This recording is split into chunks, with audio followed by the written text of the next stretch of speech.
This film is purely fictional. Please do not imitate it. Your like and subscribe are the motivation for me to update. Chapter 1. In daily life, we wait for tomorrow in a world that seems to never end, until we are plagued by illness, and until we meet our own end in astonishment. The Elanta Federation, a pan-human federation involving several life planets, may be because of the existence of magic. Some physical laws that Muhua knew in his previous life do not seem to be so absolute here. The three empires dominate the three huge life planets in the star field, and they constitute the main body of the Elanta Federation. The Lantan Empire, founded on the Lantan Star, is an ancient country dominated by Orientals. The people generally have a strong adaptability to magic, and have the largest number of royal knights in various countries. The Luren, Harlan, Empire, a new empire built on the Pioneer planet. There are complex races here. According to spoken habits, some people call this planet Luren, and some people call it Harlan. As the empire that dominates this planet, people also call it the Magic Empire.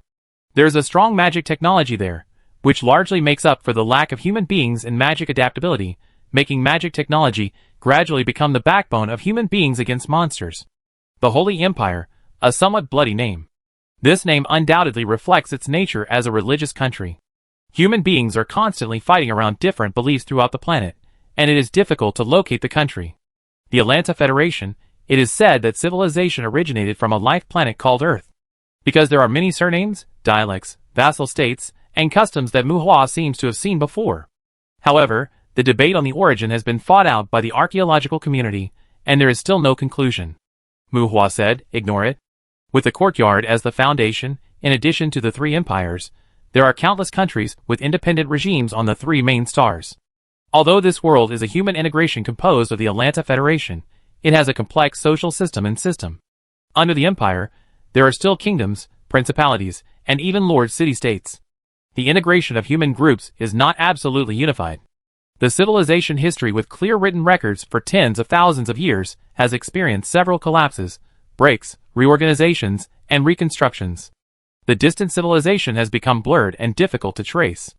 Until 5,000 years ago, the entrance to the demon world appeared on the Earth in the form of a dimensional teleportation array and descended to various parts of Elanta. In the deadly battle with monsters, humans experienced a dark period of nearly 2,000 years and gradually determined the underlying structure of Elanta civilization, the magic civilization. 3,000 years ago, in the evolutionary changes, humans whose bodies adapted to magic appeared. Humans analyzed magic, derived blood energy, and mastered the barrier to prevent the demon world from eroding and fusing the outside world. Humanity has completed its defense. The demon dimension from hell, controlled by monsters, and suspected to be formed by world fragments, is called the courtyard world. The courtyard world and the human world where humans live are integrated with each other, with cross-border teleportation arrays as entrances and exits. Courtyards, a large number of courtyards, they seem to have become transit stations between hell and the human world. Although they are in different dimensions, they are inseparable. The earth, the sky, the ocean, and the chaos that lasted for 2,000 years. People cleared out the ferocious monsters that ravaged Elanta, and finally made Elanta a galaxy dominated by human civilization. But in this world dominated by humans, there are a large number of courtyard entrances, and these courtyards also make monsters a kind of thing that coexists with humans. As time passed, the Elanta Federation entered a relatively stable modern civilization period. In a trance, Muhua's soul traveled to the Landan Empire in an inexplicable way. He had a suspected plug-in, countless nights of speculation, and years of waiting for the plug-in to be activated. However, his plug-in exploded. TSK, what a day in life. Amid the miserable wail of the dwarf orcs, Muhua looked at the busy poachers around him, muttering with his eyes blank. Waves of angry roars broke the tranquility of the dwarf forest, and the harsh sound waves shook off the green leaves on the surrounding treetops. Several big men in tight clothes pierced the throat of the screamer, with a spear more than 2 meters long. Dwarf orcs, low-level, poor, among monsters, are usually captured by goblins or orcs as slave cannon fodder. This kind of monster rarely drops valuable items, but probably because of their low strength and IQ, when they appear in the courtyard, they usually come in their original form. The flesh and blood tissue of a certain part of these dwarf orcs is the main ingredient of a popular aphrodisiac. The simple and worn leather armor is already considered excellent equipment for Muhua's group of poachers. The tactical uniforms that look exquisite and strong on some people are actually much less valuable than those worn leather armors. The tactical uniforms made of civilian materials have almost zero defense against attacks containing magic. Daggers, spears, bows and arrows, some seemingly primitive weapons pierce the vital points of the dwarf orcs. And the damage caused to monsters by those firearms and ammunition that have not been specially treated is not as deadly as those cold weapons called equipment. Dwarf orcs are also considered a kind of monster, but Mu Hua and his group who hunt dwarf orcs are more like embarrassed scavengers than warriors. After all, they didn't even have shooters equipped with low-level exorcism bullets. They were cautiously on guard, but not against the dwarf orcs whose individual combat power was still lower than that of goblins. They were illegals, and they needed to guard against the Lantern Knights stationed in this dimensional world and those flying cavalry scouts. On Lantern Star, if the relationship between poachers and the knights must be described specifically, it must be greatly reduced in style. Well, the two are probably equivalent to the street vendor's defense against the urban management in Mu Hua's previous life. The dimensional world is like a fragment of a planet, with sky, land, ocean, and even some traces of civilization. There are various natural environments in these dimensional worlds, and in the environment suitable for human survival, there are endless monsters. This kind of place is called the demon dimension, or the courtyard. The number of courtyards in the world is difficult to estimate, and new courtyards will appear from time to time, and their entrances are spread across the three main stars. The size of the courtyards varies. The small ones are like villages and towns, usually just called dimensional spaces. The large ones are even larger than the three main stars. Those dimensional worlds with an area of more than 1 million square kilometers are what people call courtyards in the conventional sense. In Lantern, every dimension of the demon world, every courtyard world, and everything in every courtyard belong to the Empire, including the dangerous and deadly monsters in them. At least that's how the people of Lantern know them. Courtyard Twisted Plains, the entrance is located in a courtyard world somewhere in the Lantern Empire.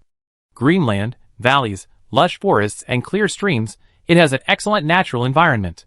But because of the existence of countless goblins, these normally crazy monsters, this courtyard with an actual area of millions of square kilometers has been given the name of Distortion. Well, monsters refer to the general term for creatures with magic cores in their bodies. They need to eat, but even if they don't eat, they can rely on absorbing magic to maintain their lives. This world has magic, monsters, orcs, demons, angels, and even magical life. It is really a world full of magical elements. The reason why the demon space can be named courtyard is probably more to avoid ordinary people from feeling uneasy and panic about it. Courtyard is a word that has been infinitely beautified. Its essence is another dimension, another world, a world that belongs to monsters, hell, and demons. There are monsters from hell here, some of them come, and more of them are projections. This place is full of dangers, but it also represents unlimited opportunities and unlimited possibilities. There are also fertile land and resources suitable for human survival. Searching for mineral veins, killing monsters, dropping items, gaining power, and gaining wealth, this is a higher level world, and it is also the gathering place of the high-end power groups in this world. Extreme risks and extreme opportunities coexist, fighting against demons and fighting monsters.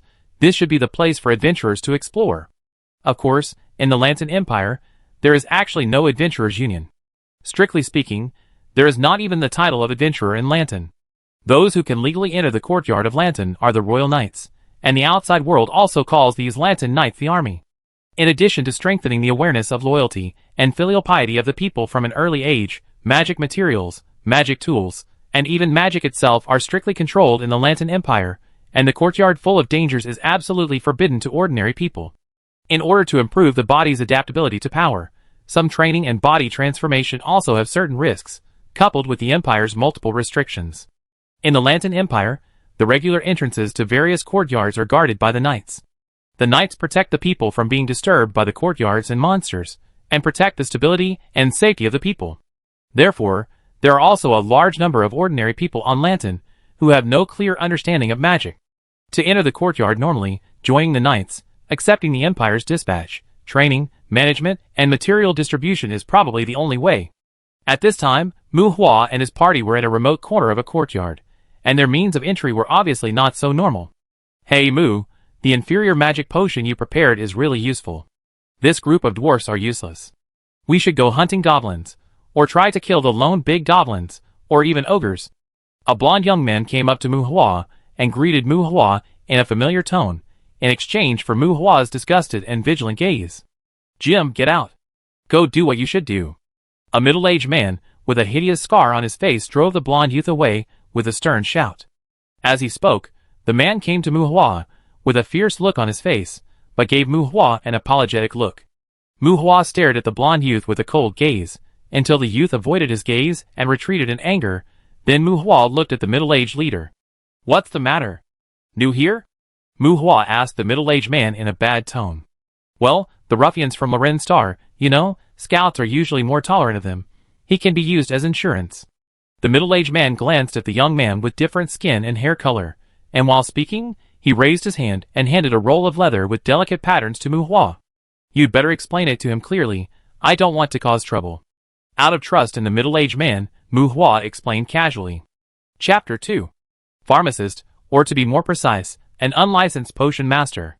Muhua was reborn in this world, and was born with a companion object similar to a medicine cauldron. Is there a golden finger that is essential for time travel? The medicine cauldron, it should look very high-end no matter how you look at it. That thing seemed to be illusory and real, and no one else could see it except Muhua. This made Muhua firmly believe that the thing was his golden finger, and he tried to activate the golden finger many times. Unfortunately, the golden finger seemed to be unable to start. Based on the view that opportunities are reserved for those who are prepared, Muhua, who yearns for mystery, has been self-taught about potions and magic materials since he was a child, trying to lay a solid foundation for his soaring, but he gave up normal studies and became a weirdo in the eyes of his peers. Until Muhua forced himself to become a black market pharmacist who could rub inferior potions by hand, there was no sign of activation of the damn golden finger. The limited time was spent on learning potion knowledge. But let's not talk about Muhua's lack of clairvoyance and his low adaptability to magic. In the Landan Empire, it is illegal to prepare anything without going to the army to pay respects. After all, potions are magic potions, and preparing magic potions naturally requires magic materials. And magic materials are all under control in Landan, which is why Muhua is averse to the blonde youth saying that the potions he prepared are useful.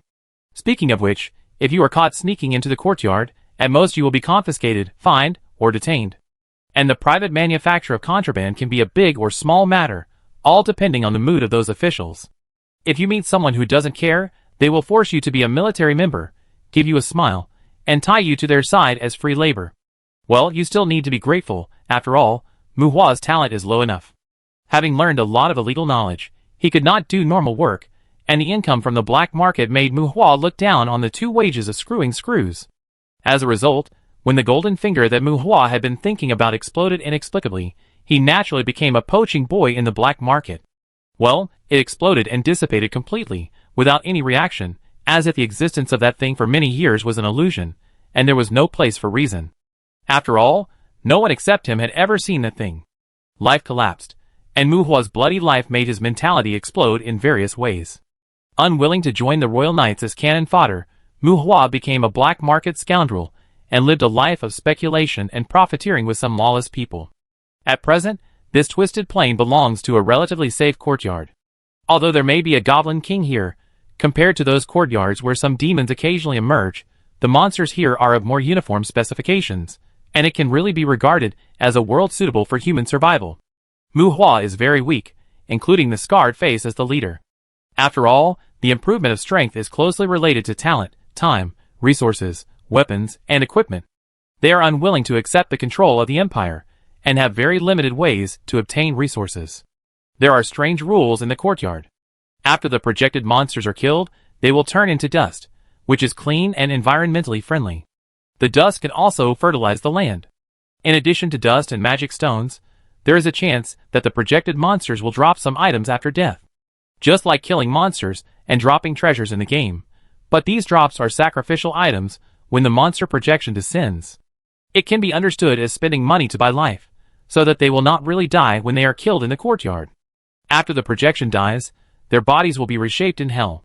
Biological flesh and blood, finished weapons, armor, gems, magic ores, money, magic books, magic scrolls, natural treasures that enhance physical fitness, and even experience that can give humans upgrades. The courtyard is like an alternative game space. Because they know that the monsters in the courtyard are all from hell, some people speculate that everything in the courtyard is a conspiracy of the devil. But the power and wealth within it tempt humans to continue to adventure and explore in the courtyard, making the courtyard closely connected with human society. Of course, concepts such as hell, demons, and conspiracies are too far away from Muhua. They just hope to get some valuable props in the courtyard. It would be best if they can improve their own strength. Even if they can't, even some materials scattered after the death of low-level monsters can be sold at a good price in the human world, at least compared with the salary of screwing screws. It is definitely good. Of course, in Lanton, transactions of people like them often have to be carried out in the black market. Because, in order to prevent ordinary citizens with impaired minds from entering the courtyard and being threatened with life, even the loincloth of the dwarf orcs can only be traded by the Empire and companies recognized by the Empire. Illegal border crossing, illegal hunting, illegal gathering, illegal trading. In short, Muhua and his group are illegal from the inside out. When Muhua saw the leather scroll handed to him by Scarface, his originally calm expression turned into a helpless, bitter smile. Arrow of Extinction. The complex magic patterns made people want to vomit. Muhua threw the leather scroll, with the magic circle engraved on it, back to Scarface, as if he had received a hot potato. You really know it? Forbidden spell? Scarface took the leather scroll back, twitched his mouth, and his eyes were also full of disgust. Advanced magic, just look at the picture. Did the dwarf orcs drop it? When Muhua asked, Scarface nodded to confirm. What bad luck. Muhua cursed. The Arrow of Extinction, with the destructive power of a tactical missile, is an advanced fire magic. This is a magic book that teaches advanced fire magic. The real thing, the best. But, the premise is that the result of your attempt to learn it is not a mental breakdown and turning into an idiot.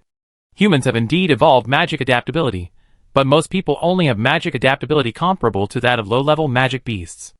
And magic is still a high-end existence in this world. The premise of safe learning and casting of magic at all levels is related to personal intelligence attributes and magic adaptability. As for advanced magic, although Muhua's understanding of hell is still relatively poor, it is a fact that many projected monsters in the courtyard can come again after death. The items dropped by these monsters after their death are either what they brought when they descended, or the necessary sacrifices when they projected, and these drops are sometimes very strange. Or some miracles will appear in the courtyard from time to time. For example, ordinary people can stab the dwarf orcs to death if they are brave enough. If they encounter projections, they will sometimes drop gems and strange items that the ladies love. Muhua couldn't figure out whether these things were the temptations of the devil, or some monsters didn't want to descend in person, so they cheated and robbed the sacrifices. But among these miracles, the most annoying ones are definitely the drops of this kind of super magic tutorial. The reason? No other reason, too many drops, and not so many people can learn. The attributes of the self are too poor, and activating the interpretation may kill people. If you look at the pictures too much, you will vomit, and it is a bit annoying as a collection. Moreover, the magic fluctuations emitted by items of this grade will attract the Knight's flying scouts at any moment. When the scouts come to the door, it is easy to imagine what Muhua and his group of poachers will face. Retreat. Muhua said to Scarface. Look, I don't care.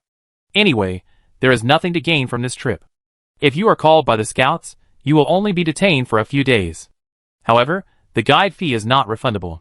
Scarface spread his hands and said to Muhua, Damn it. Muhua cursed.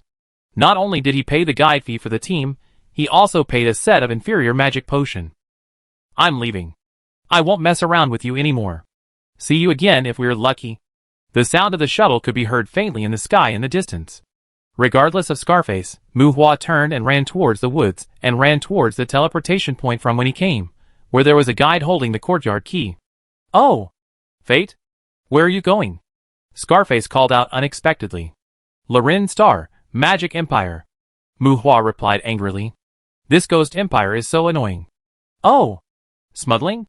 We have a way here, it's safe. Scarface's eyes lit up, and he recommended himself loudly. Smuggling? Sponsored by a rich woman, riding a starship, the kind with complete procedures. Muhua's voice gradually faded. Oh, starship?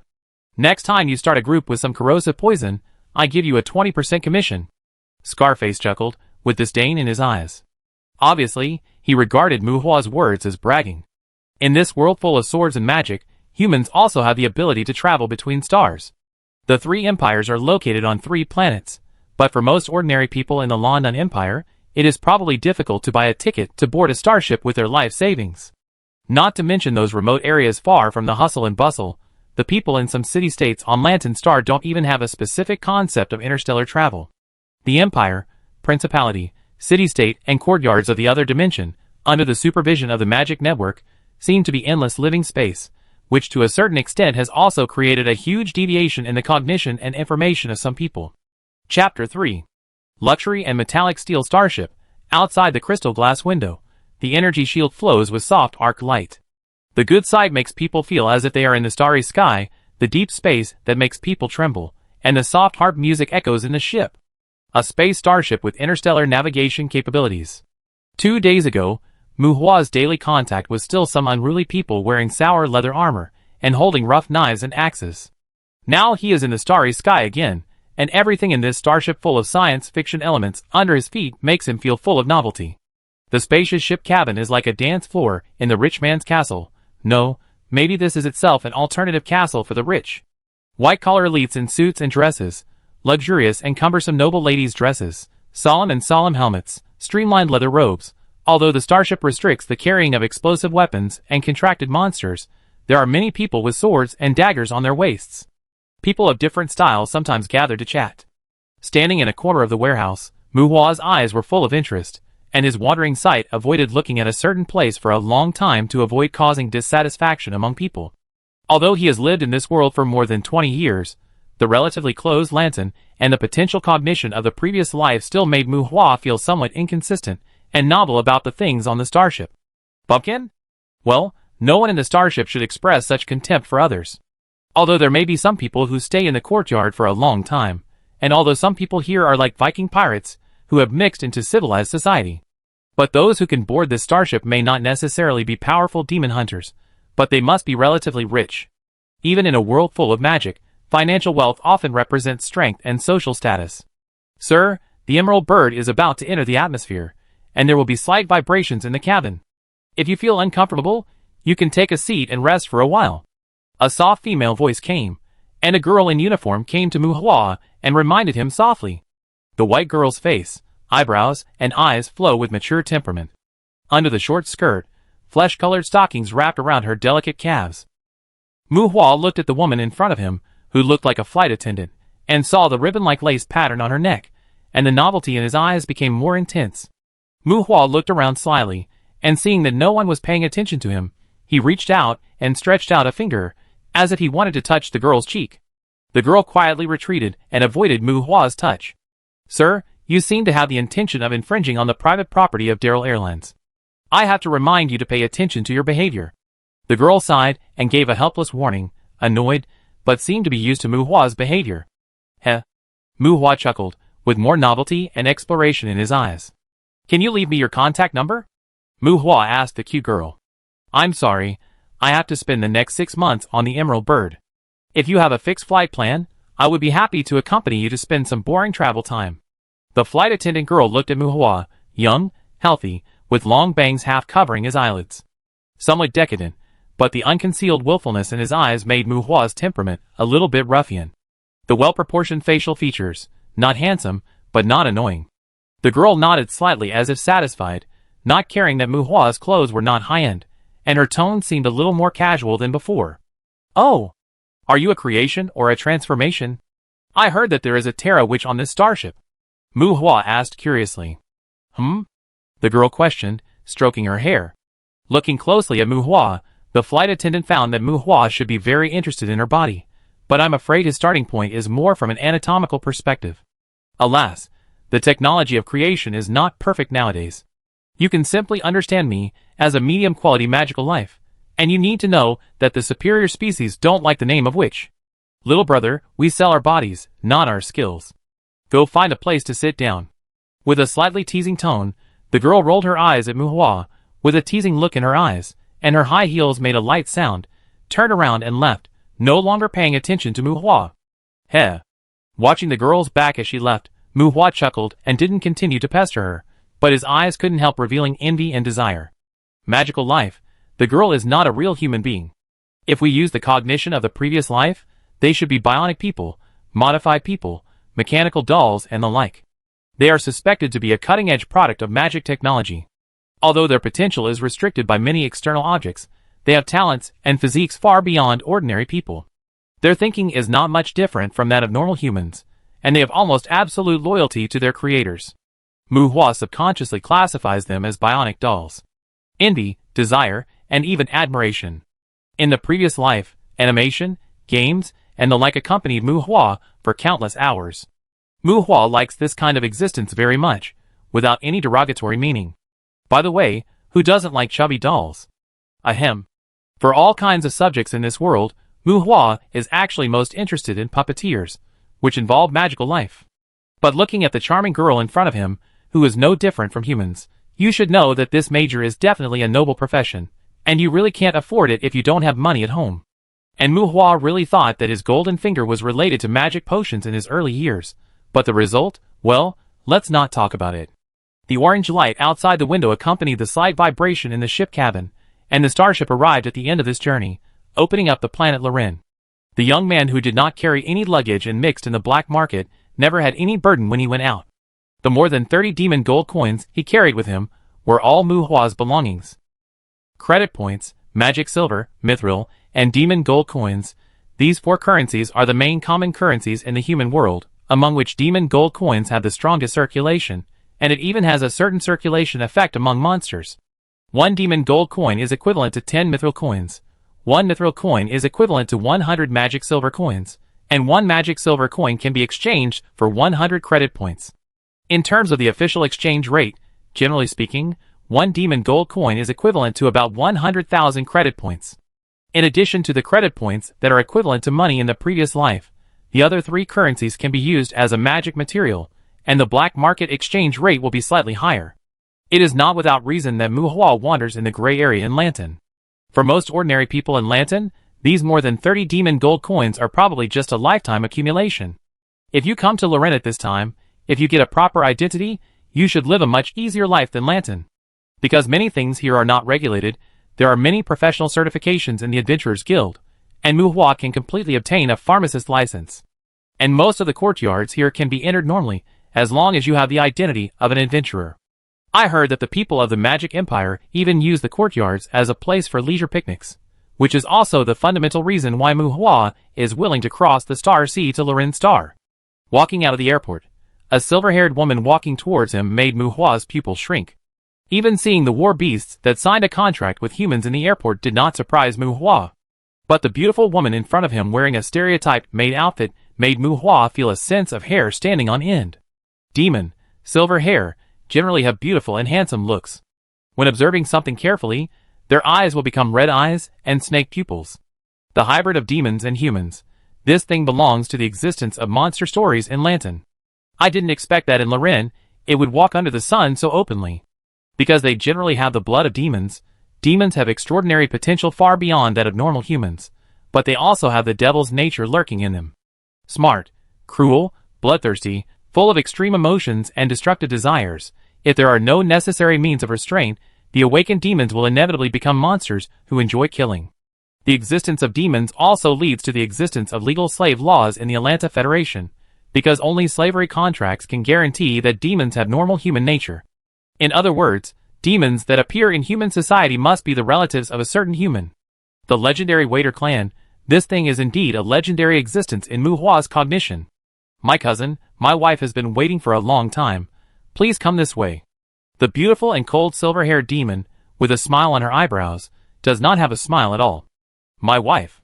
Mu Hua questioned softly in exchange for the opposite side bowing his head. Looking at the respectful and gentle demon maid, and the slender fingers under her white sleeves, the direction of her fingers was a gorgeous carriage that allowed passing vehicles to avoid. Mu Hua, who was originally comfortable physically and mentally, felt a little unable to move. Demon maid, even if she had no idea about Luren, this thing shouldn't be able to stroll around the streets, right? It seems that my cheap dad's white moonlight is not an ordinary rich woman. Is it too late to take the starship back to Lantan now? Chapter 4. Soul Reborn. What to do if your father is a love-brained person. Mu Hua has proved with years of experience that the so-called father is just a man who is 20 or 30 years older than you, or even younger than you who has just passed puberty. The truth behind the strict father may be that they live more willfully than you, lack more cognition than you, and let themselves go more than you. Break? What? You may not be able to break anything. The space inside the carriage is much larger than it looks from the outside. The carriage looks regular in size, but the space inside is no less than a small auditorium. Wine cabinet, bookshelf, fruit-bearing plants, and a dining table for pastries. On the sofa surrounding the round table in the center, Mu Hua finally saw his cheap father's white moonlight Samantha, whose original name was Mu Xiao Xiao. Mature, pretty, and capable, although the original name is a bit petty, Samantha has all the beauty that an oriental young woman should have. Seeing Mu Hua entering the carriage, Samantha put the documents in her hand on the pile of documents beside her, took off her glasses, retracted her well-proportioned legs lying on the sofa, and sat up straight. There was no greeting as expected, no enthusiasm, but not coldness either. Mu Hua and Mu Xiaoxiao looked at each other. From her clean face, Mu Hua saw a complex emotion that kept changing. "Are you there? Sit down." After looking at each other for a while, Samantha pointed to the sofa opposite. Mu Hua opened his mouth. I don't know if it was because of Samantha's aura or because of the contrast between the demon and the carriage containing space folding technology, Mu Hua didn't know what to say for a while. Following the guidance of the demon maid, Mu Hua sat opposite Samantha. Mu Xiaoxiao, a girl who was once adopted by Mu Hua's grandparents. Speaking of which, the two elders are really conscious. It is said that the two elders did not raise a daughter, but had the mentality of raising a daughter-in-law from the beginning. Mu Xiaoxiao and her cheap father grew up together, and the two elders planned their future. The cheap father practiced martial arts since childhood, and basically took the path of joining the Royal Knights when he was old enough. Mu Xiaoxiao focused more on academic qualifications and knowledge, and the family invested most of the resources in Mu Xiaoxiao's education. Since childhood, she has excellent grades and studied in a well-known university in Elanta. Mu Xiaoxiao achieved excellent results with diligence and intelligence.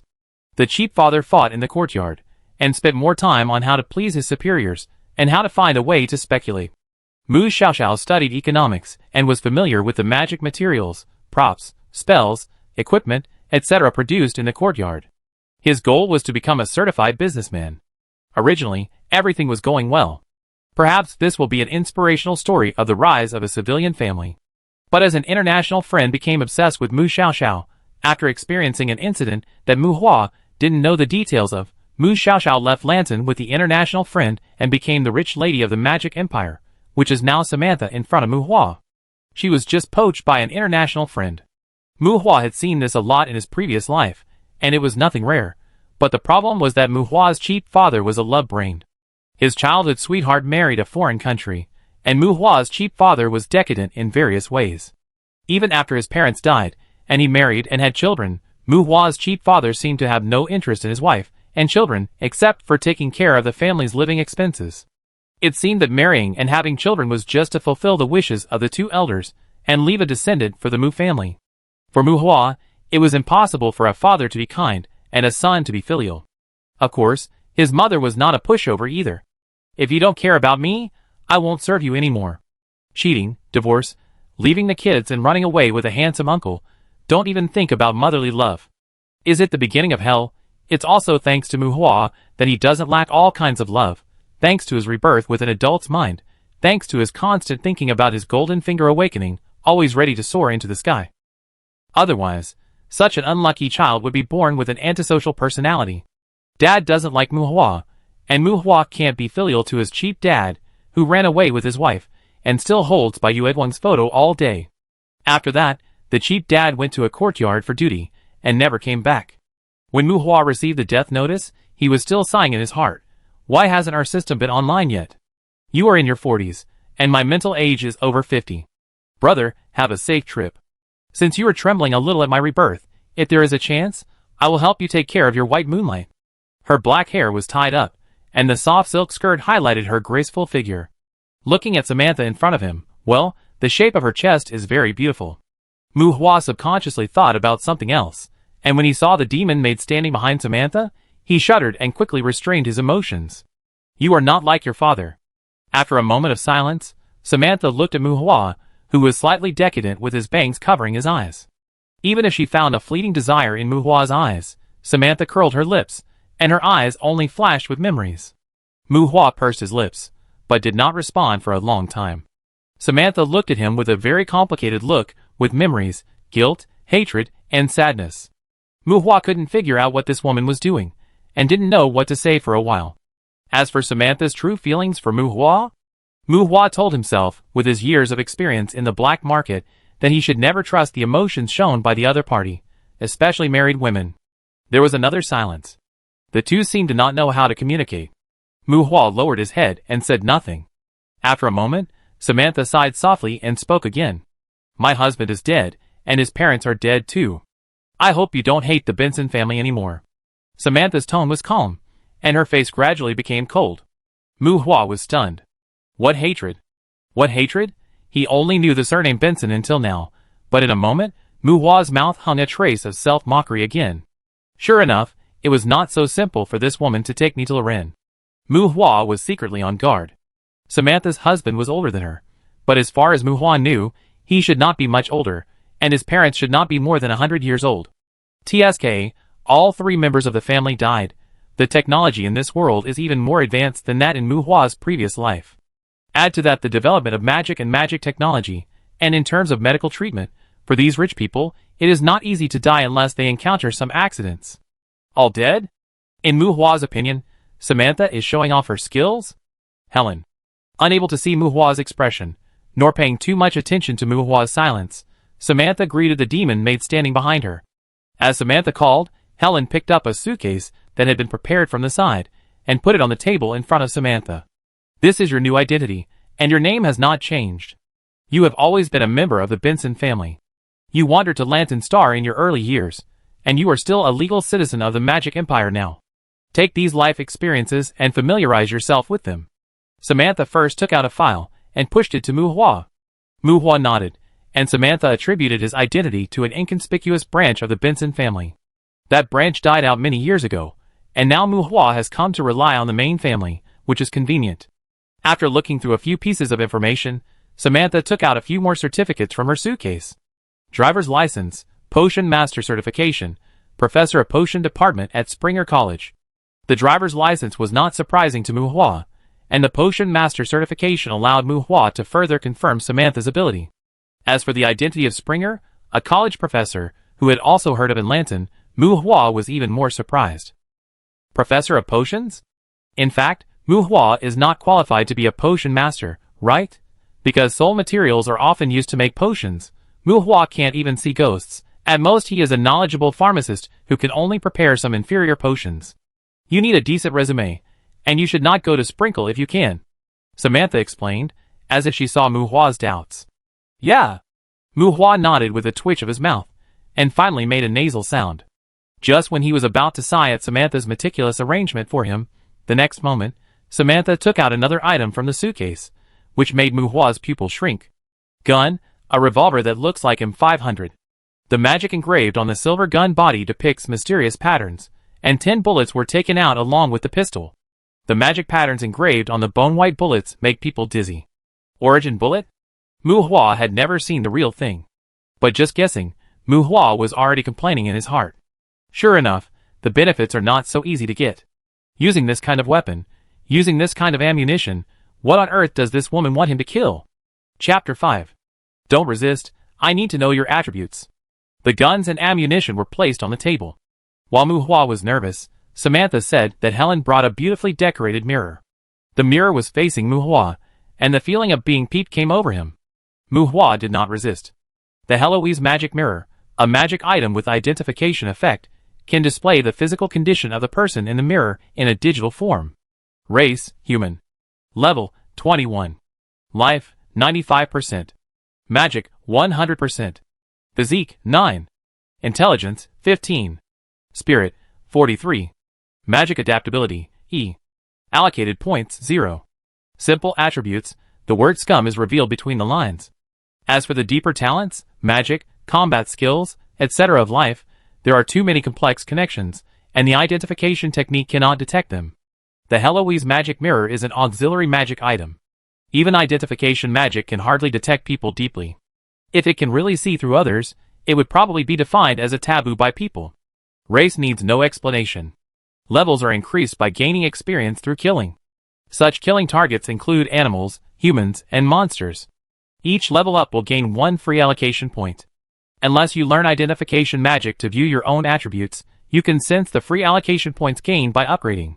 But if you want to know your own status clearly, you still need to find identification items such as the Heloise magic mirror to check. Mu Hua was already familiar with this kind of thing, so he was not surprised that Helen took out the magic mirror. If Mu Hua wanted to resist, the mirror would not reflect the attribute data. Regarding the level of creatures, there should be no limit to the improvement in theory, but this is just a theory after all. As the level increases, experience can no longer be gained from some weak creatures that could originally give experience. For Mu Hua now, at least there are very few dwarf orcs who can give him experience. The physical attribute includes all aspects of the body, including strength, reaction, speed, vitality, and other body-related factors. For the same physical value, whether it is strong, thick blood volume, or fast speed depends on the usual training direction. Intelligence is generally related to the strength of thinking, while spirit involves the strength of the soul and concentration. Without considering the upgrade factor, the average attribute of a normal person after adulthood is about 5 points, and it can barely reach 10 points through hard training. If you want to improve the attribute through training, you need to mobilize your own magic power through meditation and use magic power to strengthen your own energy tolerance in all aspects.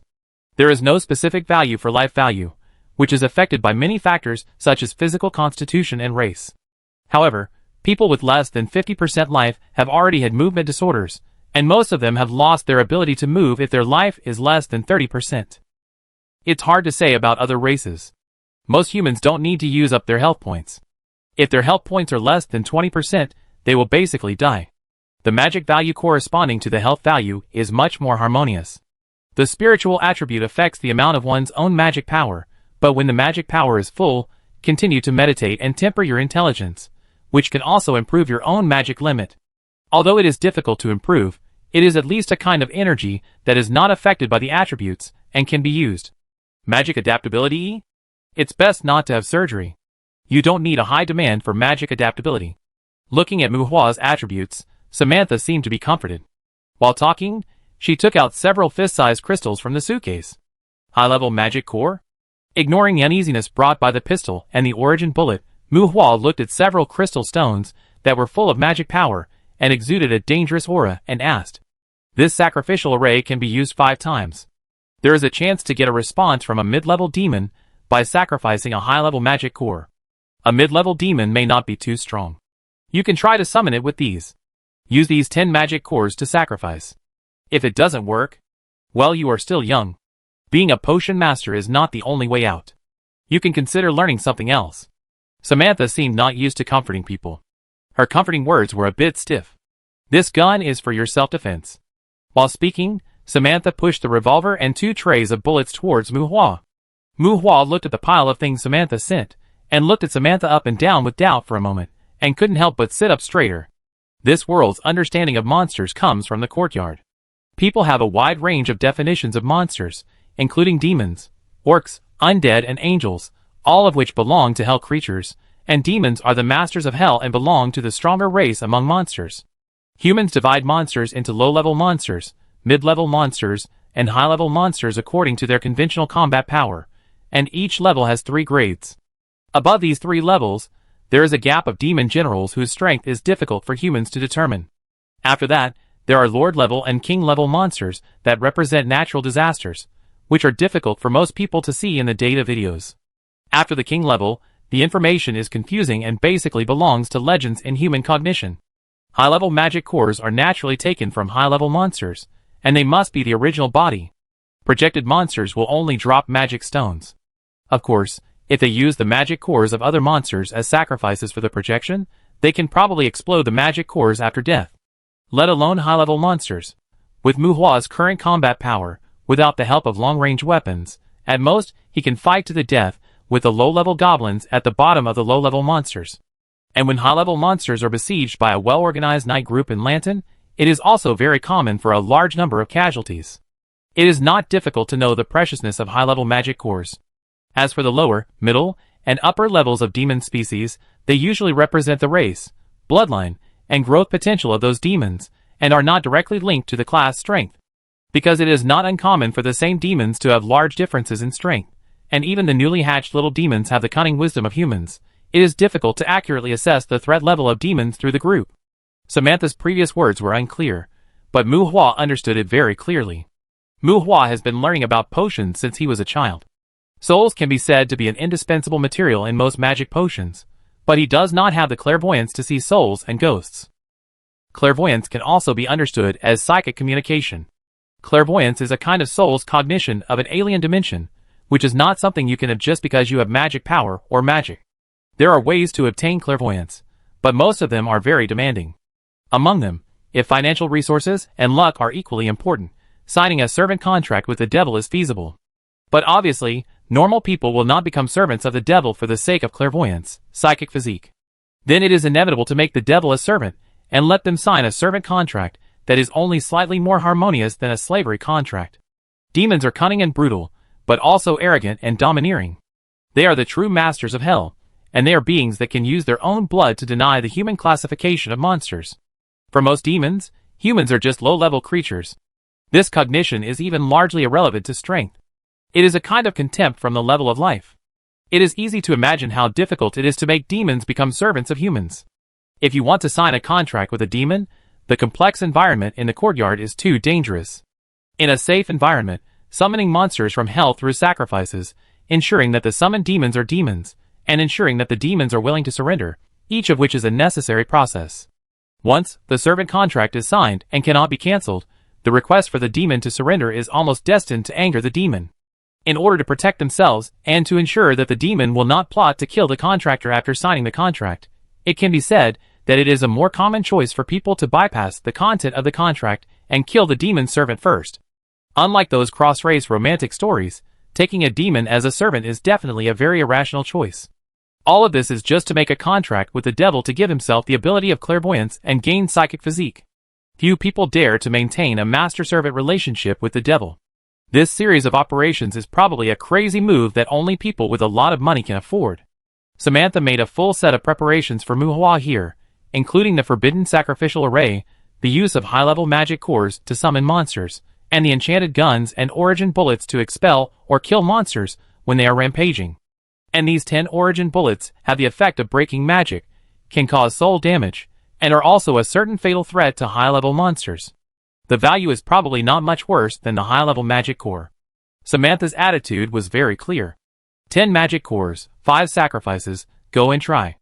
If it doesn't work, give up the psychic physique, hang the title of a potion master, and prepare to change careers. Do you have anything else to say?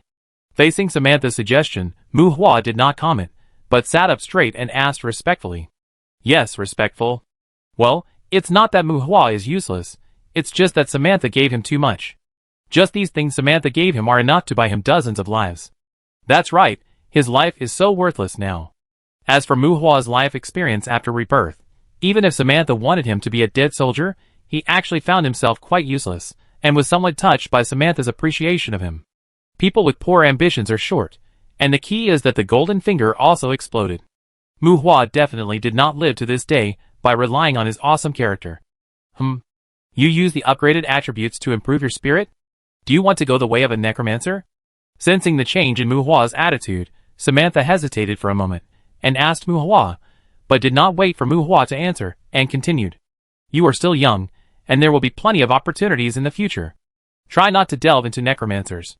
No, in fact, I am more interested in puppeteers. Muhua shook his head. He really didn't want to be a necromancer, mainly because he couldn't accept some of the situations he had to face during the necromancer stage. There is no real transfer certificate in this world, and the combat profession of adventurers is also determined by their own abilities and combat methods. Necromancer is the name of a spellcaster who specializes in soul spells.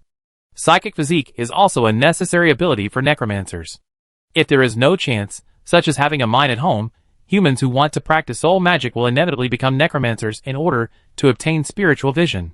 Long-term contact with the breath of death, initially detaining corpses, transforming corpses, and accompanying corpses. Under the influence of the breath of death for a long time, the soul changes, obtains a psychic physique, can touch ghosts, adapt to the dead air, can practice soul magic, and finally become a necromancer. Mages who specialize in magic are still high-level professions in this world. In addition to intelligence attributes, most magic also has strict requirements for magic adaptability. The biggest advantage of necromancers over regular mages is that soul magic mostly requires spiritual attributes to meet the standards, rather than intelligence and magic adaptability.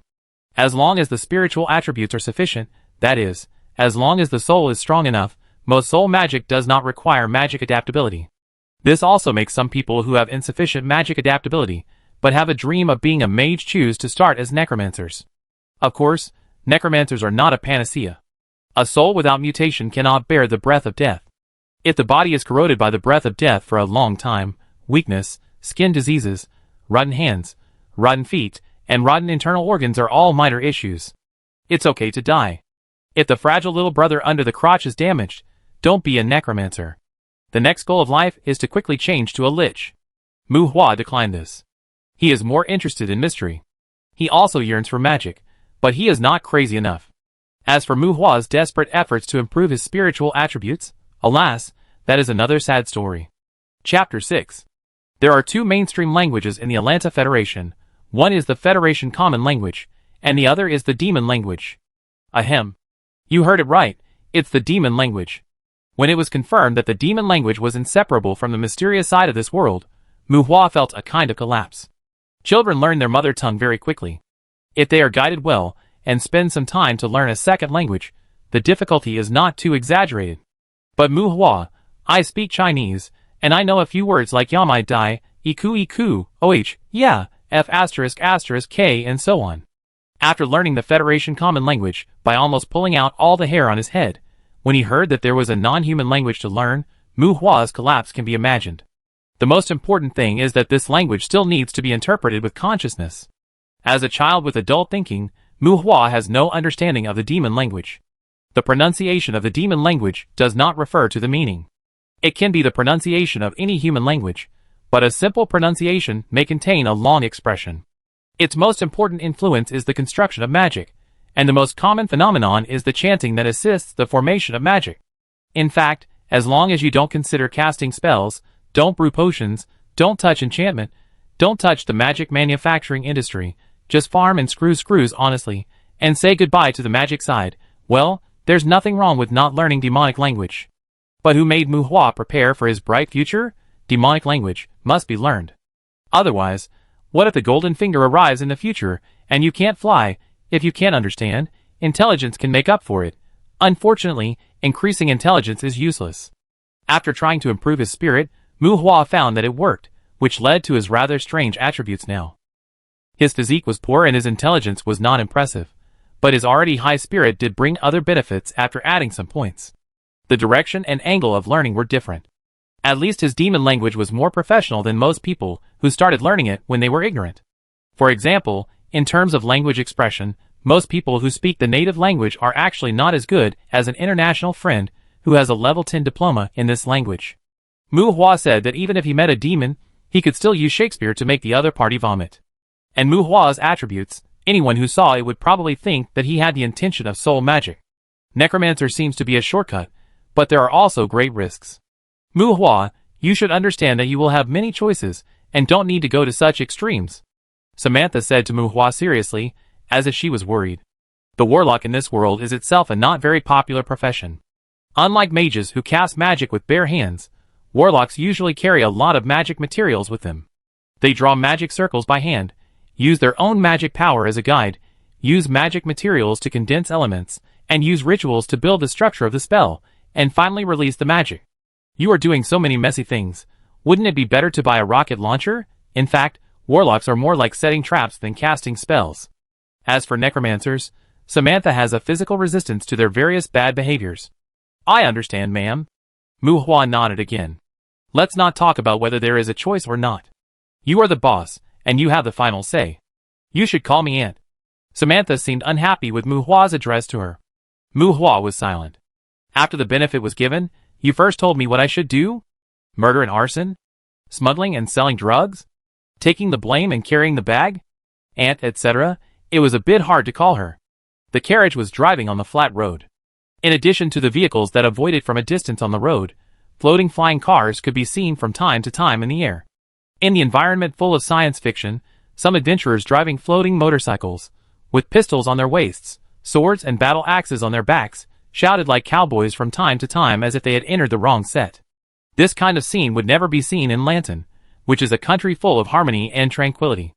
The things these guys carry with them are enough to be shot several times in Lanton. Well, Is there anything else I need to pay attention to?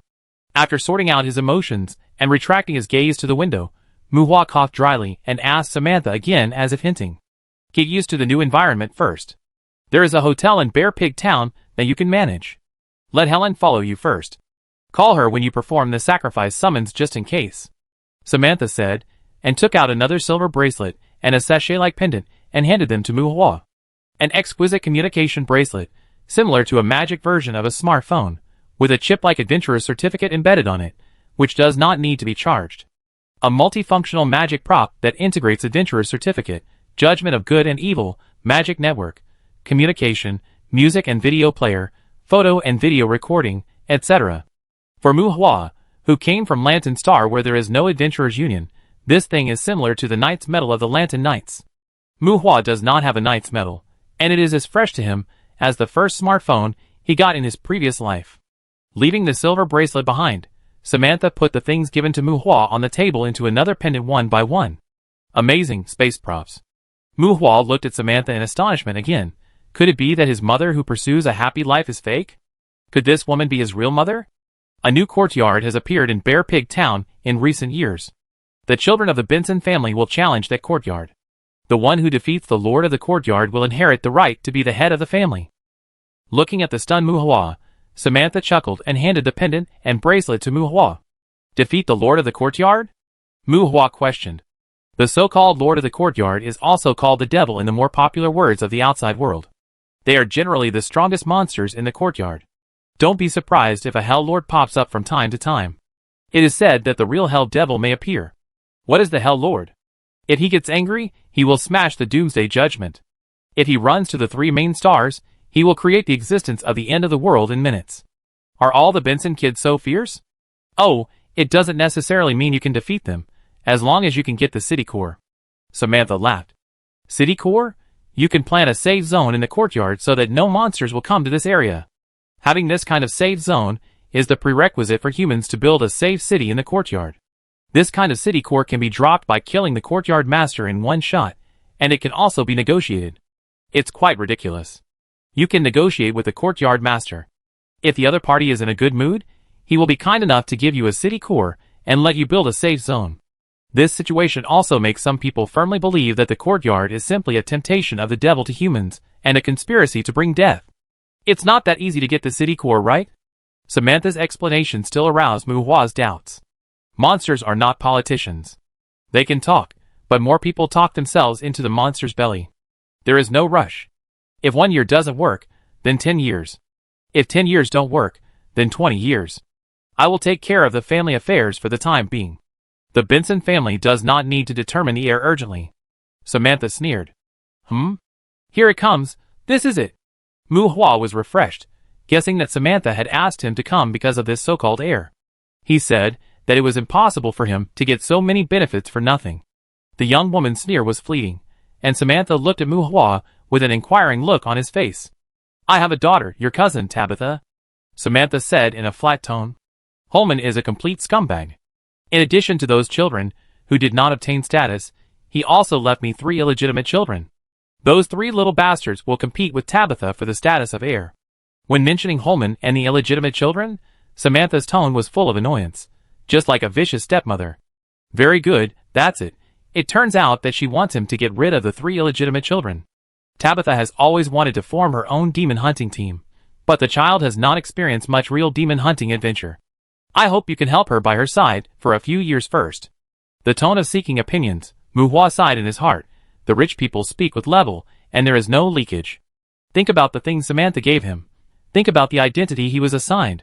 According to Samantha, Helen will go to Bear Pig Town with her later, and let him contact her daughter.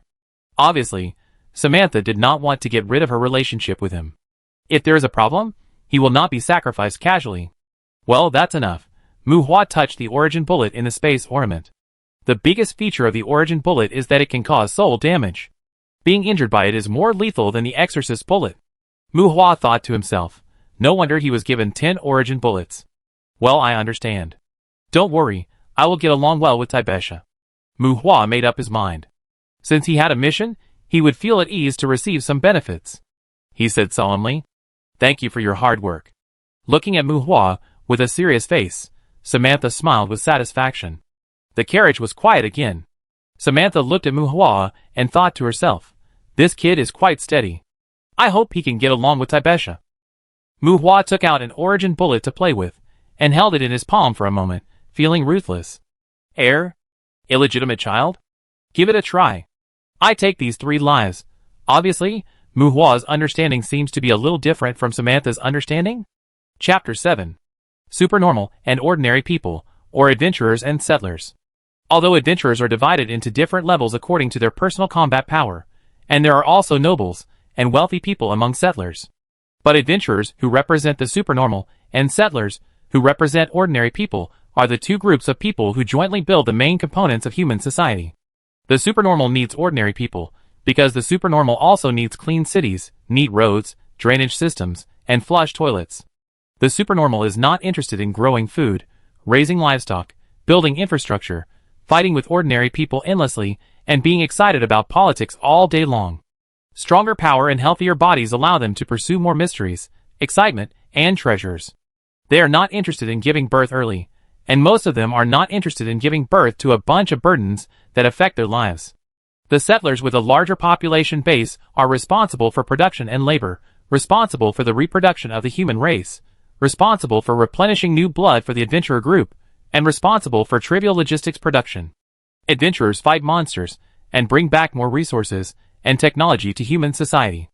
At the same time, they also enjoy the civilized world created by the settlers. Therefore, in this world, the extraordinary can't do whatever they want. The Elanta Federation can be said to be a world where the extraordinary and ordinary people co-govern. The nobles, clans, wealthy people, and entrepreneurs among ordinary people manage the society, economy, culture, etc. of the human world. If we put aside the courtyard and call the 3 main stars of the Elanta Federation the human world, in the human world, the powerful adventurers must also obey to a large extent and cooperate with the policies and regulations of the settlers. Because this way professional adventurers can also be more relaxed. The human world, where the roots of mankind are, is the rear base where adventurers can rest in peace, but this is the world of settlers. Professional adventurers have their own world courtyard. That is the world of adventurers. The rules and laws of the human world are more like a moral standard there. Adventurers gain wealth and power in the courtyard, and can also return to the human world to enjoy the beauty of the human world. A human society where settlers and adventurers co-govern. The strong ones in the adventurer group will even help settlers restrain and crack down on the war professionals who act recklessly in the human world. Because the extraordinary needs ordinary people. This need may be heavier than ordinary people need extraordinary. It's not easy to talk about equality, but in the human world, adventurers often need to be more cautious when facing settlers than when facing adventurers. Because if you use extraordinary power to hurt ordinary people who are not good at fighting for no reason, you will be hit and punished from more aspects. Fairness, protection, and even partiality. You can deceive and seduce, but you can't oppress. Let's not talk about the lack of soul elements and reproductive degradation of the life forms cultivated by embryos. Although the starting point of all this is based on the premise of humanity, it is undeniable that its essence is that the extraordinary need ordinary people. The Magic Empire is also called the Luren Empire because it is the most powerful empire on Luren Star. The carriage was driving on the highway of the earldom of Bridges in the north of the Luren Empire. The so-called earldom is the territory of the nobles, but with the passage of time, the emperor of the empire has become a mascot-like existence, and these noble territories are more like provinces filled with complex social relationship networks. Functional departments and wealthy tycoons dominate local politics, economy, military, and other matters. Here is the beautiful and prosperous coastal city of the Luren Empire, Hyman City. It is also the area where Muhua is located. He is now going to a small town under the jurisdiction of Hyman City, Bear Pig Town. Because a courtyard has appeared in Bear Pig Town in recent years, the originally remote town is in a state of rapid development. It will not be long before this somewhat vulgar town name will be cancelled, and it will become an important prosperous urban area in Hyman City. Extraordinary and ordinary people? Through Samantha's casual introduction, Muhua roughly understood the definition of extraordinary and ordinary people in Luren. Luren has a large population of adventurers, and the positioning of the residents here is more vague than that of Lanton. In the Magic Empire, generally speaking, as long as the residents have magic weapons obtained by legal means and can cause fatal damage to low-level monsters in the courtyard, they can go to the Adventurers Union to apply to become adventurers. Even if you don't fight monsters, You can do odd jobs and run errands in the courtyard to get corresponding rewards from the Adventurers Guild. You can also hang out in some safer courtyards, or even settle down. In essence, only when a single attribute exceeds 50 points and has the power to fight against a first-level monster head-on, can you be considered a true adventurer. When a certain attribute exceeds 150 points, and you have the ability to fight against mid-level monsters to a certain extent, you can be considered a true demon hunter. Demon hunters are so-called professional adventurers. In the Magic Empire, this stage also draws the clearest dividing line between adventurers and settlers. That is to say, when a single attribute exceeds 150 points, unless you find a factory to sign a long-term labor contract to screw screws, don't talk about being a settler. Adventurer is the most common general term for combat professionals by ordinary people, and demon hunter is a qualified class among adventurers. Above demon hunters are brigade leaders, who can fight to the death with conventional high-level monsters and truly master supernatural powers. At this level, because there are too many uncertain factors such as magic, combat skills, talents, and characteristics involved, it is difficult to judge combat power from attributes alone, and there is no special organization to certify it. Strength and reputation depend entirely on daily combat records. If the combat record is outstanding, the personnel of the Brigade Alliance will contact you. Then, there are the Shadows of the Crown, and then the Kings at the top of the adventurers. Their daily activities have a strong functional symbol among adventurers. Mu Hua did not have much clear understanding of the specific positioning of these two levels in terms of combat power, but only knew that the combat power span was extremely large. After all, he is essentially no different from the Unjanel. It is rumored that the main combat personnel of the brigade who fight against high-level monsters need at least a single attribute of more than 500.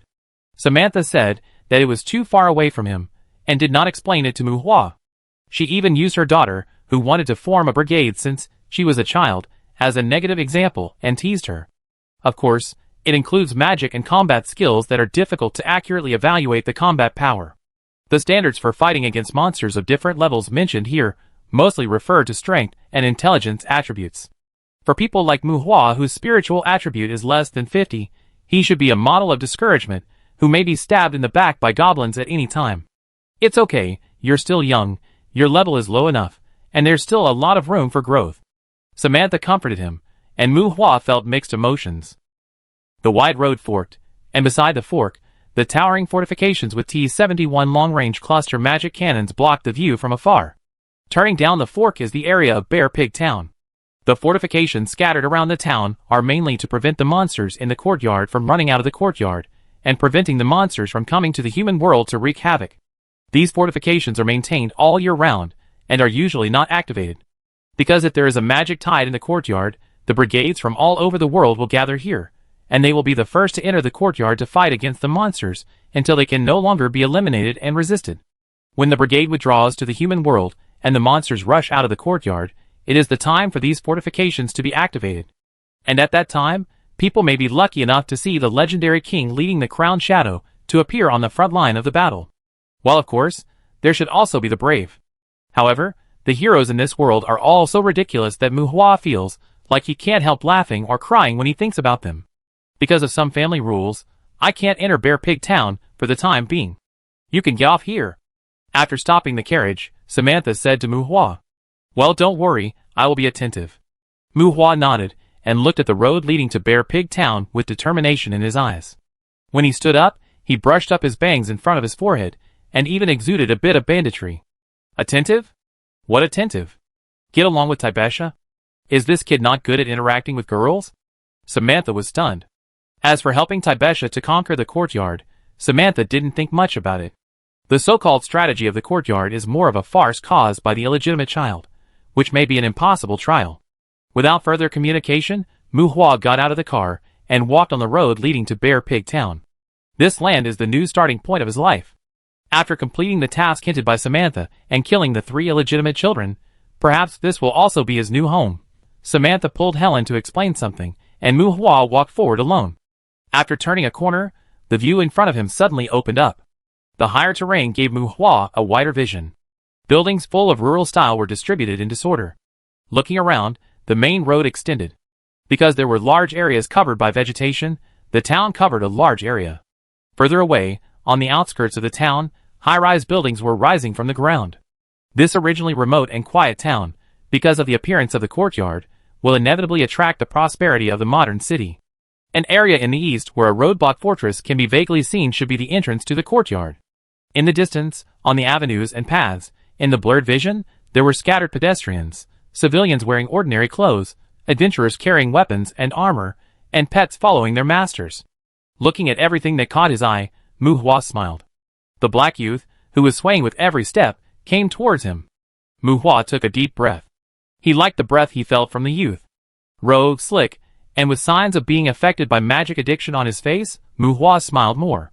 He liked this kind of temperament, or he was more used to dealing with people with this kind of temperament. Bang! There was a slight collision. On the wide road, neither Mu Hua nor the youth gave way to the other. Their shoulders collided, and both of them shook their bodies. Hey! Shit! You hit me! Facing Mu Hua's back, the youth shouted in pain. Pop! A dull pain came over his head. The shouting youth was distracted, and the pistol that hit his forehead had already stabbed his jaw fiercely. A stranger from another place, alone, dressed in ordinary clothes, the black youth just wanted to test him, find out his background, and maybe ask for some money. But the boy in front of him, who was almost a head shorter than him, actually took out a pistol without saying a word. The inscription was very dazzling, and the pistol was very large. The black youth didn't know the details, but he knew that the gun should be very expensive, so expensive that people without certain strength couldn't afford it.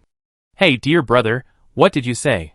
Putting his arm around the young man's shoulders, letting the young man bend his back, and poking the barrel of the gun into the soft flesh of the young man's jaw, Mu Hua asked the young man, with a sinister smile on his face. Damn you! The young man tried to resist. Click! The sound of the revolver firing pin breaking stopped the young man from speaking. Glancing at Mu Hua's eyes, the young man's heart skipped a beat. He was serious. This is not a good person. Chapter 8. What is the most important thing when living in a new place? It is to establish a basic connection with the locals. Coming to a strange place, Mu Hua also needs connections, but he has no entry point for the time being. But you see, he is trying to make friends with a young man who came to his door. Local ruffians, especially those with magic addiction. This kind of people are usually hated by people and ghosts, and no one will feel strange if they die on the roadside one day. But this kind of people are usually well informed. No, you can't do this. Hey, brother, I apologize. This is the territory of the Vito family. There are garrisons, guards, and adventurer unions in the town. You shouldn't use guns casually. The young man froze. Because of the collision of the gun barrel, the young man raised his head and dared not resist. Bang bang. The forehead was hit twice by the gun handle again. The young man fell to the ground in a daze, and bright red blood instantly slid down. Squatting on the ground, the barrel of the gun was poked into the mouth of the young man. Ignoring the fear in the young man's eyes, Mu Hua's fingers kept moving around the outside of the trigger. The Vito family? They probably have nothing to do with the Chable nobles. They should be gangs here. Are you from a gang? The smell on you is really disgusting. What kind of garbage do you eat, you bastard? I'm a potion master. The degraded magic potion I configure can make you enjoy a whole day of climax. I like making friends. Look, I think we can become very good friends. Don't worry, I'm a serious person. Do you know Dandelion Inn? That's my hotel. By the way, can you tell me how to get to Dandelion Inn? You should go there to find me later. Maybe I can give you some high-end goods. We are friends, aren't we? Mu Hua kept talking to the young man in a somewhat neurotic manner. Woo, the gun barrel was pressed against his mouth, and the young man whimpered. After confirming that the young man had a begging expression on his face, Mu Hua finally pulled the gun barrel out of the young man's mouth. Oh, sorry, I just came here. You know, a new environment always makes people nervous. Mu Hua said apologetically. Degraded magic potion, a failed alchemical product, has an effect similar to laundry detergent. It is highly addictive. Overdosage will make people addicted to magic. That thing is also a contraband in the relatively open Luren Star. Cough. Cough. The young man coughed dryly. Maybe he would dare to act rogue even if he met a demon hunter, but facing Mu Hua, the young man knew how to restrain himself. Dandelion Inn? No, there is no Dandelion Inn in town. The young man didn't dare to think about Mu Hua's so-called degraded magic potion. He didn't like to get along with such thugs. After a little thought, he denied it. Mu Hua frowned. Oh yes, Demand Hotel, that hotel seems to have a dandelion logo. The sign there was removed a few days ago. We thought it was because there was no business. The business there is indeed not very good. Along the main road, the third intersection, you can see it through a large maple forest. Seeing that Mu Hua frowned deeper, the young man raised his voice slightly in nervousness. Well, thank you. What's your name? Mu Hua nodded. JJ. Look, JJ, we are friends now, aren't we? We may have more contacts. As I said, I need friends. I think you should need it too. Looking at the young man again, Mu Hua asked in a positive tone. Master, what are you doing? A gentle female voice came, and Helen was standing behind Mu Hua without knowing when. The maid's clothes, silver hair, although the pupils were not vertical at this time, the fear on the young man's face was obviously heavier. Of course I'm asking for directions. Mu Hua patted JJ's shoulder, put away his weapon, and stood up. Helen looked at JJ, frowned, and looked at Mu Hua's palm again, with a trace of disgust on her face. Ignoring JJ, who was shrinking on the ground, Helen bypassed JJ, and the two walked along the road. Master, you shouldn't contact this kind of people. After walking a distance, Helen said to Mu Hua, I'm not familiar with this place. You should know that I'm not good at frontal combat. To do what Samantha asked, I may need to use them. Mu Hua shook his head to explain. Helen was puzzled. Do what Samantha told you to do. What did Samantha tell you to do? Is it necessary to get along with Tabitha with such a gangster? My cousin, what the young lady wants is a demon hunting team, and members with extraordinary potential are also needed. These street gangs can only bully the residents. Maybe there will be some supporting forces behind them, but they are useless to us. Helen frowned and said, Oh, I understand. Mu Hua looked at Helen in surprise, looked around, and suddenly understood. TSK, should I be so cautious? Mu Hua thought to himself, nodded and said no more. Helen didn't talk much. She felt that there was still some communication barrier between her and Mu Hua. However, Helen attributed this situation to the different cultural customs of the two planets. Since Mu Hua said he understood, Helen didn't say anything more. Although she didn't understand what Mu Hua knew, Helen knew that Samantha valued Mu Hua very much, and she also showed considerable respect to Mu Hua. After walking for a while, Mu Hua suddenly remembered that Samantha gave him a lot of things, but it seemed that she didn't give him money. He glanced at Helen and thought, forget it, maybe it was some kind of family experience restriction. It's a rare new life and new environment. It's impossible to prepare degraded magic potions. The impact is too bad. I gave him a hotel. I wonder if Spring Academy will pay him a salary. Maybe 1 or 2 of those magic cores can be sold. High-level magic cores. How many demon gold coins can they sell for?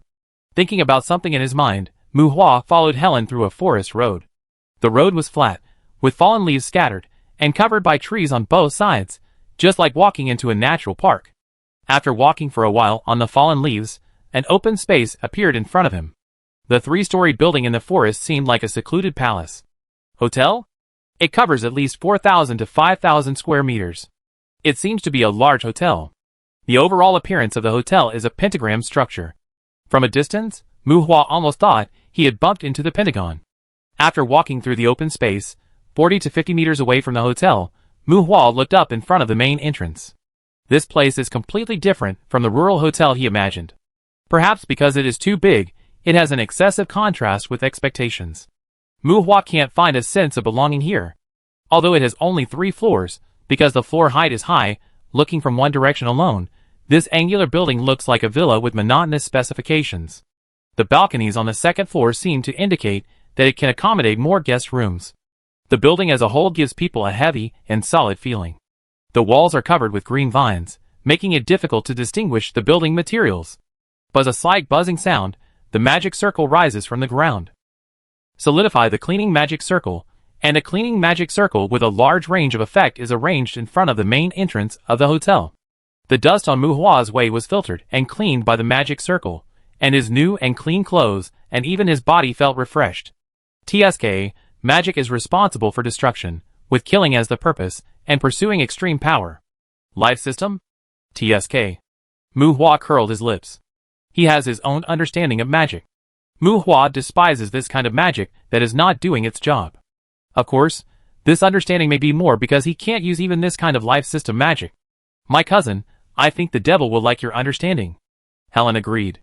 Never mind whether it is right or not, at least Mu Hua's understanding is conducive to his communication with the devil. Helen also hoped that Mu Hua could successfully sign a contract with the devil, and then kill the devil, so that she could return to Samantha. "Hi, Helen." A middle-aged white fat man in his 40s, wearing a flowered shirt, wide pants, and a pair of leather sandals, saw Mu Hua and the others coming, and the fat man stood at the door of the hotel and greeted Helen from a distance. Helen nodded to the fat man, stepped back half a step, and let Mu Hua's figure. Demand Benson. Originally the person in charge of this hotel. I once wanted to make it the best Dandelion hotel. In the future, I will help you manage this place, and welcome your arrival. Master Mu Hua, this is yours. Facing Mu Hua, the middle-aged fat man had a complicated expression, and his respectful tone was a little weird. The scale of the hotel in front of him is really not small, and it stands to reason that there should be a lot of service staff. Mu Hua saw that the fat man was here to greet him, but he was alone and his opening remarks were still ambiguous. What's the point of this fat man? At least the affairs of this hotel are under our control, right? Is Luren so rude to his leaders? Chapter 9. His name is Taming. 3 generations of his family have worked for the Benson family. Although he has no future, his character is still good. The Dandelion Hotel has a special meaning to the Benson family. I heard that his long-cherished wish is to be assigned to manage a Dandelion Hotel, and then retire in the hotel. His wish has already come true, but you came. There is a conspicuous sign on the ground near the hotel entrance, Demand Hotel. The middle-aged fat man led Mu Hua into the hotel. Helen introduced the fat man to Mu Hua. After listening to Helen's introduction, Mu Hua looked at the man in front of him speechlessly. At most in his early 40s retirement? All along? So conscious, his parents didn't beat him to death? Ignoring Helen's evaluation of him, Demand introduced the hotel to Mu Hua in an orderly manner. The first floor has a spacious and empty lobby. The long bar makes the area near the front desk more like a bar. There is even a circular wine cabinet behind the bar, in which various kinds of wine are placed. There are no guest rooms on the first floor. The whole floor is transparent, with only a few walls and pillars that can block the view. At first glance, the spaciousness is a bit shocking. There are restaurants, kitchens, bathrooms, rest and movie viewing areas, for medical warehouses, and a fitness area that occupies half of the first floor. In addition to the public bath, the fitness area, which is a bit oversized, actually has a sand pit and a ring. There are no other employees in the hotel except a man, but there are some square multifunctional robots responsible for cleaning and tidying up. This kind of robot should have been considered a high-end technological product in Mu Hua's previous life, but it is a low-end version of a living puppet in the magic empire. They have independent thinking, soul, and are driven by energy generated by magic cores. Although charging is saved, the cost of maintenance and repair is involved. It is definitely more expensive in Elanta than using manual labor, but it is not so easy to say in Luren. The main purpose of the Dandelion Inn is not to operate. It is an information exchange point for the economic people of Benson Economics and Trade, and will try to help the family recruit potential new adventurers. Well, an agent is a businessman who acts as an agent for a demon hunting team to sell supplies. Because it may involve some privacy, we basically don't hire service personnel here. While the man explained to Mu Hua, his face was full of disgust for this rule. The biggest difference between the settlers and adventurers is that the settlers have a lot of privacy, and as their strength grows, most adventurers, when faced with most things, basically just do it and that's it. What kind of privacy is needed to help others buy and sell war spoils? Obviously, Benson should only be regarded as a wealthy family among the settlers. And Mu Hua estimated that Demand's disgust is more because there is a lack of waitresses, who can be used as unspoken rules here. Of course, the atmosphere in the inn is quite relaxed most of the time.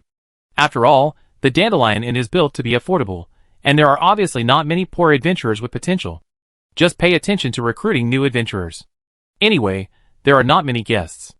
If you are good at making friends, you can also have a party here. If you really need it, I also have a takeaway phone number. Some nice girls have come to the town recently. After being disgusted, Demand had a kind of simple and honest attitude. There are few guests only because the courtyard of Bear Pig Town has not been developed yet. It will get better in the future. Helen corrected. Mu Hua glanced at Helen beside him. Although Helen's expression was normal, her palm hanging by her side was clenched into a fist, and then into a claw. Mu Hua shook his head secretly. This Demand has always been thinking about the existence of retirement. It is really awe-inspiring. My cousin, the Dandelion Hotel, has a good reputation among adventurers. Although the area may not be as large as this one, there are dandelions near many courtyards in the empire. It is a business initiated by the lady, and is currently an important part of the Benson family. As if she had finally given up the idea of scratching Demand's fat face, Helen explained to Muhua softly. Well, scattered dandelions? By the way, what did you say about Demand's character just now? Muhua nodded, turned his face, and asked Helen seriously. Helen opened her mouth and lowered her eyes for a moment. This cousin is a bit naughty, but she can't beat him to death. It's a bit uncomfortable. Going up to the second floor, the overall layout of the second floor is full of three-dimensional structures. Because of the structural layout, there are a large number of rooms distributed here, but it is not as dizzy as a maze. The floor has good lighting, which also makes this place a bit of a hotel style. However, the overly quiet environment made Muhua suspect that there was no one living here. Demand introduced everything to Muhua competently. Helen seemed to not want to hang out with the two of them anymore, so she found a single room to rest. Muhua looked at the clean and tidy double bed in the room, and then looked at Helen, who had no intention of leaving. Am I living here too? Muhua asked Helen with pure eyes. No, your residence should be on the third floor, Helen replied. But don't you want to help me? I heard that the Red Moon and the Devil are a good match. Maybe I want to summon at night? Muhua glanced at Helen's long skirt. The stereotyped mage uniform cannot show the graceful curve of a woman's legs, but just looking at Helen's waist, I think she must have a deathly figure under the skirt. You can call me if you need anything, just use the room service. Helen noticed Muhua's gaze, her eyebrows twitched slightly, and said to Muhua, Oh, then maybe we should add the contact information. Muhua raised the bracelet on his wrist. After a brief exploration, he was already familiar with this thing, and the adventurer's certificate was just a small part of it. Phone, magic network, including camera projection, it has a strong communication function in itself, and the magic core has a long battery life. This thing is more convenient than a mobile phone. My cousin, you should rest well after the journey. I must remind you that with my current physical fitness, you will be pinched off. Helen ignored Muhua's raised bracelet, rarely showing a charming expression, and turned to sneer and closed the door. Ha! Demand laughed strangely. Muhua, who was rejected, glared at Demand fiercely. My dear cousin, I have to say that I have begun to respect you. Believe me, it will break. Demand had a sly smile on his face, not minding Muhua's glare at all. Humph, my technique is very good, can't I use my fingers? Muhua retorted, and the corners of his mouth gradually curled up. Well, if it's not handled properly, it will break, right? Demand looked thoughtful, his tone uncertain, and when they looked at each other, the smiles on their faces became more and more similar. Get out! A shout came from the room. Muhua shrugged, and the two left the room. My dear cousin, there are only 4 suites on the 3rd floor, which can be used as a team base. 3 of them are reserved for the other young ladies, but I don't think they would like to live here. On the way to the 3rd floor, Demand told Muhua about the situation on the 3rd floor. The so-called other young ladies are probably the 3 illegitimate children that Samantha mentioned, although it is still unclear what position the Benson family holds among the wealthy. However, judging from the hotel's intention to attract new adventurers, even if it is just a wealthy family among the settlers, it should be in the process of trying to transcend. The settlers run the settlers' world, and the adventurers run the adventurers' business. This is already an unspoken rule in this world. Of course, some forces that want to transition between the two will also blur this boundary. This transition is very risky because it involves competition. More pure forces will have an advantage, and will get more support. Demand, just call me Moo or Boss. I didn't ask Demand more about the illegitimate child. Since some things have to be done, it's best to say less. Take money from others and help them get rid of disasters. After years of being in the black market, Muhua never admits that he is a novice rookie. He has also poisoned dwarf orcs. He thinks he is a professional. Okay, Moo, Demand responded. Oh, you really lack the necessary respect for your leader. Muhua chuckled and complained. Huh? What else do you want? Give me a slavery contract? Demand spread his hands and pushed open the door of a room on the 3rd floor. Courtyard. A suite with a courtyard layout. The room is very large, larger than Muhua expected. The spacious living room is like a small banquet hall, with sports equipment and even an independent gravity room. Furniture, magic equipment with functions similar to electrical appliances are all available. The long corridor has a few oil paintings hanging on the wall, 5 toilets, 2 bathrooms with bathtubs, and 8 bedrooms distributed around the living room. Each bedroom is spacious enough to accommodate 4 large beds. An enchantment room, an alchemy room, and even a medical room with a trauma repair chamber. No wonder it can be used as a team base. By the way, it's okay for Helen to live here, right? The decoration is not luxurious. There is a weapon rack on the wall of the living room, and there are many partitions on the wall. These partitions are probably for people who live here in the future to place personal weapons and trophies. Mu Hua once again sighed at the spaciousness of the room. Mu, I think it must be difficult for you to get a girlfriend. Seeing that Mu Hua has a lot of ideas about Helen, Demand curled his lips. No, women like people like me, especially now that I am still a cousin. Mu Hua is full of confidence. Hee hee. Demand rolled his eyes, and did not comment. What about you? Does your wife know that you are good at ordering takeout? Feeling despised, Mu Hua counterattacked. TSK, I divorced a long time ago. Demand looked unhappy. Isn't a wife meant to be divorced? Mu Hua questioned. Okay, boss, I think we can get along happily. Demand was stunned, then slightly agreed. Congratulations. Mu Hua. Thank you. Demand. Ding, confirmed a relatively safe place. The dimension entrance is bound to the host. The burning furnace has been put into use. Please go to the space as soon as possible to merge the soul. Well, ding is impossible to ding. While confirming the look with Demand, Mu Hua suddenly had a thought in his mind, and after understanding it inexplicably, it can be translated into the above meaning. Demand, I need to rest. I don't like to be disturbed when I rest. You can leave. Here. Here. Here. Really here? Mu Hua suppressed the ecstasy in his heart, gave up the idea of ordering a takeaway to deepen his friendship with Demand, and said to Demand coldly. After confirming the look, it should be a friendly army. How can you turn your face? Demand was puzzled. You don't need to eat. The habitual inquiry was interrupted by Mu Hua. Eat? What to eat? You should think more about losing weight. Mu Hua was impatient, pointed at the door, and forced Demand out of the room. The sudden contrast made Demand confused. Bang! The door was tightly closed. Click! The sound of locking. TSK, F***K. Even if you want to shoot, you don't have to be so anxious, right? Mu, I have a full-body photo of Helen. Do you need it? Demand shouted after reacting. Get out. Very good, Demand, who was originally planning to retire in the Demand Hotel, received 2 insulting scoldings in the original Demand Hotel in a short period of time. Chapter 10. Demand was very satisfied with Mu Hua, because Mu Hua did not have the reserve of the young masters of the family, and Mu Hua also agreed that the hotel would continue to hang the sign of Demand Hotel. This cousin did not intend to manage the hotel. As long as he served this young grandfather well, the hotel was still under the control of Demand. When ordering takeout, he was still master Demand, letting go of the long-term entanglement, and not asking Mu Hua what was wrong. Demand left the 3rd floor with satisfaction. At this time, Mu Hua in the suite on the 3rd floor faced another scene. After driving Demand away, Mu Hua entered a bedroom in the suite, and observed that there was no eye of surveillance in the room. Thoughts transmitted strange signals in his mind, and Mu Hua pursed his lips as the signals guided him. The mind outlined an unknown magic circle, and then, the magic circle was outlined autonomously under the operation of unknown forces. Without mobilizing his own magic power, the magic power from the outside world automatically flowed in. The complex patterns were filled with the whispers of demons, and the magic circle was activated. Teleport. The magic circle rose from under his feet, and half of the bedroom was covered by the magic circle. Because he was too close to the door, the magic circle even covered the living room, and he subconsciously reduced the coverage of the magic circle, and the magic circle shrank and rose.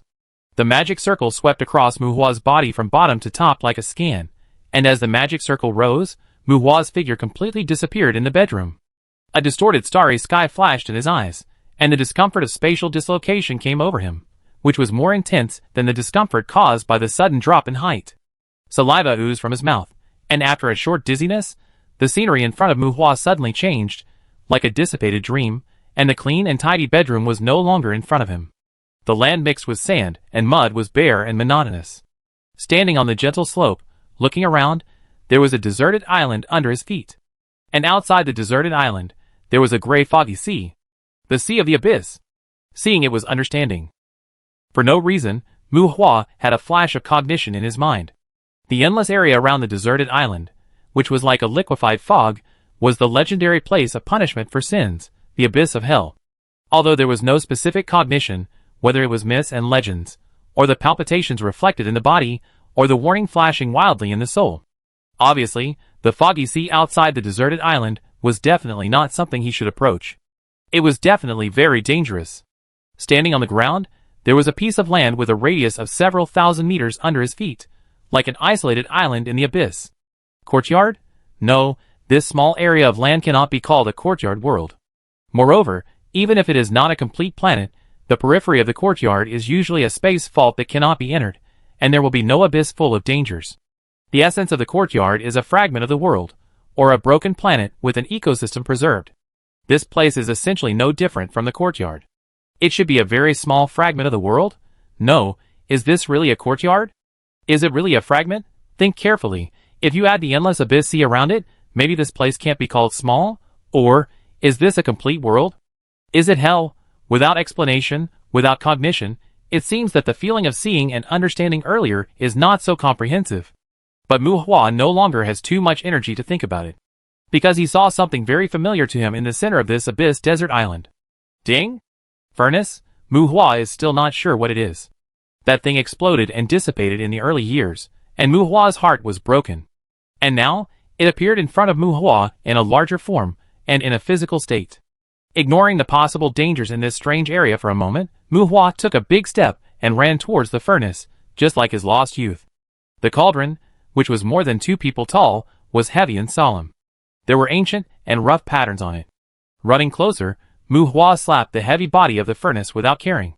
With Mu Hua's contact, the physical cauldron became illusory again.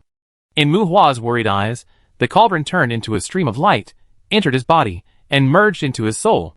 Afraid? Not exist. This thing has been with Mu Hua since he was born, and Mu Hua has always had endless expectations for it. Unfortunately, it exploded later. Mu Hua even regretted why he was not blown up together. He really wanted to delete his account. The Nguyen Furnace, that furnace, or Mu Hua's talent, is the name of a kind of ability that his soul now possesses. There is no specific definition, probably just throwing some valuable things into it to melt and become something new. Mu Hua didn't know the details, but he knew what he could do with it. It felt very strange. Took out a magic core that Samantha gave him from the space ornaments, and the Nguyen Furnace eat this. Baby, Daddy is here. He muttered like a pervert. Obviously, the impact of the short-term mutation and the joy of reuniting with old things made Mu Hua a little crazy for a while. The palm holding the magic core appeared a pale golden light, as if it was the soul fire of the alchemist. In the golden light, the magic core disappeared, and Mu Hua could see a translucent virtual image in front of him. Like an elliptical data interface, or like the inside of a furnace that can accommodate everything, the magic core that disappeared earlier appeared here.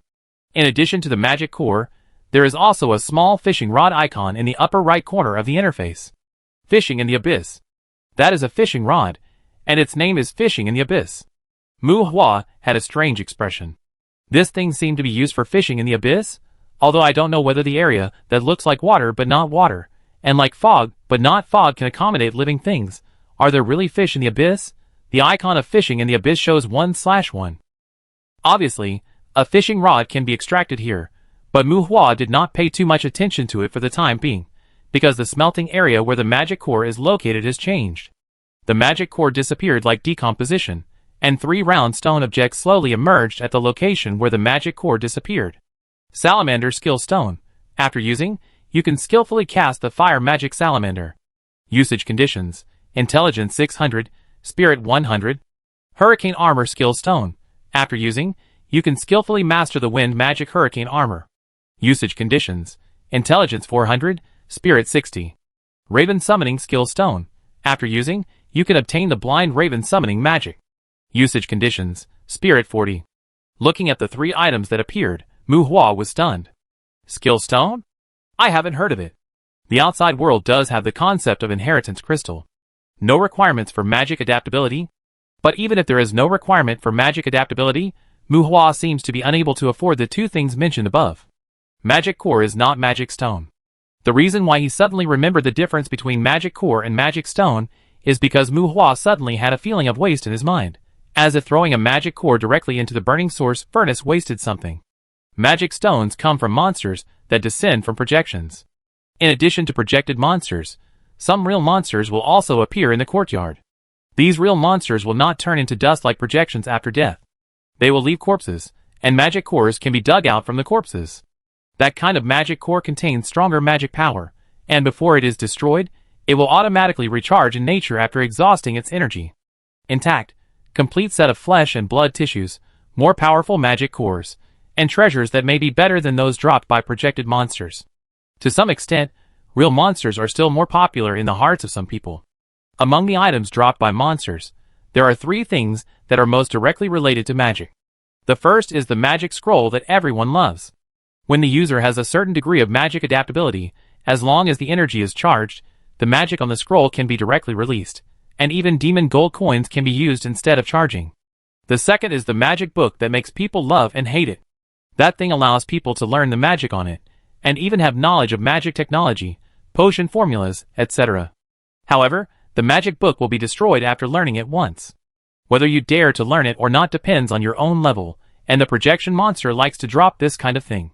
Because there are too many of them, unless it is some magic with strong applicability, people still have more disdain for magic books. The third is the magic inheritance crystal, which can be regarded as a secret treasure. That thing can only be obtained by the monster that descends physically, usually in the form of crystals near the magic core. It can let people learn a certain magic directly, even if you can't cast a spell. Even if you don't have the conditions to release this spell, you can learn it. The only difference is whether you can release it. In the furnace panel, Muhua looked at something that should be smelted with magic cores, magic skill stones? The name of skill is appropriate, and learning magic with inheritance crystals seems to be more similar to skills in the game. Whether it is a skill stone or a heritage crystal, whether you can master the deep characteristics of these magics depends only on the habits, practice and adaptation in the future, that is, improving the magic through practice. This kind of thing. After figuring out the concept of these skill stones, Muhua licked his teeth again. This thing is different from the inheritance crystal, they have absorption conditions. And what is the intelligence requirement of 500 or 600? Muhua looked at his own attributes. Constitution, 9, intelligence, 15. Very good, very powerful. I am such a cool man. Blind raven summoning, no discussion. Even if it is an empty shell, I will collect it first. Chapter 11. Salamander, condensing elemental aggregates, creating advanced fire element aggregates with certain sustained attack capabilities. Very attractive, this magic is powerful and belongs to the disaster level advanced magic. However, to absorb this skill stone, the intelligence alone needs 600. It is not that Muhua does not consider meditation to improve intelligence, but the miserable magic adaptability makes his meditation efficiency very low. And by improving personal level, adding a little attribute point per level, this can be 500 or 600 levels. Quack, the rough cry of the raven became pleasant in Muhua's ears. 3 choices, although 3 skill stones are melted, only one can be selected. After the selection, the other 2 skill stones dissipated.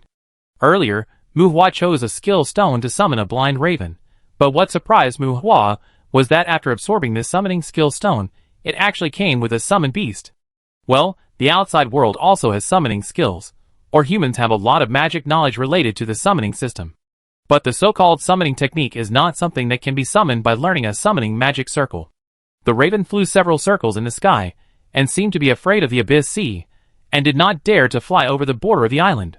Finally, it landed on Muhua's shoulder, with a heavy beak and a pitch-black body, but it was arrogant. Don't think that this blind raven is in existence that can be slapped to death by ordinary combat scum. But if you want to summon a raven, in addition to learning a special summoning magic circle, you must first have a real raven that has signed a slavery contract with you. That's right, a real blind raven, alive. And this is just the first step. The slavery contract can be said to be the cruelest of all contracts. This kind of contract is not something you can sign just because you want to. To sign a slavery contract, the enslaved party needs to reach a deep level of soul recognition, which cannot be achieved by coercion or inducement. Or simply using violence and coercion will have the opposite effect. Such a contract is difficult to sign under normal circumstances, and I will not discuss it in detail here. After having a blind raven that accepts slavery, consume specific magic materials, split your soul, and finally transform the raven into a strange form between a physical body and a spirit through a transformation ritual, close to an elf, but not an elf. This is the so-called summoned beast. If the summoning space, the summoning array, the creatures that accept slavery, the preparation of materials, and the execution of the ritual are barely acceptable to people, then splitting the soul has become a link that people are afraid of. People's spiritual attributes can barely represent the soul. If a summoned beast is created normally, this blind raven that Mu Hua can easily crush to death with one hand will also reduce Mu Hua's spiritual attributes by 1/10. As for transforming a more powerful summoned beast, if you don't estimate the opponent's strength well, it is not impossible to make yourself die. Although the summoned beast can be resurrected in the summoning space after death, this makes the summoned beast have a certain immortality. But it is also because of the harsh manufacturing method of the summoned beast that summoning magic has become an extremely useless magic in people's minds. The name of the blind raven comes from its beak that can peck out the effect of blinding curse. Although its body is very weak, it is still a magic beast. If the existence of the summoned beast is not taken into account, the blind raven summoning is completely incomparable to the salamander and hurricane armor. However, if it comes with a summoned beast, Mu Hua can understand why it can be ranked alongside the other two magics. Expectations come true. Mu Hua finally experienced the pleasure of opening the golden finger. Just as he was about to invest in the magic stone again, another feeling of waste suddenly rose in his heart. Come again? It seems different from before. Is it really that serious? Is it a waste to exchange a high-level magic core for a magic? It shouldn't be, let alone summoning magic. Even ordinary, low-level magic should not be considered. The skill stone does not only allow Mu Hua to release magic, but also comes with the relevant knowledge of this magic. Magic is not simply pushing a fireball or releasing a lightning. Any magic has a deeper extension beyond the appearance, even if it is a deeper application of elements and magic power. Even if you can learn it by yourself, the reverse inversion with guidance is far better than your groping training. Just like giving you a gun, whether you can shoot or how well you can shoot is not the same thing. After using the skill stone, it is like having an instructor with infinite patience to guide you in training. Why did Mu Hua suddenly feel that it was a waste? Confused, Mu Hua looked at the fishing abyss in the upper right corner, took it out with his mind, and a fishing rod emitting a mysterious luster appeared in Mu Hua's hand. The fishing rod looks like gold and wood, and looks like a sea rod. It has everything, including sinkers, floats, fishing lines, and reels, but no fish hooks. As the fishing rod was taken out, 0/1 was displayed under the fishing abyss icon, and the feeling of waste just now disappeared. He tried to put the magic core in again, and the magic core disappeared from Mu Hua's hand under the halo. The next moment, the magic core appeared in the smelting interface again and decomposed again. Accumulated demon armor, rock crystallization, kinetic charge, chaos cloak. Very good, there is one more option than before. Several skill stones are very powerful magic, but their attribute requirements still seem like a fantasy to Mu Hua. Pick one, forget it. Looking at the hundreds of attribute requirements, Mu Hua simply invested another magic core. If these skill stones are not extracted, they can be reset and changed by smelting new magic cores again, and it seems that there is a certain accumulation effect. Anyway, they are all good for viewing but not for use. Mu Hua completely forgot that the selling price of these magic cores is absolutely a fatal number for him. He wanted to see what he could melt. The magic core dissipated, and the 4 skill stones changed while flipping. Standpoint explosion, sky-breaking barrier, thunder beast. 1 skill stone is missing, but the number under abyss fishing in the upper right corner has changed to 0.1/1, and there is a new symbol next to the icon. An oval light blue gem? It seems that the number representing the inventory is displayed as 1, flickering unsteadily, as if it will return to 0 at any time. Huh, new things? Mu Hua muttered softly. There is nothing to say about the 3 skill stones. Even if it is the sky-breaking barrier, it is said that the magic scroll of this spell belongs to the strategic level material. Mu Hua just took a closer look, and he didn't know if he was qualified to learn it in this life. Check the newly appeared gem icon. Balian Secret Stone. It condenses the crystallization of practice experience and improves the proficiency of the specified skill to a certain extent. A stone for upgrading skills? Mu Hua didn't think much about it, and directly extracted it. Very beautiful gemstone, with a thought, blind raven summon, level 2. Perhaps it is because the skill level is too low? The 100 refining secret stone is unexpectedly powerful. When applied to the blind raven summoning technique, it directly improves the blind raven summoning technique by 1 level. The so-called attributes are just a general observation of the biological conditions in this world. People can check their own attributes through magic identification. But magic talent, including the degree of magic training, can usually only be experienced through perception, and even magic identification cannot be checked. After Mu Hua merged with the burning source furnace, he can check his own magic status from the furnace interface, which saves him a lot of trouble. Blind Raven Summon. Mu Hua's mouth uttered a devil's whispering tone, and the red magic circle was outlined in the void. Quack! Another raven appeared, and Muhua's mouth corners curled up uncontrollably. The first level blind raven summoning technique allowed Muhua to obtain relevant knowledge about making blind raven summoning beasts, including rituals, materials, split soul shares, etc. The second level blind raven summoning adds a raven to Muhua's summoning space, and he can selectively summon up to 2 blind ravens at a time. After this skill was upgraded, Muhua did not get any feedback on the new knowledge, but the number of blind ravens increased by 1 more. After the regular magic was upgraded, more insights and casting experience should be gained, but compared with an extra summoned beast, Muhua still felt that he had gained. The 2 ravens circled around Muhua, seemingly trying to compete for Muhua's right shoulder, but were driven aside by Muhua, who was flushed with excitement. Like a gambler, he took out another magic core, and put it into the furnace, and the magic core dissipated. Weakness seen through. Red Moon Dark Body. With only 2 skill stones, Muhua frowned. Red Moon Dark Body is a magic that forces people to get rid of constraints. It is very practical, but the attribute requirements are still very high. The series of lifetime? But my golden finger is back. Do you want to keep it? Well, I have no future. I will keep it. Come again. Maybe there is 100 refinement secret stone? Another magic core was thrown in. Muhua was killing like crazy. Chapter 12. 1 magic core is invested, and it is a skill stone. Compared with Muhua's poor attributes, these skills are too bright, and he can't afford it. Another magic core is invested, and it is still a lifetime series. The value of fishing in the abyss is constantly replenished. Muhua is in high spirits, and invests another one. Vermilion / Unfallen Fortress, and Force Contract Orb. 2 warrior skill stones, with extremely high physical requirements, but Force Contract Orb? Force Contract Orb. Summon high-level intelligent monsters and force the summon to be enslaved. Summon, by the way, it seems that these magic cores are used to summon monsters for me. Seeing this Force Contract Orb, Muhua muttered after realizing it. Long-term depression, goodbye to the gold finger. This Krypton gold card drawing like burning source furnace seems to make Muhua's emotions somewhat abnormal. But this thing is a bit weird. A forced slavery contract? Give it a try? After collecting the Force Contract Orb, 6 of the 10 high-level magic cores were used. Muhua looked at the 2 ravens jumping and digging the ground. He had expected to be able to melt the 100 refinement secret stone, but he had a vague feeling of hopelessness in his heart. If this is burned up, how can I explain to Samantha? Muhua weighed the Force Contract Orb. Give it a try. With this Force Contract Orb, I can also give an explanation to Samantha, who gave me the magic core, right? Well, I hope it's as magical as it says, and I hope a demon species will come. Snap! The orb thrown in the distance automatically shattered, and the complex sacrificial array was outlined on the ground like blood flowing through a ditch. In the light of magic, a figure on all 4s emerged from the center of the array, and Muhua felt a chill in his heart. Wasn't it said to be a highly intelligent monster? When he saw the monster in the center of the magic circle, Muhua complained in his heart. In the perception, a group of souls stretched out silt-like tentacles and attached to Muhua's soul.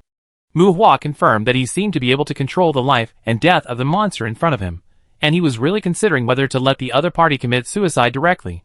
Huh? Abyss? Ha! My Monet is going to be prosperous. No. Island? Oh no! Why is it an isolated island? Isn't it said that there is endless nothingness in the abyss? Why is it not the edge of the abyss? Damn it! Damn it! It's over.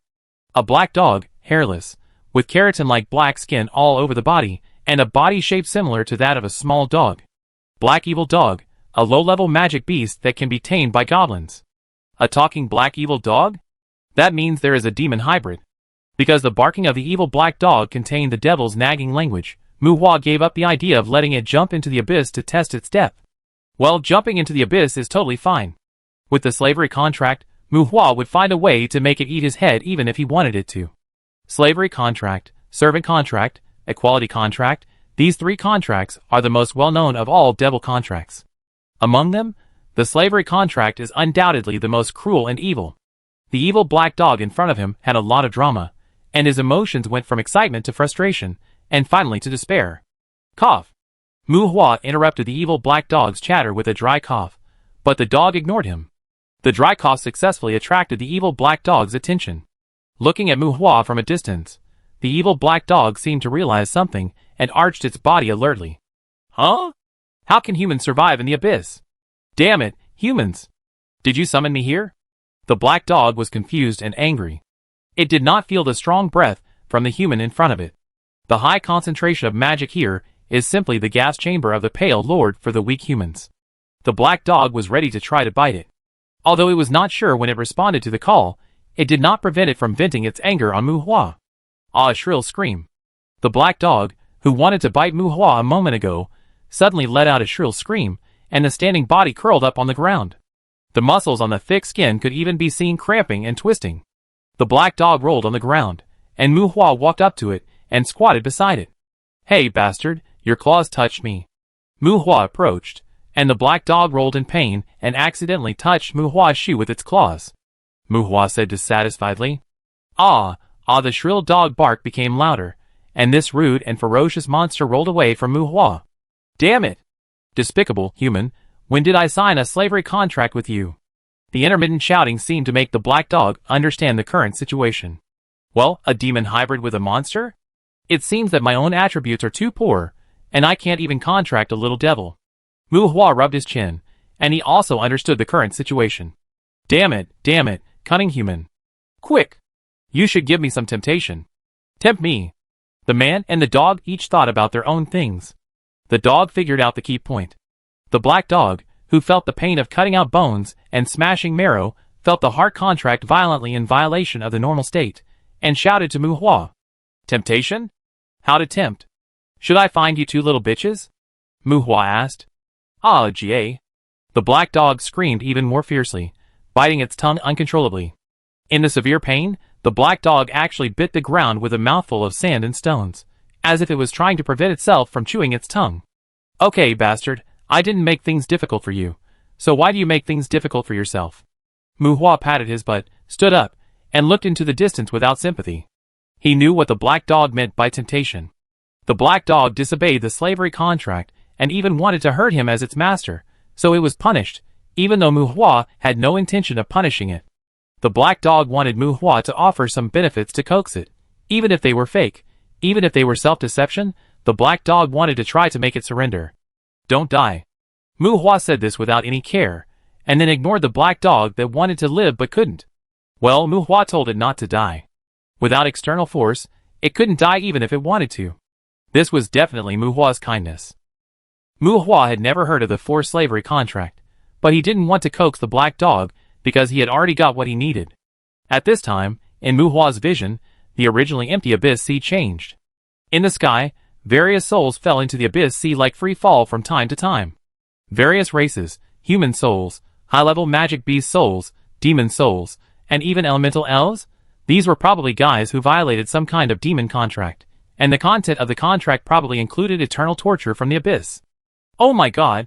Very good, because of careful observation, Muhua even saw a strange demon falling from a farther place, and there were actually living creatures. Countless souls, among which living creatures can be seen from time to time. Each individual exudes despair and fear, and the sky seems to have an invisible funnel, constantly dumping lost lives into the abyss. A terrifying landscape, but perhaps because some demons desperately flapped their demon wings, but still fell freely. Muhua inexplicably felt a sense of humor. The foggy abyss sea could not allow the things that fell into it to float, and those who fell into it disappeared from Muhua's sight in an instant. Seeing these fallen lives and souls, especially those souls, it means that Muhua has completed a certain kind of contact, and he has the ability of spiritual vision. He can contact spirits, and the breath of death is no longer harmful to him, and the ghosts and evil spirits that were originally relatively harmless should also be able to contact him. In this world, summoning demons is taboo. Samantha asked Muhua to summon monsters, and even helped him prepare sacrifices, obviously to help Muhua gain the ability of clairvoyance. A servant contract is similar to an employment relationship that cannot be resigned. The master needs to pay the servant the agreed remuneration, and the servant cannot refuse the reasonable instructions of the master. But it is difficult to restrain sneaky, lip service, and sneaking into Chinsong. Demons are too dangerous. Even with a servant contract, there is no shortage of humans who are deliberately killed by their demon servants. So after people achieve their goals, they usually try to kill the demon servants they cannot control first.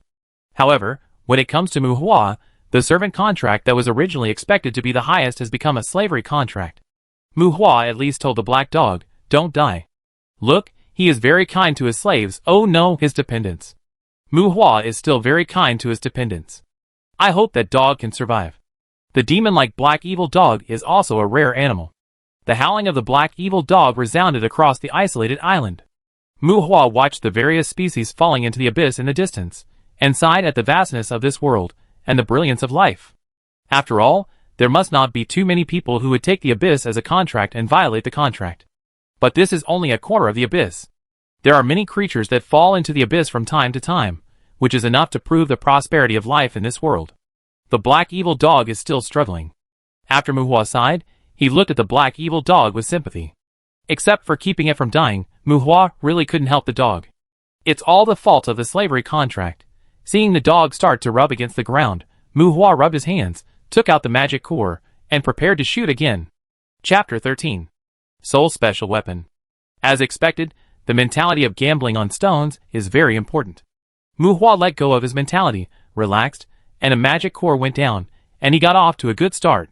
Although there is only one skill stone, this is a very interesting secret method without attribute requirements. Soul Special Weapon EP1.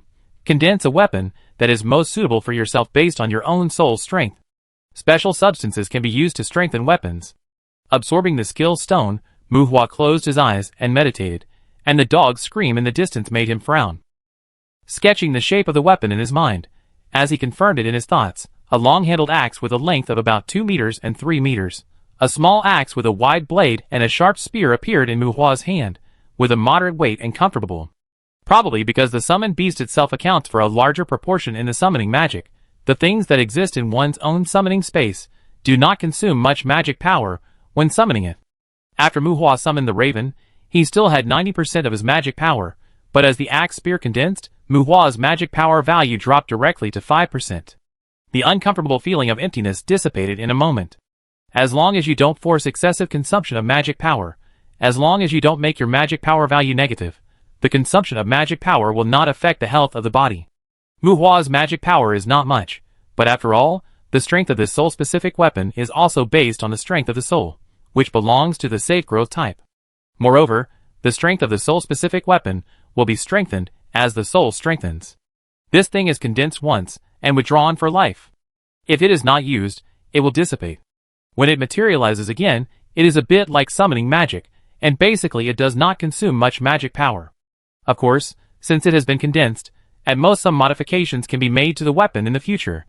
It is unlikely to change the form of the weapon significantly. Even if it is chopped off and chopped, it will still be an axe spear when it materializes again. As for why Mu Hua didn't get a Tang sword, Han sword, painted halberd, Panlong mace, etc. Well, Mu Hua is more self-aware. He still has some idea of his close combat ability. It's enough to be long, stabbable, and fierce when chopped. He can't play cool and fancy. Pistols and bows require the separation of bullets and guns. If there are no bullets and arrows, a Vulcan cannon can only be used as a blunt weapon. Otherwise, Mu Hua will definitely use his soul-specific weapon to get himself an automatic rifle. Playing with a gun and axe in his hand, Mu Hua stabbed and chopped a few times, threw it with one hand, and snapped his fingers. The gun and axe became illusory and dissipated in the air. Although the strength is determined by the strength of the soul, this skill is not a show-off. At this stage, the strength of the spear axe is roughly equivalent to that of a normal iron knife, but it is a magic weapon after all. Its sharpness and armor-piercing ability are linked to Mu Hua's spiritual attributes. It is absolutely incomparable to ordinary iron weapons in terms of the damage to the flesh containing magic power. Let alone stabbing a person or chopping a chicken, at least it is no problem to chop low-level monsters such as goblins. Moreover, the most insidious thing about the soul-specific weapon is that it has the characteristics of damaging the soul. If you are chopped by it, it is difficult to recover in a short period of time with ordinary medical means, especially when chopping ghost-like undead species, which are very slippery. The dog is still humming. Mu Hua glanced at the black evil dog with regret and took out the magic core again. After smelting the magic core, a skill stone that he couldn't afford appeared. After smelting the magic core again, he still couldn't afford it. TSK, magic and the like, can't make life convenient, and it's fun to destroy all day long? Mu Hua complained. Well, since the golden finger returned, Mu Hua's understanding of magic seems to have changed a little bit. The last magic core, Mu Hua was a little worried. a little regretful that he shouldn't have smelted it in this way. Shaking his head, listening to the dog's cry, life was full of positive energy again. Magic core smelting, salamander skill stone. Bone spear scattering skill stone. Skeleton summoning skill stone. The first time the burning source furnace smelted the magic core, it seemed to have some connection with the source of the magic core, but the things produced after superposition smelting were very random. Salamander appeared again, which made Mu Hua feel a little vomiting blood. Bone spear scattering is similar to mass bone spear. Undead magic belongs to soul magic, and most of the casting conditions are more inclined to spiritual attributes. This is the biggest difference between them and elemental magic. This bone spear scattering is no exception, but its requirement for spiritual attributes still makes Mu Hua stay away. As for skeleton summoning, look at the two ravens running to the dog and pecking blindly. Summoning skills, and so on, Mu Hua accepts them all. Skeleton summoning LV1. Summon a skeleton warrior. Intelligence requirement 10, spirit requirement 50. Skeleton warriors. A kind of weak and troublesome skeleton undead, but it is not the worst among the undead creatures. Ghosts, evil spirits, and evil spirits. When the ghost-type undead grows to the evil spirit level, because the exposed soul has a very big disadvantage, if the evil spirit abandons the evolutionary route of the ghost type, it can emit death and transform itself into a pure soul. This kind of soul finds a burial place to sleep.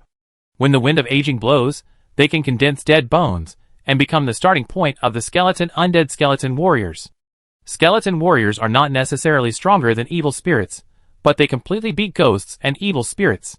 Their souls are protected by external substances, and they are undead species. If there is no necessary means of attack, even if their bones are broken, they will not die. This kind of skeleton warrior is not the same as the constructed skeleton made by the necromancer from the corpse. That kind of skeleton is a ghost attached to a carrier, and it can be killed by knocking the head open. As for the real skeleton undead, their souls may be hidden in anyone or even a piece of their own bones. To fight with skeleton warriors, corrosive elemental magic is the only choice.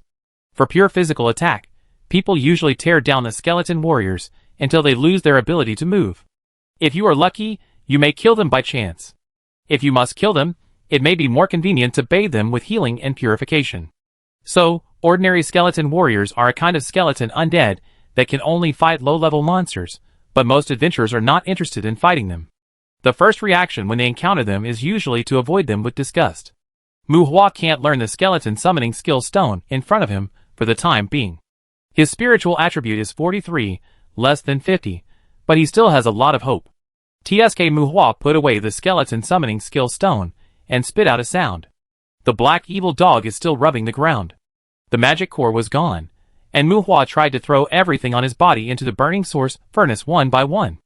Although his feelings told him that it was useless, could he believe his feelings? Well, it was right to believe his feelings, and it was useless. But it was good to have the courage to try. At least Mu Hua found that there was a storage space in the burning source furnace, which was discovered by Mu Hua himself. There was nothing on his body that could be melted, including the demon gold coins. But it seemed that the dog rubbing against the ground over there could be melted. Well, it could be melted if it died. Mu Hua considered that if it couldn't get over it, he might as well let it go.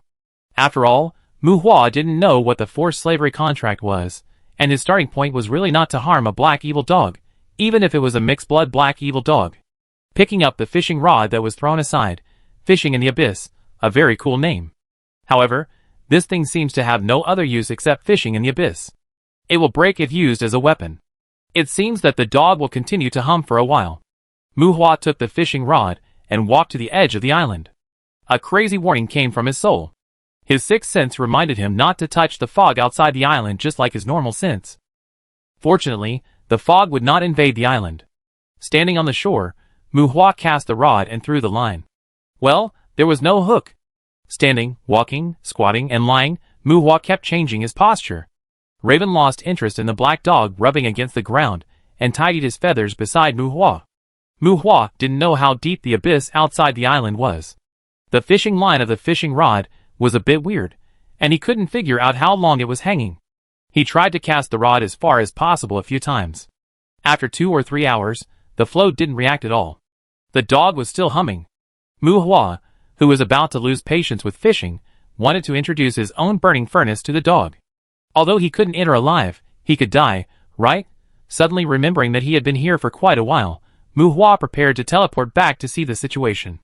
In the intention of returning, the magic circle enveloped Mu Hua and the two ravens, and Mu Hua's figure disappeared in the magic circle. As for the dog, what dog? Oh, the black evil dog. Anyway, monsters don't need to eat to maintain their lives. They absorb external magic power to provide for their own survival. Usually, they are greedy and eat things that are good for their growth, or simply to fill their stomachs. Mu Hua has already told it not to die, and the black evil dog can't die. Chapter 14. Time is messed up, or rather, the time on the timer is messed up. Mu Hua left the Abyss Island and returned to the bedroom where he was teleported. As soon as he came back, he found something wrong. Mu Hua didn't stay on the Abyss Island for a long time, but it was at least 2 or 3 hours. It was already 4 or 5 o'clock in the afternoon when he left Luren's star, or the human world, and it was close to dusk. But the outside world was still bright at this time. Looking at the clock in the bedroom, the time showed 5 o'clock in the afternoon on the same day. Time flow speed? Is 1 day on the island equivalent to 1 hour in the human world? Mu Hua roughly calculated the time difference and muttered softly. Isn't that hell? Or does the abyss in hell have other rules? Mu Hua was at a loss for a moment. Humans have a vague concept of hell, but they are not completely ignorant. The monsters in the courtyard, especially those demons, will also communicate with humans, and there are even demons who try to integrate into human society. It's hard to say anything else, but since the courtyard appeared on a large scale in the Elanta Federation, the courtyard, hell, and the human world have been on the same timeline. It's said that a whole day of cultivation is equivalent to an hour in the human world. When Mu Hua discovered the time difference between the Abyss Island and the outside world, he didn't feel the joy of winning at the starting line as he imagined, but instead had a bitter and tangled face. Doesn't that mean that if we stay on the Abyss Island, we will be buried in peace in 3 to 5 years in the outside world? Touching the raven that landed on his shoulder, Mu Hua complained a little helplessly. Burn in the ground. Bury in the ground. The raven seemed to agree and called out in cooperation. Good guy, it's okay to win at the starting line, but after 2 or 3 years, Demand still has a face full of collagen, and we have back pain and leg cramps, which is a bit hurtful, right?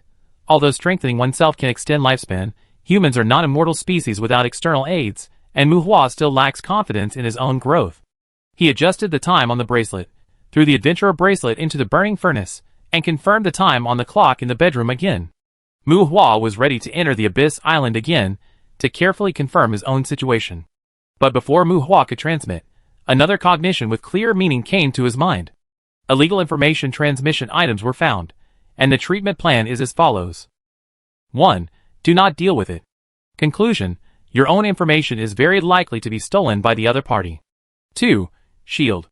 Conclusion: there is a very small chance that the other party will discover it. 3. Track the final signal source and attack the signal source. Conclusion: attract the attention of the other party, and there is a high probability that the other party will counterattack and annihilate. 4. Give up using the adventurer certificate. Mu Hua was stunned. He was not stunned by the problem of the adventurer's bracelet, but that he seemed to be able to attack. Many people have speculated that the adventurer certificate may involve the leakage of their own information. After all, the Adventurers Guild unilaterally said that this thing was created by the fair and blessed goddess of the Phantom Seat. In addition to restricting the moral bottom line of adventurers in the courtyard, this thing can also receive blessings and rewards from the fair goddess when you reach a certain level or create something valuable. If you meet the conditions to receive blessings and rewards, it would be a miracle if the fair goddess does not have your information. The fair goddess is believed by many adventurers. Although no one has seen her, in this world where monsters are everywhere and demons are as numerous as dogs, Mu Hua dare not say that she is an illusory existence. Compared with the convenience and benefits brought by the adventurer certificate, people don't seem to mind these disadvantages. Moreover, the adventurer certificate has existed for thousands of years, and nothing bad has happened in the past thousands of years. Time seems to have proved that the goddess of justice is of good quality. If it was earlier, Mu Hua probably wouldn't mind. But now, with the golden finger turned on, he would go to the Abyss Island to hang out, and he could get all kinds of skill stones, etc. Mu Hua doesn't want these situations to be known by an unknown boss. It's impossible to give up the adventurer's bracelet. The biggest attraction of Luren to Mu Hua is that he can enter and exit the courtyard normally, but the premise of this entry and exit is the adventurer's certificate. There is a very small chance of being discovered by blocking the information transmission of the adventurer's certificate. Very small probability? Muhua can understand this aspect. Luren's star is larger than the Earth in the previous life, with a population of tens of billions, and more than half of them have adventurer certificates, not counting those who live in the courtyard. Muhua's attributes have always been ordinary and low. Even if the goddess of justice has great magical powers, she can't pay attention to him. It's very appropriate to dive at this time. As for attacking? Haha, forget it, annihilate and counterattack. Just got the golden finger, you want to be arrogant, right? After a brief consideration, Muhua chose to block. If there is a problem, just say that there is something wrong with the adventurer certificate. Anyway, I haven't heard of anyone who can hack the adventurer certificate. I'm afraid no one will believe Muhua if he says he has done something wrong.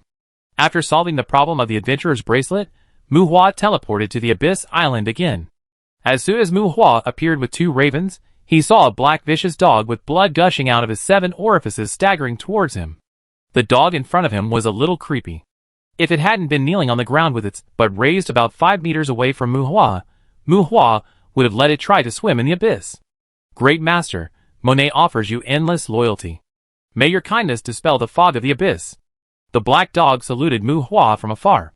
Emo. From now on, you will be called Monday. I don't know what kind of psychological process the black dog has gone through. Muhua felt obedience and worship from its soul. For Muhua's behavior of casually changing its name, the black dog opened his mouth and finally nodded helplessly in agreement. The slavery contract is cruel, but it won't make the enslaved people flatter and sing praises all day long. It requires the enslaved people not to have any ill will towards the master, and as long as there is no ill will, it is actually okay even if Monday quarrels with Muhua and curses. Of course, the premise is that Muhua will not order it to stick its head into its own ass. By the way, how did you figure it out? Muhua asked curiously. It's fine if it's obedient, but the black evil dog actually has admiration for him in his heart. Muhua also wants to know more about the compulsory contract orb. If I become your dependent, I can't return to hell. I saw you open the teleportation array. You can take me out of the abyss. Besides, if I want to stay here forever, it seems that you can give me 2 little bitches. Joey said weakly. Muhua twitched his mouth. This guy really knows how to make do. Walking closer to Joey, Muhua reached out and wanted to pat Joey's head to comfort him. After all, he has figured it out. He still needs to give some care to his own dog. Raised his hand, retracted it, forget it, saliva, blood, and mud all over his body. His own dog, there is no rush to care for it. Don't you have demon blood? If you practice for a few more years, maybe you can inherit the flying magic? Can't leave here? Muhua asked Joey. Didn't you see those creatures falling into the abyss without any resistance? You can't fly in the range of the abyss magic fog, even creatures with flying ability. And the magic power content of the abyss magic fog is seriously exceeded. Even demons can't bear it. Falling into the abyss, and being contaminated by the abyss magic fog will definitely be infected by the magic poison. The magic poison will erase the mind. The magic addiction of the abyss will make the existence that falls into it crazy and helpless. Even in hell, the abyss is a taboo place. Joey raised his dog paw and pointed at the water mist that Muhua called the Sea of the Abyss. Magic addiction, magic poison? Muhua was taboo in his heart. The two complement each other. If you fall into it, I'm afraid you will really become a lunatic who will feel the torture of the abyss forever. Is this hell? Muhua frowned and looked around and asked Joey. I don't know either. Monday answered honestly. Chapter 15. Monday did not know whether this abyss island was in the plane of hell, because the abyss was also a mysterious place for hell. In the legend of hell, a master had explored the abyss. But the conclusion he got was lost in nothingness. And the abyss touched not only the plane of hell, but even how many planes it extended to. Even the master did not get the answer. Nowadays, the demons in hell have no interest in exploring the abyss. The abyss is just the abyss, a forbidden and mysterious area. However, as far as Monday knows, it has never heard of the legend of an island in the abyss of hell, and the demon's understanding of the abyss is also an endless sea of nothingness. Although he did not get a clear answer, Muhua was generally satisfied. He thought that this small island would not be disturbed by some big devil or something like that. For the time being, this is his territory. Moreover, Muhua seemed to understand the function of fishing in the abyss. He was probably not fishing for fish, but for those guys in the abyss who had become psychotic.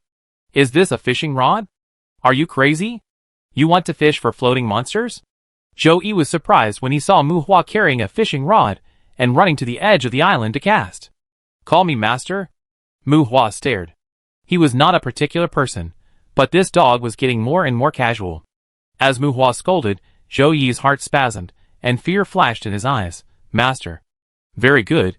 Confirming that the slavery contract was effective, Mu Hua decided to be a kind master. "You can also call me Mu." "What is a floating monster?" Mu Hua asked Zhou. "A type of monster that can survive and swim normally in the abyss sea. They are huge in size. As long as they are not harmed, they are not aggressive, but the floating monsters are very powerful. They are the darlings of the demon kings. I heard that the big demon kings like to use them as vehicles for transportation." "Master," Zhou explained. As for Mu Hua's kindness, he dared to bet his own demon life, and he believed that he would be miserable. Demon King, Big Demon King? This is the classification of the strong in hell by the creatures of hell.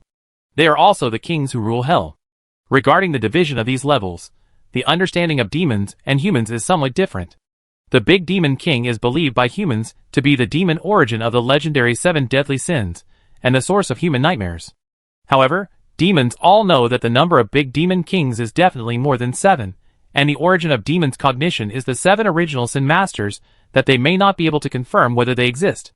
Of course, these are no different from the myths of the previous life to Mu Hua, so he just listens to them. Perhaps for most demons, the original sin masters are no different from myths. The big devil's mount? The floating monsters are underneath? Mu Hua felt guilty, and pointed to the sea. "No, not mounts, but the devil's palace is built on them." Zhou raised his head with a proud look, as if he was talking about him. Mu Hua glanced at Zhou. This dog was very tough, and had a character that was really a bit ungrateful. Mu Hua was too lazy to argue with him. Zhou continued. "But the floating monsters don't often dive into the abyss, otherwise who can catch them? After all, the devil will become stupid if he enters the abyss." Perhaps he said something wrong. While talking, the dog looked around as if he was guilty, and confirmed that there was no divine punishment thunder or something like that, and then raised his head again. Floating monsters usually float on the abyss fog. They are the only species known in hell that are not affected by the abyss. Monday followed Mu Hua, and used the term Sea of Abyss to represent the fog in the abyss. "Why are you so nervous about floating on the sea?" Mu Hua said unhappily. The man and the dog chatted casually. Raven wanted to stand on Monday's dog's head, but was driven away by Monday. Mu Hua suppressed his temper, and held a fishing rod, wanting to confirm what this thing was used for. During this period, Mu Hua sensed his physical condition again. There was no good news. Anyway, all his body functions were normal. He could not determine the impact of the flow of time on his body. Things in this regard could only be observed slowly in the future. Probably because the concentration of magic power here is extremely high. After Mu Hua lost interest in chatting, Monday lay beside Mu Hua, not knowing whether he fell asleep or meditated, and his physical condition was recovering rapidly. Name, Monday. Race, Warcraft. Level, 42. Life, 83%. Magic, 100%. Constitution, 73. Intelligence, 8. Spirit, 30. Magic adaptability, C. Allocated points, 0. Because of the slave relationship, Mu Hua can check Monday's status through the interface of the burning source furnace. This dog keeps emphasizing that he is a demon, but his race is still classified as a monster. It is not easy for a black dog to reach level 42. Not to mention black dogs, it is difficult for low-level goblins to improve their own levels. After all, they are usually hunted among monsters. And Monday's side is probably due to his smarter little head than a normal black dog. Similarly, being able to reach this level also means that this guy must be a cunning and cruel wicked thing in hell. Its own growth tendency is completely towards physical development. Its intelligence is higher than that of ordinary people, but it is limited. As for its spiritual and magic adaptability, it is the talent of the devil. Mu Hua can only envy it. Although it failed to enslave the ideal devil species, this dog is as fierce as the dog king among the black evil dogs. Because the black evil dog has some dog habits, it is a relatively easy to tame monster. Not only goblins like to tame black evil dogs, but also many humans like to tame this kind of monster. And because of the possibility of taming, and the fact that most monsters descend in the courtyard as their bodies, this also makes monsters a type of existence that is more popular among adventurers. There is even an area on Luren Star that relies on a courtyard that can be regarded as a habitat for monsters. With the patronage of adventurers from all over the world, it has become a principality with strong national strength. As for Monday, although it has no hair and does not look very good, it is like a free pickup anyway, so Muhua can't say that he is too disgusted with it. The magic power content on the Abyss Island is really high, so high that Muhua could not survive here at all.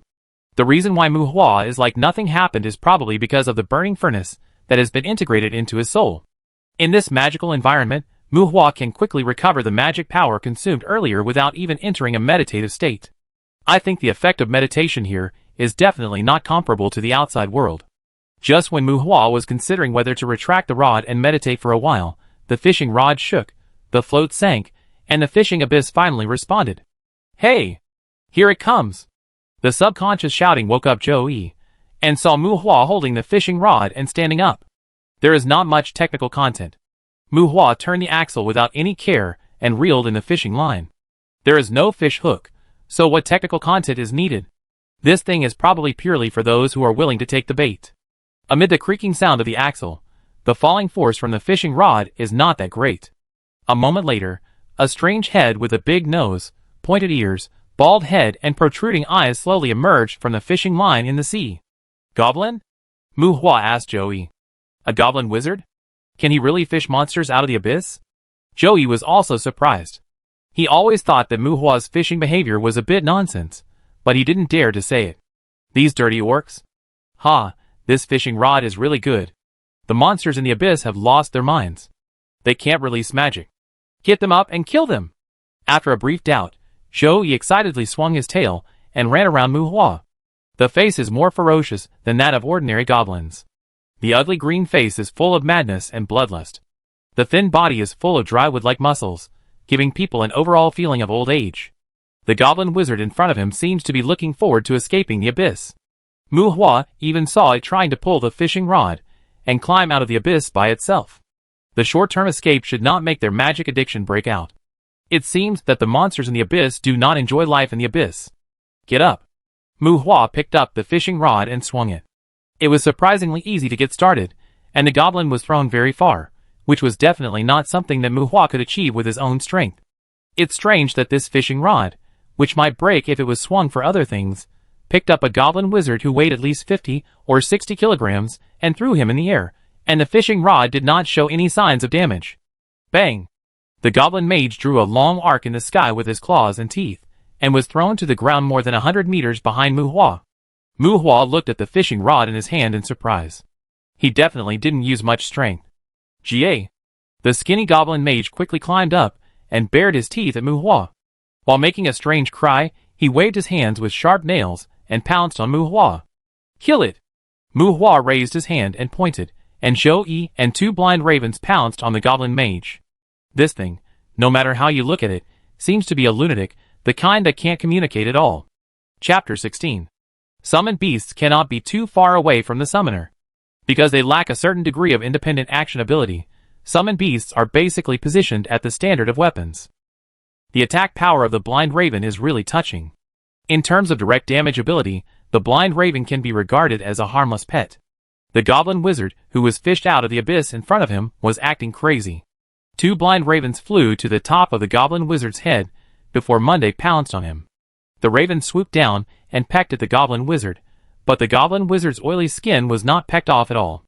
However, as the ravens pecked, the blind raven's beak drew out a wave of energy that made people feel disgusted instinctively. Blinding curse magic, theoretically classified as soul magic. The grade of this magic can also be classified as a mid-level curse and curse magic. It does not have any real damage, but it can make the cursed person unable to see for a certain period of time. This is a very practical negative state magic, but unfortunately its curse effect is linked to the spiritual attributes of both parties. Blind ravens are very weak monsters, and their mental power is also impressive. They are born with this ability. The reason why magic is feared is that the magic has a guaranteed effect. Fortunately, the blinding curse has a guaranteed effect. It is difficult for blind ravens to blind other monsters, but every time they peck at the opponent, they can make the opponent feel the effect of strong light. They cannot see objects for 2 or 3 seconds, or their vision is blurred. This is also very deadly in high-end battles, but the blind raven's curse is not cast at a long distance, but it must peck at the opponent with its beak to work, which greatly reduces the combat auxiliary effect of the blind raven. Generally speaking, it was a bit useless, but it was enough to deal with the goblin mage in front of him. The goblin mage, who was originally rushing towards Mu Hua, was diverted by the attack of 2 ravens. When Mu Hua picked up his spear and axe, the somewhat silly goblin mage had already followed his fighting instinct, and chased the blind ravens, and jumped and scratched them. Yes, a blind and psychotic goblin mage. Although this thing is classified as a mid-level goblin, it is mainly because they are good at casting spells. At this moment, the battle seems to have no suspense at all. Wu Zhou made a strange cry in his throat, caught up with the goblin mage, pounced on the goblin mage's shoulder, and fiercely tore a piece of flesh from its skinny shoulder. Biting, an ability of the black evil dog, or it can also be understood as a skill, a combat skill. It greatly increases their bite force, and it is difficult to stop bleeding from the wounds bitten. When biting is combined with Monday's physique of more than 70, it is not difficult to tear apart a goblin wizard who can't cast spells. Gaw! Even more unpleasant than the cry of a raven, the goblin wizard swung his claws, and swept Zhou Yi's body while screaming, and his sharp nails scratched several bloody marks on Zhou Yi's skin. Goblin wizards are spellcasters among goblins. However, spellcasters do not mean that their melee ability is weaker than that of low-level goblins. As a mid-level existence in the goblin tribe, they are just not good at melee among monsters of the same level. Goblins are a member of the Beastman race, and the Beastman race's fighting style is generally rough. Moreover, the Beastman race's survival ability is not comparable to that of humans. Zhou Yi did not bite the goblin wizard's neck, probably because he was worried about being entangled by the goblin wizard. Although the dog's fighting style is fierce, it also reveals caution everywhere. Being scratched by a goblin mage is nothing, but if he gets entangled with it, Monday can bite the goblin mage to death. But if the goblin mage bites and scratches, I'm afraid Monday will not feel good. That's right, goblins can bite people, and they are very good at biting people. They have strong bite force, and a mouth full of sharp teeth of carnivorous animals. Stupid, pounce on it. Bite its balls. Bite its legs. Mu Hua commanded from the back with a gun and axe, carefully guarding against the goblin mage. Although Monday said that this type of goblin mage can't cast magic, can a black evil dog's words be trusted? Mu Hua suspected that the knowledge of hell it knew was just hearsay. Goblins stink. Especially there. I'm letting it down, making it think I'm just an ordinary black vicious dog. Damn it! I tear it apart right away, ah. It hurts, it hurts, it hurts. Monday barked stubbornly, and then inexplicably began to roll on the ground. Monday's reaction startled Mu Hua first. Looking at the blind goblin wizard, who was pounced and screamed, but before his eyesight recovered, he was pecked blind by the raven again. Mu Hua rolled his eyes. The goblin wizard did not attack Monday, but Monday cried out in pain. This stupid dog must have had malice towards me just now. Roar! This time, Monday recovered after just a little tossing. I don't know if he turned his grief and anger into strength, but I saw Monday roaring and rushing behind the goblin wizard, biting and dragging it fiercely at the root of its thigh. Sure enough, it's still a dog. It bites people if it bites, and it doesn't matter if it barks. It's a pity to meet a psychopath. Mu Hua despised Zhou Yi again, bent his waist, went around the front of the goblin mage, and stabbed the goblin mage's kidney with his axe. Puff! Puff! Puff! Mu Hua stabbed the goblin mage, who was bitten by Zhou Yi, and opened 4 or 5 holes on the goblin mage before stopping. This goblin mage seemed to be stronger than ordinary goblin mage. This guy might kill Mu Hua with one claw. Mu Hua didn't want to fall over. He always believed that only dead monsters were good monsters. The handle of the gun hit the ground, and the axe gun was pressed hard against the goblin mage. Mu Hua was not used to doing this kind of forward thing. Originally, he squatted behind to give drugs. After a moment of struggle, even though his heart was pierced, the goblin mage still struggled for 2 or 3 breaths. Seeing the goblin mage dead and bloody, Zhou Yi just wanted to ask Mu Hua for credit, but he saw Mu Hua wave his right hand, and a faint halo enveloped the goblin mage's body. Swish, the sound of a red-hot iron poking into the water, and the goblin mage's body instantly turned into dust, just like a projected monster. Woof! Zhou Yi licked the blood at the corner of his mouth. That's right, the blood is still there. It's not a projection, and there can't be a projection in the abyss. Soul fire? Alchemist? Zhou Yi asked Mu Hua carefully. Glancing at Zhou Yi, Mu Hua pretended to be profound. It's impossible for an alchemist to be an alchemist, but he felt that his soul fire was much more powerful than the soul fire of the genuine alchemist. But Mu Hua wanted to smelt the goblin mage's body, but he didn't expect it to be completed in this situation. Fireball Skill Stone *1, Stinky Testicles *2, Goblin Mage Sinew *3, Soul Dust *2, Physical Crystal *1, Philosopher's Stone *0.1. It is completely different from the smelting of magic cores. Yes, there are magic cores in the body of the Goblin Wizard, but it is completely different from the situation when Muhua smelted magic cores alone earlier. A lot of strange things have appeared, and the skill stones are no longer selected from a few. Including the dust left outside, those residues have the effect of fertilizing the earth, and the demon residues have the strongest effect. These dust projections will also be left after the monsters die, which is why most courtyards have fertile land, and the better fertilizer than these dusts is probably the flesh and blood of monsters. It is ironic that the demons, which symbolize destruction and destruction, have flesh and blood, which is the best nourishment for the earth. Stinky eggs, nothing to say, flesh and blood tissue. No chef can handle this thing of goblins for the time being. It can be used to make goblin fragrance. The main function is to temporarily destroy the sense of smell. The effect is quite strong, but the effect of this potion is to spread the smell. Humans generally call it sour potion, or stinky potion. Normal people probably don't like it. Some people also use goblin essence as a taunt skill. It is rumored that it can even make the monster come down, especially for clean monsters. Goblin tendons are just a few pieces of meat, about 10 kilograms in total. There is nothing mysterious about these two things. You can cut them off with a kitchen knife without a furnace, but the meat will not be so tight and uniform. The physical crystal made Muhua excited. Seeing this kind of thing, Muhua was more excited than when he first saw the skill stone. This crystal can increase physical fitness, which is basically equivalent to a little physical attribute. Soul dust, the residue obtained by refining the soul. It is generally used to make potions and some materials for casting undead magic. It is used in large quantities and is difficult to obtain.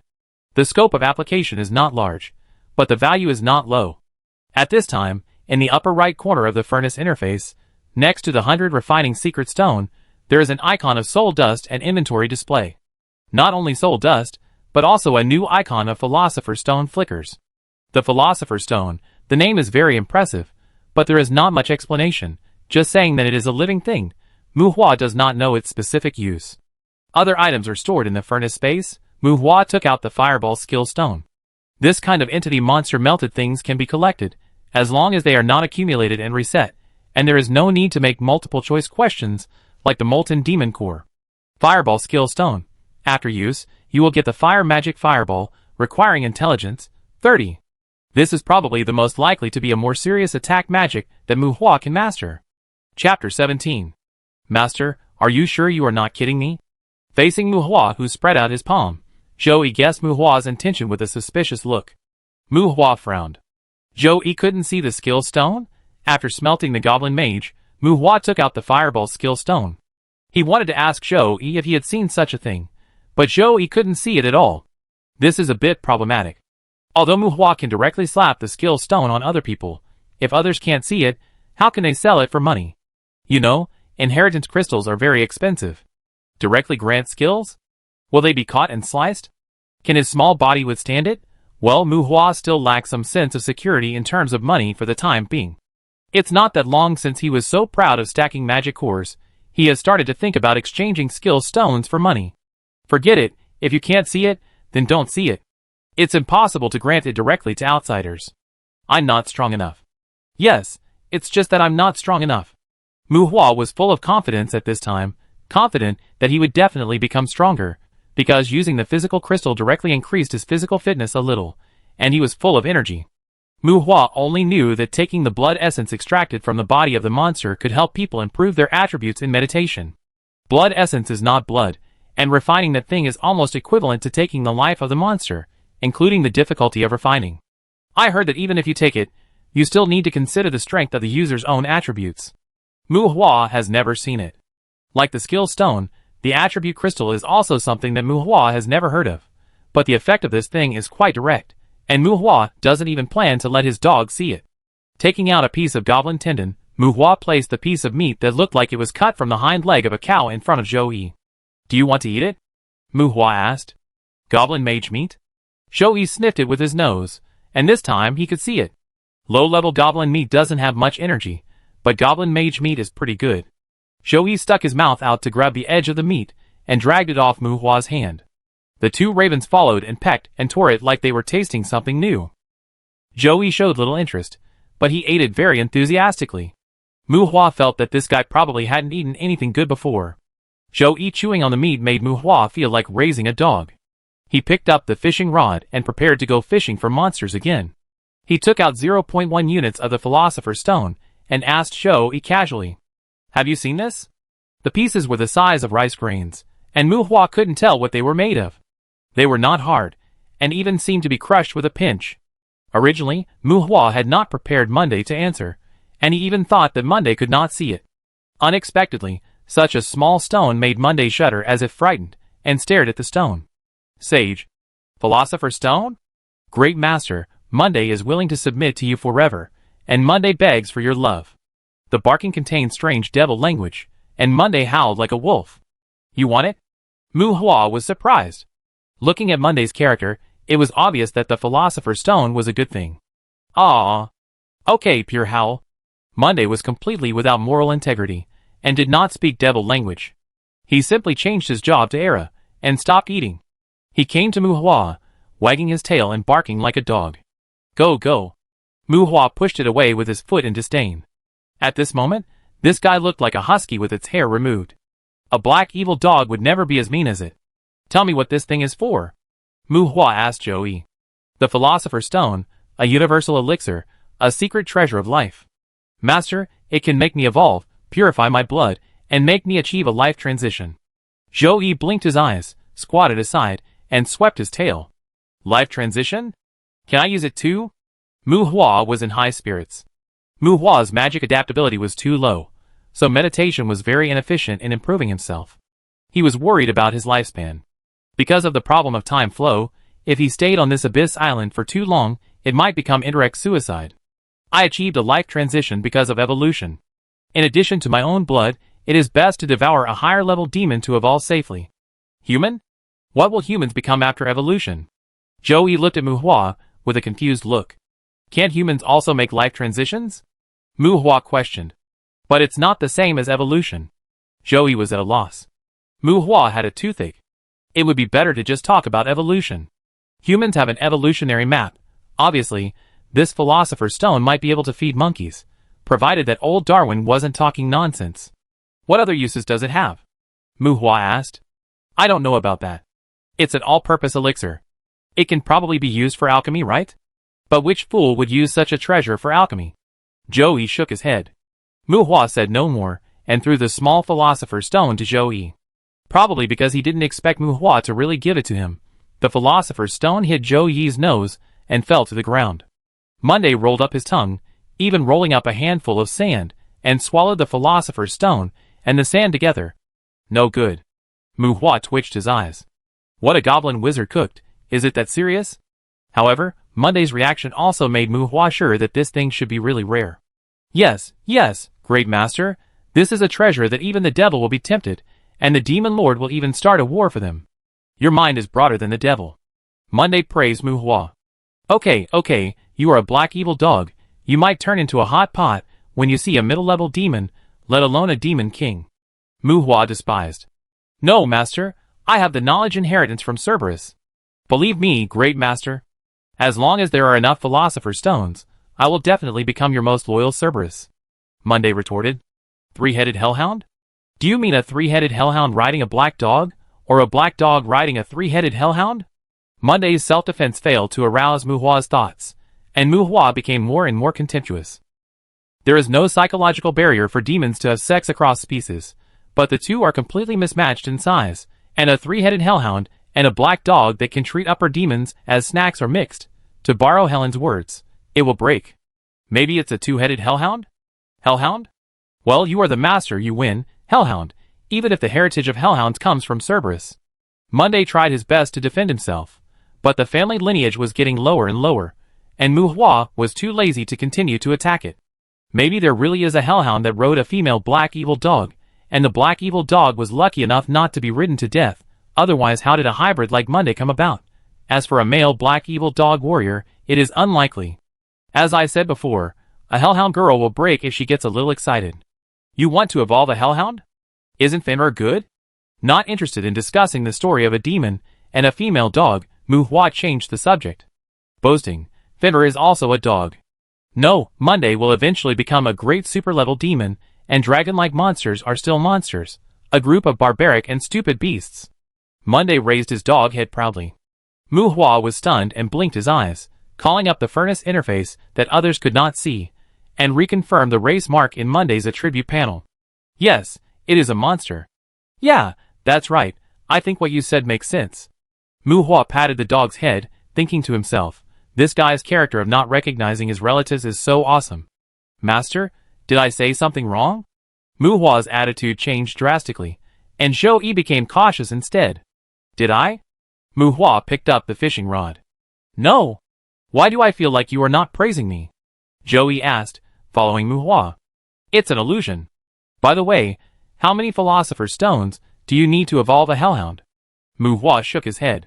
This philosopher's stones increase the possibility of evolution, and the chance of survival during evolution. However, if you give me another 500 copies of the amount just now, I will definitely be able to complete the evolution. Zhou carefully peeked at Mu Hua. Oh! Mu Hua responded without comment. 500 copies, about 50 units of philosopher's stone. 50 units evolved into a hellhound. It doesn't seem to be a lot. No, great master. 300 copies I can also try. Zhou was a little panicked. Mu Hua looked at Monday. 30 units? 200? Master, with only 150, your Monday will dare to challenge death and start the road of evolution. Of course, we also need to kill a hellhound. Monday gritted his teeth. Heh. Mu Hua sneered. This dog, this price is bargained. However, if possible, Mu Hua still doesn't want Monday to challenge death. The man and the dog chatted nonsense. Mu Hua came to the shore with the fishing abyss. After a little hesitation, he considered changing the pit to try fishing. He walked a distance to the right, cast the rod, and cast the line. The fish pendant flew away with a whistle and fell into the sea of the abyss. Chapter 18. Starting with a dog, all skills rely on burning, squatting on the abyss island to fish. Mu Hua, who gradually calmed down his inner fluctuations, calmly thought about the impact of the burning source furnace on himself. The burning source furnace is very powerful. It can not only melt magic cores and biological corpses, but also be used to refine magic potions. It's just that refining magic potions is more complicated. In addition to preparing the corresponding materials, it is also necessary to have a clear understanding of the material ratio, the refining time, and the demand for different magic elements for each potion. That is, you must really be able to refine the potion yourself. The burning source furnace provides a convenient and fast way to refine medicine. There is no need to think about this aspect for the time being. Playing with the mass production of magic potions is not a good idea. If you want to compete with the pharmaceutical companies for business, no matter in the past life or this life, you either have a good father or you are the father, otherwise it's all death. And the way the burning source furnace collects materials is really a bit like the taste of an alchemist, who has advanced from a magic potion master. However, compared with smelting magic cores and corpses, the function of refining medicine can only be regarded as a foil. The skill stone is very convenient, but for Mu Hua, it is not eye-catching among all kinds of products. After all, it has personal attribute requirements. Although the skill stone avoids the link of magic adaptability, Mu Hua at least knows that if the magic adaptability is insufficient, if a high-level magic scroll is forcibly used, it may lead to spell failure or even magic backlash. I think this situation should also apply to self-casting. For the time being, his own attributes are too low, and he has no chance to try high-grade magic skill stones. Mu Hua has an attitude of waiting for evaluation of the skill stone. Compared with the skill stone, the Balian secret stone is completely a bug-level existence. The improvement of spells is more demanding than combat skills and martial arts. It is a slow and laborious task for everyone.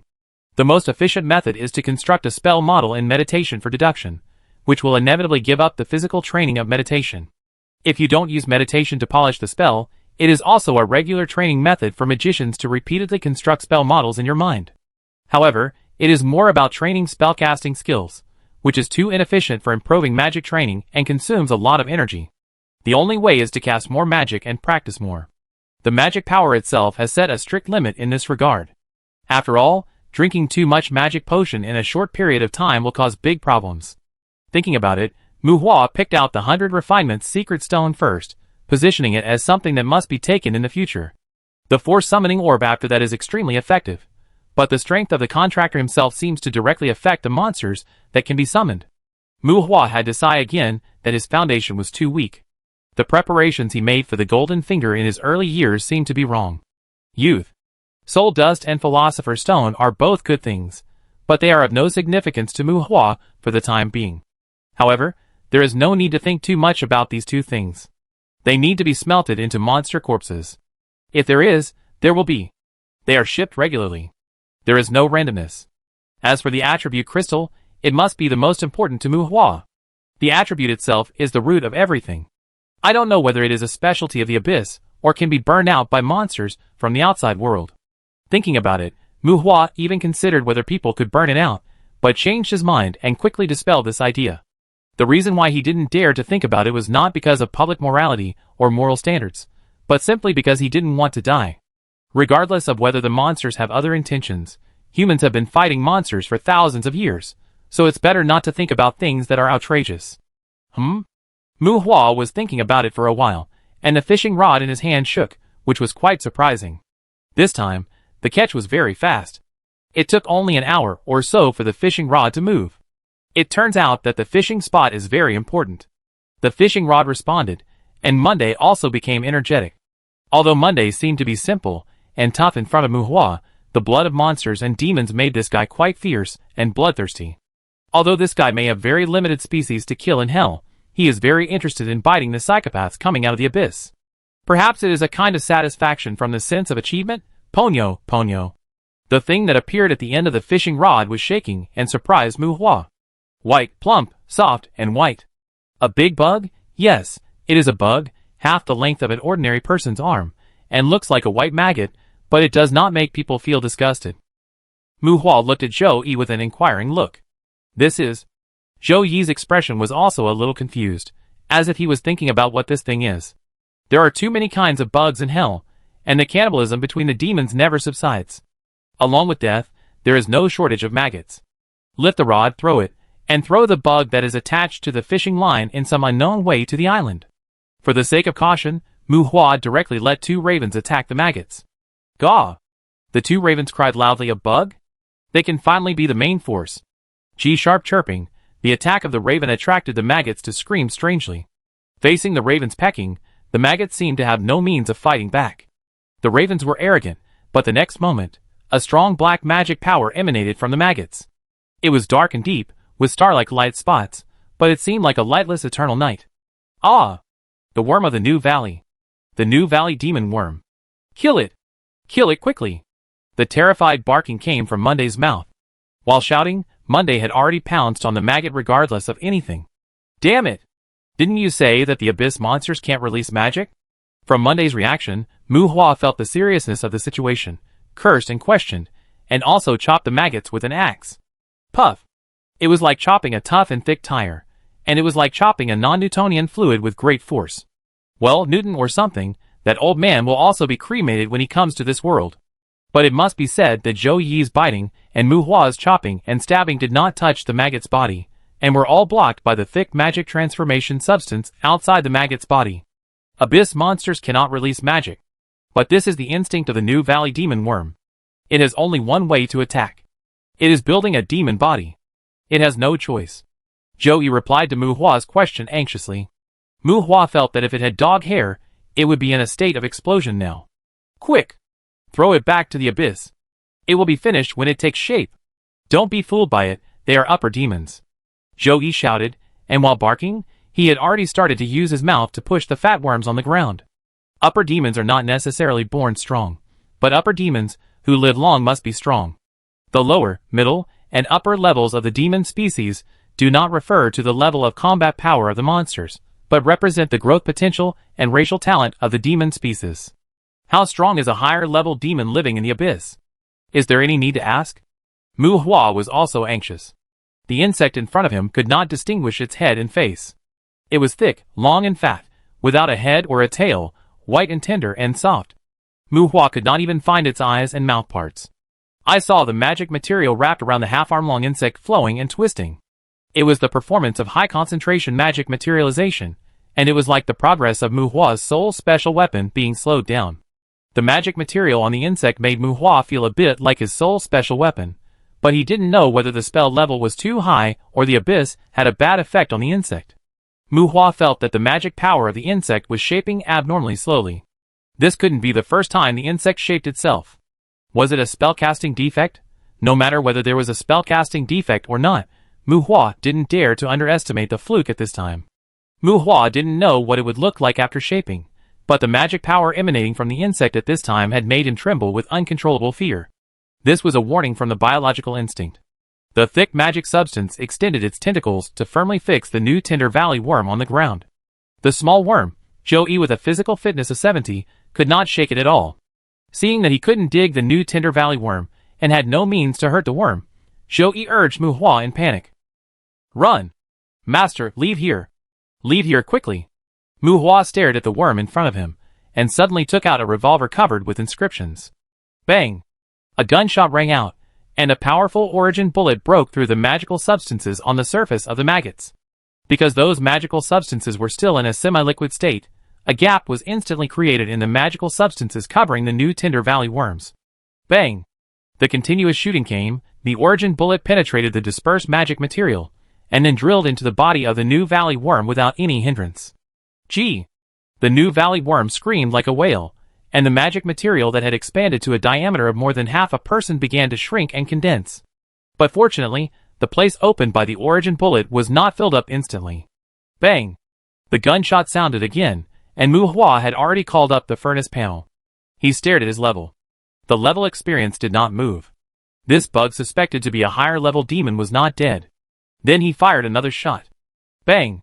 The magic material suddenly dispersed, and the magic material scattered on the ground was like pieces of mushy jelly. These jellies shrank rapidly in an instant and disappeared without a trace in a breath. In Muhua's attribute panel, the experience bar under the level was swiping frantically, and the level value was increasing like crazy, 25, 32, 41. Until the final level stopped at level 63, the level value was no longer swiping, and Muhua felt relieved. This new valley worm was dead. Looking at the soft white worm in front of him, and looking at his 42 freely allocated attribute points, Muhua was uneasy.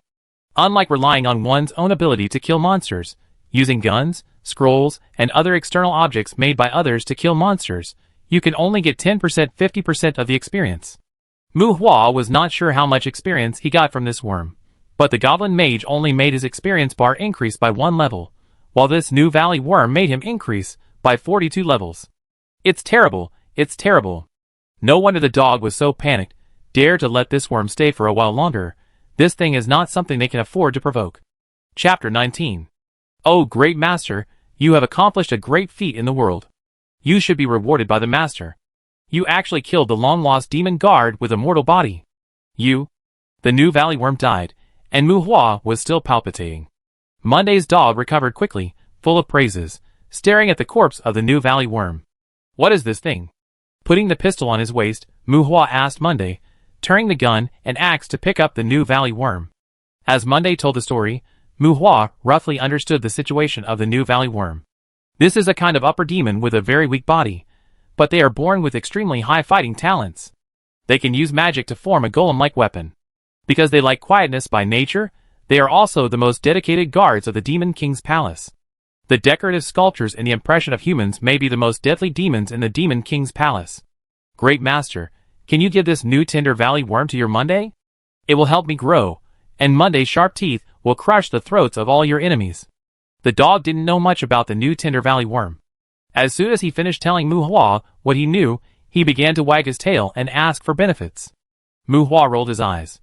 What great, world-class, etc. It was obvious that the dog's full praise was just to be able to eat the new Tinder Valley worm. Muhua waved his arm, and a faint halo enveloped the new Tinder Valley worm. Under Monday's desperate gaze, the new Tinder Valley worm turned into dust. Oh no! You are committing a crime! Monday accused desperately, the upper demon, the ancient demon guard, the delicious flesh and blood. If it eats a new Tinder Valley demon worm, it can brag about it for the rest of its life. His ignoring Joey, who was rolling on the ground and crying. The product of the new valley bug after being refined by the furnace made Muhua gasp. Soul dust * 700. Philosopher's stone * 300 refining secret stone * 5. Intelligence Crystal * 12. Spirit Crystal * 7. Purgatory Armor Skill Stone * 1. My goodness, this bug was melted thoroughly, not even a scrap of meat was left. But this pile of secret treasure level materials dazzled Muhua's eyes. Even the value under the fishing abyss was restored to 1/1. Purgatory Armor. Consume your own magic power to build your own magic weapon. The strength can be stacked, and it can be used for regular magic call. Unlike the bone white skill stone earlier, this is a dark purple skill stone. The skill level is max, or it is a skill that cannot be upgraded. This skill stone has no usage requirements, and is similar to the growth type of soul special weapon, but it is more applicable than the soul special weapon directly linked to the spiritual attribute, a magic that Muhua has never heard of. Purgatory Armor. This is not a magic that humans have never seen, but the effect it produces is probably not considered magic by most people who have seen it. There are a few demons that look very domineering and majestic, and they are very different from their own kind. Thick hoofs, ferocious bone spurs, tails that can be used as killing weapons, majestic armor, tiger backs and bear bellies, more chaotic and fierce demon horns, demon wings embedded with scales, etc. People often regard this kind of demons that are obviously different from their own kind in appearance as physiological changes after they become stronger. After all, the situation of demon hybrids is very common, let alone humans. Demons may not be sure whether those differences are alienation caused by some kind of blood. There may be alienation, but there is also purgatory armor. This magic allows demons to condense their own magic power into scales, bone spurs, armor, exoskeletons, etc. It does not mean that those weapons become part of their bodies, but that the materials formed by their own magic power accumulated over time are part of their bodies. In addition to increasing their own defense and attack methods, purgatory armor is equivalent to adding a magic storage device to them. Once condensed, gathering and dispersing will not affect the storage effect of magic power. The magic power accumulated on weekdays can be restored to magic power for them to use when the magic power is exhausted in battle. The worst result of this call is probably that the appearance of those fierce demons has shrunk a little. If the expectation is correct, the golems hidden by the new valley worm are probably a kind of alternative purgatory armor. After absorbing the purgatory armor skill stone, the complex spells and indistinguishable demon language filled his mind, and Muhua even found it difficult to understand and integrate them in a short time. Fortunately, the magic obtained through the skill stone can be guided automatically, and this magic is very gentle, so there is no need to worry about backlash. When the purgatory armament was activated, unlike the conventional magic that builds a magic circle outside the body, just like the new Tinder Valley worm earlier, a thin magic power surged out of Muhua's body. Zhou Yi was a little stunned when he found Muhua's abnormality. In Zhou Yi's round eyes, Muhua's figure was reflected. Compared with the strange magic power, Zhou Yi was more surprised that Muhua took off all his clothes. The magic power gathered at the feet, and the speed at which Muhua's magic power condensed was much slower than that of the new Tinder Valley worm earlier. This is normal, and has nothing to do with the attributes, but Muhua has never completed this magic. He is still in the initial shaping stage. It's like the draft has not been drawn yet, so it's naturally impossible to print it. It takes more time to draw it. Considering whether to give yourself an aggressive tail, but thinking about your own strength, Muhua thinks that it's better not to make yourself too different for the time being. First, make yourself a pair of combat boots. The strength is comparable to high-level armor.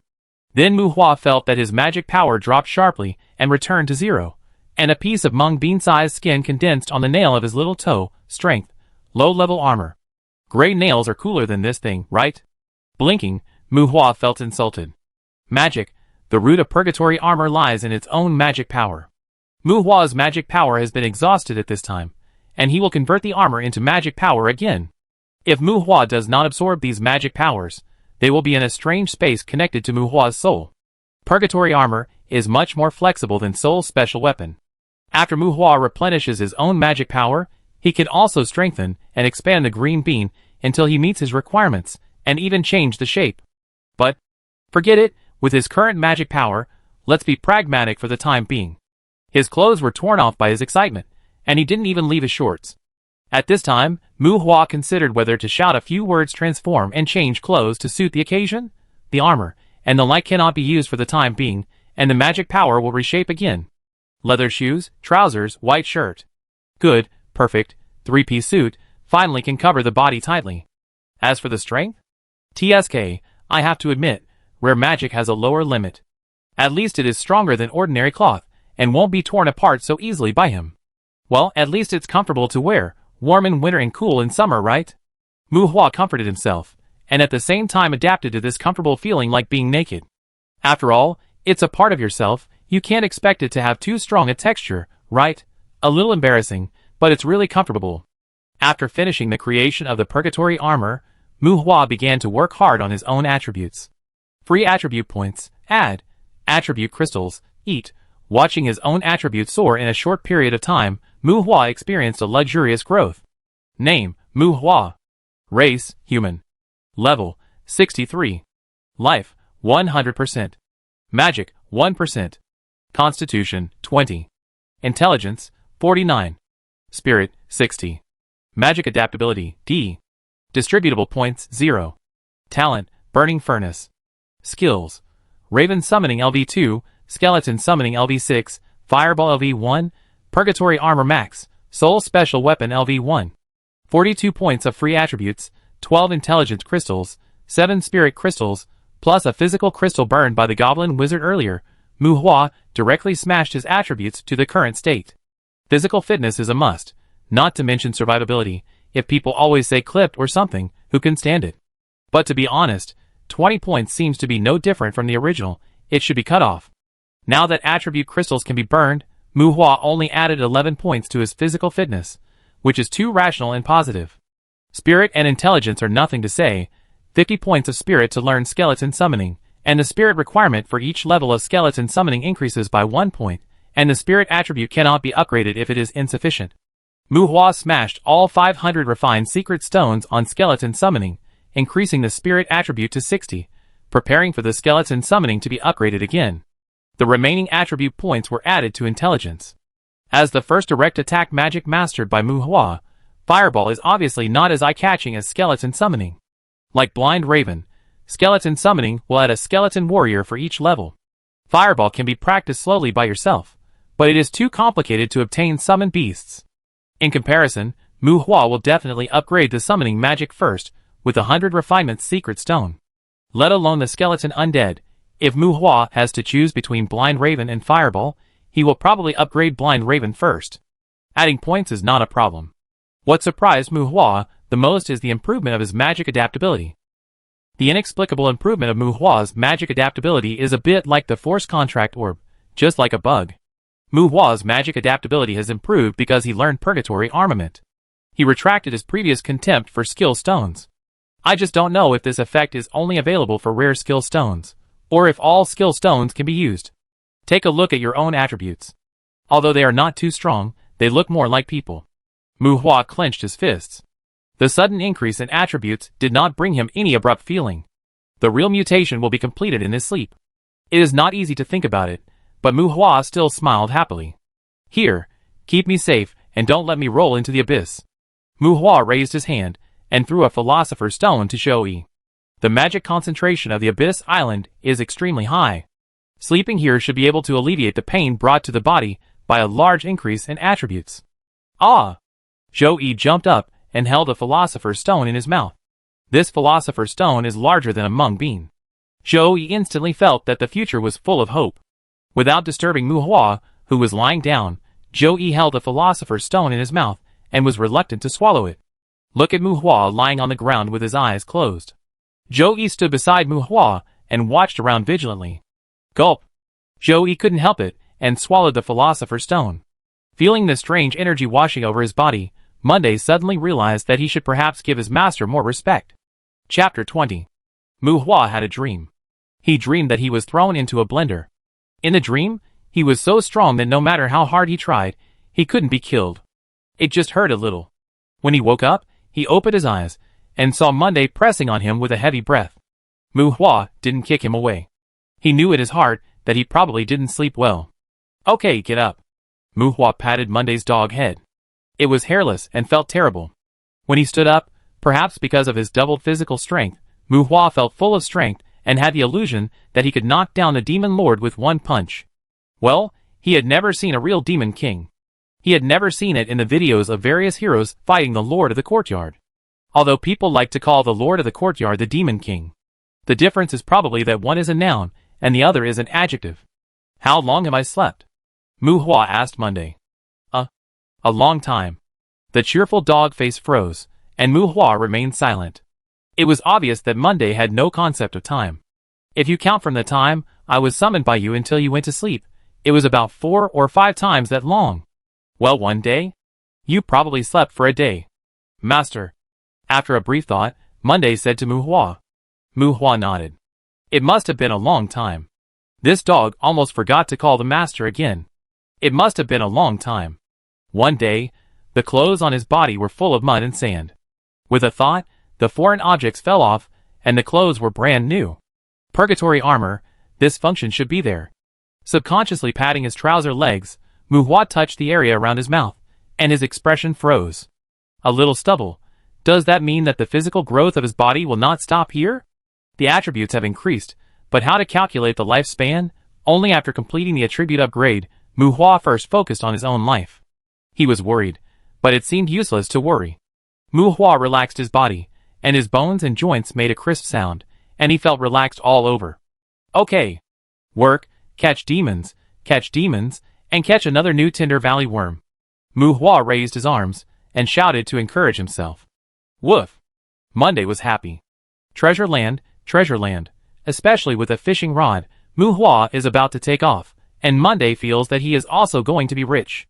It must eat the new Tinder Valley demon worm, 1 person and 1 dog, completely forgetting the outside world, lifespan and so on, observe for a few more days, and see, this attribute upgrade is a must, if not now, when, come to the place where the new Tinder Valley worm was caught earlier, cast the rod, sit quietly. Mu Hua is now obviously more patient. He began to think about buying a fishing textbook and studying hard. The new Tinder Valley worm is scary, but Mu Hua said that he is no longer the same person. Higher demons are crazy no matter how strong they are. Catch the worm, and shoot it to death. If the worm is not wearing the purgatory armor, it is doomed to fail. This time the wait is much longer than before. Mu Hua even took out another fishing abyss. After casting the rod, he stuffed the fishing rod under Zhou Yi's, but to press it down. Time passed, and it seemed that timing had no meaning. Until Mu Hua began to doze off again, the fishing rod in his hand finally responded. With a shudder all over his body, Mu Hua happily began to reel in the line. There was still no strong falling force. Mu Hua seemed to see the fat maggot again. But as a shadow appeared under the sea, it seemed much bigger than the bug. The dog was jumping happily, and Mu Hua was confidently reeling in the line. He was already considering whether to use fireball or gun to kill the other party. However, the next moment, a huge head emerged from the foggy sea. A malicious deep blue, complex magic patterns flashing with light, a head as big as a whole goblin wizard, a bloody mouth, exposed fangs, a pair of thick devil horns, and the devil wings behind it spread like a curtain. Roar the roar that shattered the eardrums. The terrifying existence at the end of the fishing rod made Mu Hua unstable, just by the roar. It was not scared, but pushed by the air wave. Woof! Monday stopped jumping, and looked at the monster that Mu Hua had just caught in surprise. It probably didn't realize that it had already tucked its tail. Ah, Hellboy! Some of the shrill dog barks contained even more shrill devil language. Roar! Another roar, but much lighter than before. The monster called Hellboy by Monday stretched out a thick arm from the bottom of the fog sea, and waved it towards Mu Hua, as if he wanted Mu Hua to pull it out of the abyss. Whoosh! The strong wind came, accompanied by the waving of Hellboy's arm, and the oncoming strong wind hit Mu Hua's body. Mu Hua held the fishing rod tightly, because he had been hammered to the ground and rolled. Being hit, the strong wind hit Mu Hua's body like a boxer's gloves, and Mu Hua's mouth and nose spurted blood, and he was in a mess.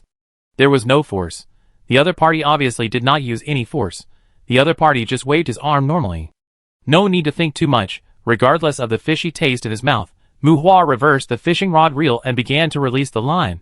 Oh my god, I caught a living ancestor. As the fishing line was released, Hellboy, whose head was floating above the sea, sank in an instant.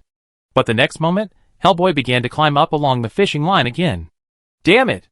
Mu Hua wiped the blood stains on his mouth and cursed in his heart. I saw Mu Hua shaking the fishing rod, shaking again, shaking hard. He wanted to shake Hellboy off, but this grandfather was obviously not fishable.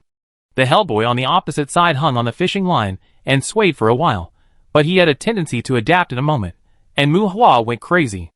Throw it away. Throw away the fishing rod quickly. Monday shouted to remind. Looking at the fishing abyss in his hand, Muhua was a little unwilling. Ah! The fireball hit his face. After waking up, Muhua's magic power was full, and a fireball hit Helba's face. Well, the Hellboy on the other side didn't react at all. There was no smoke at the place hit by the fireball. Where was the promised ignition? Where was the promised elemental erosion? Muhua seriously suspected that he had learned a fake fireball technique. Bang! The revolver sounded, and along the direction of the fishing rod, an origin bullet hit the Hellboy's cheek. A blood pit? Like a pimple that was squeezed, it recovered in an instant. Self-healing ability? Hack you. Cursing loudly, Muhua threw the fishing rod directly into the abyss. That guy has already grabbed the fishing rod. If you don't throw it, it will crawl over. As the fishing rod was thrown, the terrifying Hellboy fell into the abyss in an instant. Under the sea of fog, there seemed to be a faint roar of the devil. Muhua. Monday. It seemed that the crisis was resolved. Muhua and Monday, the master and slave, stared at each other with big eyes. The man and the dog saw the embarrassment from each other, and the two looked at each other in silence. What is that? After a moment of calm, Muhua asked Joey. Hellboy is not a human title. They will only be loyal to the strong above the level of the Demon King. Because of their loyalty and good fighting skills, they are very trusted by the Demon Kings, and will become apostles, who walk in the outside world on behalf of the Demon Kings. Joey replied. Demon? Loyalty? Muhua questioned. Well, it is precisely because of scarcity that they are extra precious. Joey said, as a matter of course. They are also called big demons. The love of female big demons is regarded as a treasure of the world.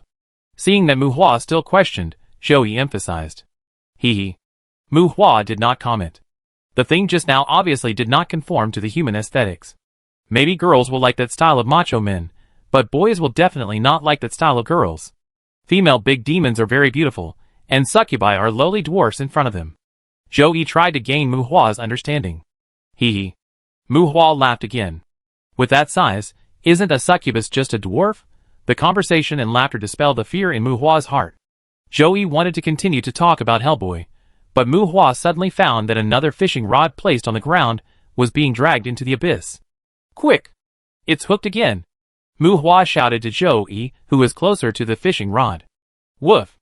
The dog barked, and Joey used his agility beyond his own ability to instantly rush to the fishing rod and bite the fishing rod. Woo woof! The fierce dog barked, and Joey shook his head and exerted force, throwing the fishing rod into the abyss. Muhua! Joey! The man and the dog began to stare at each other again. After a while, the island of the abyss heard the shrill barking and wailing of dogs. Chapter 21. As if in another world, on the first day of arriving at Luren Star, Muhua felt as if in another world. This feeling can't be simply regarded as an adjective. After all, Muhua spent more than 10 days on the Abyss Island, while Luren spent 1 night. 1 hour in the human world is equivalent to 1 day on the Abyss Island. The most important thing is that in more than 10 days, Muhua only grew a layer of short and hard stubble. Muhua is basically sure that although the time on the Abyss Island still has an impact on his growth, the consumption of life should be much milder than expected. At least staying on the Abyss Island will not make him become a white-bearded old man in 2 or 3 years. Attributes have a special way to grow. Magic can eat skill stones. The magic training that requires unlimited energy can smash the skill level. Even the problem of magic adaptability that once made Muhua desperate may be solved. Putting aside everything else, the Abyss Island also has its own unique strengths. In addition to the magic environment with a very high concentration of magic, the speed of time also paves another path for Muhua to grow. Meditation is a prerequisite for humans to touch magic. When magic is full, refining magic through meditation can increase one's own magic upper limit, and long-term tempering can also increase one's own intelligence attributes. The efficiency of meditation tempering is related to magic adaptability.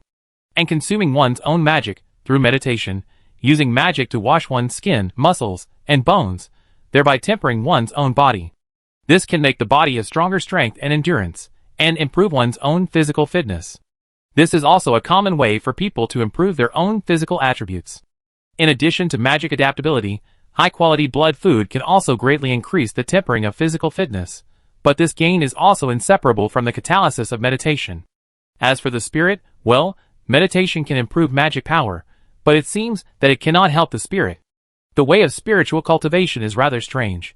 so there is no need to say more here. In addition to upgrading and adding attributes, meditation can be said to be the main way for humans to improve their own attributes normally. There is a clear conflict between the training of physique and intelligence. After all, one requires magic power to be filled, and the other consumes magic power. Only one can be chosen at the same time. But when meditating, you can choose whatever you want. It's okay to work on intelligence today and physical fitness tomorrow.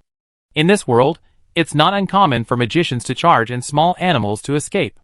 However, meditation, which seems to be a panacea, also has its limitations.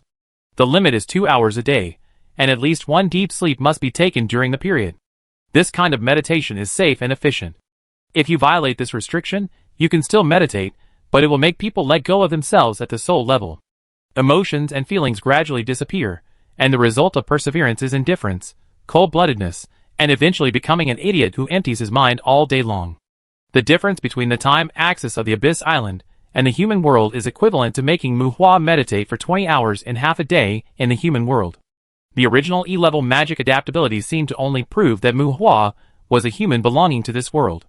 The meditation efficiency under that magic adaptability could be calculated as 0. Although the magic adaptability is still relatively low now, the rich magic environment of the Abyss Island, more meditation time also gives Muhua the hope of improving his attributes through meditation. Refreshed? The night has passed, and Muhua, who got up early in the morning, is refreshed.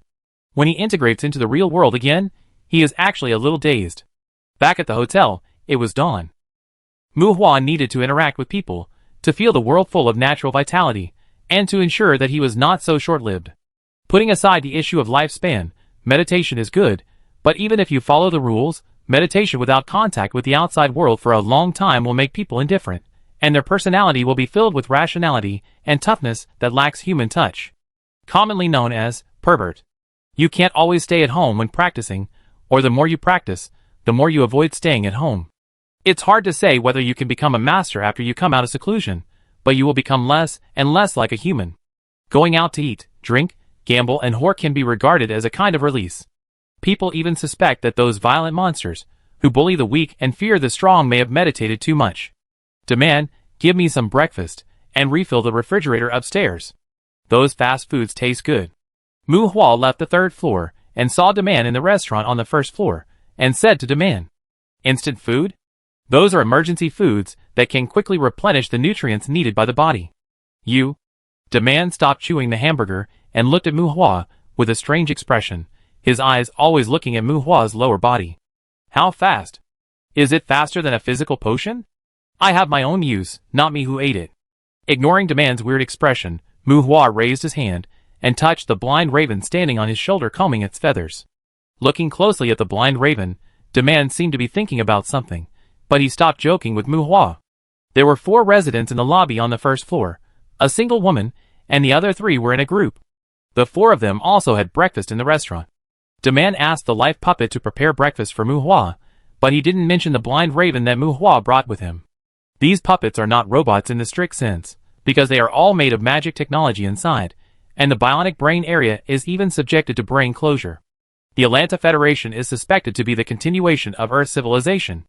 There is also electronic technology here, and even computers have been popularized. But demons are better at using computers than humans, let alone military weapons. After the demons made public all kinds of information that should or should not be leaked by the human high-level officials, there was a big mess among humans. A philosopher once said that if the nobles and the government continue to use computers as information storage tools, there is no need for demons to do anything, and humans will perish on their own. Well, it actually has little to do with the computer itself. The key is that there are too many dirty things, and it is too easy for demons to dig them out. "You have become stronger?" Demand frowned slightly, and when he said to Muhua, who was sitting next to him, his tone was suggestive. "Can you see it?" Muhua was a little proud. "I can't tell. I'm glad I had a good sleep last night. I hope the 3rd floor doesn't need a thorough cleaning today." Demand rolled his eyes. He was a pure ordinary person, a weakling in combat. The reason he asked Muhua was because he knew that Muhua might want to summon a monster. He even chose a suitable sacrifice site for Muhua in the woods behind the hotel.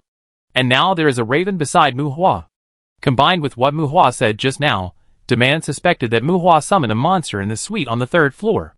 Mu Hua didn't summon a monster, at least not in the suite, but all the food in the suite went into his stomach. Monday's idiot threw away Mu Hua's last fishing rod.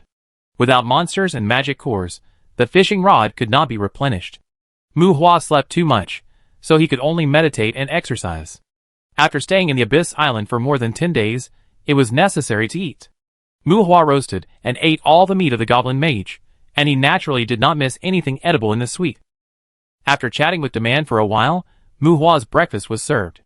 Bread, milk, fried eggs, and a nutritional supplement were normal breakfasts, but Mu Hua felt that it was too light. He wanted to eat steak and braised pork. Not wanting to act too abnormal in front of Demand, Mu Hua ate bread and fried eggs without interest, preparing to go out and have a good meal later. After breakfast, the guests in the hall dispersed. The trio carried conspicuous cold weapons and left the hotel. When the other woman returned to the second floor, she ran into Helen, who was coming downstairs. Helen glanced at the restaurant and saw Raven pacing beside Mu Hua's plate. Her feet paused. Walking quickly to Mu Hua's side, Helen looked at Raven carefully and frowned slightly. "Summon beast?" Helen asked uncertainly, and Demand's face changed slightly. "Well, blind Raven, a nice little thing," Mu Hua said with a smile. "You summoned the devil? It gave it to you? You shouldn't act on your own." Helen was angry, and then the word strength was not uttered. She avoided the sight of the blind Raven and asked Mu Hua with her mouth. Demon language can be understood as an alternative consciousness communication to a certain extent. When you are proficient in the communication method of demon language, even if you have never heard of the language, you can understand to a certain extent what the speaker wants to express. Summoned beasts can be transferred, but unless the creator dies, the first right of control will always be in the hands of the creator, and some magic can also create a mysterious connection between summoned beasts and rulers. In Helen's opinion, this blind Raven was more like a demon who handed over the control to Mu Hua in order to monitor him. Mu Hua was stunned, then chuckled. Without much explanation, the magic circle rose beside Mu Hua, and a curled-up black evil dog, who was still sleeping, appeared in the magic circle. Woof! The strange breath and the changing environment woke up Monday. Seeing Mu Hua and the hostile Helen, Monday was a little confused. "A bastard?" Monday asked Mu Hua for confirmation. "Little devil?" The dog's bark contained devil language. Helen relaxed her vigilance when she was suspicious. This level of devil was not a threat to her. Monday also found that Helen did not seem to be an enemy. Hearing Helen call it a little devil, Monday began to shake its tail. "Master, I like this demon." When Monday said to Mu Hua, he saw Helen's slender fingers instantly pinched its neck. In the blink of an eye, Zhou-Yi was picked up in the air by Helen's throat. "Don't! It's my servant, and it's a slave contract," Mu Hua exclaimed. Zhou-Yi, who was mentioned, didn't even react. It was also thanks to Mu Hua's quick shouting that Helen was obviously ready to twist Zhou-Yi's head off. Demons are not only foul-mouthed, but most of them are very cruel and cunning. Even if they sign a servant contract, there are many masters who are indirectly killed by them. This is also the reason why Helen stayed with Mu Hua temporarily, just to kill the demon who signed a servant contract with Mu Hua. Slavery contract? Helen's hand strength loosened slightly. Demand was surprised. Zhou-Yi whimpered and struggled, and the dog claws tried to tear Helen's arm, but was thrown aside by Helen. "Ah!" the vicious dog roared. Zhou-Yi acted a little slick in front of Mu Hua, but in fact, it was essentially reckless, especially when it was hurt. The blood of the monster boiled. Zhou-Yi's reason seemed to be temporarily offline after being almost killed by Helen. Zhou-Yi, who was thrown to the ground, got up instantly, with his fangs exposed, trying to bite Helen. "Shut up!" Mu Hua shouted. At this time, Helen took out a dagger as long as her forearm from somewhere.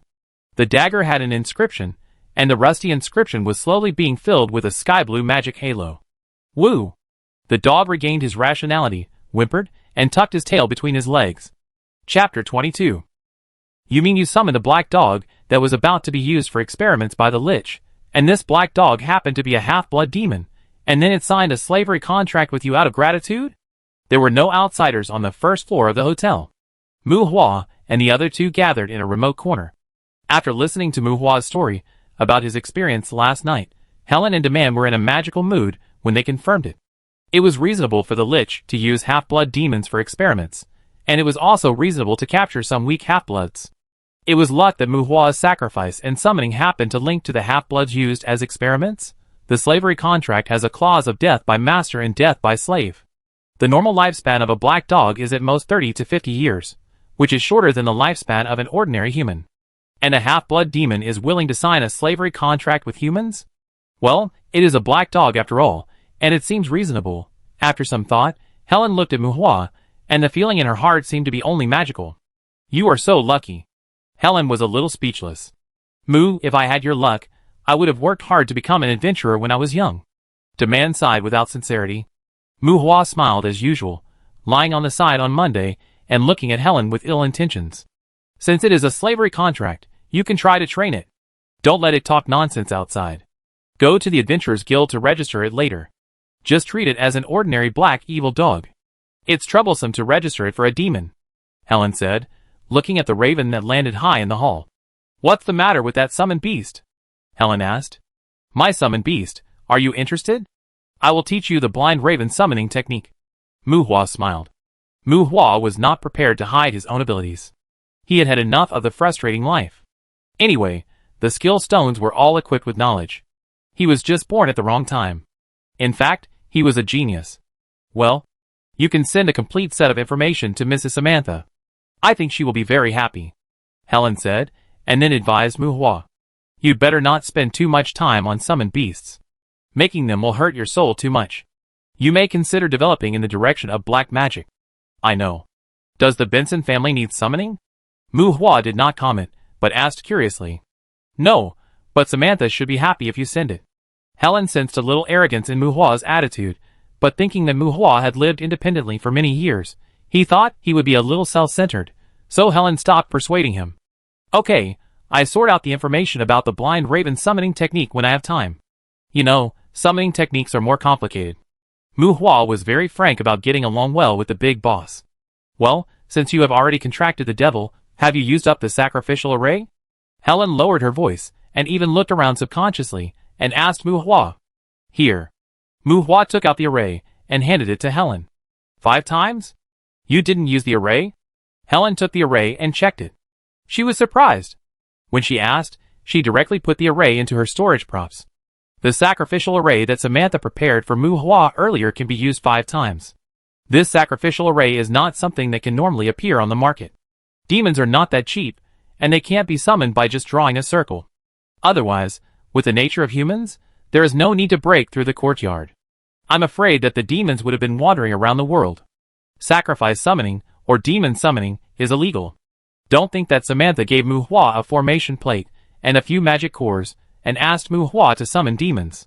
But in fact, the arrangement of the sacrificial array is very troublesome, and it even involves some inhumane links.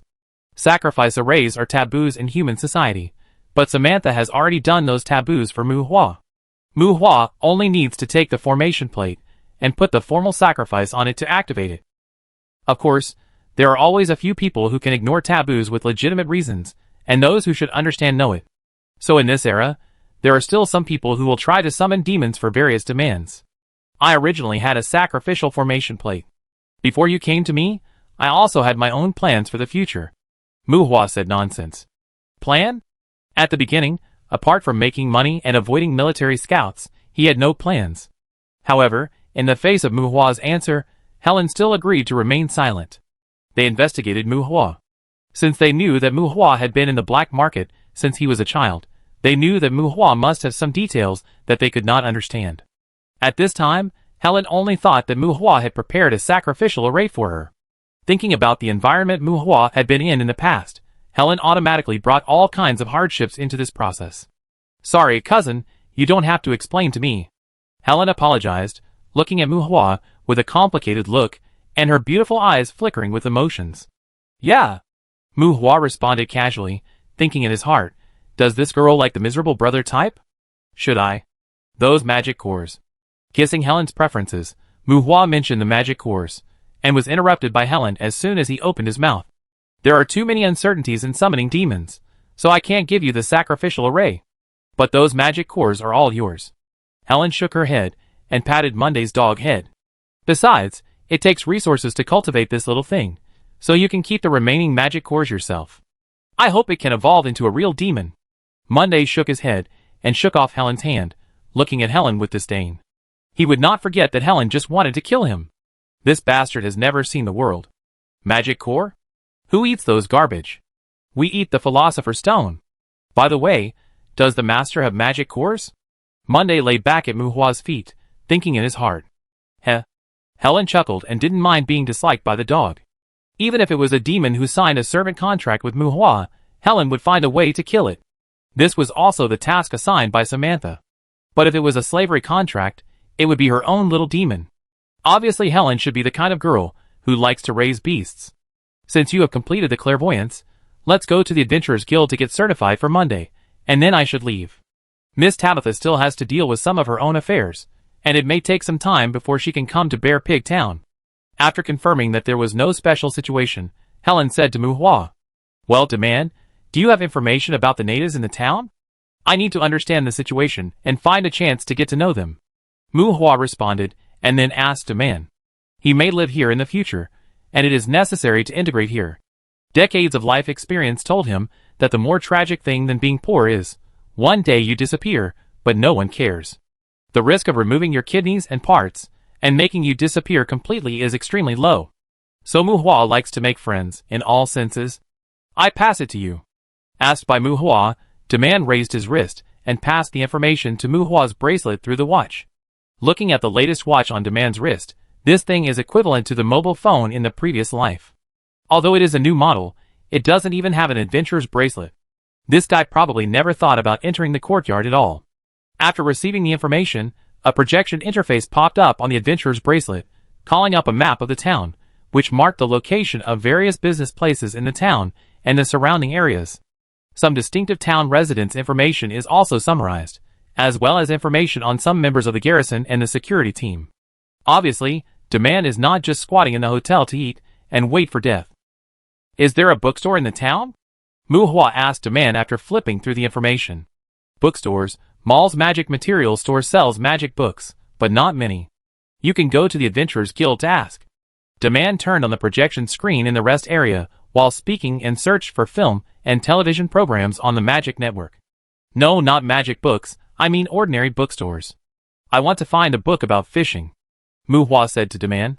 Fishing? Haha, I know, there is a grocery store 100 meters to the north of the Old Baron Tavern on the left, there are some. Demand was stunned, then put on a strange smile on his face, and recommended it enthusiastically. You know shit. Demand's answer made Muhua receive a contemptuous look from Helen. Muhua raised his middle finger to Demand, kicked Monday, who was napping on the ground, and turned around and left. Boom, boom, boom, a violent explosion sounded from the projection screen in the hall, and Muhua subconsciously looked back. In the projected video, the overlapping magic arrays rendered the dusk scene, and countless rockets rushed towards a floating demon. The demon was fat, with a huge body like a small building, short legs and 3 arms, and its deformed body made it difficult to identify its demon race. The magic shield wrapped the demon's whole body, and the rune-wrapped rockets were blocked and detonated by the wind barrier more than 10 meters away from the demon. Although it did not cause substantial damage to the demon, the magic shield on the demon's body caused ripples that seemed to break at any time. Olivus, the time of judgment has come. Standing on the high slope, the silver-armored knight held the holy sword and pointed at the demon from a distance. Behind the knight, there was a beautiful priest holding a gorgeous scepter, a beautiful sharpshooter carrying anti-material guns, and a female wizard with lightning on her ebony staff. This was a decisive battle between humans and a courtyard master. The men were handsome, and the women were pretty. Except for the courtyard master, who was the demon king, and was so ugly that it was difficult to identify his bloodline. The leaders of the human side were simply very pretty. After several warriors with gorgeous equipment, like the main battle ace, there are more adventurers on standby. Their equipment is not as gorgeous as the former, but it seems to be more mysterious. Boom! A 10-meter-high fire wave surged towards the human camp like a tide. Although it was blocked by the magic barrier, a large number of monsters showed their hideous figures behind the shadow of the flame. Humble bugs, welcome to the courtyard of the great Olivus. The deformed demon voice revealed cruelty and excitement. Roar!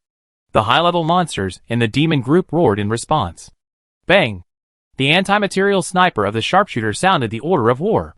The silver-armored knight on the high slope swung the holy sword, and the adventurers behind rushed up and charged at the monsters. For a while, the chanting of the magic spell suppressed the roar of the warriors.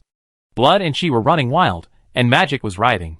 This was a real war, a fight between humans and monsters. TSK, a strategy team. Demand, is this guy in silver armor famous? The passionate war, which was also accompanied by death, made Mu Hua a little unserious. Who knows? I estimate that there are at least 3 brigades in the group behind. Look, the cluster magic cannons have been fired. This guy is likely to become a hero. Someone on the magic website recommended this strategy team. It is said that this strategy team is very attentive to the gimmick of exploding clothes. I want to see if the priest's clothes will explode during the decisive battle. Demand lay on the counter. Seeing Mu Hua waved his hand to leave, he turned his attention to the film again. Chapter 23. Bear Pig Town, originally a remote rural town, got its name because there was a bear beast in the nearby mountains and forests that would run rampant like a wild boar. The original population of Bear Pig Town was less than 1,000 people. Because the entrance to the demon world dimension appeared, the development potential was improved, which attracted the attention of Hyman City. However, even so, in fact, the adventurers who came to Bear Pig Town at this stage are mainly people from the vicinity of Hyman City. In addition, with the expansion of the outer periphery of Bear Pig Town, the population density here is still very small. As for why it can't attract more people, there is no other reason, just because there are too many courtyards in this world. Even if there is a courtyard entrance, it only has development potential. If you want more adventurers to run your courtyard to explore and fight, you also need to operate it. It's a bit ridiculous. Although it's a bit biased, you can barely understand the courtyard as a tourist attraction. If the publicity is not in place and the scenic spot has no highlights, you still have to try your best to give benefits to attract tourists, otherwise too many courtyard monsters will impact the human world. If the publicity is good, the scenic spot has highlights, and there are high-value monsters and specialties in the courtyard, then if there are too many tourists, you can also block the door and collect admission tickets. Obviously, the courtyard of Bear Pig Town is a new scenic spot for the time being, and the internal situation has not been explored in detail. This is probably the fundamental reason why the Benson family gave this place to their children for training, and perhaps they are also thinking about the development rights of the courtyard here.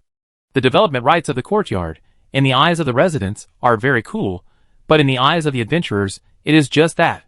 Following Helen to the Adventurers Guild, after a simple observation, Mu Hua already knew the reason why Helen came here with him. My dear cousin, I'm afraid you have to wait a little longer. I get a demon certification on Monday to save you trouble later. The receptionist at the counter lowered her voice and said to Mu Hua, a mature and beautiful young woman with long golden wavy hair, delicate skin, and a plump and well-proportioned figure. Although she was wearing a uniform dress that highlighted her elegance, her bright eyes, red lips, and the charm in her expression all hinted at her hotness. A receptionist at the Adventurers Guild, but it was not difficult to find from her words that she should be from the Benson family. Quina, do you understand the situation? I'm leaving first, Helen said calmly, and put on the emotionless smile on her face again. She nodded to Mu Hua and turned to leave. Miss Helen, my business. The woman named Kuna exclaimed softly. I tell my wife. He has a background too, so he might not be very active, Helen said softly, and glanced at several adventurers in the Union Hall without leaving a trace. As she spoke, she left the hall without stopping. Helen had told Mu Hua earlier that it was not convenient for her to stay in Bear Pig Town for a long time. Mu Hua was probably also troubled by the so-called inheritance training. What's the matter? Mu Hua asked Kuna, not quite understanding what the two were talking about. Hey, can I call you Mu? After all, most of the time I'm still an employee of the Adventurers Union. Kuna stroked the long hair by her ears and asked Mu Hua. Of course. Mu Hua nodded, feeling a pleasant smell coming from his nose. Mu, I have always been in the Adventurers Union in Hyman City. Now I'm transferred here, but the fat pig branch president here is very annoying. Kuna maintained a good standing posture and spoke bad words to Mu Hua with a calm and gentle expression from a distance. Just like applying for your certification, if it's in Hyman City, it won't be so troublesome. The fat pigs here always like to tell me to follow the rules. Guess why? Kuna said. Her bright eyes playfully winked at Mu Hua, and the contrast in temperament made Mu Hua's heart flutter. Haha, what do you think? Mu Hua asked with a chuckle, suppressing his impatience. After many years of work, I should have the ability to serve as the president of the Adventurers Guild. But maybe I need some help, Kuna said softly, and Mu Hua understood what she meant by the conversation with Helen just now. Okay, Kuna, I think I should support you. But you can see that I'm still a newcomer. Mu Hua spread his hands. Well, the first time he entered the Adventurers Guild, He saw a power struggle. Thank you. Kuda put on a teasing smile. Moo, I just want to add some fun to my boring life. I hope I didn't cause you to misunderstand. Of course, life needs happiness. Can you give me your contact information? Muhua smiled. You want to date me? Kuda was surprised. Why not? Muhua shook his bracelet. Hee, next time you want to date a girl, you should first ask if she is single. Especially when she can find your home. Or is Lantan actually so open? Kuda laughed. Well, actually I'm not good at this. You are so beautiful that I'm a little confused. Muhua showed helplessness, and his face was somewhat warm. I like your compliments, especially when I am still single. Looking at Muhua, Kuda smiled with satisfaction and exchanged contact information with Muhua. I usually work half a day. You can contact me after 3 p.m. on a single day. As she spoke, Kuda tapped Muhua's bracelet with her fingers. The adventurer's certificate has a certain judgment function. Yellow means that the holder has committed a breach of trust and injured someone in the courtyard, and red means that the holder has maliciously caused the death of others in the courtyard. Things outside the courtyard are not within the monitoring scope of the adventurer's certificate. Even outside, don't make close friends with people who don't have the adventurer's certificate. In the courtyard, be cautious when you encounter yellow, and you can take the initiative to kill when you encounter red. Remember to be careful. Kuda said to Muhua. Muhua nodded. This function of the adventurer's certificate is very famous. It's not that you can't kill people in the courtyard, but you have to see why you kill. It's not that the bracelet will change color as long as you hurt or kill someone. The adventurer's certificate has its own judgment mechanism for fighting events. If you are violated in the courtyard, you kill people. The adventurer's certificate's judgment on legitimate defense is much more relaxed than the outside world. On the contrary, even if you didn't kill someone with your own hands, you can't escape its judgment if you deliberately murdered someone. No matter how well you set up your strategies and traps, it won't give you a yellow name when you deserve a red name. This is also the main reason why the Adventurers Guild worships the goddess of justice as a god. The existence of the Adventurer's Certificate has greatly reduced the occurrence of vicious incidents between humans. The atmosphere between Muhua and Kuda was very good. The two of them were talking quietly, and suddenly a complaining male voice came from behind. Hey Kuda, you can't do this. You never agreed to a date with me. There are tasks posted in the Adventurers Guild, including material collection, map drawing, search and rescue, and information about monsters in unexplored areas in the courtyard can be exchanged for rewards in the Adventurers Guild. There is no such thing as adventurer levels here. When adventurers reach a certain level of personal combat power, they usually come to get certified as demon hunters, and then they can change their bracelets to the accessories they like. The man who spoke was a middle-aged adventurer who had been checking the guild tasks in the hall before. I'm just giving him normal business advice. Mr. Delegate Kuna showed a gentle smile to the middle-aged man, quite professional. No, I saw you exchange contact information with him. The tall Del came closer, a little arrogant, but his words and attitude seemed like a joke, and Muhua did not say anything. We are just having normal business exchanges.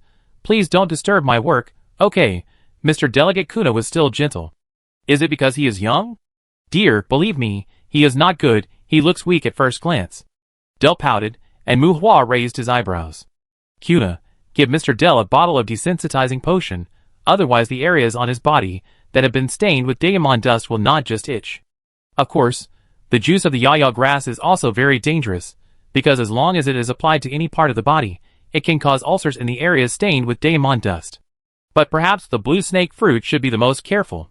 In Mr. Del's current situation, if you use the yaya grass juice and put some blue snake fruit on his mouth, well, he doesn't need to eat it. His intestines will probably rot, right? Very good, Del. I tell you secretly, that kind of rotten intestines are the best materials for preparing corpse potions. Pa! As he spoke, Muhua slapped a demon gold coin on the counter. Give Mr. Del a bottle of desensitizing potion, he needs it. Muhua said to Kuna. Magician? Del was cautious, and Kuna's expression when she looked at Muhua was somewhat surprised. Muhua raised his eyebrows and said nothing. Del smiled and scratched his head. Obviously, he didn't want to provoke a potion master, because potion master is also a synonym for necromancer. Necromancers are not necessarily potion masters, but potion masters can become necromancers if they want. And looking at Muhua's character, he seems to be very good at poisoning. Tip? Ignoring Del's retreat, Kuda picked up the demon gold coin that Muhua put on the counter and asked with a smile. Muhua rolled his eyes. That was 1/30 of his property. What a joke. This is not how you pick up girls. I want to buy some potion materials, and deduct from here. Muhua pointed to the demon gold coin in Kuna's hand, which earned Kuna's roll of eyes this time. Del grinned, without any malice. Obviously, he quite agreed with Muhua's frugal behavior. Don't laugh. Big guy Del, next time, it's your turn. Muhua patted Del, and pointed at the desensitization medicine that Kuna brought. Del confirmed that the boy in front of him was probably not a green hand. Chapter 24. After 9 o'clock in the morning, the flow of people in the Adventurers Guild began to increase.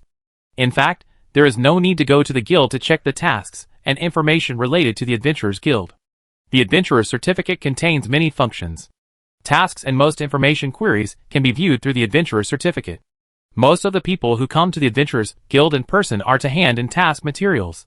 Some are to buy and sell materials, and even bounty hunters who drag corpses to collect bonuses. It was not until around 10 o'clock that Monday's certification was completed, and this was under the guarantee of the Benson family. The only thing that made Muhua feel relieved was that he didn't have to leave Monday to do various project tests, like a primary school student. Through Del's introduction, Muhua came into contact with several adventurers who were wandering around in the guild, including Jean, Sid, Morley, and Ikeda Shansuke. Except for Del, who is a local, the others are adventurers from Hyman City. For the time being, Muhua doesn't have so much time to chat with outsiders, and the contact is just to say hello when they meet next time. I asked Kuna to prepare various potion materials worth a demon gold coin, all of which were low-end plant-based medicinal materials, and asked Kuna to help keep an eye out for the magic books of the summoning system's visual sharing. It turned out that ordinary magic materials were no problem, but rare materials, magic books, weapons and equipment, etc., all needed to be exchanged with union points. And the source of union points was the Adventurers Union mission. Good guy, although adventurers only count qualifications and not ratings, these union points are really union-like. However, there are indeed many items in the Adventurers Union that are difficult to buy outside, which made Muhua have to pay attention to the union mission. After collecting the not-so-many materials, Muhua took Shou-Yi away from the Adventurers Guild. The next stop was Old Mori's weapon shop. The black dog with the dog tag did not cause panic on the street. The intelligence of the tamed monsters was much higher than that of ordinary animals. Not to mention the servant contract, even if it was an equal contract, as long as it could be signed, many ordinary scumbags would be very interested in raising monsters. These monsters that were raised and signed with contracts were usually called contracted beasts and war beasts. Among them, those with higher intelligence and who could sign a servant contract were called familiars. If they could sign a slavery contract, they were called dependents, and the dependent summoning array was also a symbol of this kind of existence. Most adults were not afraid of contracted beasts, and one of the reasons was that the dog tag certified by the Adventurers Guild had considerable credibility. Another reason? Well, probably because the compensation they could get after being hurt for no reason was enough to make their owners vomit 3 liters of blood. At the same time, contracted beasts above the middle level are usually prohibited from appearing in public places with large crowds. Although such regulations are quite detailed, the wildness of magic beasts far exceeds that of wild lions and tigers, and most magic beasts are stubborn. In fact, contracted beasts are not easy to deal with, let alone contracted demons. Monday is Muhua's follower, and it is also a half-blood demon. Compared with slaves, Monday prefers to call himself Muhua's demon follower. With a dog's head, Monday is much more dangerous than ordinary black evil dogs, because it will take the initiative to learn magic. Of course, the premise is that its intelligence is sufficient. However, no matter how dangerous it is, Muhua can barely be regarded as a privileged class. At least in the society of the residents, he can barely be regarded as a privileged class. Raising and protecting animals hobbies? Life details? As long as nothing goes wrong, it's fine. In the middle of the main road of Bear Pig Town, beside the road, there is a sign of a weapon store hanging in front of a house in a prominent position. The old wooden house, with some abandoned car parts piled up in the yard, was originally the only weapon store in the town. Ding-ding pushing open the door brought out the sound of bells. In the room filled with the smell of gun oil, a thin old man with gray hair was supporting the counter with one hand and supporting his head to watch the projected video on the right. The quotation for cold weapons is on the left, and the quotation for magic firearms and enchanted firearms is on the right. You can see what you want. Looking at Muhua, seeing that Muhua was dressed neatly and decently, the old man said to Muhua casually, "Bang." A pistol was placed on the counter, and Muhua pushed the revolver in front of the old man. Mr. Mori, I want to get some bullets, Muhua said to the old man. Young man, this is a high-end product. It can be magically loaded. I don't have bullets that can match it. Seeing the pistol clearly, old Mori put away his somewhat lazy attitude, but there was a hint of disdain in his eyes when he looked at Muhua. Muhua, you can call me Mu. I just moved to Bear Pig Town, Demand Hotel. Maybe you can go and sit down when you are free. I think I should buy you a drink. Muhua chuckled and introduced himself. Oh, Demand's Fat Man's Hotel? Come to explore the courtyard? Well, a good black dog. Muhua's attitude made old Mori relax a little. Looking at Monday, who was pacing beside Muhua, old Mori praised. Monday was slightly larger and stronger than the average black dog. Old Mori had a little envy in his eyes, and the praise was not polite. I just finished the certification. I like it here. I think I should settle down in the town. Muhua leaned against the counter and looked at the video on the screen. Which courtyard is this? Is this old man really good? Looking at the image in the video, Muhua asked old Mori. It was another video of the strategy team, but this time it was not a challenge to the lord of the courtyard. A team of 7 people led by a white-haired old man with a very British style was exploring a forest environment. Occasionally, they would drop road signs in the forest, introduce the monsters in the forest from time to time, and have some ambiguous teasing interactions with an elegant woman of no young age in the team. There are also movies in this world, such as romance movies, literary movies, comedies, horror movies, science fiction movies, etc. Although there are audiences, these movies are basically not as good as the videos of the strategy team. Well, the so-called strategy team can be understood as a group of special movie actors, or anchors, with the courtyard as the background, exploring the courtyard as the main line, combined with various plots created by the screenwriter and director. It was finally recorded into a video or even a movie. In addition to the viewing effect, the strategy group, like their name, does introduce the environment, monsters, special terrain, various precautions, etc. in each courtyard. In addition, they often spend money to create some hot battle scenes, such as battles and adventures, love and battles, friendship and life and death struggles, and human nature in fearful situations. Teams, armies, and even legion-level wars with monster legions, those normal movies are somewhat lacking in comparability when put together with them. Old Edward of the city-state of Wallens, have you seen his old gun? This is a tough guy. Ha, the important thing is that he is still a king. Old Mori seems to be very impressed with the protagonist old man in the video. King? Most importantly, he is still a dissolute old man with an old lady, right? Muhua looked at the old man in the video holding a Remington, holding the old woman, and beating 2 unicorn rabbits until they were bloody, and complained. As for the king of the city-state, in addition to the 3 empires on the 3 main stars, there are many scattered national governments. As for the city-state, it is possible that the registered population is not as large as that of Bear Pig Town. Hey kid, you must understand that you are chatting with an old man. If you want to settle in Bear Pig Town, I think you should learn to listen first. Muhua's complaints aroused the dissatisfaction of old Mori. Oh okay, I think you are right, I apologize. Muhua said with a smile, and old Mori was no longer serious in front of Muhua, and the conversation between the two gradually became relaxed and familiar. The fat guy Demand complained about someone trying to rob his hotel. It should be you, right? Boy, you did a good job. Are you trying to put pressure on Demand? Did he offend you? No, there was no hotel in Bear Pig Town before, but the fat guy actually wanted to rob Old Baron's tavern business. I married Old Baron's sister, and we are friends. People in Bear Pig Town support friends. Oh, I heard that a big company is going to move into Bear Pig Town to open a weapons mall. Yes, but we have reached a verbal agreement that they are not allowed to sell ammunition below level 3. Well, if they don't follow the rules, I think I will stand on your side. Remember to call me, friend. Haha, go to Old Baron's tavern later. I think he should be very happy to treat you to a drink. The premise is that you don't let the fat guy Demand think about the bar again. Chapter 25. The Magic Empire is not xenophobic, provided that you do not disturb the lives of the locals, or do not increase the difficulty of their original lives.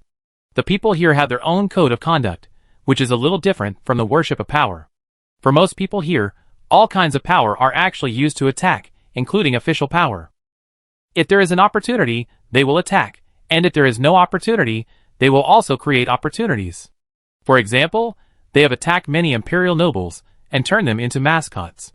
Power is a good thing, but it feels a bit mixed here. Because the public here knows very well that when power is no longer a burden, when everyone worships power, and everyone pursues power, then their miserable life will probably begin. Even if they are not miserable, their descendants will not be able to escape. Facing the weapons maul of large enterprises, even if they have the support of the imperial government, they must let them know that this is not their territory. Mu Hua very consciously expressed his willingness to stand on the side of the residents of Bear Pig Town. Although before encountering the actual situation, Mu Hua may not be considered to have integrated into Bear Pig Town. But it's considered an observation period anyway, right? Just look at how close and casual old Mori is when communicating with Mu Hua. After checking their eyes, they are both unruly people, so there's nothing wrong with them. Mu, who gave you this gun? It's a waste for you to hold it now. This gun can be loaded with magic bullets, unless you are a magician. Old Mori fiddled with Mu Hua's revolver, and saw Mu Hua spread out his palm, holding a magic circle with a flame on it, and old Mori's voice paused. TSK, what's the use of engraving magic? Use it as a lighter? Old Mori pouted, not convinced, but envy in his eyes. Imprinting magic can be said to be the entry point of elemental magic. Its effect is to materialize the 5 elements of wind, fire, earth, water, and thunder. It is easy to learn and has no power. The basis for mastering imprinting magic is to reach D-level magic adaptability, which is also the minimum entry standard for magicians. After Mu Hua's own magic adaptability improved, he spent many days on the Abyss Island and learned the imprinting magic that he had memorized long ago. I also know Fireball. It's only a matter of time before I master the elementary magic of other systems. Mu Hua was a little proud. When it comes to magic, he really wants to brag. Now we are talking about guns. It's a gun, okay? If you know magic, go get a staff. At your age, how much magic can you have? How many times can you reload? Old Mori argued at first, but then became serious. Mu, do you know what profession has the highest mortality rate among young adventurers? It's a magician. The monsters in the courtyard won't fight you one-on-one. Before you use enough magic power, it's better to bring more magic grenades than the magic circle you show off. Old Mori said seriously. So, I came to buy ammunition. Do you have grenades for sale here? Mu Hua spread his hands, with an attitude of you old man are looking for trouble, which made old Mori's eyes jump. You go into the courtyard by yourself? Then your gun won't work. You can only buy explosives from the garrison regiment. If there is no forward, you need an automatic rifle. Old Mori said seriously. Do you have a machine gun here? Mu Hua asked. The light machine gun can only fire level 3 exorcism bullets at best. It's easy to explode when using level 4 exorcism bullets. But can you use it? Old Mori questioned. In Old Mori's opinion, after all, Mu Hua is just a young magician. If he can come to him to buy weapons, his physique is naturally not that strong. A light machine gun is also a machine gun. Unless it is mounted with a gun, the weight and recoil are not small. Probably, it won't work. How about getting a magic gun? Forget it. First help me see how high the intensity of magic recharge this pistol can withstand. Mu Hua hesitated and asked Old Mori to help him measure the strength of the revolver. In Lantan, Mu Hua had no chance to touch a serious firearm, and he really didn't know that his pistol could be recharged with magic. This kind of gun can temporarily store the magic cast by the user in the magazine for about 3 minutes. During this time, the recharged magic can be fired through the gun. Because there is a gun for aiming, the accuracy and coherence of some magic are also better. It is a bit similar to a staff and a magic scroll, but it does not have the function of the staff to independently construct a spell model, nor does it have the applicability of a magic scroll. If an outsider takes someone else's firearm loaded with magic and fires it, the magic will directly activate the explosion in the ammunition compartment, and the fate of the person holding the gun can be imagined. Test the strength of the pistol? Old Mori had no objection to Mu Hua's request. He took out a palm-sized measuring instrument and scanned the gun body several times. It should be able to withstand all offensive primary magic. If it is intermediate strength, it may be more worn out. Unfortunately, it is a pistol. If its inscription craftsmanship is placed on a spear, it may be able to withstand the strength of the explosion. Old Mori said after returning the gun to Mu Hua. You know a lot about magic? Mu Hua was surprised that Old Mori could casually evaluate the strength of magic such as explosion. I've seen it in the video, and it's a reasonable guess. Besides, isn't it enough to have a magic wand? Firearms and live ammunition are the king. Old Mori was embarrassed and tough. It was really boring to chat with this kid. Oh, are you sure that this speculation won't kill anyone? Recommend me a few guns. Mu Hua was disappointed, thinking that he had met a hermit. Come, let me show you the treasure of Old Mori's store. Rockbreaker Hunter Type 3, maximum power of 2,000 meters, can be loaded with level 7 exorcism bullets, lightweight enchantment, shock absorption enchantment. The only drawback is that it cannot be loaded with magic. Affordable price. For 100,000 credit points, if you pay with demon coins, I will take 3 of them. Old Mori took out a big gun that looked like an anti-material rifle from under the counter with great interest. What kind of treasure is it if it is thrown directly under the counter? Mu Hua twitched his mouth. Do you have level 7 exorcism bullets here? Mu Hua asked. There are 3. Old Mori stretched out 3 fingers. Are you sure you are not promoting the weapon mall of the future Bear Pig Town? Mu Hua questioned. Old Mori was silent. He said he just wanted to kick away the thing that had been in his hand for many years. The so-called exorcist bullet level is actually divided into 3 levels, and 9 levels according to the monster. Without taking into account the defensive magic, the 7th level exorcist bullet can penetrate the flesh of most 7th level monsters, which can barely be regarded as having a certain threat to high-level monsters. In fact, Luren's gun is not expensive. This Rock Hunter Type 3 is already a very powerful gun. After all, as long as it has magic adaptability, a weakling may be able to use it to injure or even kill some fragile high-level monsters. However, compared with guns, high-level bullets as consumables are more deadly. They are expensive and take a lot of time to manufacture. This is why Luren, who has flourished in magic technology, still uses martial arts and magic as the main force against monsters. There is no other reason. Under the condition of healthy population growth, supernatural weapons are cheap, environmentally friendly, and cost-effective. Ranger Type 1, semi-automatic rifle, can be loaded with level 3 exorcism bullets. Annihilator Type 1, light machine gun, can be loaded with level 3 exorcism bullets. Marksman Type 1, sniper rifle, can be loaded with level 3 exorcism bullets. Do you want a pistol? What else can I recommend? They are all basic weapons. Seeing that the treasure of the town could not be kicked out, Old Mori took 3 samples from the wall with a lack of interest. Well, I also want that rock-breaking sniper. Give me 3 bullets. Mu Hua thought. Heh, a funny joke. Old Mori curled his lips. I also want ammunition worth 10 demon gold coins, from level 1 to level 3. Mu Hua took out 13 demon gold coins, and slapped them on Old Mori's counter. Pa! Old Mori's dry and hard palm slapped Mu Hua's hand that was holding the demon gold coin. I give you a set of basic firearms, too. Let go! In an old shop beside the quiet street in Bear Pig Town, Old Mori happily dealt with the inventory that had been accumulated for many years, and urged his son-in-law in a very arrogant tone to show up in front of him with the exorcist bullets he needed within half an hour. When Mu Hua left Old Mori's weapon shop, he had stored more than 100,000 bullets in his furnace space. More than 10 demon gold coins were gone, and Mu Hua felt sad. But there was no way who made him need to practice shooting, although he liked guns, but he was not very good at shooting. As for why he got 3 level 7 exorcist bullets, Mu Hua thought that maybe they could be used on the monsters fished out of the abyss. Chapter 26. Leather shoes, trousers, white shirt, and a tactical vest with a lot of magazines on the outside of the shirt. The Magic Empire does not ban guns, but it is not allowed to carry long guns and explosives outside the courtyard. It is best not to expose pistols or other weapons outside, otherwise the police-like security team can pull you to the roadside for necessary questioning at any time. With weapons and ammunition ready, Mu Hua strolled along the main road in Bear Pig Town, without going to the pole to say hello to anyone, just to make a name for himself in front of the locals. He is a serious person, and does not need to hide his head and show his tail. Of course, it may also be that he is afraid that no one will know if he disappears.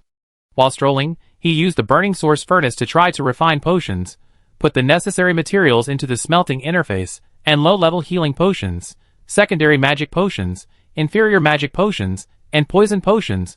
All the potions he had skillfully refined appeared smoothly. But when Mu Hua put the materials of a set of secondary power potion into the furnace interface, it was burned directly into slag. Mu Hua is very clear about the material ratio of the power potion, but when he really starts to refine it, he needs to adjust the amount of materials, and the refining time according to his own magic properties. The magic properties of almost everyone are different, just like people's fingerprints. Different potion masters will use different amounts of materials when refining the same potion. This also leads to the fact that potion masters can only guide their apprentices and pass on their experience, without having an accurate formula to teach others. If Mu Hua has his own formula, the materials will be delivered if they are thrown into the smelting interface, and even the excess materials can be separated. If Mu Hua had not successfully refined any potion, it would turn into slag like this sub-level strength potion. Mu Hua sighed. Compared with the smelting of monsters, the function of the burning source furnace to refine potions was weak. It was indeed true that man's plans were not as good as God's plans. He had spent so many years on potions. Unwilling to give up, Mu Hua took out another 0.1 unit of Philosopher's Stone and put it into a material for refining a low-level healing potion. The low-level healing potion was successfully refined, but it was no different from a normal healing potion. You know, healing potions are not the legendary blood bottles. Although healing potions have magical effects on external injuries, people generally don't use them if they can.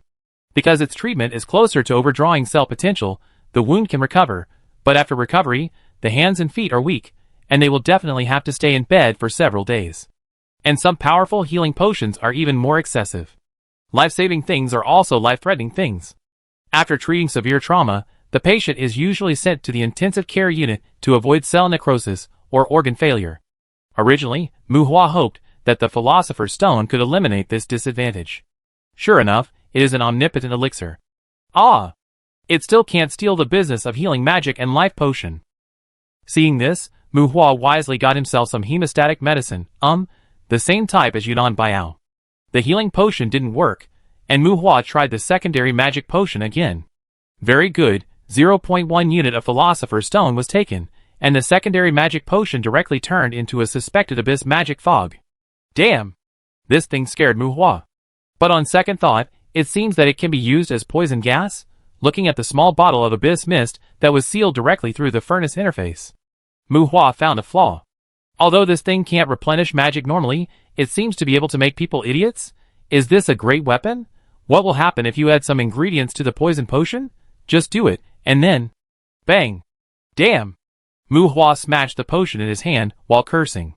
The strange behavior attracted the attention of the guards on duty near the garrison. The guards first noticed the black dog following Mu Hua, and then stared at Mu Hua's wrist, until Mu Hua raised his bracelet and saw that the bracelet was white and silver. The guards retracted their gaze. They are not helping the garrison to stand guard. They are squatting for the red name. What happened to Mu Hua? The poison potion turned into pure water. Mu Hua found out that it was a bit cheap to mix the Philosopher's Stone into the potion. At this time, Mu Hua had already arrived at the entrance of the garrison camp.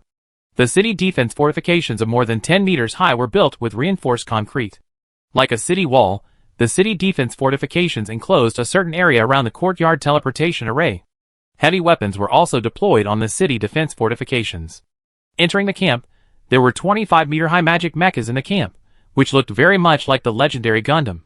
20 magic mechas were arranged in 2 rows, half kneeling and parked by the city wall of the military camp.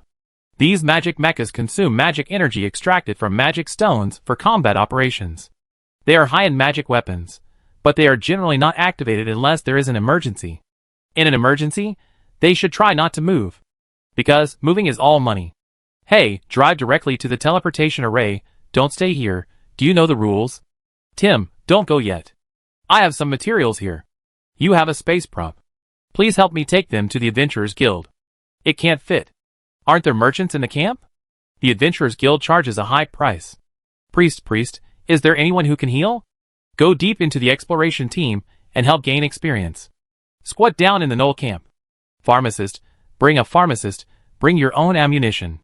McGee, I heard that there is a mermaid in a courtyard over in Baalberg. I want the mermaid's tears. Let's go to Baalberg. Fairy! The cost of killing mermaids is enough to buy mermaid's tears directly. The crowd was bustling. Compared with the calmness of the town, this place was like a disordered medieval castle. The periphery of the garrison was like a chaotic market. It was really bustling. Because it was close to the teleportation array at the entrance of the courtyard, and the military camp also specially set up an accommodation area for adventurers to build tents. Most of the outsiders who came to Bear Pig Town gathered here. Because there may be new monsters around in the courtyard. Even if the ritual array is set up, there are always wandering monsters in the courtyard. It is difficult for people to rest in peace in the courtyard without a human city. The Hyman 375 courtyard in Bear Pig Town has not yet been formally named. There is no city in the courtyard, and there is probably not even a stable and safe area inside. I heard from the Adventurers Guild before that the ritual array will be deployed to several low-level monster areas in the near future. The ritual array that can influence the concentration of monsters in a designated area to a certain extent is very important to adventurers. Ordinary adventurers generally cannot stay in the courtyard for a long time, and it is quite necessary to return to the human world to rest. Looking at the accommodation area, there are probably hundreds of tents set up there. Staying here can save money, but daily life will not be as convenient and comfortable as a normal hotel. Muhua thought about the 4 guests in his hotel and felt that his business was robbed by the garrison regiment. Is the Imperial Military Armed Force so great? We are still taxpayers. Of course, those adventurers stationed in the barracks may also be seeking convenience, but Muhua is more willing to believe that the adventurers who come to Bear Pig Town during this period are all poor ghosts. Passing by the edge of the parade ground, this is where adventurers trade, organize teams, and buy and sell intelligence. Bypassing the parade ground, Muhua bought a magic flying car and 2 single-soldier combat units from the quartermaster of the garrison regiment. This kind of flying car also consumes magic energy, and the energy components are similar to small batteries, which is the so-called single-soldier combat unit. The appearance of the flying car is not very bright, equipped with a heavy machine gun, outstanding solidity, durability, and strong endurance. The courtyard is vast, and some are so exaggerated that it is a planet itself, so necessary means of transportation still need to be prepared. The flying cars in the garrison basically do not consider comfort. The flying cars that are more than 2 meters long are square. Muhua stuffed the flying cars directly into the furnace storage space. Of course, Muhua's action of stuffing transportation tools into space props is purely routine operation, and everyone does it. The only difference is that some people can't afford space props, or some space props can't fit flying cars. The courtyard seems to contain endless resources. Adventurers have a much higher ability to make money than residents, but in order to maintain their adventurous life and improve their own combat power, they may consume money at a more exaggerated rate. Arriving at the entrance of the courtyard, the teleportation array with a diameter of 5 meters can accommodate objects with a length and width of less than 10 meters. The teleportation array continued to operate. When Muhua stepped into the range of the magic array, his and Zhou Yi's figures gradually disappeared from this world. The space was dislocated in a trance. When he opened his eyes again, he saw a blood-red plain in front of him. The original green of the earth faded due to the long-term fighting between humans and monsters. At the end of the plain were vast mountains and endless forests. Behind Muhua was an area that seemed to be covered by glass. Each area was the size of a football field. 4 or 5 such areas were connected together to form a gathering place for humans. Barrier magic, Duankong. It can isolate dimensional interference. To put it bluntly, the Duankong barrier can prevent the hell monsters from descending into it, and it can also prevent the space displacement magic launched from outside the barrier. But this barrier has no preventive effect on the normal entry of creatures. After entering it, instant movement can be used at will without any impact, and summoned beasts can be summoned from it. It can barely be considered a pseudo-safe zone, which is basically to prevent the arrival of monsters. Muhua's understanding of this magic is at a quite profitable level. This is a very profitable magic. Wuxia figure rushed past Muhua, leaving a residual shadow and strong wind. Bang! Blood foam splashed, and the hammer smashed the head of a black evil dog into pieces. A dozen meters away, a strong man stood beside the dead black evil dog, looked back at Muhua, and smiled with white teeth. Muhua nodded to the strong man. He killed a black evil dog that had just arrived. If the strong man didn't take action, the first target of the black evil dog would probably be Muhua. After thanking him in a logical way, Muhua looked at Monday beside him, and felt that the dog tag on its neck was a little small. Or, you can go back to the Abyss Island first, Muhua said to Monday. Woof! Monday barked in response, and immediately disappeared into the magic circle rising under its feet. This is not because Monday has learned teleportation magic, but Muhua has given it the permission to go to the Abyss Island. Usually Monday is happy to lie down and meditate on the Abyss Island. Monday feels that it is necessary to ask the owner to dress it up in a conspicuous outfit. It is also a little worried. In this place where humans are everywhere, what if it encounters a fool and gets hit directly? Hey! The man with the hammer, clean up the dog you killed before you leave. A shout came from the broken sky barrier in the distance. Going in the opposite direction, Muhua paused, and then took another step away. I didn't hear anything. Chapter 27. Little Karami. Another little Karami. Yeah, my hand slipped, and there were too many bullets. Mu Hua held up the Ranger Type 1 automatic rifle, aimed at the goblin, fired in bursts, and fired continuously, occasionally firing a row of bullets. Every time he fired, Mu Hua's face was filled with distress and annoyance. Although there were many bullets, firing was fun for a while, but the logistics staff were in tears. As expected, the soul of the adventurer team should be the logistics staff, who are good at saving bullets. After leaving the initial teleportation point, according to the signs of the explored areas on the map, Mu Hua drove more than 100 kilometers in half an hour, and came to an area suspected to be occupied by goblins. The exploration of the emerging courtyard is a continuous task in the Adventure Guild. Even if you don't fight monsters, as long as you explore the types of monsters gathered in various places, you can also get guild contributions based on the exploration range and the degree of danger of the monsters. The total area of Hyman Courtyard number 375 in Bear Pig Town is about tens of millions of square kilometers. It is a vast country, but in terms of area, it should be a medium-sized courtyard. The reason why the courtyard area is estimated is that there are powerful monsters in some areas, and flying exploration will be attacked by air. Ordinary flying monsters are okay, but if you encounter magic traps or barriers, in the clear sky, even if you fly a shuttle, it may only make you die more tragically. If you don't have the combat power to fight against powerful monsters, in-depth exploration of the courtyard also needs to be gradual. Perhaps when the reconnaissance satellite is in place, it may be possible to accurately calculate the area of the courtyard before the satellite is shot down by monsters. Hyman 375. The areas marked with monster groups are mainly low-level monsters. One area is noted to have petrified chickens and bone-tongue demons, but the details are unknown. Among the areas that have been explored, the goblin area where Mu Hua is now is quite special. Because this area is too large, millions of square kilometers, including cave mazes. I am afraid that planning the placement of the ritual array is enough to give people a headache. According to human understanding of the goblin group, in such a large area, if there are no other monster groups hunting goblins on a large scale, there should be superior goblins here to suppress the formation. Ordinary goblins are very weak, but the evolutionary map of goblins is very complex, and there are also superior species. The difference in the strength of the individual goblins almost covers all stages of the 9th level monsters. Although Mu Hua is now only in the periphery of this area, although there is a ritual array 30 kilometers to the north. Although the ritual array can interfere with the birth of monsters within a radius of hundreds of kilometers, despite these premises, this place is still temporarily designated as a low-level high-risk area. The monsters in the courtyard are not a unified whole. They will fight and kill each other. In the hell of the survival of the fittest, even monsters under the same lord will fight on a tribe scale. It is said that demon lords usually take a spectator's attitude and appreciate the fighting of their tribes. As for Mu Hua at this time, the team of 6 skeleton warriors became Mu Hua's vanguard, and 2 ravens flew high in the sky for reconnaissance. If they encountered goblins hidden in the tops of bushes, the ravens would harass and attack them immediately. Behind the skeleton warriors, Mu Hua kept shooting. This relatively empty forest had attracted 3 waves of goblins because of the gunshots. Zhou was guarding beside Mu Hua. If he encountered a crazy fish that escaped the net, Zhou would also pounce on it and bite it as a warning. Da-da. Da-da. The gunshots continued, and Mu Hua kept adjusting the muzzle. He kept a distance of 20 to 30 meters from the skeleton warriors. Goblins were short and agile, especially when they occasionally brought black dogs.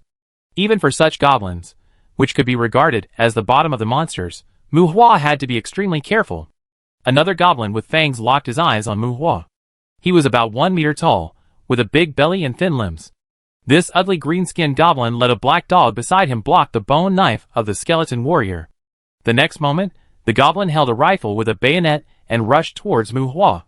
Are there any goblins with guns? Yes, they stole them from humans. Fortunately, low-level monsters don't have good brains. Intermediate monsters seek evolution and focus more on developing their own talents and potential. High-level monsters put more attention on magic combat skills. Some monsters who stole human guns and cannons used up their ammunition and used these weapons as clubs, knives, and guns. Ah! Ah! The goblin screamed and moved around. Mu Hua turned the muzzle and pulled the trigger hard. In 2 or 3 seconds, half a magazine of bullets was emptied. TSK! Mu Hua was tired of the sound of TSK. Half a magazine of bullets came down, but this goblin was not dead yet. Zhou stepped forward and bit off half of its head. At this time, there were less than 10 goblins alive in the battle. Under the pursuit and slashing of the skeleton warrior's tailbone, the living goblin screamed and fled in all directions. Click! Change the magazine. Tutu Muhua fired at the fleeing goblin seriously. Puff, puff, a skeleton warrior froze, and Muhua felt the resentment from the skeleton warrior. Well, Muhua hit his own skeleton warrior again. Woo! Joey stood back beside Muhua with a threatening attitude. Bang! Muhua raised his leg and kicked the dog. Joey stepped back with his tail between his legs. Indeed, the goblins had all run away, so there was no need to pretend. But Joey would rather be kicked by Muhua than fight the enemy with the support of Muhua's gun. His master shooting skills TSK. Crash! The skeleton warrior who was just hit by Muhua collapsed into a pile of bones, and then disintegrated and disappeared without a trace. Muhua waved his hand to form a magic circle. He summoned the skeleton warrior who had just died tragically under his gun without caring that summoning a skeleton warrior alone would consume the magic of a group summon. Haha, my marksmanship is still pretty good. A little embarrassed, Muhua patted the skeleton warrior's arm bone. The skull twisted, and the soul fire in the skeleton warrior's eye socket flickered. Muhua's words seemed to be correct. It was really amazing to kill the skeleton warrior with 2 bullets. Skeleton warriors are difficult to kill, but Muhua's 2 shots accurately hit the part where his own skeleton warrior's soul was hidden. Caw, skeleton warriors of this level of skeleton spirits can't make a sound. The skeleton warrior's jawbone was seen clicking and moving wildly. It was unknown whether it was echoing Muhua's boasting about his marksmanship, and then it turned to swing its tail, and tried to chase the fleeing goblin again. Stop chasing! He shouted habitually. The instructions in his mind made the skeleton warriors give up chasing the goblin. The blind raven hovered in the sky with Muhua as the center for reconnaissance, and the skeleton warriors began to pick up the goblin's drops after the battle. Skeleton summoning is much more powerful than raven summoning. The 6th level skeleton summoning not only increases the number of skeletons, but also improves the attributes of skeletons. Blind Raven LV2, Physique 3, Intelligence 6, Spirit 3. Talent, Blinding Curse. Skeleton Warrior LV6, Physique 50, Intelligence 2, Spirit 50. Muhua does not have the identification skill, but he can see the attributes of his own summons. Summoning beasts has advantages and disadvantages. The advantage is that they can be resurrected in the summoning space after death.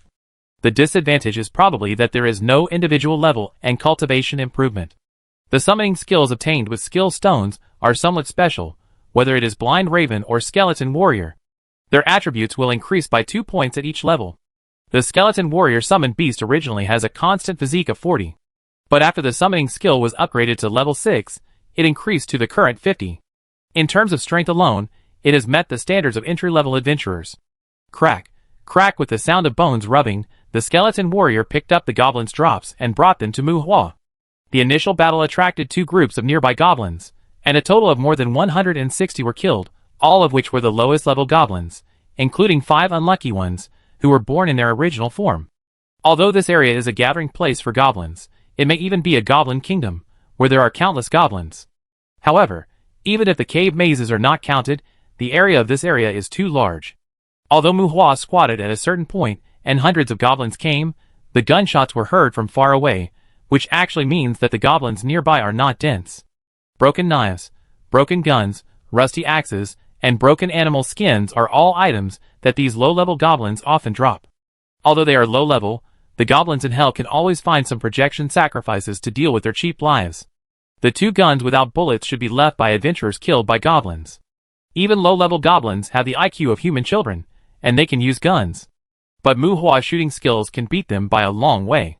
Usually, after they have used up all their bullets, guns become blunt hammers in their hands. 70 or 80 magic stones smaller than green beans, which can be said to be exquisite, and not every goblin has magic stones. Several magic books, among which low-level magic can be learned when you are free.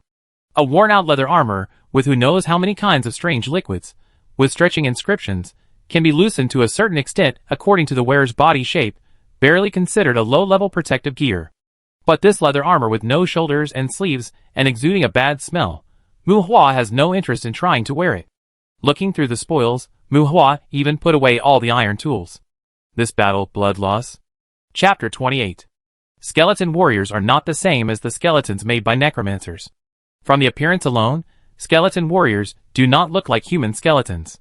After all, they are likely to originate from hell. They are more than 2 meters tall, with thick bones. The skulls of skeleton warriors are more hideous than human skulls. They have long canine fangs on the upper jaw, short horns on the head, and the most special thing is that there is a thick and long tailbone with bone spurs behind the buttocks. Even the lowest level skeleton creatures have aggressive body structures. The weapons of skeleton warriors are eagle shields and long swords. The material seems to be made of bone, but they are all condensed by the breath of death.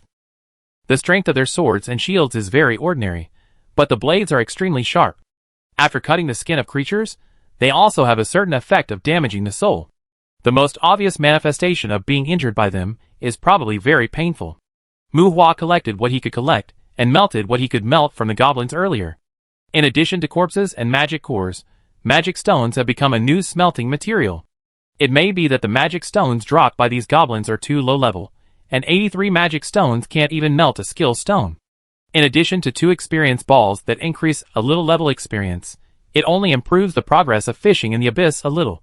The few goblin corpses are also incomparable to the goblin wizards in the abyss. 2 units of soul dust, less than 0.1 units of philosopher's stone in total, and the rest is just a pile of meat that Muhua despises. It's a pretty standard harvest. Those magic stones can probably be exchanged for 1,000 or 800 credit points outside. But after a battle, Muhua fired more than 1,700 rounds of level 1 exorcism bullets, and this is still under the premise that the skeleton warriors are the main fighters. It was also a good thing that Muhua had the need to practice shooting, otherwise he would have had the urge to vomit blood. Is this killing monsters? This is simply using money to hit monsters, right? No wonder so many low-level adventurers are persuaded to quit every year, and no wonder so many workers in Luren wear adventurer bracelets. It seems that they all save money for ammunition by working, right? For skeleton warriors cleared the way in the grass. Even at the foot of the mountain, there were lush vegetation like a primeval forest. Monday acted as a hound, shaking his head to smell the nearby breath to prevent being attacked by hidden monsters. 2 skeleton warriors guarded Muhua on both sides. And Muhua was pressing bullets into the magazine with a click-click sound. He had a lot of bullets, and a lot of magazines. It's a pity that old Mori can't equip him with a magazine for every bullet. It's fun to shoot, but after shooting, it's time to reload the bullets. How about getting a few backpacks for the skeleton warriors, and letting them learn to reload bullets? Muhua chatted with Zhou-Yi boredly while walking. It should be possible. However, Master, I think the skeleton warriors should be sent to the front line. They may be more powerful than your guns. You should focus on casting spells. Zhou-Yi complained without knowing whether to live or die. Muhua is actually very kind. He won't blame Zhou-Yi for his correct complaints. He picked up the ranger hanging on his shoulder with one hand, pointed the gun at Zhou-Yi, and aimed again and again. Forget it, after all, it's not a summoned beast. Click, click continued to reload bullets. Speaking of which, what does hell want to do? Creating so many courtyards, and each doing its own thing, it can't be to improve the quality of all human beings, right? Stepping on the weeds like a sponge pad, Muhua asked to himself. In fact, humans are more like invaders to the courtyard, running to other people's land to burn, kill and plunder. But humans cannot be said to be invaders. Because although the monsters in the courtyard are also quite happy to fight each other, the entrance to the courtyard is in the human world, and the monsters in the courtyard will also invade the human world at the call of the Lord of the courtyard. Monsters, especially demons, are obviously bloodthirsty and destructive, but they also make some weaker projections to send on the courtyard. Being killed to gain experience is fine, and the items dropped by these monster projections are obviously specially carried by them. Muhua was curious about the way monsters think, but he didn't expect Monday to answer, but Monday's next words surprised Muhua. Don't you know? I thought all humans knew it. Monday said unexpectedly. The powerful demons obtain the fragments of the world, and link these fragments of the world with the human world in order to obtain the energy generated by extreme emotions from humans.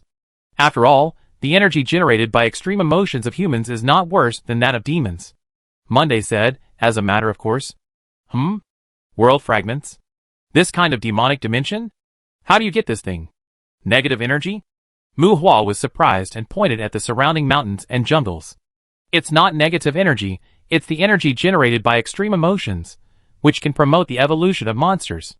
Well, just like the Philosopher's Stone, but compared to the Philosopher's Stone, those energies are as unpalatable as the butts of dwarf orcs. Joey shook his head. As for the world fragments, of course, they are obtained by destroying the world. Joey gave Mu Hua's scientific explanation. Destroy the world? Do you mean that these courtyard masters had destroyed the world? Mu Hua frowned and asked. For these questions, low-level half-blood demons, like Monday, answered them, as if it was natural, and there are even some higher-level demons coexisting with humans in the human world. Humans cannot be unaware of this information, but Mu Hua just has no idea. Now it seems that Joey is low-level, and Mu Hua himself does not seem to live a high-level life. I think the human high-level should have blocked this information, and Mu Hua, in the past, obviously did not have access to this information. The Lord of the Courtyard has destroyed the world. How is it possible? Joey had a strange expression, seemingly lamenting Mu Hua's ignorance. After being kicked by Mu Hua, he turned back to his original dog. Didn't you buy the weapon you used? There may be supreme beings among the Lord of the Courtyard, but most of them do not have the power to destroy the world. Powerful demons destroy the world to obtain world fragments.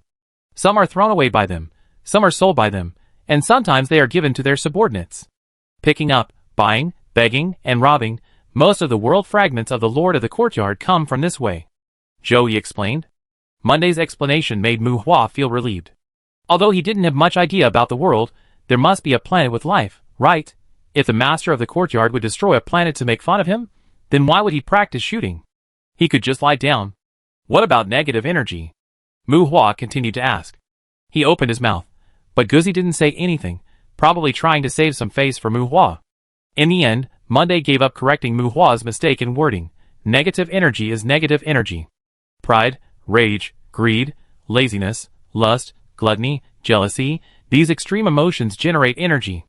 By the way, your human belief is also an extreme emotion, usually attributed to arrogance, but arrogance is more universal, and you humans don't seem to admit it. Monday's tone was full of contempt. Good guys, 7 deadly sins? Mu Hua wanted to complain, but didn't know what to complain about.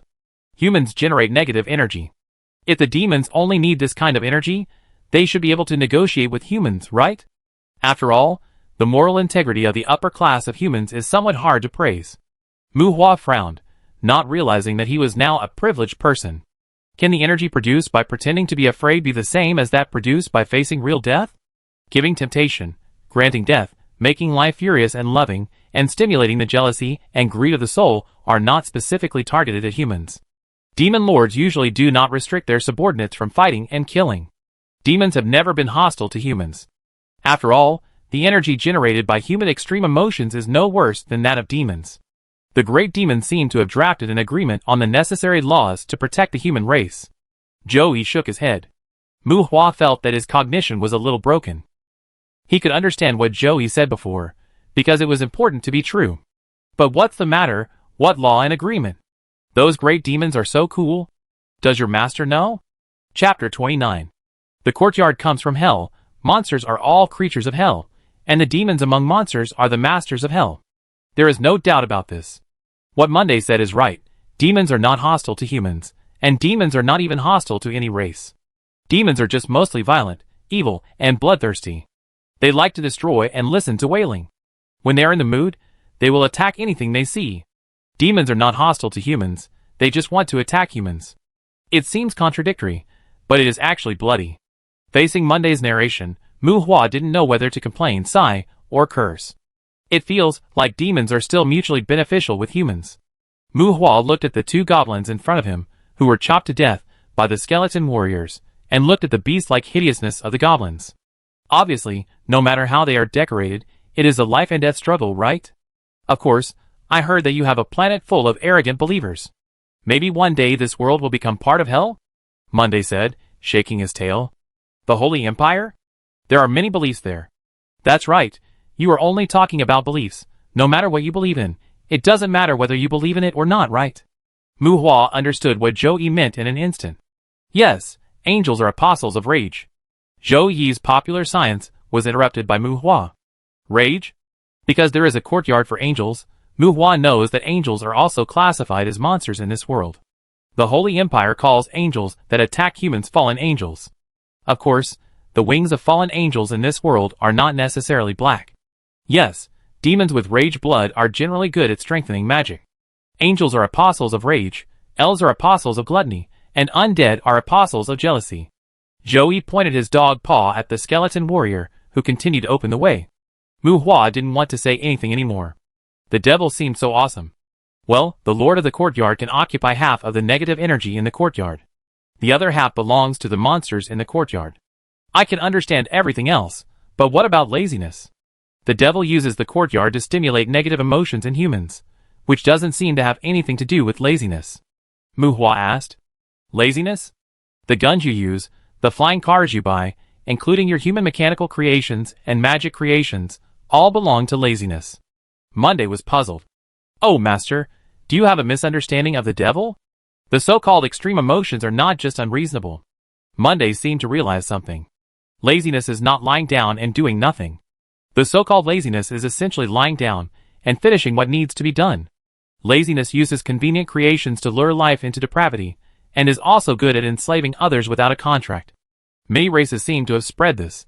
Well, it is undeniable that many humans rely on convenient creations and are self-righteous about collaboration. They make their path to a higher level of life more rugged. It seems that laziness is a negative emotion. Monday glanced at Mu Hua with a caring look. Dog, do you really want to die last time? Mu Hua glared at him, and Monday tucked his tail between his legs. Mu Hua discovered that Monday's biggest personality trait is definitely that he remembers to eat but not to be beaten. Laziness likes creations. Most of those mechanical demons and transformation demons are from the hands of demons with lazy blood. It is said that human magic technology is also likely to be guided by the lazy demon. But master, you don't know that laziness is excusable. After all, those guys are really lazy. They should rarely appear in the courtyard, and humans should not have much contact with them. Facing Mu Hua's threat, Monday took the initiative to help Mu Hua defend himself.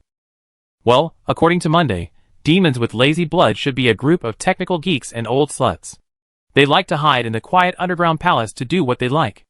As he learned more about hell, Mu Hua felt that humans were finished. At this time, a raven flew back to Mu Hua, and Mu Hua felt simple thoughts from the raven. In front of the left, about a kilometer away, there were goblins gathering. Dog, explore the way, find a sniper point, and get ready to work. Mu Hua said to Monday. It's okay to occasionally express feelings like humans are finished, but life has to go on. Mu Hua found monsters in advance and took out the sniper rifle in the furnace space. The 7 deadly sins, the great devil, and the like are too far away from Mu Hua. As long as they don't come here to play with the planet, it's better to practice shooting first. Joey rushed into the bushes. This is also the benefit of taking the monster followers to scout in the courtyard. A black evil dog will not look abrupt even if it is discovered by the goblins. After a while, Joey came back from the bushes and led Mu Hua to sneak in another direction. After wading through the grass with weeds half a person high, walking about 300 meters, the weeds on the ground are no longer as neat as before. The obvious traces of being trampled have formed several disordered paths here. After walking a few hundred meters to a higher place, Mu Hua can already vaguely see a goblin camp. A simple tent built with branches, weeds and animal skins, a messy camp, and a foul smell in the breeze. Mu Hua estimated that this camp could accommodate hundreds of goblins. Mu Hua lay on the ground and set up a sniper rifle, observing the situation in the goblin camp through the legendary 8-fold scope. A group of goblins that was not considered large. There were only about 30 goblins in the camp, and the rest were dwarf orcs who were ordered by the goblins. A more special situation was that there was actually a big goblin in this group of goblins. Ordinary goblins were defined as first-level monsters, while big goblins were second to third-level monsters, and their combat power was evaluated to be able to grow to the top level of low-level monsters. 3 or 4 times taller than ordinary goblins, like goblins, thin body with a big belly. If the belly was reduced, it would be a bit like the trolls commonly seen in Mu Hua's previous life game. Put together with the goblins, except for the similar long nose, the big goblins with brown spots on their skin like birthmarks are not the same species as the goblins. The normal physical fitness of big goblins is generally between 40 and 50, but this normality cannot be applied casually. Because big goblins are no longer the lowest level monsters, they have more ways to improve their strength than ordinary goblins, such as through training and killing. You know, attributes are never absolute, and monsters can also improve their levels. It's just that the talents and potential of low-level monsters are destined to have certain limits on their growth, and it is more difficult for them to break through their own shackles. Mu Hua frowned slightly while observing the situation in the camp through the scope. There were several bonfires in the goblin camp. He saw 2 unrecognizable human heads on the ground, and 3 headless human corpses were roasted on the bonfires. A group of tragic adventurers? The courtyard is definitely not only a treasure land where wealth and power can be obtained, but also death is everywhere here. Ah, the big goblin in the camp, who looked like the leader, screamed and kicked down a goblin who wanted to eat human flesh. The goblin who was kicked down and fled with a rolling and falling movement seemed to have aroused the interest of the big goblin. In the scope of Muhua's scope, he saw the big goblin took out a machete that looked like a machete and grinned as he wanted to kill the fleeing goblin. However, the next moment, the short goblin, who was blocked by other goblins and pushed back to the big goblin, suddenly raised an automatic rifle when he turned around. The recoil of the automatic rifle made the short goblin's body sway and retreat. The two were close to each other, and the short goblin tried his best to aim the muzzle at the big goblin. The bullet drew an arc on the big goblin's body. From bottom to top, the short goblin fired all the bullets in the automatic rifle in one breath, and finally several bullets penetrated the big goblin's cheek, eyeballs, and forehead. Click, click. Muhua seemed to hear the sound of the trigger of an empty gun being pulled, and a crazy smile appeared on the ugly face of the short goblin, who was still in shock. The dwarf orcs in the camp looked for a corner where they could shrink their bodies. The short goblin was still pulling the trigger. After confirming that the gun could not fire any bullets, the short goblin stood on the body of the big goblin, holding the gun and screaming, as if threatening other goblins to surrender to it. Puff! The body of the big goblin dissipated and turned into dust. Bang! Muhua pulled the trigger, and a third-level exorcism bullet shot through the forehead of the short goblin. This magazine of bullets was originally prepared for the big goblin, but unfortunately the big goblin was killed. Muhua was too lazy to change the magazine, and directly sent away the goblin warrior, who usurped the throne. The one shot to send away the usurper did not cause chaos in the camp. Both the dwarf orcs and the remaining goblins were looking around the camp. They seemed to be looking for a new usurper. Bang! Muhua aimed at the goblin, but shot a dwarf orc. As Muhua fired the second shot, 6 skeleton warriors had already swung their knives and rushed towards the camp. Chapter 30. Goblins are gluttonous monsters. Magic can sustain their survival, but they are very obsessed with eating meat. If they are goblins in their original form, they also like to reproduce when there is enough food. The physiological functions of projection monsters are not much different from their original forms, and even their strength can be improved normally. But projection monsters cannot breed and reproduce, and the goblins in this world are not so obsessed with riding humans. They are interested in riding all creatures, but unless they deliberately reproduce, eating usually comes before riding. In clearing the goblin camp, a team of more than 100 goblins and dwarf orcs can still dismantle 6 skeleton warriors. Skeleton warriors have no group attack ability, and no defensive magic, and 2 fists cannot beat 4 hands. Although it is difficult to kill skeleton warriors, in a head-on confrontation, whether they are chopped or smashed, or hugged by legs, or hugged by waists, or pounced on, the 6 skeleton warriors will still be incapacitated by the goblins and dwarf orcs who attack in groups. However, this situation did not cause too much trouble to Muhua. He recalled the summoned beasts, and the disabled skeleton warriors returned to the summoning space. He summoned again, and there were 6 lively big-tailed skeletons. The rogue of the summoning technique was fully demonstrated at this moment, and Muhua did not care about the magic consumed by summoning skeletons. Not to mention that he was using a gun for the time being, he also had special magic recovery skills. The goblins were very fierce when they were in groups, but when the number decreased, several goblins and more than 20 dwarf orcs began to flee again. The next step was to clean up the battlefield. The 3 headless corpses roasted half-cooked on the fire made Muhua sigh slightly. Look for their adventurer bracelets. If you find them, put a death record on them in the Adventurers Guild, so that you can get some contribution from the guild. An ornament that looks like a storage item is damaged. It's probably because the original owner bound his soul. When the person died, the things inside were lost into the other dimension. I don't know how long these 3 people have been dead, and their souls have long dissipated. They look miserable after death, but no ghosts or evil spirits have been generated. I dig a pit and bury the unlucky ones. Although I want to throw them into the burning source furnace, I feel uncomfortable on the one hand, and I'm also worried that after reporting to the Adventurers Guild, the relatives of the deceased will come to look for their bones in the future. Great Master, these dwarfs shouldn't have what you need. While cleaning up the battlefield, Zhou-Yi looked at Muhua, who was touching the dwarfs, and said with a trembling hind legs, "You know shit." Muhua retorted, and with a flexible tactical knife, he cut off the indescribable thing between the crotch of a male dwarf, including the ball. Wu Zhouyi felt a chill in his crotch and dodged Mu Hua 2 steps. His master's technique was so smooth.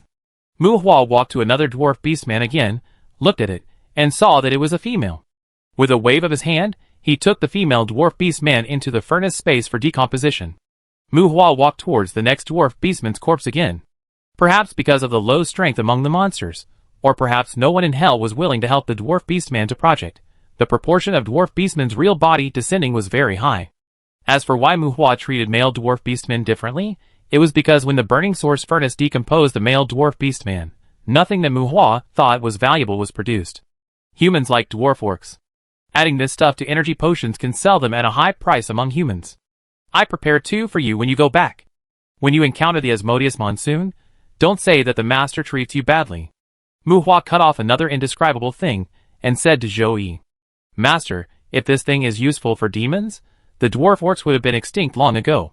Zhouyi was a little desperate for his master. The female chief's lotion is a high-end product. You should have a longer-term vision.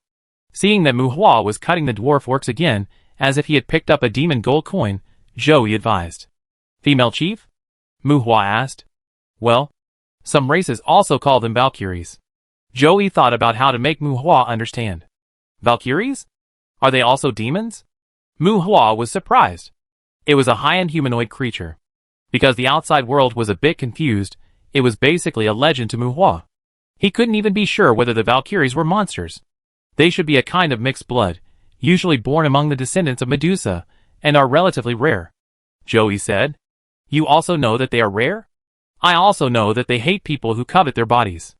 The most important thing is that they are very powerful. Mu Hua curled his lips, and continued to attack the dwarf orcs.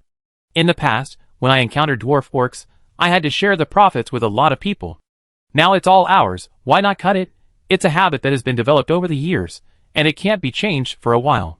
I always feel it's a waste if I don't cut it. The big goblin didn't leave a corpse. The corpses of 2 goblins, and a bunch of dwarf orcs were thrown into the furnace by Mu Hua. Speaking of it, the dwarf orcs are really good. At least there are many real bodies born. Although they can't decompose the thing that everyone likes, Mu Hua harvested a physical crystal from them. The generation progress of Fishing Abyss has been improved a lot, but unfortunately, even with the magic stone of the big goblin, the skill stone still cannot be spawned. Mu Hua picked up a pile of scrap copper and iron from the camp, and found a backpack with magazines, which should be the relics of several adventurers. There are bullets in more than a dozen magazines, 1 level 4 exorcist bullet magazine for sniper, 2 level 3 ranger magazines, and the rest are level 1 exorcist bullets.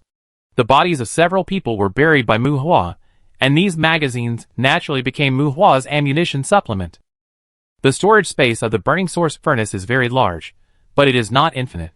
It is a huge space with a length, width, and height of 100 meters. Anyway, except for a pile of bullets, Mu Hua is now penniless. In order to avoid getting poorer and poorer, Mu Hua collects spoils from the ground. Boom! A huge explosion sounded from a distance, and the explosion point should be far away. Mu Hua looked in the direction of the explosion, a little envious. There must be humans using high explosive weapons over there. With Mu Hua's level, goblins can no longer provide him with experience. He also wants to get some bombs and other things to arm himself. It's just expensive. On the other hand, after the explosion, the monsters died, the fallen pieces rotted, and the magic stones were broken. It was definitely a waste of money. For this kind of guy who makes trouble, Mu Hua is just a little envious. Mu Hua, has a plugin, which can earn money and kill corpses, explosions, etc. It's a weird way. Correcting his attitude, a thought flashed in his mind, and Mu Hua realized in his heart, a blind raven died? Maybe it was targeted by some monster during the reconnaissance. Mu Hua didn't feel surprised. He summoned the raven again. Before communicating through the soul, this blind raven spoke first. Cave. Monster. Stone. Kill. Gaga. Bastard. The raven landed on Mu Hua's shoulder, and spoke human language, looking furious. Well, the blind raven is very weak, but it's normal for a raven to speak human language. This blind raven was indeed killed by some monster, probably killed by a stone, and it wanted to drag Mu Hua to take revenge. Mu Hua laughed, and took out a piece of meat to feed the raven. Dog retreat, find a safe place. Calling Monday, Mu Hua used a piece of meat to appease the angry raven. Revenge? Don't make trouble. Hearing the word cave, Mu Hua didn't plan to get close. High-level monsters will even build their own maze castles, and caves are generally nests where low and medium-level monsters gather. Although this kind of maze-like place will have good drops, there are dangers everywhere. You know, goblins can pull the trigger, and many monsters are also very good at digging traps. Mu Hua has now figured out the reason why the monsters are running around in the courtyard. They want to absorb negative energy, and projections also cost money, such as magic stones, such as drops. If they can survive, they are also more inclined to kill the humans who attack them, so that the projections can get more money back. Stay calm, don't waste time, retreat, find a safe place to log off, go to the Abyss Island to rest, meditate, and return to magic first. Chapter 31. Hey. Mu Hua seemed to be struggling with a tree while digging the soil with a small shovel. Time passed, and Mu Hua had been in the courtyard for 3 days. Yesterday afternoon, he found a basin with scattered stone buildings, swamps, bushes, a river running through the north and south, forests on the periphery, and scattered earthen hills inside constitute the main environment of the basin. There are some dilapidated stone buildings on this land, where pig-headed people, gnolls, goblins, demon-like imps, and lizard-skinned monsters live together. They are all low-level monsters. As long as the number does not exceed a certain scale, Mu Hua can try to sneak attack each of them, but when they live together, Mu Hua can't afford to provoke them. 3 days for ordinary people is a bit of a time confusion for Mu Hua. After all, apart from intermittent magic replenishment, the nights in the courtyard and the wild are full of uncertain dangers. At that time, Mu Hua would go into his Abyss Island and stay there for several days. As a cold-blooded wild hunter, Mu Hua adheres to the good idea of not entering a hole when seeing one and staying away from a ditch when seeing one. These days, he mainly competes with the scattered goblins in the courtyard. The Abyss Island is so deserted that in addition to regular and quantitative meditation, Mu Hua, who has not yet spawned a fishing rod, has let himself go and has the idea of greening the Abyss Island. This also led to Mu Hua competing with some plants in the courtyard since the morning of the 3rd day. Beep, the bracelet sent a communication reminder. Mu Hua put down the engineer shovel and connected the communication somewhat unexpectedly. Mu, it's great to see that you are still alive. Maybe you have found a good teammate, but I think you should set an example. If even you stay in a place outside the hotel, I think it will easily bring negative impact to the hotel. The communication was connected, and Demand's somewhat anxious face appeared in the video interface, with heavy dark circles under his eyes.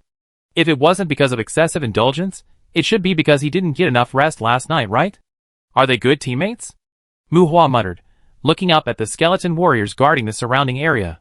When confirming that Mu Hua was safe, although Demand complained, his expression was obviously much more relaxed, and Mu Hua's clothes were still clean and tidy, which made Demand judge that Mu Hua had a good time these days. As for Demand's complaints, in addition to Mu Hua not keeping in touch with him in time, he probably suspected that Mu Hua stayed overnight in the garrison regiment. Demand was very dissatisfied with Mu Hua's behavior of aiding the enemy.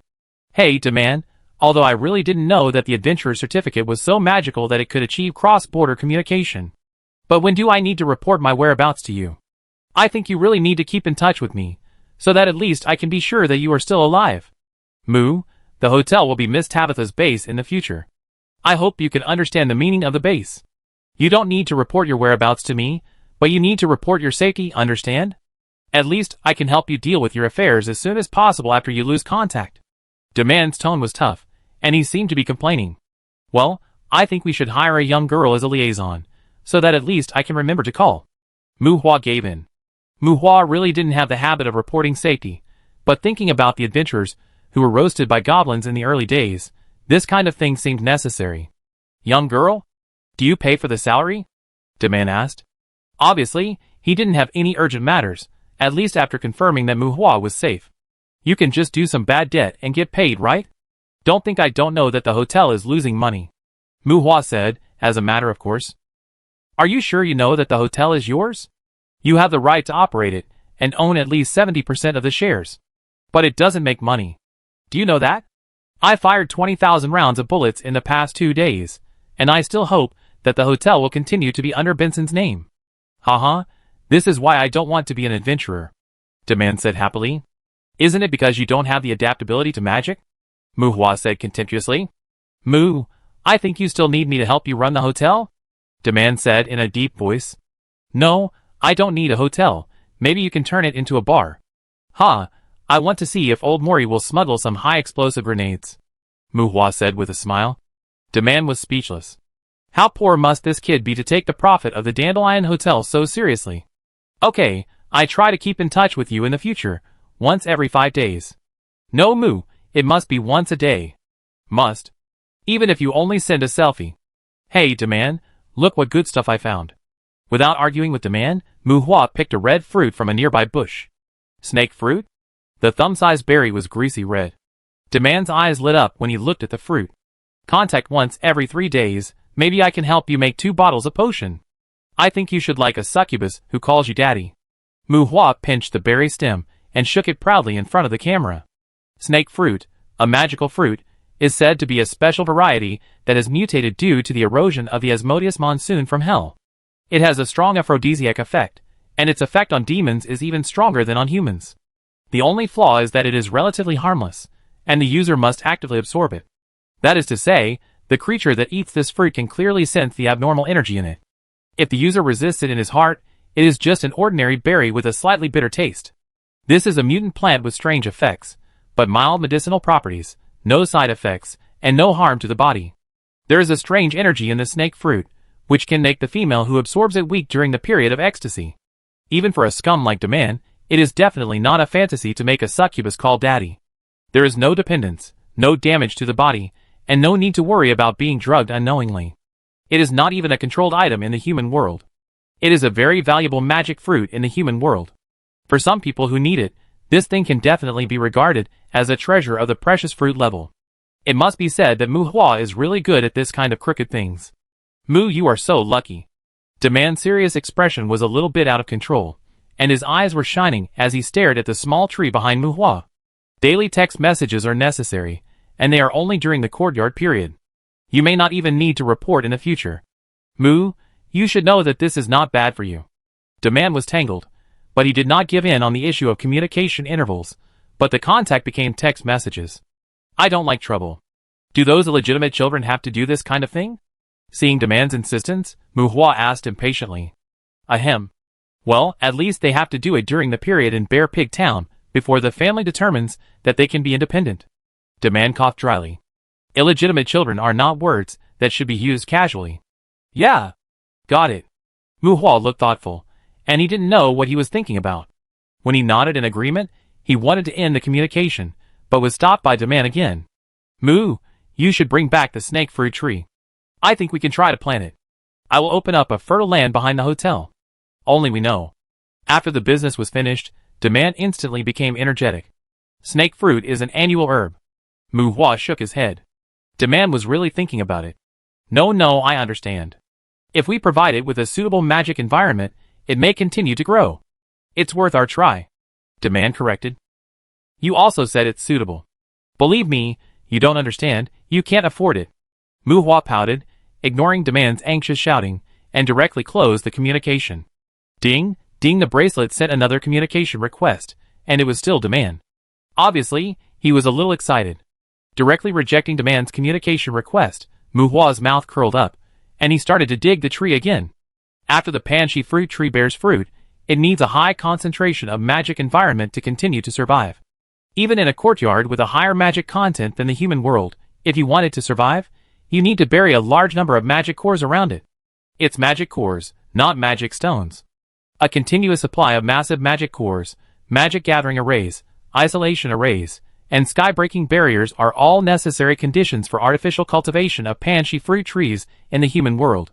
Without sufficient magic core supply, it is not certain that you will see it bear fruit next time even if you plant it in a magic tower. So although this thing is rare, it is basically recognized as a wild one-year mutant herb, which is a relatively low and genius treasure. Of course, the so-called genius treasure is also for those who need it. After all, although it has a wide audience, its function is very limited. It is impossible to help Demand dig trees. Others can't grow them alive. Muhua wants to try to grow them himself.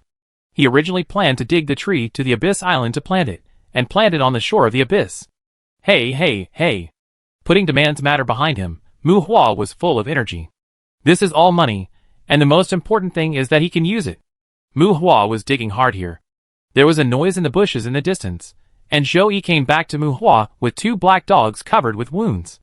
The skeleton warriors rushed forward and pressed the 2 struggling black dogs to the ground. Muhua took a look at the appearance of the 2 black dogs. They are quite fat. I think the little ghost and the lizard monster will like them. Hey, Muhua continued to dig the tree. He was not in a hurry to put drugs or anything like that. He was very familiar with that business. Chapter 32. Pharmacist. From the name, it seems that it belongs to the profession of saving lives and healing the wounded.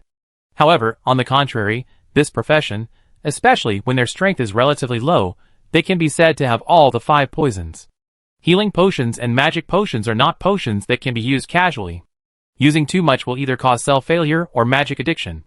And what are inferior magic potions, poison potions, corpse potions, black blood potions, vomiting potions, blood refining potions, sleeping potions, laxatives, aphrodisiacs, etc., are the specialties of many pharmacists. As for the magic potion master, not to mention that the magic potion master is roughly equivalent to the necromancer, all kinds of cursed potions are frequent visitors in their crucibles.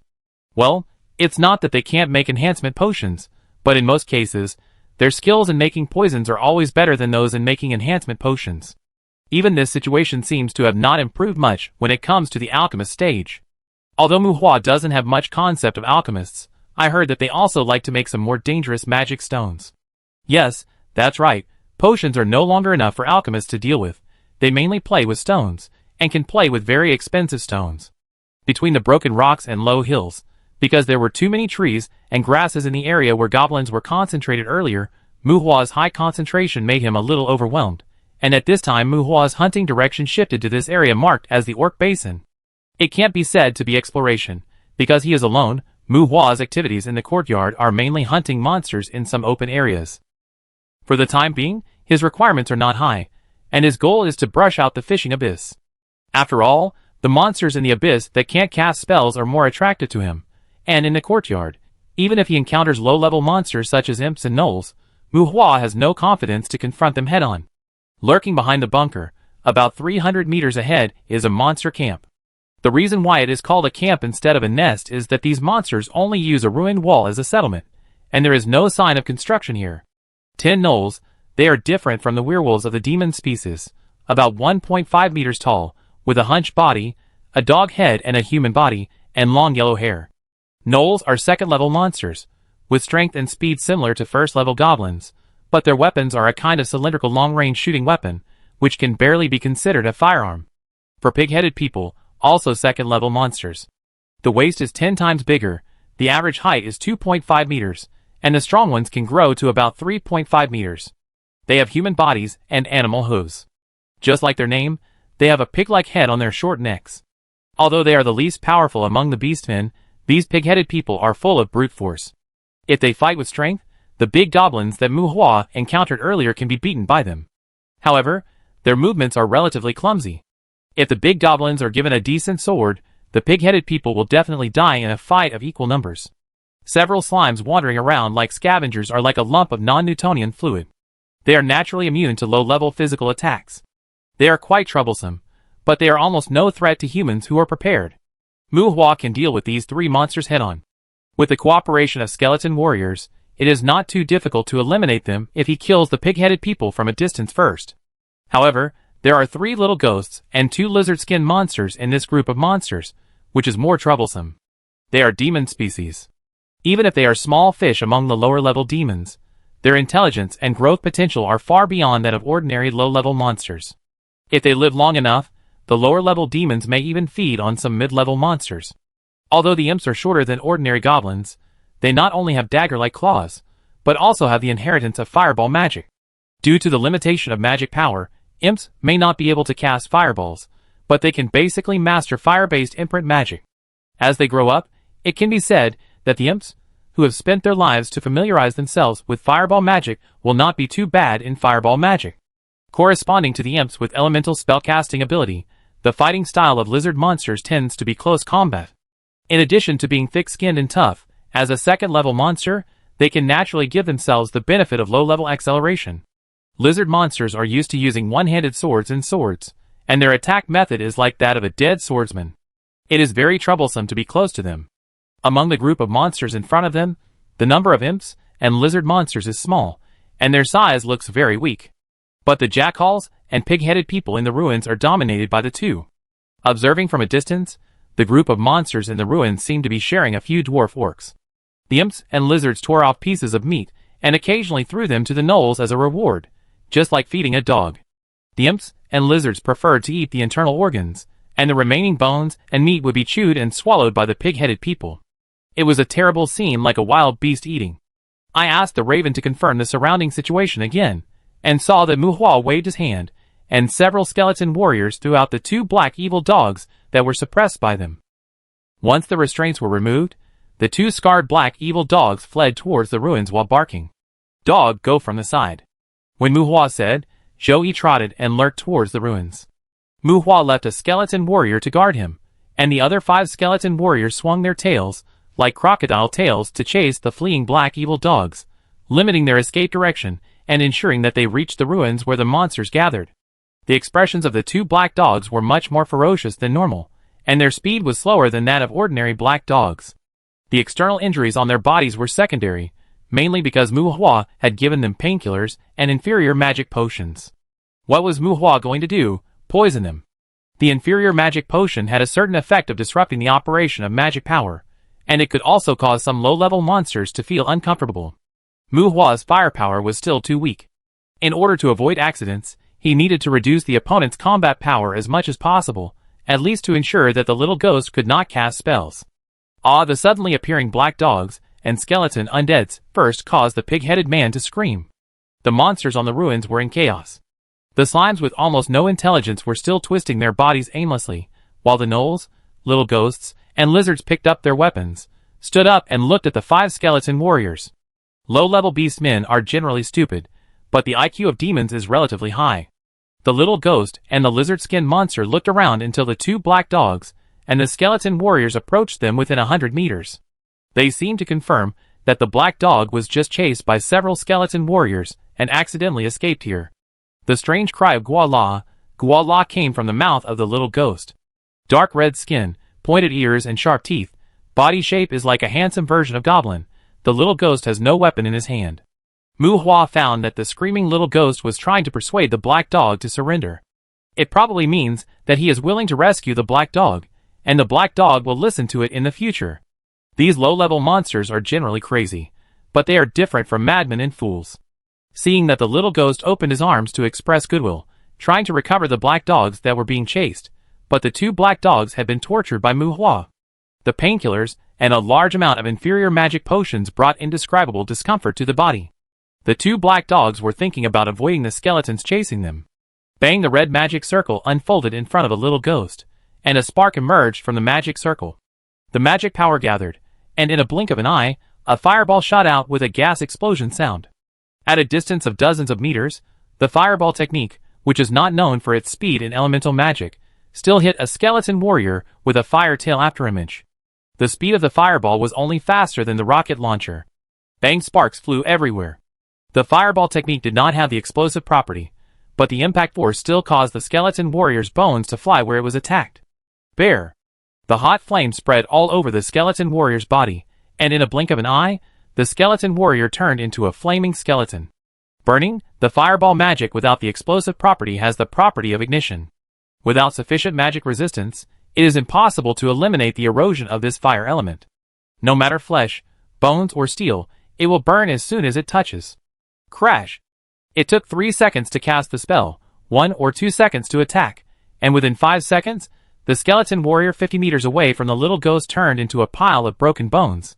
Under normal circumstances, it could be said that he was deader than dead.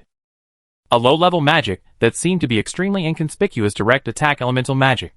The deterrent power of magic never came from the romance of casting, but from their extremely lethal attack effects. Chapter 33. The dead skeleton warrior made Muhua, who was hiding in the distance, shudder. Muhua thought that he needed some equipment, at least a shield with elemental resistance. Although he could use fireball, if this thing hit him, he would not live longer than the smoking skeleton warrior. Muhua was wearing purgatory armor, but the strength of these weapons was too low, not even low-level equipment, let alone elemental resistance. Strictly speaking, Muhua had been in the Abyss Island for a month. Although there was a high concentration of magic environment and much more meditation time than before, there was still not much magic. Tempering intelligence, physical fitness, carrying a gun as the main weapon, every time he meditated, Mu Hua always wavered between the choice of cultivating intelligence or physical fitness. After entering the courtyard, Mu Hua basically did not cast offensive magic except for summoning. He kept his magic power just to deal with emergencies, not to mention using it to strengthen the purgatory arms. In the short term, there was no hope for the purgatory arms, and the equipment was expensive. He could not get it if he lay down. Fishing in the abyss to fish for the abyss monsters, Mu Hua had a conflicting mentality when he first got the golden finger. Bang, bang, bang, a chaotic gunshot. At this time the battle over the ruins had already started. Some jackals made strange sounds, and then the leather bags around their waists seemed to be covered by magic. The jackals took out stone-like balls from their leather bags and stuffed the balls into the barrels of their guns, which were like muskets. Bang, bang, another round of gunshots. The flying bullets penetrated the skin of the black dog and cracked the skeleton warrior's bones. The fighting ability of the gnolls is very ordinary, but they use guns. And those stones, which are cast by what power, are just like exorcism bullets. And these special bullets will increase in power, as the strength of the gnolls increases. Waste, idiot, inferior bastard, stop it. The little ghosts yelled at the gnolls. The demon language of these little ghosts is probably at the same level as the common language of ravens. The little ghosts seemed to want to catch the black dogs alive and try to subdue them, but unfortunately, the two black dogs had already fallen to the ground and twitched. The gnolls excitedly killed the two black dogs. It was not difficult to see from the saliva left at the corners of their mouths that they did it on purpose. Bang, bang, two fireballs hit the two skeleton warriors as if venting. Among the three little ghosts, two can release fireballs. And the other little ghost, holding two magic circles burning with flames in his hands, made himself look like a big boss, and posed on the side. Obviously, the little ghost with the concave shape can only engrave magic. The two black dogs died, and the remaining two skeleton warriors roared silently, bypassing the lizard skin monster protecting the little ghost, and went straight to the wolf man who fired the gun. The wolf men were standing in scattered positions. These monsters are used to fighting and killing, and the fighting methods of monsters are never rigid. Some wolf men even know how to find cover and move, while the two skeleton warriors under Mu Hua killed two wolf men who hid their bodies with the help of rocks. A wolf man who was not in a hurry to escape was stabbed in the back by a skeleton warrior. The pig-headed man howled. The next moment, in the vibration like sumo wrestling, the skeleton warrior who had just stabbed the wolf man to death was hit by a club by a pig-headed man running from the side, and half of his bones were broken. Bang! Bang! The heavy wooden stick hit the fallen skeleton warrior violently, and the two pig-headed men surrounded and beat him on the spot. A quick shadow flashed by, and the lizard-skinned monster rushed towards another skeleton warrior with a knife-drawing posture, dodged the skeleton warrior's tail attack, and slashed the skeleton warrior's waist vertebra with one knife. The knife and bone collided, and the iron knife got stuck in the skeleton warrior's bones. Obviously, the lizard-skinned monster was very fast, but the knife was not very good, and the power was also limited. Sizzle, the rough skin rubbed, and the skeleton warrior slashed back with a knife without effort, but only scratched a shallow wound on the lizard-skinned monster. Swish, the skin of the lizard-skinned monster was tough, and it also had a lizard-structured head. The lizard-skinned monster spit out a thin tongue, turned around and chopped off the skeleton warrior's head with another knife. The battle was over, and the 5 skeleton warriors who chased the black evil dog killed a jackal man, and were also dismantled by this group of monsters in a short time. Gaga, the little ghost, laughed strangely. The 2 skeleton warriors seemed not to be dead yet. The little ghost holding the flame laughed strangely and stepped forward, as if he wanted to burn the 2 skeleton warriors, who had no ability to resist. Puff, the skeleton warriors dissipated, like a projection of death, which made the little ghost stunned again. Paul walked to the pig-headed man. The little ghost raised his feet, and kicked the 2 pig-headed men who smashed the skeleton warriors a few times, as if he was angry that they smashed the skeleton warriors to death. As for the lizard-skinned monster that beheaded the skeleton warrior, the 2 were of equal status, and it was obvious that the little ghost did not dare to trouble it. It was a short battle, and Mu Hua squatted in the distance to observe from beginning to end. Seeing the 2 jackals dragging the bodies of the 2 black evil dogs in front of the little ghost and the lizard-skinned monster, Mu Hua felt relieved. The plan worked. It seemed that they wanted to eat dog meat. Mu Hua continued to lurk, waiting for them to share the black evil dog with inferior magic potion in its body. At this time, Joey also lurked near the ruins, ready to cooperate with Muhua to sneak attack the monsters at any time. The monsters shouted in celebration from the ruins. The lungs, liver, and kidneys of the black evil dog went into the stomach of the little ghost. The lizard monsters each pulled a dog leg to eat. The two dog corpses were torn apart by a group of jackals, and finally some heads, fur, and bones were left, which went into the stomach of the pig-headed man. The pig-headed man was strong and clumsy, but among the monsters, they were the least likely to descend in person, even lower than the little ghost and the lizard monster. Because there is also a ruling class in hell, the pig-headed monsters are very good laborers. Whether they are orcs or demons, they are usually willing to give their pig-headed men some resources, so that they can project and descend. After all, the pig-headed people are of low rank, and the cost of projection sacrifice is not high. Letting them come to the courtyard to let themselves go is also a benefit for the coolies. In this regard, it seems that demons are more humane than some humans. The ruins are eating happily, and Muhua summons skeleton warriors again. Ravens take off. Snipers are loaded, just waiting for the monsters in the ruins to have problems. Woo! The whimpering of fear. The first to have adverse reactions are the jackals. The pig-headed people have thick skin and slow reactions, and the demons are much more tolerant to potions than orcs. These low-level monsters have little knowledge of potions, and the severe pain from their internal organs and bones makes the panicked jackals roll on the ground. Inferior demon potion. The sharp scream of the little ghost conveys clear demon language. They may not have tasted the inferior demon potion, but the knowledge inherited by the demons may allow them to have some knowledge of the effects of this potion. So Muhua hates demons. Bang! The sniper hit. The forehead of a lizard-skin monster was shot through by a bullet, and the dazed and dying lizard-skin monster also made the little ghost hide in panic. When Muhua turned the muzzle again, the other lizard-skin monster was already crawling on the ground. Through the observation of the scope, the crawling lizard-skin monster looked in the direction of Muhua at the first time, but the head that shrank behind the bunker made Muhua unable to give it a fatal blow for a while. Bang! Bang!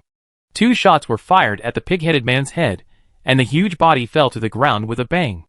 Muhua said that his tens of thousands of bullets were not fired in vain, and this clumsy big guy had no problem aiming. 5 skeleton warriors rushed to the ruins again, and Muhua still had a skeleton warrior by his side. The pig-headed man who had the ability to disrupt the battle was killed by Muhua, and 2 ravens began to attack the lizard-skin monster, who hid in the bunker, and tried to launch a surprise attack on Muhua. The raven was blinded, and the lizard-skin monster was panicked, but Muhua ignored the little ghost and the wolf man, and his scope was always aimed at the last lizard-skin monster.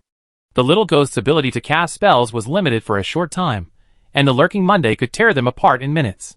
Without the pig-headed man who could suppress the skeleton warriors, the 9 wolf men were lambs to be slaughtered in the face of the skeleton undead, even if there were only 5 skeleton warriors.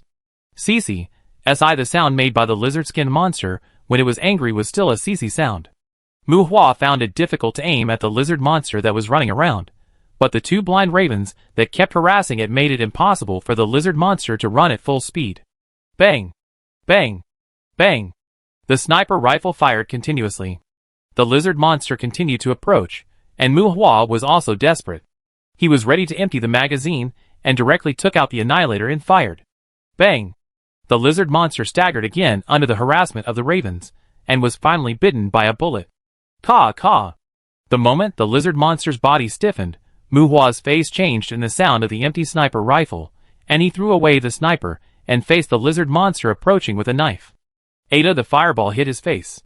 Muhua's casting speed was faster than the little ghost, and the flying fireball hit the lizard monster's surprised head straight. There the flames rose, and in a blink of an eye the lizard monster became a human-shaped torch rolling on the ground. Damn it, I'm a magician! Muhua cursed, and carefully took out the ranger and loaded it. The flesh and blood body was obviously burning hotter than the skeleton warrior. The lizard monster rolled and screamed, and there was no movement for a moment. With the death of the lizard monster, Muhua also relaxed. There was nothing to worry about the dog and the skeleton warrior. He lay back in the bunker and reloaded the sniper again. Looking at the ruins through the scope, Muhua sighed, maybe he should buy more bullets. Chapter 34. It was not difficult to eliminate a group of jackals and ghosts with stomachaches. Muhua's gun skills were still good, at least he didn't hit his own skeleton warriors and dogs with a sniper. Although lizards are demons, they are not rich in hell. The corpse left by a lizard here seems to fully prove this. At the same level, demons are much more troublesome than other monsters, but their drops seem to be better. In the ruins, this group of monsters left 4 jackal corpses and 1 lizard corpse. Among them, the ghost actually dropped 2 pieces of metal similar to magic silver, and 2 lizards dropped 2 sharp 31-handed knives for Muhua. The projection of the monster is not that the real body remains in hell, but the real body can reappear in hell after the projection dies. So usually when they die, their weapons and armor will be left behind. These 2 machetes about 1 meter long are the weapons used by the lizards. These 2 knives are more serious equipment, and magic cores are also needed in their forging process. The stronger the equipment, the higher the quality of the magic core required. As for these 2 knives, they are just inferior equipment. However, the sharpness of 30 points can easily cut through objects without magic power. Even steel can be torn by them. This sharpness is mainly aimed at the defense of armor. For example, the dirty leather armor that Muhua picked up from the goblin camp earlier has a defense of 20. The bodies of monsters have more or less some defensive characteristics, and some monsters even have a body strength that is difficult to be injured by divine weapons. Although the sharpness of 30 can easily split the defense of 20, it only proves that the leather armor is rubbish enough. These 2 knives are still inferior weapons in the equipment category. The dog and the skeleton warriors cleaned up the battlefield, while Muhua used a wooden stick to poke the slime, which was smaller than a football. Puff as if annoyed by Muhua's provocation, the slime spat in the direction of Muhua.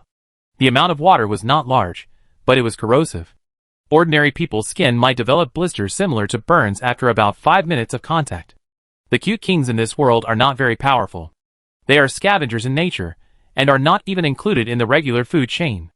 The so-called powerful individuals are basically directly linked to their size. They have a low-level impact immunity talent. Attacks below 50 strength cannot cause harm to them. The spitting attack method is basically not a threat to normal animals. Another way of attack for slimes is to wrap around other creatures, especially when the slime wraps around the head.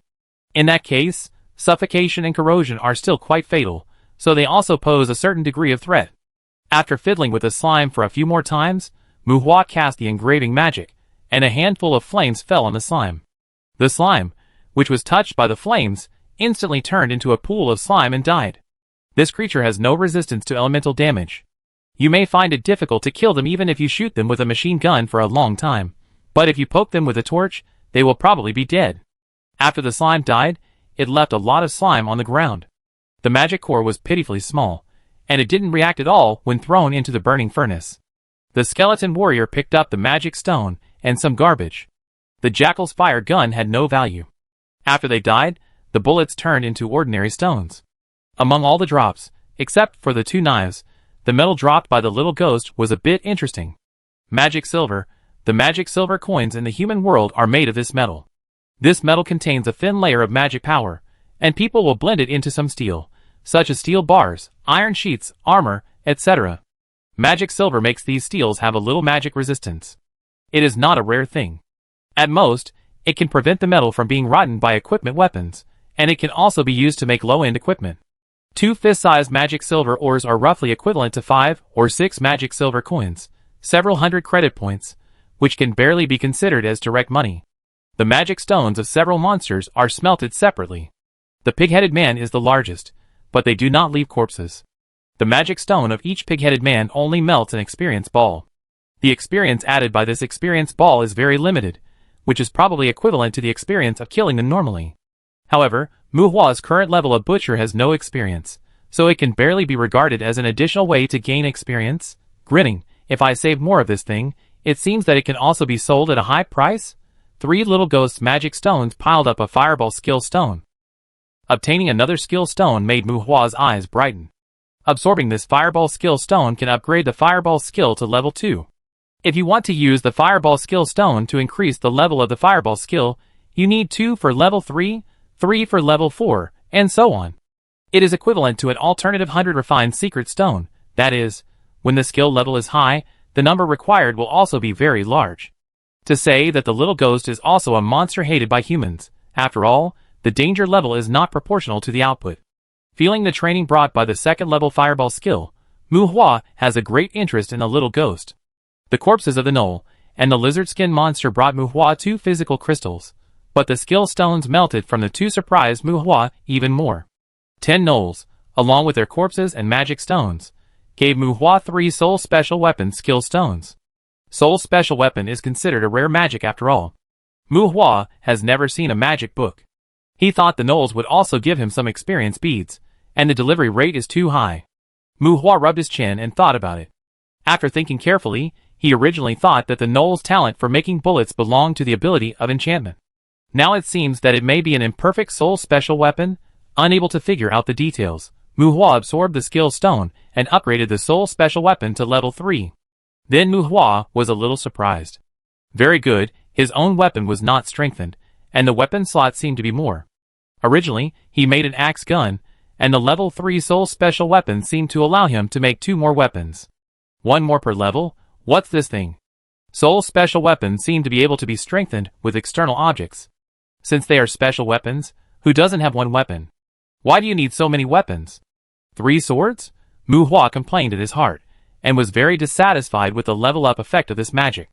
I considered whether to make a long sword to hold in my mouth, but then I thought, it seems that I can make a big sniper and make special weapon bullets.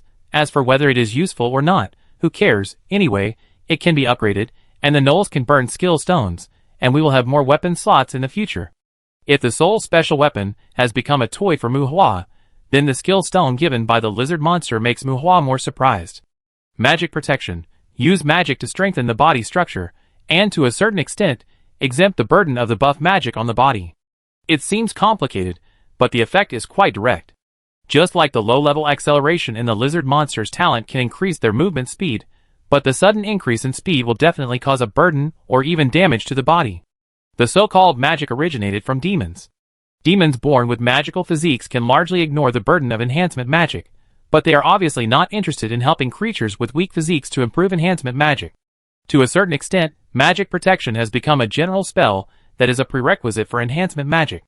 Just like the premise of casting range fire magic must have enough affinity with the fire element, and the premise of casting ultra-low temperature magic must have enough affinity with the water element.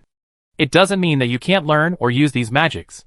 But if you don't have enough element affinity, a range magic is thrown out and hits the enemy, and you can't run away. It is very likely that the enemy has not been killed yet, and the caster who is closer to the magic outbreak point will be killed first. So, magic is still quite rigorous. Especially for the highly corrosive elemental magic, it is step by step, and the intermediate elements are also indispensable. Even if you have learned Doomsday Destruction, it is best to apply a protection from the past to yourself before casting. Otherwise, it is not called a magic attack, but pure self-explosion. As for the body strengthening magic, if you don't want to hurt yourself, it's best to learn the magic protection first. If the magic protection is not practiced enough, a dragon power will be put on you, and you will bleed from all 7 orifices and die without a complete body. After absorbing the magic protection skill stone, Mu Hua pursed his lips, and a strange light flashed in his eyes. Although most low-level monsters no longer give him experience, these low-level monsters still seem to be very interesting. Chapter 35. Name, Mu Hua. Race, human. Level, 63. Life, 93%. Magic, 75%. Constitution, 27. Intelligence, 50. Spirit, 60. Magic adaptability, D. Available points, 0. Talent, Burning Furnace.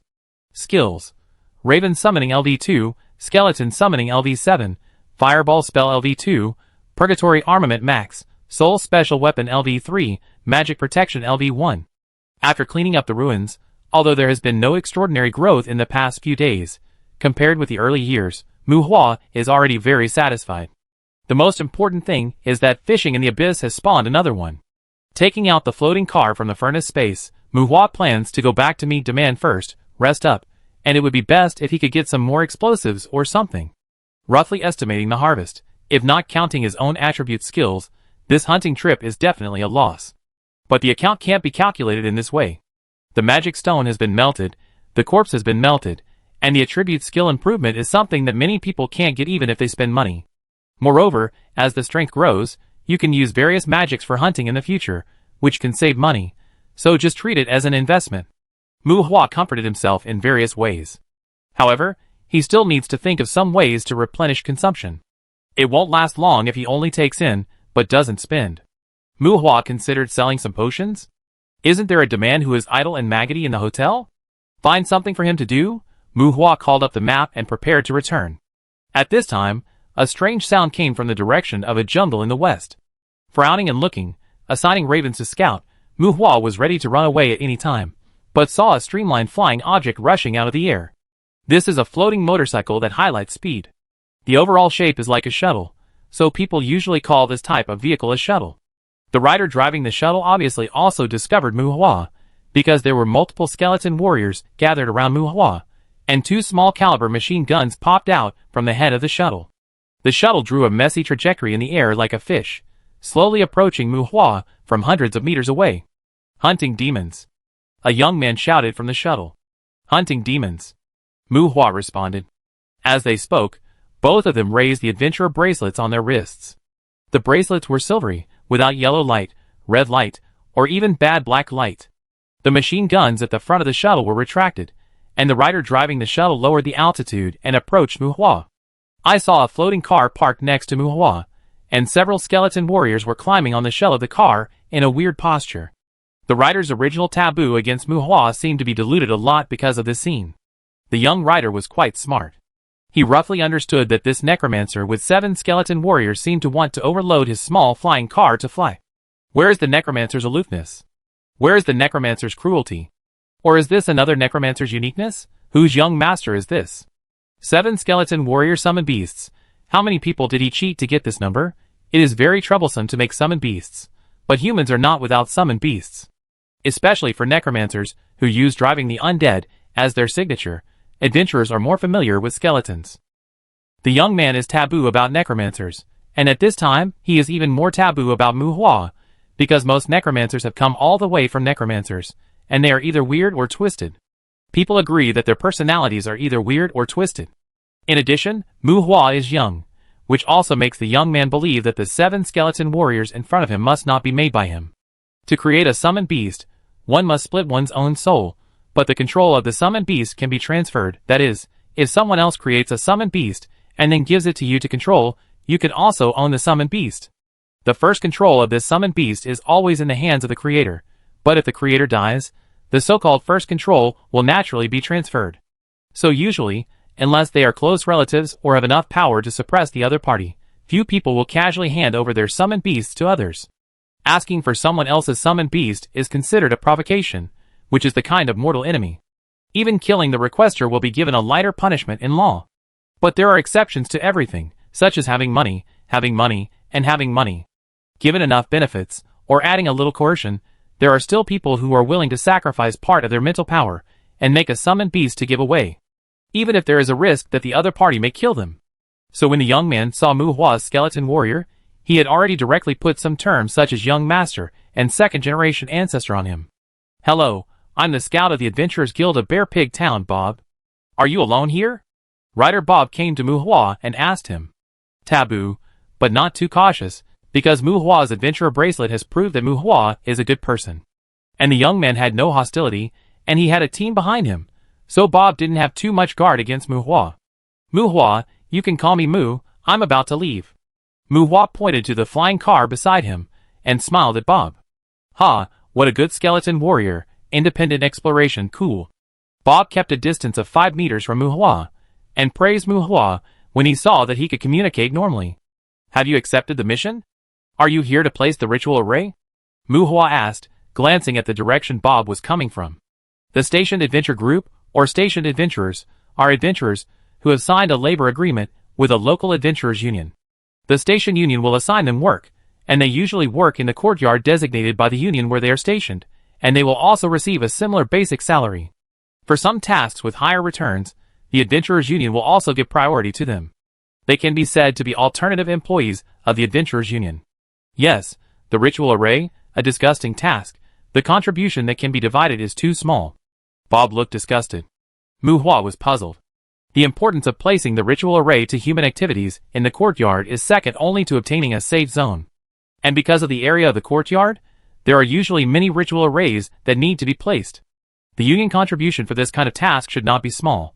But as the noise came, Muhua immediately understood the reason for Bob's disdain. Dozens of flying shuttles shuttled in the fan shape in the air. These should all be team scouts. On the ground, a team of probably hundreds of people walk out of the forest one after another. Heavy armored and shielded vanguards, leather-armored and agile hunters, robes, guns, scepters. A large team of adventurers. Behind them, there are actually 4 heavy track tanks and a harvester-like road-clearing machine. Some are in groups of 3 or 5, or in groups of dozens. Riders riding heavy land-based motorcycles shuttled between war horses. Those war horses with Warcraft bloodlines carried their riders, and cowboy shouts could be heard from them from time to time. The Courtyard Adventure Group. This is a proper adventure group, and people like Muhua, who went into the courtyard alone with a large bag of bullets on his back, are the outliers. Contrary to the situation when Muhua encountered monsters, this adventure group is just like locusts. They will eat up all the monsters they encounter along the way. Of course, the premise is that there are no monsters that are too scary. There are so many people, and perhaps there are serious monster hunters among them. It is safer to do the task of the ritual array with so many people. But obviously, the distribution of rewards may be somewhat unsatisfactory. It is the responsibility of the Adventurers Guild to place the ritual array. It is also because of this responsibility that the Adventurers Guild also has the corresponding right to speak in the courtyard. Wow, skeleton warrior, Bob, come on, such a thick thigh, remember to ask for the phone number for your sister.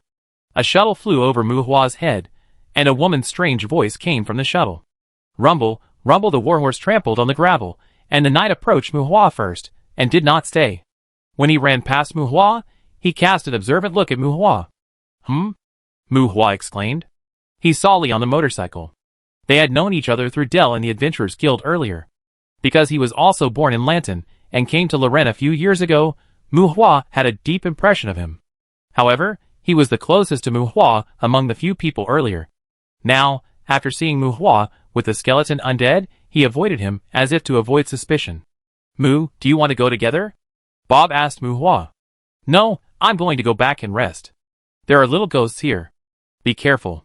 Muhua waved his hand to take back the skeleton warrior and said to Bob.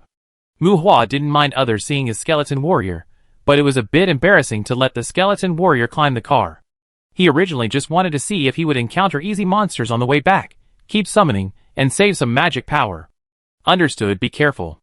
I should work too. Bob smiled and twisted the shuttle to the sky. There were gunshots from the direction where the scouts had come from, and the adventurers walking in formation were also approaching where Muhua was. Getting on the car and taking off, Muhua left in the direction the team had come from. Meeting in the courtyard was a very normal thing, and neither side needed to pay too much attention to it. When Muhua left, he also saw some people squatting and chatting on each tank in the back. These were probably the commanders of this team, or the stronger combat forces in the team. Boom, boom! The tracks of the tanks rolled out the road, and the basin roared and vibrated, and the magic circle connected penetrated the sky more than 10 meters high. The fight between humans and monsters started in the basin. Well, this is a group of more serious adventurers. Except that they are a little poor, there is nothing wrong with them. Chapter 36. The Messy Abyss Island, with some vegetation dotting the isolated island in the abyss, with mottled greenery. A group of skeleton warriors were digging a foundation of about 10 meters long and wide. The basalt base was conducive to the addition of rock-strengthening magic in the future. In the distance, there were piles of building stones like a hill. The obsidian-colored boulders were of uniform specifications. This kind of stone was hard and heavy, and also had good magic array-bearing capacity. They can be regarded as the main materials for building fortifications in today's human society. Muhua squatted on the edge of the island to fish. The parasol beside him, and the small stool under his butt seemed to promote the ritual sense of fishing. Behind Muhua, you can see some broken trees. They were the plants he transplanted to the Abyss Island. Unfortunately, he had fished out a bull monster from the abyss before, and these transplanted plants were also destroyed because of the madness of the bull monster. The monsters in the abyss are all psychos. Although they usually can't even use their own innate magic, those monsters with strong physical constitutions are also very troublesome for Muhua. Normally, the bull monster can only be regarded as a mid-level monster. But the bull monster fished out of the abyss has a seriously excessive physical constitution. Muhua shot the 3 level 7 exorcism bullets he got from old Mori at it before killing it. The blind raven made great contributions in dealing with the thick-skinned bull monster, but some transplanted plants on the island were also destroyed. So, in anger and helplessness, Muhua was ready to use his own advantages to the limit, and got a bunch of building materials in. He wanted to build a bunker. The shaking fishing rod made Muhua's heart tighten again. Fishing in the abyss is very powerful, but it is difficult to predict what level of monsters will be caught, which also makes Mu Hua nervous. I have become more or less accustomed to the randomness of the abyss monsters. Mu Hua reeled in the line at a constant speed. Earlier, he had to work hard to get rid of a minotaur that had been hooked. Although they both had bull heads, the maze-like demons and the bull monsters were completely different creatures. Amid the squeaking sound of the reel, a human head with a dull expression, like a zombie, emerged from the abyss. Human? Mu Hua stopped reeling in the line, and did not rush to raise the rod. He was surprised that a human was caught from the abyss. Wu, the lost soul, should it be the cultists you humans are talking about? The remnants who sold their souls to the devil and eventually betrayed their owners. Monday said beside Mu Hua. The lost soul mainly uses the power of demons to fight. Since they have been exiled, they should not pose any threat to you. Joey was uncertainly evaluating the cultist that Mu Hua had lured out. Seeing that the cultist was relatively well behaved, Mu Hua flicked his fingers and threw the identification spell he had obtained earlier on the cultist. Target, human. Level, 123. Life, 80%. Magic, 100%. Constitution, 50. Intelligence, 278. Spirit, 70. Magic adaptability, B. Roar. Accompanied by a monster-like roar, the attributes displayed by the identification spell disappeared in an instant like a collapse. As Mu Hua cast the identification spell on the cultist, the originally dull and numb cultist was instantly angered by Mu Hua. The identification spell is magical, but it is far less convenient than imagined. This magic to detect the biological attributes will be instantly detected by the other party. As long as the other party resists, the identification spell will not be able to maintain. This is a spell that mainly identifies equipment, plants, and inanimate objects. Not to mention using it on people. Even if it is used to spy on some creatures with low intelligence, it will often anger the other party. However, for Mu Hua, these monsters in the abyss are still aggressive after leaving the abyss, so it doesn't matter whether they are angry or not. At least he is sure that he should be able to deal with this cultist. Pulling the rod, picking it up, and throwing the cultist in the abyss sea far away to the abyss island. The cultist escaped from the abyss sea, and saw that he was hanging with tattered cloth strips. These cloth strips should be his original clothes, or even equipment. Although his face was ferocious, the cultist's muscles were well proportioned. This should be a human, right? Mu Hua was really confused. What did he eat in the abyss to maintain such a healthy body? After escaping the shackles of the abyss, the cultist just stood up and had the intention to attack the skeleton warrior who was digging a pit not far from him. These abyss creatures are quite silly. They are very aggressive, but they lock on to their targets based on the principle of whatever you see, you hit, and will prioritize attacking the closest target. Roar arched back, arms hanging down. The cultist roared threateningly at the skeleton warrior. Bang! A shot to the head, the skeleton warrior continued to dig a pit. Mu Hua put down the rifle in his hand, and the cultist collapsed to the ground with blood and brains. Mu Hua likes abyss monsters, or creatures, that cast spells. The cultist's intelligence of more than 200 is like a discarded attribute in Mu Hua's view. In a sense, the enemy has lost the ability to cast spells, and Mu Hua did not even let the skeleton warrior participate in the battle. Archery LV3 is also a new skill acquired by Mu Hua, but this skill does not come from the skill stone. Including a skill of primary alchemy, these two skills are what Mu Hua has recently developed. After leaving the courtyard of Bear Pig Town, Mu Hua returned to the hotel and moved all the alchemy equipment in the suite to the Abyss Island. From time to time, he practiced shooting and made potions. When these two skills were added to his own attributes, Mu Hua used the recently acquired Balian Secret Stone to upgrade his archery by 2 levels. And the primary alchemy is more bloody. After upgrading the level, it is all some magic potion formulas, but it is not a special formula. You still need to figure out the ratio by yourself. Mu Hua directly put it aside. After improving his archery, Mu Hua's current shooting level is enough to rival the full-time gunners in the garrison, and his archery skills are also quite wide, including the use of firearms, crossbows, and even throwing weapons. After killing the cultist with 1 shot, Mu Hua held his jam sweetheart and prepared to collect the cultist's body. Well, jam sweetheart, a sniper rifle. This is another soul-specific weapon of Mu Hua.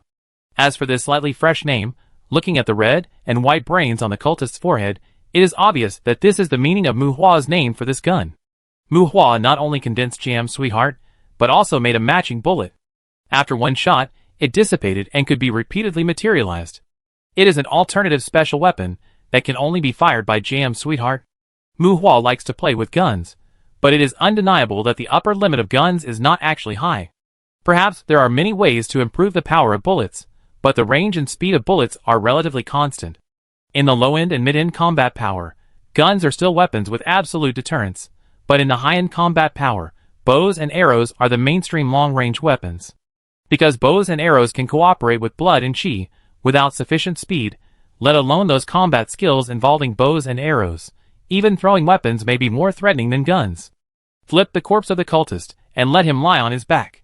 The cultist can be considered naked, and it is obviously impossible to find equipment from him. There are obvious traces of rings on the fingers of the right hand, but unfortunately the rings are gone. Seeing that there is no unexpected gain, the halo is swayed, and the corpse turns into dust in an instant. Folding penetration skill stone *1, Balian secret stone *4, intelligence crystal *2, soul dust *20, philosopher's stone *0.2. For a cultist with a lot of money, it is no longer surprising for Mu Hua to melt the attribute crystals of biological corpses, but it is more surprising that the Balian secret stone directly produced 4 pieces. Folding penetration is a special type of magic, belonging to the thunder system, which can increase the penetration ability of lightning magic. The absorption requires intelligence 100, and for the time being, Mu Hua can only throw it into the storage space to eat dust. After obtaining the Balian secret stone, Mu Hua did not continue to upgrade his shooting skills. His gun skills should be enough for the time being. Mu Hua distributed the Balian secret stone to the skeleton summoning. Skeleton summoning LV10, summon up to 10 skeleton warriors under control. Level upgrade requirements, skeleton transformation. Mu Hua was a little stunned. The 10th level skeleton summoning can summon 10 skeleton warriors as expected, but if you want to upgrade its level again, you need to learn the magic called skeleton transformation as a prerequisite and merge with it. Skeleton transformation magic is not a rare magic. As for magic books, they should be sold in the Adventurers Guild or some libraries in big cities. After putting away the fishing rod, it should be done outside. He threw a philosopher's stone to Zhou-Yi and left Zhou-Yi on the Abyss Island to practice. Mu Hua teleported Zhou-Yi back to the hotel. Low-level monsters usually don't have the patience to practice. They spend their whole lives swinging between fighting and escaping. But Zhou-Yi is now very motivated to practice. After eating the Philosopher's Stone, he feels that he has embarked on the road to becoming Cerberus. Although, he is still a monster for the time being. Chapter 37. Good morning, Mu. I have a business deal. Are you going to Hyman City? The hotel was as quiet as usual in the morning. When the man saw Mu Hua coming downstairs, his eyes lit up, and he greeted Mu Hua from a distance. Business? Hyman City? Medicine? Mu Hua was puzzled. There is a rich boy over there who has some health problems. If you have health problems, go to the doctor. I asked you to sell medicine. Why did you sell it in Hyman City? Mu Hua frowned. No, Mu. What kind of people do you think I will contact? The bumpkins in the town? Or those rats in the black market? The man shook his head, and his disdainful face made Mu Hua want to beat him up. Mu Hua was short of money, in every sense of the word. Hunting monsters and fishing in the abyss basically only cost money, and there was no income, so Mu Hua encouraged a man to help him sell medicine. Mu Hua's aphrodisiac potion and snake fruit are very popular in Demand's opinion.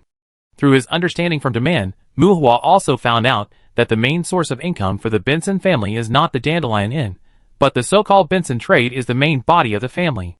This is a business like a chamber of commerce, under which there are a large number of brokers who have signed contracts with adventure groups. The job of these brokers is to help the adventure group deal with the spoils harvested in the courtyard, and also to help the team raise the necessary materials, and even help team members deal with some trivial matters in life. Brokers can be regarded as an indispensable link in a mature adventurer team, and with the help of a perfect business network, the Benson family has also become a wealthy family wandering between the settlers and the middle and low-end adventurer groups. Well, the Benson family doesn't seem to be able to get in touch with the low-end and high-end ones. Adventure brokers usually don't need any combat ability, but they have strong professionalism. Obviously, Demand doesn't have the professional qualities of a broker. Mu Hua originally wanted to set up a counter in the hotel to sell some medicines. Demand proposed to take a commission to help him sell the goods. Mu Hua didn't mind, but who would have thought that he would come up with a customer in Hyman City right away? Mu, don't worry, Nick has certain business dealings with the Benson family. The boy even has shares in Dandelion. Except for not being good at communicating with girls, believe me, he is a good guy. Demand said to himself, while Mu Hua on the side had a questioning look on his face. Your acquaintance? Are you sure you have no grudge against him? Go to the hospital if you have any health problems. You should not have forgotten that our current main product is aphrodisiac, right? Mu Hua grinned. Mu Hua is not a proper potion master for the time being. He only sells things that can make money quickly. Of course I know. The other party pays more attention to privacy and doesn't seem to want to go to the hospital. He should need to customize some physical recovery potions. The customization fee is 1 demon gold coin, and the cost of the potion is calculated separately. Demand was a little proud. Physical potion is an entry-level potion, and the efficacy is directly related to the materials used. Customizing physical potion, according to physical condition, mainly involves recovery strength and safety. The customization fee of 1 demon gold coin is still quite high. No matter what the other party's condition is, Mu Hua feels that he needs to save the dying and the wounded. Send me the address. I sent you the address. The garrison's hovercraft is prohibited from entering the market. There is a hovercraft in the maple forest in front of the door. Fiona community?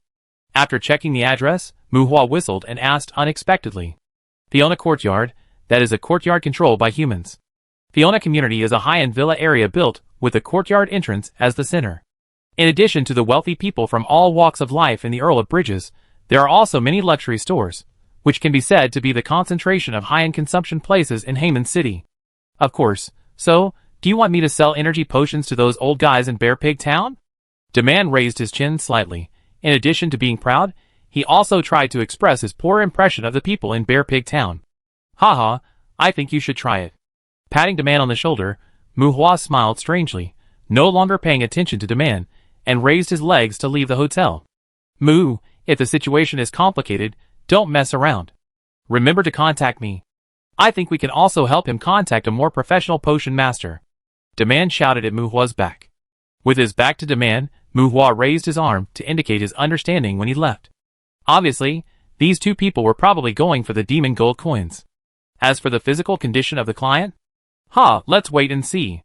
Heyman City is about 100 kilometers away from Bear Pig Town. Riding on a small pedal-like floating motorcycle, Mu Hua rushed all the way to the city at a speed of 200 kilometers per hour. There is a floating track planned within the city, and the speed limit for vehicles is 60. According to the planned air track route, it took about half an hour to go around left and right, and Mu Hua arrived at a manor. Lowering the small pedal, the purgatory armor allowed Mu Hua to easily restore his refreshing and tidy state. He took off his goggles and looked around. Is this the place? In front of him was a manor hidden by palm trees, with the eye of the observer on the iron gate. This is a biological tissue with a monitoring effect, and the main material is the eyeball of a demon called the Eye Demon. Mu Hua walked to the iron gate, waved to the eye of the observer, and then said to the guard at the door, "Hi, man, I have an appointment with Mr. Nick." Wait a minute. The guard was dressed in modern military uniforms, but there was no exposed gun. He took out the walkie-talkie, confirmed Mu Hua's identity again, and led Mu Hua into the manor. Mu Hua heard the noisy music and the sounds of men and women having fun from a distance.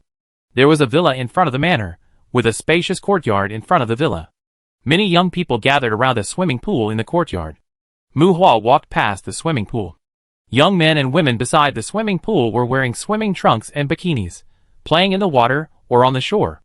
Entering the villa, unlike the noise that Mu Hua imagined, it seemed that men and women playing outside were forbidden to enter. The clean and tidy hall had a somewhat classical atmosphere, and some knight armor seemed to be placed in many corners as decoration. The guard led Mu Hua to the door of a bedroom and left as if to avoid suspicion. Mu Hua pushed open the bedroom door, and the sound of a man breathing in the room was faintly heard. There was a man and a woman inside. The woman was a blonde succubus. This succubus had the appearance of a white woman, shaking a slender tail behind her, holding a wine glass, and holding a cigarette in the other hand, sitting in front of the window. That's right, a succubus, a demon from hell. They are born with the ability to seduce, but they are not very good at fighting among demons. This is a group of demons that have integrated into human society. They are loved by human men. They have even held demonstrations, opposed racial discrimination, and fought for equal rights for monsters. Although most of them are projections, it must be said that after completing the necessary procedures, they can run the succubus huts that make men linger, no matter how much human women hate them. They are also legal citizens of the Elanta Federation. Of course, they are more settled in human cities in the courtyard. As for why they appear here, It may be related to the fact that the owner here is relatively rich. Hiss, hiss, the sound of a man's breathing and panting came from the big bed in the bedroom, and the panting seemed to be painful. Even though he is not a professional medical staff, Mu Hua, who is familiar with certain things, can see the man's situation at a glance. At the same time, it was precisely because of the confirmation of the man's situation that Mu Hua sent a video application to Daman as soon as possible. The video communication was connected. Daman, are you sure he is the good guy you said, who is not good at getting along with women? Mu Hua pointed the camera at the young man on the bed. Chapter 38. Damn it! Bastard, who allowed you to take a video? Fatty! I'm a shareholder of Benson. Is this the reward for your trust in me? I'm going to bury this guy under the palm tree outside the manor. The young man roared, although his forehead was covered with cold sweat and his body could not move. But after discovering that Mu Hua had opened the video, the young man named Nick still screamed in exasperation. Nick? Ignoring Nick's threatening words, Mu Hua asked as if to confirm. Get out. Get out. Debbie, call the guards. I'm going to break this kid's legs. Nick, who was lying on the bed, reacted violently. Debbie should be the name of the succubus in the bedroom. The succubus, who turned into a human by transfiguration, is not a threat to Mu Hua, because transfiguration will make the succubus's physical fitness equal to that of a transfiguration medium. Succubus with legal citizenship usually use specially customized cyborgs as transfiguration mediums. Except for the tail left for the sake of romance, the physical fitness of this succubus named Debbie may be equivalent to that of an ordinary human woman at this time. And succubi are not militant. They may be cunning and unrestrained, but most of them don't like fighting. Mr. Nick, I don't think you can break his legs. In the video, Daman had a strange expression. I can. This is my territory. I also hold shares in the Dandelion Hotel, Nick said firmly. But he is the cousin of the Benson family. You may need his help. Nick was silent. He looked at Mu Hua with some surprise. The video call seemed to be hung up by Daman. Nick's current state seemed not suitable for outsiders to visit. What happened to Nick? He was about to have a stroke. In other words, this good guy who was called by Daman as not good at communicating with women had symptoms similar to stroke, and the actual situation of this disease might be more serious than stroke.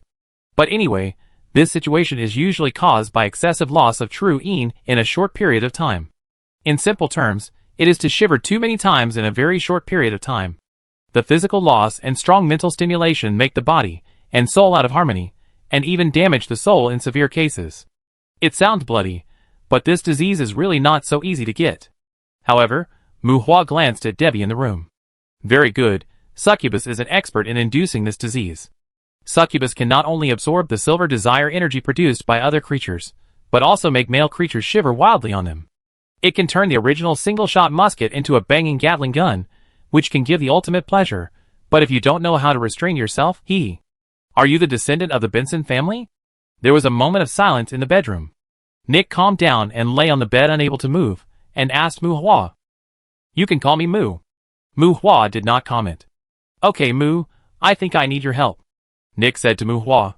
Walking to the bed, Mu Hua reached out and pressed Nick a few times, and glanced at Debbie beside him. Debbie had a silk scarf wrapped around her waist, and only a bra on her upper body, showing off her hot body. You should know what this is like? Ignoring Nick, Mu Hua asked Debbie. Yes, I think he needs a soul potion. It's not my fault. He insisted on experiencing the extreme, and I stopped immediately. He insisted on not coming out, and I couldn't do anything. Debbie looked at Nick naturally, with a little complaint in her eyes. Yes, you need a soul potion. I can make it for you, or help you find a necromancer, or a witch. Rich people really know how to play, riding demons, and pursuing perfection. Mu Hua twitched his eyes. He really wanted to cast an identification spell on Nick. Maybe he could see some war god blood from him. No, I look terrible now. I don't want to see those damn necromancers. Bad? Haha, at least you experienced the extreme, the deadly extreme. Are you sure you can make soul potions? Yes, I am a potion master. As you can see, you can also treat me as a necromancer.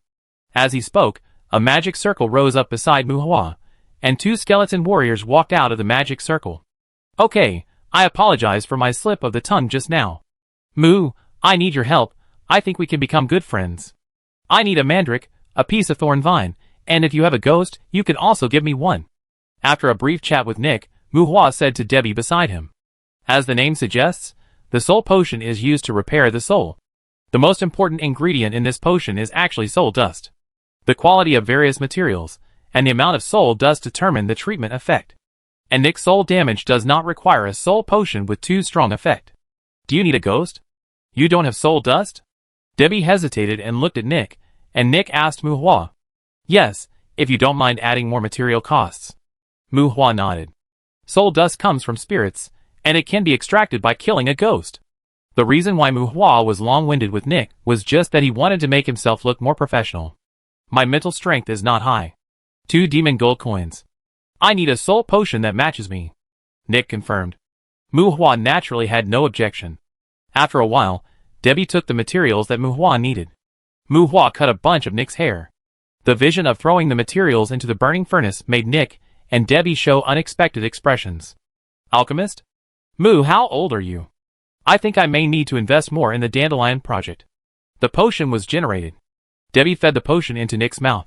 Feeling the discomfort dissipating from his body, Nick said to Muhua, I would rather you pay the consultation fee first. Muhua said with a smile. Oh, you also participated in the Benson family's trial? Tabesha? Or? Nick thought thoughtfully. Benson's cousin who came out to earn consultation fees? Nick didn't think Muhua would be short of this little money. It was probably because he participated in the trial of selecting the heir of the Benson family. Tabitha, she should be my cousin. Should she be? Yes, she should be. When Muhua said this, the potion took effect and Nick was able to sit up. I even thought I was going to die just now. Nick stood up with the help of Debbie, still feeling a little sore. Mu, although I may not give you a tip, my manor welcomes your arrival. It's always so lively here. I think the girls will go crazy for a young alchemist.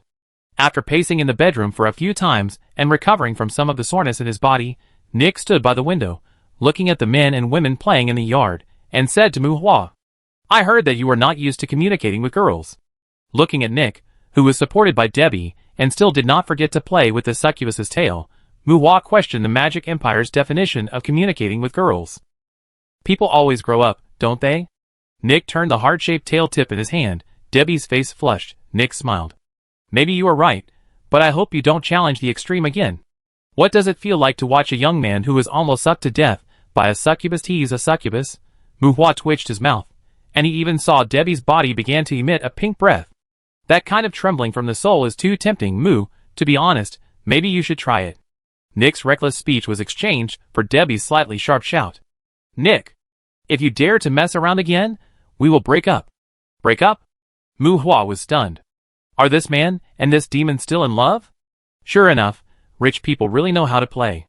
I really have no interest in continuing to appreciate the wanton flirting of a pair of dogs and men. To collect the debt, Nick did not give Muhua demon gold coins, but directly transferred 400,000 credit points to Muhua. 400,000 credit points, even after deducting the tax rate, this price on the black market is more than the value of 2 demon gold coins. Muhua accepted Nick's kindness, but he gave up the idea of selling the snake fruit to Nick. He was so upset without the snake fruit. Muhua couldn't imagine what he would do to Nick if he gave him the snake fruit. After all, the succubus doesn't need strength to take a man's life. Chapter 39. Nick's life is very decadent. He has delicious food, fine wine, and many beautiful women. This decadence is still very attractive to Muhua. Nick is very enthusiastic about Muhua. They are of the same age. After a short contact, he and Muhua quickly became familiar with each other. But after all, he just earned 400,000 credit points from him. He is a real young master. Muhua thinks that his young master is a bit too much. The most important thing is that Nick's horse wind has just been cured. Muhua still declined Nick's suggestion to play together. Although I don't know where Demand confirmed that Nick is not good at communicating with girls, Muhua estimated that this boy will die sooner or later in the belly of a woman, or a female devil. The risk factor of playing happily with him is a bit high. After confirming that Nick is fine, Muhua left Nick's manor. On the way back to Bear Pig Town, he found the contact information of the Union Sister Kuna from the address book. Back at the hotel, Muhua transferred 50,000 credit points to Demand. I just saw that he had a succubus. How was it? Didn't you recommend the snake fruit to him? Demand was happy to earn commissions from his boss. After receiving the money, he still asked Muhua unsatisfied. When I left, he was still discussing the issue of challenging his limit with his succubus girlfriend. Are you sure you dare to give him the snake fruit? Muhua said unhappily. If it was someone he didn't know, it would be fine. It seems that Nick has a good relationship with the Benson family. The snake fruit is not a serious thing. If the boy really gets into trouble because of the things he sells, who knows how much trouble there will be later. TSK, I didn't expect that. I remember that guy would blush when talking to women. Thinking of Nick's previous situation, Demand was also quite surprised. Yes, not only does he have a pool of hot girls at home, he is also good at communicating deeply with succubi. But he seems to have a fixed relationship with the succubus, and his parents didn't beat him to death. Mu Hua disliked Demand's outdated information. His parents are very powerful adventurers, but they died in a courtyard in their early years, so there was no chance to fight. He has a high talent for business, and Mrs. Samantha has a high opinion of him. By the way, he is also the acting mayor of Hyman City. Demand sighed. Mayor? Hyman City is probably going to be finished. Mu Hua was shocked. He really couldn't associate Nick with politicians. He is the acting mayor. His parents once made great contributions to the development of Fiona Courtyard. After his father died, he became the acting mayor. He was only 11 years old at that time. It was just a symbolic identity. Demand explained. I heard that there are cities in the Magic Empire that have dogs as mayors? Mu Hua was curious. Yes, there are. There are also sloths. Everyone likes them. Their abilities are no worse than those politicians and nobles. Demand laughed. Mu Hua sighed. The Magic Empire really seems to be awesome. After chatting with Demand, Mu Hua was in a good mood with more than 300,000 credit points. He left the hotel and wandered around the town. Some older people in the town would take the initiative to greet him. He went to Old Baron's Tavern for a drink and asked where there were better restaurants nearby. Mu Hua planned to find a chance to invite Kuna out for a chat. He needed a healthy life. After making a presence in the town, he went to the Adventurers Guild to buy some potion materials. Mu Hua returned to the hotel, gritted his teeth, and gave Demand another 200,000 credit points, asking Demand to help him prepare 3 level 7 exorcism bullets. The price of exorcism bullets varies greatly. Low-level ones can be bought for a few thousand yuan, and high-level ones can be bought for tens of thousands or hundreds of thousands. Ordinary people may not be able to buy them. After this trip, the credit points he just earned were almost consumed before they were even warm. Mu Hua also asked Demand to help him keep an eye on the magic book of skeleton transformation. He gave Demand 10 snake fruits and asked him to find a way to deal with them. The minimum price was set at 1 demon gold coin, and he told him not to disturb him. Mu Hua returned to the suite on the 3rd floor, closed the door, and went into the Abyss Island to brush the potion formula. He summoned skeleton warriors to continue digging fortifications, and a skeleton warrior squatted on the shore with a fishing rod as a tool man. Refining the magic circle, the dry pot with a strange smell, Mu Hua lit the fire and set the pot, like a bad black-hearted wizard, and began to try to match his own magic potion formula. 2 ravens jumped and played on the skeleton warrior, and Zhou was lying on the ground meditating seriously. Monsters can meditate longer than humans, but they can't avoid the side effects of excessive meditation. Among them, demons don't like the sense of nothingness of letting themselves go the most, and they will control meditation to the extent that they are crazy enough. Most monsters are not pure and abstinent, and they kill each other fiercely, which also prevents humans who fight against them from developing in the direction of collective perversion. The Abyss Island fell into a strange peace. I don't know what force affected it. Those creatures who fell into the abyss seemed to never fall above the Abyss Island. Making potions became another project that consumed Mu Hua's magic power. Slow potion, bleeding potion, black blood potion, pain potion, all kinds of potions with curse effects were born in Mu Hua's money-burning refining. No wonder potion masters are always better at making potions that harm people, because the materials of such potions are relatively cheap and economical. Even the materials of secondary power potions need to be ordered 3 days in advance when purchased at the Adventurers Guild in Bear Pig Town. Time passed during Mu Hua's repeated failed potion making. Ding ding, ding ding. After an unknown amount of time, the skeleton warrior sent by Mu Hua to fish rang the alarm bell indicating that the monster had taken the bait. With the potion that harmed people in his pocket and the gun loaded, Mu Hua ran to the skeleton warrior and took over the fishing rod. A strange face without a mouth and nose, a seemingly thin body, a metallic luster on the blue skin, and a pair of deformed flesh wings behind him that seemed to be born with disabilities. Target race: Blue-winged demon, level 283. Life: 76%. Magic: 100%. Constitution: 372. Intelligence: 184. Spirit, 100. Magic adaptability, B. Constitution 370? An identification spell did not anger the other party, but Mu Hua looked at the fleeting attribute panel and his mouth twitched. This thing seems to be unbeatable. The Constitution is 300 or 400, and it doesn't look like the other party is running slowly. According to Mu Hua's current attributes, the other party's running is probably teleportation in his eyes. Master, this is a blue-winged demon, a middle-level demon. They are good at using bows and crossbows. Without bows and crossbows they are useless. Since eating the Philosopher's Stone, Zhou Yi's vision has become higher and higher, and Mu Hua is so high that he wants to kick it to death. It can kill you with one finger even without a crossbow. Mu Hua kicked Zhou Yi, and he began to shake the fishing rod. Can an archer with a physical fitness of 370 kill a person with a physical fitness of 50 without a bow and arrow? This is simply nonsense. It is obvious that the Philosopher's Stone may have the side effect of making demons crazy, otherwise this dog would not point at the 280 plus level middle-level demon and call it trash. Usually, middle-level demons are the corresponding mid-level monsters, but that is a general definition that humans can't help, because the growth of demons is really difficult to estimate. However, the demon in front of him is of high level, and his attributes are not considered to be excessive, but these are not important to Mu Hua for the time being. The most serious thing is that he has been shaking like a Parkinson's patient, but the blue-winged demon on the other end of the fishing rod still can't shake off, and the other party has begun to reach out to grab the fishing rod. Take it. Mu Hua handed the fishing rod to the skeleton warrior, and as he spoke, Jam Sweetheart appeared in his hand. Holding a gun, aiming, no need for an 8x scope. Bang! The sniper rifle fired, and the bullet shot at the big eyeball of Kazalin on the face of the blue-winged demon. Pa! The bullet was shot away. The bullet shot by Jam Sweetheart was shot away by the blue-winged demon before it hit the blue-winged demon. Mu Hua's eyes twitched. He didn't want to throw away the fishing rod, but what should he do when he met a guy who could catch bullets with his bare hands? Fortunately, the blue-winged demon's fighting instinct made it cautiously guard against Mu Hua.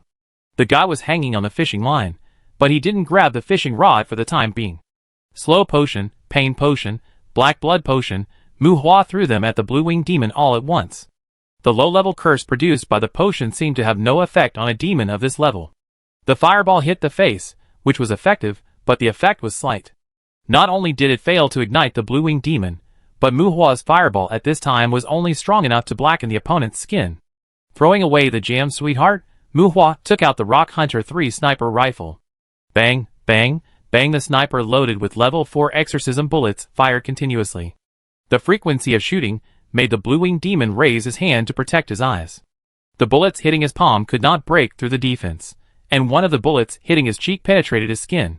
But I don't know what the structure of this demon's head is, and the bullet still shows half of its butt on its face. Hee hee hee. The weird laughter was like an echo in the valley, ethereal, and gave people a creepy feeling. The blue-winged demon seemed to find that Mu Hua could not cause any harm to it, and began to reach out to grab the fishing rod again. Mu Hua cursed, with hesitation in his eyes, and finally took out the M500 that Samantha gave him. Bang! The origin bullet drilled into the blue-winged demon's head, but Mu Hua didn't feel happy at all. After all, he only had 2 origin bullets left. Time seemed to pause temporarily. Ah! With a scream, the blue-winged demon broke away from the fishing rod and fell into the abyss sea again. One less origin bullet, the blue-winged demon died, and his body was lost, and just when Mu Hua was a little annoyed, the experience slot under the level in his attribute panel began to refresh like crazy. 65, 67, 72, 83. In the end, Mu Hua's level was fixed at level 92. Mu Hua was stunned. He looked at the 28 free attribute points, looked at the pistol in his hand, and then looked at the fishing rod in the hand of the skeleton warrior. This is not right. Could it be that I am actually the legendary Krypton Gold Warrior? Is the essence of my own gold finger the Krypton Gold upgrade flow? Chapter 40. In order to avoid being out of touch with the real world, Mu Hua usually enters the Abyss Island at night after getting used to the existence of the Abyss Island. You can become a strong person or a monster by living in seclusion, but Mu Hua is not qualified to be a strong person now. Living in the Abyss for nearly 10 days every night has made him feel that his life has collapsed, and the dog on Monday has become his good friend. If he stays in the Abyss Island during the day, he will probably have the mentality of letting himself go, being anti-human, and self-persecution. With the uninterrupted meditation training, Mu Hua has enough time to adapt to the changes in all aspects of his body, while improving his attributes. The main direction of physical training is dodge and move. The shooting skills include not only accuracy, but also mini shooting and moving skills involving survival confrontation. This kind of physical skills is more troublesome to get familiar with than magic. Even if you don't understand magic very well, at least there is an automatic guide of magic. But physical skills are just a mirage without training. The hands can't keep up with the feet, the eyes can't keep up with the hands, and if you force yourself to use the skills in your mind, you may roll on the ground after running a few steps, and you may sprain your waist and twist your neck in a minute, which is as terrible as polio. Fortunately, Muhua has a lot of time, and fishing can already let the skeleton warrior hold the rod, and he has also begun to teach the skeleton warrior to shake the rod. The monsters in the abyss often don't bite for a day or two, so what do they do with the rest of the time? Refining medicine, meditating, shaking the waist and twisting the hips, doing splits, pull-ups, push-ups, and when you are really bored, you can go to toss flowers and plants, do some gardening. Muhua opened a plantation in the northernmost corner of the island, built walls and defenses, and minimized the damage to the plants here caused by fighting with the abyss monsters on the island. The abyss island not only has a high concentration of magic environment, but also contains various natural elements, and the soil on the island is very strange. The sand on the island can be dug normally, but if it is attacked, it is difficult to destroy the structure of the ground. Although there is no wind and rain here, the earth can always maintain sufficient humidity without the special transformation of magic, and it does not affect the planting of crops. As for plants and trees, the island is temporarily planted with ordinary fruit trees. It feels really good to stay in the outside world for a few days, and see the fruit trees on the island blooming and bearing fruits. Great master, fish it up, kill it, we will definitely kill it. The dog barking with demon language resounded throughout the island. Whenever Monday adds adjectives such as great and supreme before the master, it must be the time for this dog to ask for benefits. Muhua ignored Monday, who was sticking out his tongue and jumping up and down. The reason why it was like this was that Muhua fished out a hellhound-like existence from the abyss. Target race, demon. Level, 98. Life, 83%.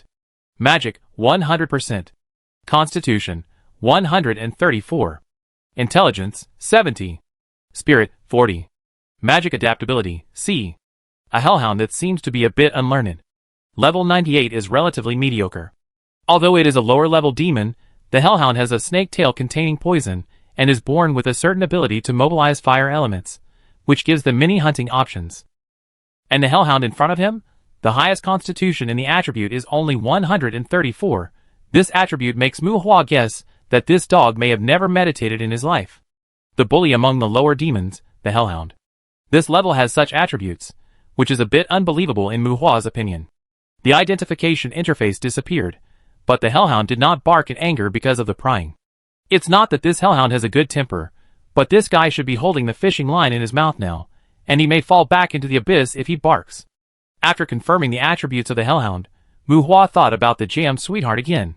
No! Don't fight, master, we need chivalry, don't hurt it, fish it up, your Monday is willing to duel with it. Muhua held a gun, and Monday was in a panic. Get out, it can tear you apart in a minute. Muhua cursed.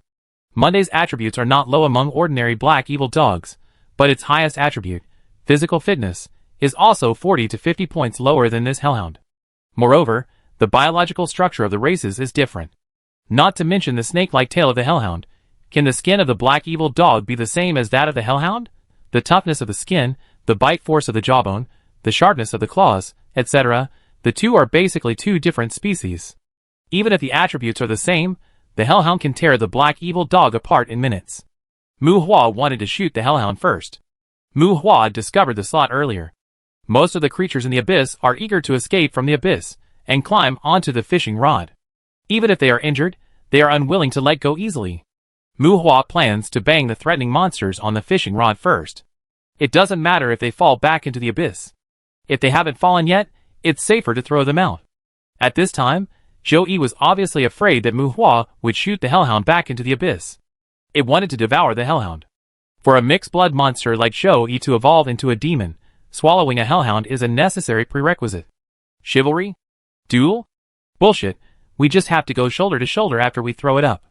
The hellhound couldn't climb up the fishing rod, biting the fishing line and refusing to let go. Muhua didn't lift the rod, and he wasn't afraid that it would crawl over by itself. With the hellhound hanging like this, Mu Hua called up his attribute panel. Name, Mu Hua. Race, human. Level, 92. Life, 98%. Magic, 100%. Constitution, 30. Intelligence, 55. Spirit, 88. Magic adaptability, D. Points available, 0. Talent, Burning Furnace. Skills, Raven Summoning LV2, Skeleton Summoning LV10, Fireball LV3, Purgatory Armament Max, Soul Special Weapon LV3, Appraisal LV1, Shooting LV3, Magic Protection LV1, Primary Alchemy LV2. The skyrocketing level brought a lot of free attribute points. In addition to adding growth attributes, since the magic adaptability reached D level, Mu Hua's physique and intelligence have also grown a little through meditation. When facing the abyss monsters, the standard for judging the danger is almost entirely the competition of physique. In fact, Mu Hua originally planned to focus on developing his own physique for the time being. However, after killing the blue-winged demon earlier, he fished out another monster. It is a general term for a kind of deformed demon. They have revived multiple demon bloodlines, but because of bloodline conflicts, they eventually became a kind of deformed monster that looks like nothing. Because the monster melted out another force summoning gem, Mu Hua considered that learning skeleton transformation might require increasing soul strength. And force summoning seems to be affected by its own higher attributes. As a result, Mu Hua added all the more than 20 free attribute points that were upgraded to spirit. As for the demand for physique, among the 3 attribute crystals, it seems that the physical crystal has the highest delivery rate, so I will slowly eat it in the future. At this time, facing this hellhound, 134's physique is just SOSO among the various abyss monsters that Mu Hua fished out. But the hellhound is small and agile, so it is still dangerous for him to face this mad dog head-on. Look at the pitiful Monday, it is really not pretending. If it hadn't been for Mu Hua's help, it might not have eaten a fresh hellhound in its life. When it comes to its own evolution, especially after it swallowed a lot of philosopher's stones, this dog is really a little angry. Mu Hua gritted his teeth, stomped his feet, and the skeleton warriors lined up. The bunker was not built, but a deep pit was dug in the foundation. After measuring the distance and recalling the feel, Mu Hua planned to try to throw the hellhound into the pit. I killed the master with a random knife. After all, I am a man with 10 skeleton warriors. Mu Hua crushed the force summoning orb. Well, men should be stable, and it counts as more combat power. Anyway, the hellhound is always hanging on the fishing line. Let's enslave a monster first. Chapter 41. Your Excellency, are you my master? The black spirit, with a vague shape, is difficult to identify its body and face. The dead fog on its surface makes it look like a human ghost wearing a tattered cloak. The hoarse voice is unique and charming. Because it is a female voice, Mu Hua uses the nickname She to refer to the ghost in front of him, who seems to have said something extraordinary. Saber, is that you? How did you become such a ghost? Perhaps to fit the occasion, Mu Hua also gave an extraordinary reply to this newly enslaved monster. The spirit was silent. Obviously, the other party did not understand what Mu Hua meant. Ha! A dead soul? Master, this kind of trash is not qualified to be your dependent. Dirty undead, let me tear it apart. Monday was very resistant to the force summoning of the orb. This resistance was not only because it was inexplicably enslaved, but it also did not like other monsters to be enslaved by Mu Hua. Especially after Mu Hua fed it the Philosopher's Stone. Ever since Mu Hua took out the force summoning gem, Monday was full of vigilance against possible companions. When he determined the other party's race, the dog's vigilance turned into full of malice. Shut up, look at them! Mu Hua shouted. Dead souls, the evolution of evil spirits. From this stage on, ghost-like undead creatures have become a fatal threat to ordinary creatures. Strictly speaking, ghosts are a kind of interstitial creatures. They walk in the dimensional gap between the real world and the illusion. For humans, unless their own souls undergo mutations, humans cannot see spirits from a visual perspective. Ordinary people cannot see spirits. At the same time, ghosts, evil spirits, and even evil spirits can hardly reach humans who cannot see them. Not being able to see spirits is not a bad thing, because it can also largely avoid being hurt by them. Ghosts are basically harmless to ordinary people, while evil spirits can affect people's emotions to a certain extent. For those with extremely unstable emotions, evil spirits can also create some illusions for them. But in essence, ordinary people who are hurt by both are largely because they scare themselves. However, people like Mu Hua, who have spiritual vision, can be directly attacked by the other party. Well, that's not right. It should be said that they can fight with each other and hurt each other. And this kind of rules changes at the level of dead souls.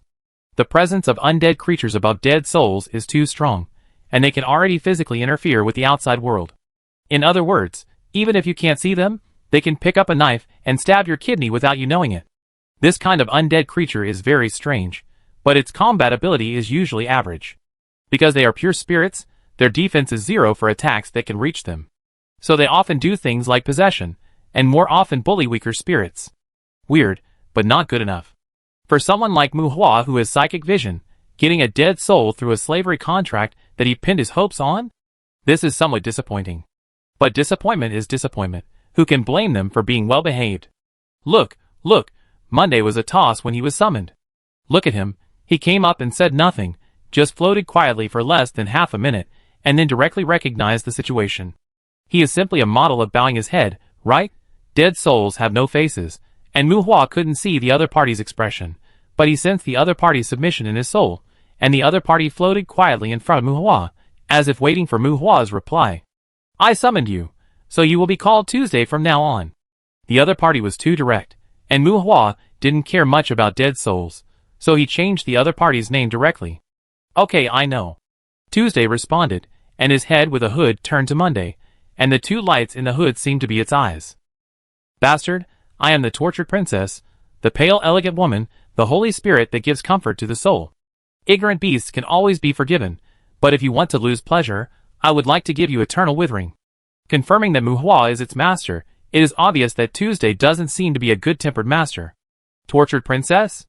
Muhua was puzzled. The dog tilted his head. The dead soul sounded very arrogant, but he didn't seem to have any idea. After retorting to Monday, Tuesday didn't hold on to the dog. Perhaps his temperament was originally cold, and he replied to Muhua's question calmly. I was born from a struggling demon fetus. The demon died in the gestation, the demon egg matured in death, unable to break through the shackles of the mother body, and experience mutual cannibalization in the mother body. I am the only soul that was finally trapped in the mother body. Tuesday explained calmly, and Muhua seemed to feel endless malice from it. Wu, the demon soul is indeed stronger, but the dead soul is still a dead soul. The dog seemed to be a little uncomfortable with Tuesday's self-introduction. When he refuted, his tone was not as fierce as before. You should know that you are my dependent now, right? Muhua asked after Tuesday's various reactions revealed strangeness. He is now used to calling his slaves dependents. Yes, I can deprive them of pleasure and give it to the monarch. So we are loved by the dead, and will eventually serve the monarch of the dead.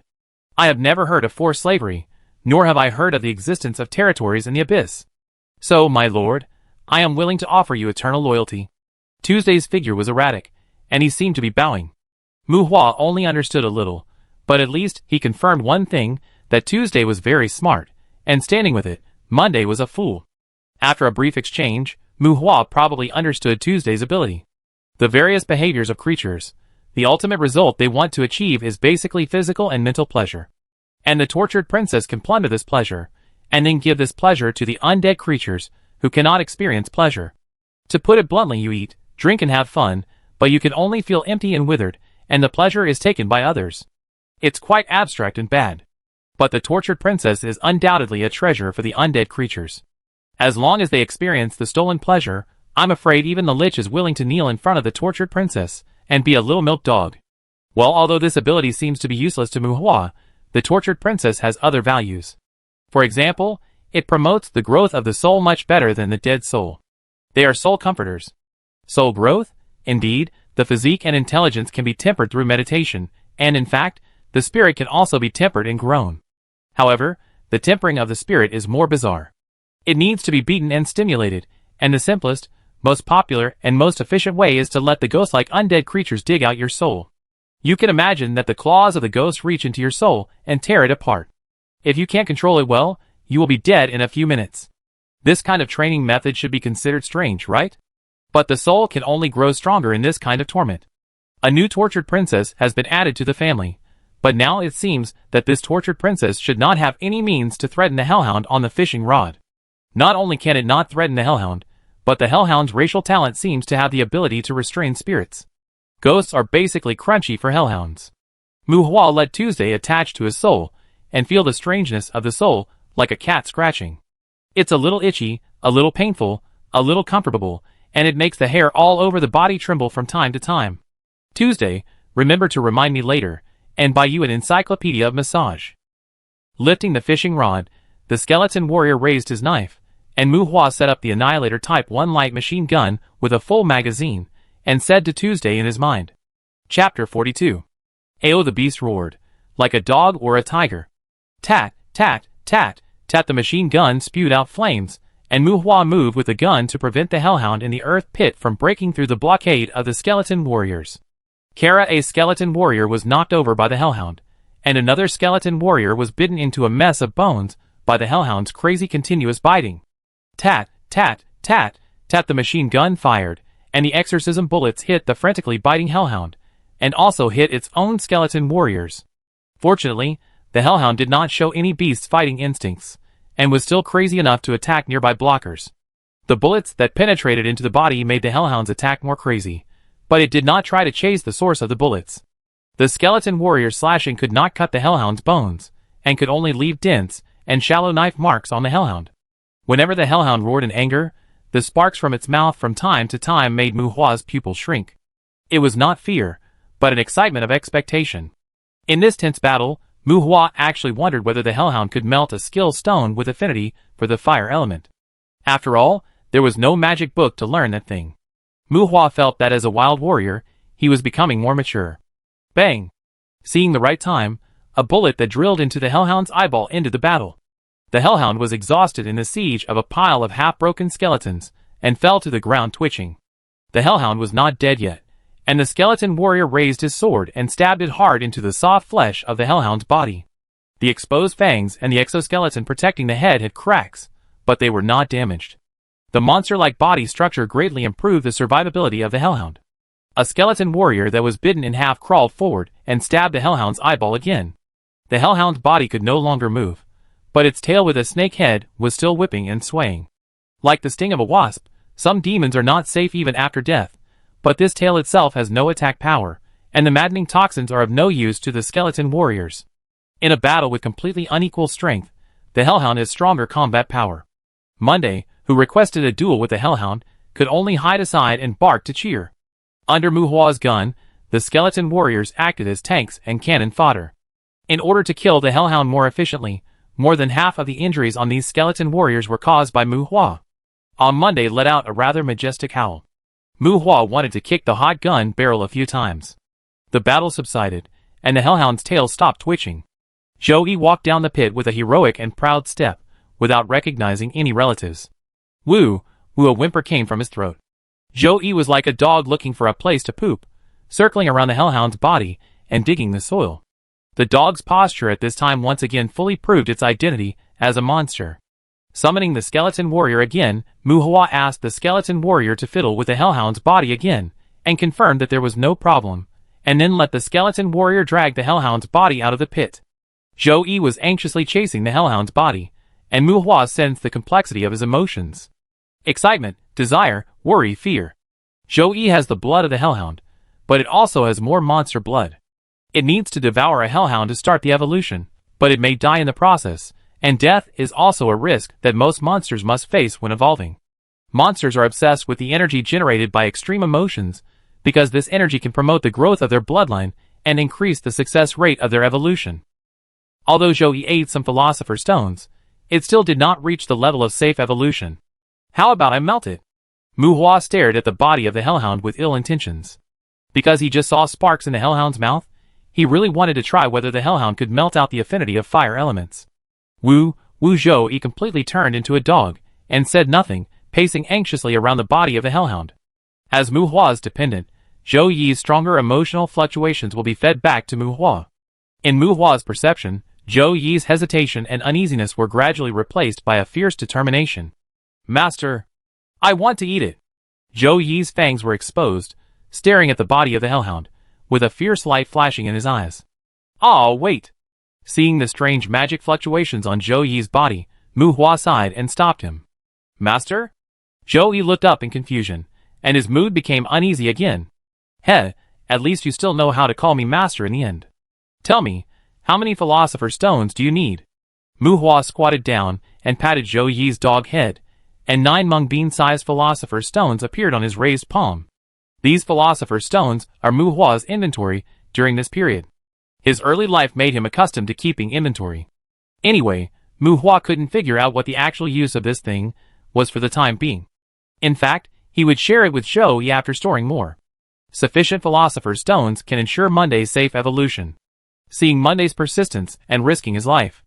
After all, it is also his own dog, and Muhua does not need to stimulate it to struggle, so he finally took out the stock. Woof, woof, woof barked happily, and Monday's eyes were full of surprise. Muhua felt the emotion of being touched from its soul. Look at its current character, and it still wants to change its job to a demon? Muhua felt that if there were not enough philosopher's stones, this guy would definitely become a pool of mincemeat when he started to evolve. 7. Great Master, Monday can become your dependent, which must be the guidance of the Master. Master, 7, I can feel it, give me 7 more, and I will definitely succeed in evolving. Monday jumped happily, and his thoughts were full of surprise and joy. Muhua smiled lightly, and stretched out his hand in front of Monday. Zhou Yi reached out, and rubbed Muhua's palm. Just as he was about to stick out his tongue to roll away the philosopher's stone, he heard a hoarse female voice behind Muhua. Wait a minute. The rapid female voice was like sandpaper rubbing, and Muhua and Zhou Yi were both startled. Zhou Yi's figure emerged from Muhua's body. Master, please allow me to tell you in detail about the family lineage of Ling abusive Ji again. Zhou Yi floated in front of Muhua, and his black mist-like arm blocked Zhou Yi, and he almost pounced on Muhua's hand holding the philosopher's stone. Master, the evolution direction of the dead soul is the banshee and the elemental evil spirit. But as a torturer, I can not only grow into a tortured noblewoman, but if I have enough resources, I can even become a death with personality. This bastard. It is not worthy of your favor. The hellhounds are all rough livestock. It has no value to you. Master, these philosopher's stones should be given to me. I can make you the monarch of the dead. As long as it is your wish, I can let the human beings of a city pursue the liberation of death in the withering. The hoarse voice, but the speed of Tuesday's speech is very fast. Muhua was silent. He originally thought that this torturer was very cold. How could she compete with the dog for food? Very. Monday was angry. Livestock. Tuesday explained Monday's race with facts. Blah blah, a dog and a dead spirit both greeted each other's ancestors with the bad words they knew. The two fought back and forth, neither backing off. Even though Muhua had a deep knowledge of demon language, his head ached from the quarrel. Enough. Muhua shouted, and the two immediately stopped quarreling. Woo woo, master. Monday whimpered in grievance, like a dog being abandoned. Damn it, the dog was fine, but on Tuesday's gray face, 2 spots of light flickered. He was still trying to act cute in this state? Chapter 43. In the year 2083 of the new imperial calendar, with the unremitting efforts of the Adventurers Union, the first phase of the ritual array laying task of courtyard number 375 in Hyman City has been fully launched. The planning of the 2,000-kilometer area around the cross-border teleportation array has been completed. Adventurers can confirm the coordinates of the location of the ritual arrays in various places through the map. With the efforts of the resident adventure team of the Union, adventurers will be able to properly avoid the sudden arrival of monsters. Sprink Magic Academy is expected to establish a branch in Bear Pig Town, and the potential of courtyard number 375 in Hyman will double. The acting mayor of Hyman City attended the municipal meeting with his succubus girlfriend. This bad move was seriously protested by the Imperial Women's Rights Organization. The Goblin General was found at the coordinates 258-6987-2133. There are pictures and the truth. Protest the adventurers. The Adventurers Union refuses to pay for intelligence contributions. The reconnaissance plane was shot down. It is suspected that the fire demon appeared. The danger level of courtyard number 375 has increased dramatically. We call on the local government to recruit a brigade to settle in Bear Pig Town. Baby Ginny specially invited Master Gabriel to discuss the safe learning steps and feasibility of repeated learning of magic books. Everyone is welcome to participate in the live broadcast channel. 30 demon gold coins, only 30 demon gold coins, take the magician's hand home. Levitation, binding spell, invisible thorn, armor defense, and various practical magic books for sale. Wilson's Weapon Mall will officially open on August 28th. During the opening period, all goods will be 20% off. Welcome to visit. It was another sunny day. On the beautiful Pearl Lake, Muhua sat in a restaurant and looked through the forum of the Adventurers Union. The section that Muhua read was a bit like a local tabloid. The official news was more stereotyped, and the communication between adventurers would inevitably have some weird information. Pearl Lake Restaurant, a nice restaurant outside of Bear Pig Town. Muhua had made an appointment with Kuna earlier. At dusk, the sun shone on the lake and reflected a soft halo. When Kuna, wearing a low-cut long skirt, appeared in Muhua's sight, Muhua turned off the virtual interface in front of him. Sorry, I think I should book a more upscale restaurant. Pearl Lake will be eclipsed by you. Muhua stood up and helped Kuna move out the chair. Thank you. Kuna smiled softly. I like it here very much. Finding this place has fully demonstrated your intention. I am also glad that you did not set the dining place in your hotel. Kuna joked. No, that's too rude. I don't think anyone would do such a stupid thing. Muhua shook his head and waved to the waiter to order. Hee, believe me, there will be. Kuna sneered, as if she had encountered a similar situation. Muhua asked Kuna to order first, and then he asked for the same one. Kuna was quite mature and graceful, and after a while, the two of them put aside their initial social exchanges. Kuna talked to Muhua about the trivialities of the Adventurers Guild, and Muhua talked to Kuna about what he had encountered in the town these days. So, does Sprinkle College really want to build a branch in Bear Pig Town? Where is the Flame Demon? A courtyard that has not yet been developed, and the low-level monster area inside is also relatively complete. I heard that Sprinkle recently got a lot of money from the Alumni Association. The news about the Flame Demon should be false, but there may be a Goblin King in the courtyard of Bear Pig Town. If it is a restrained Goblin King, then there may be a more terrifying existence in this courtyard than the Flame Demon. Oh, that's really terrible. Yeah, you also want to participate in the trials of those young ladies and young masters of the Benson family, right? In fact, you shouldn't waste time on such things. Who said it wasn't? Speaking of which, I still have the title of professor at Springer College. Maybe I can consider becoming a teacher after the branch school is built. The two ate and talked. Kuna didn't seem to care about Muhua's identity as a young master. Muhua felt a kind of freedom and independence from Kuna. She didn't look like a receptionist in the Union, but more like an adventurer. Perhaps, as she said, she wanted to fight for power in the Adventurers Union just because she was bored. But chatting aside, Muhua still cared about the trials of the children of the Benson family. After all, he never forgot his mission. Samantha has paid enough, and Muhua still thinks he is more trustworthy. Maybe after killing those illegitimate children, he will be qualified to enjoy a normal life? How is your side? The branch president of the union. Muhua asked casually after clinking glasses with Kuna. Not ideal, the background of that fat pig is also complicated. I am almost tired of this kind of life. It's a pity that my magic adaptability is too low, otherwise I might be a good demon hunter. Kuna shook the wine glass. Her eyes were a little blurred. It seems that I mentioned a topic that should not be discussed today. Do you know Demand? Maybe he can help? Muhua shook his head and smiled bitterly. He didn't know about the Benson family, but he at least knew that Kuna should be Samantha's person. And in his opinion, if Kuna became the branch president of the Bear Pig Town Adventure Guild, it should be more beneficial to secretly kill the illegitimate children. Demand? What can that waste do? Kuna looked disgusted. Well, it's obvious that Demand is not very popular with Kuna either. Don't worry, I just lost interest in the position of branch president.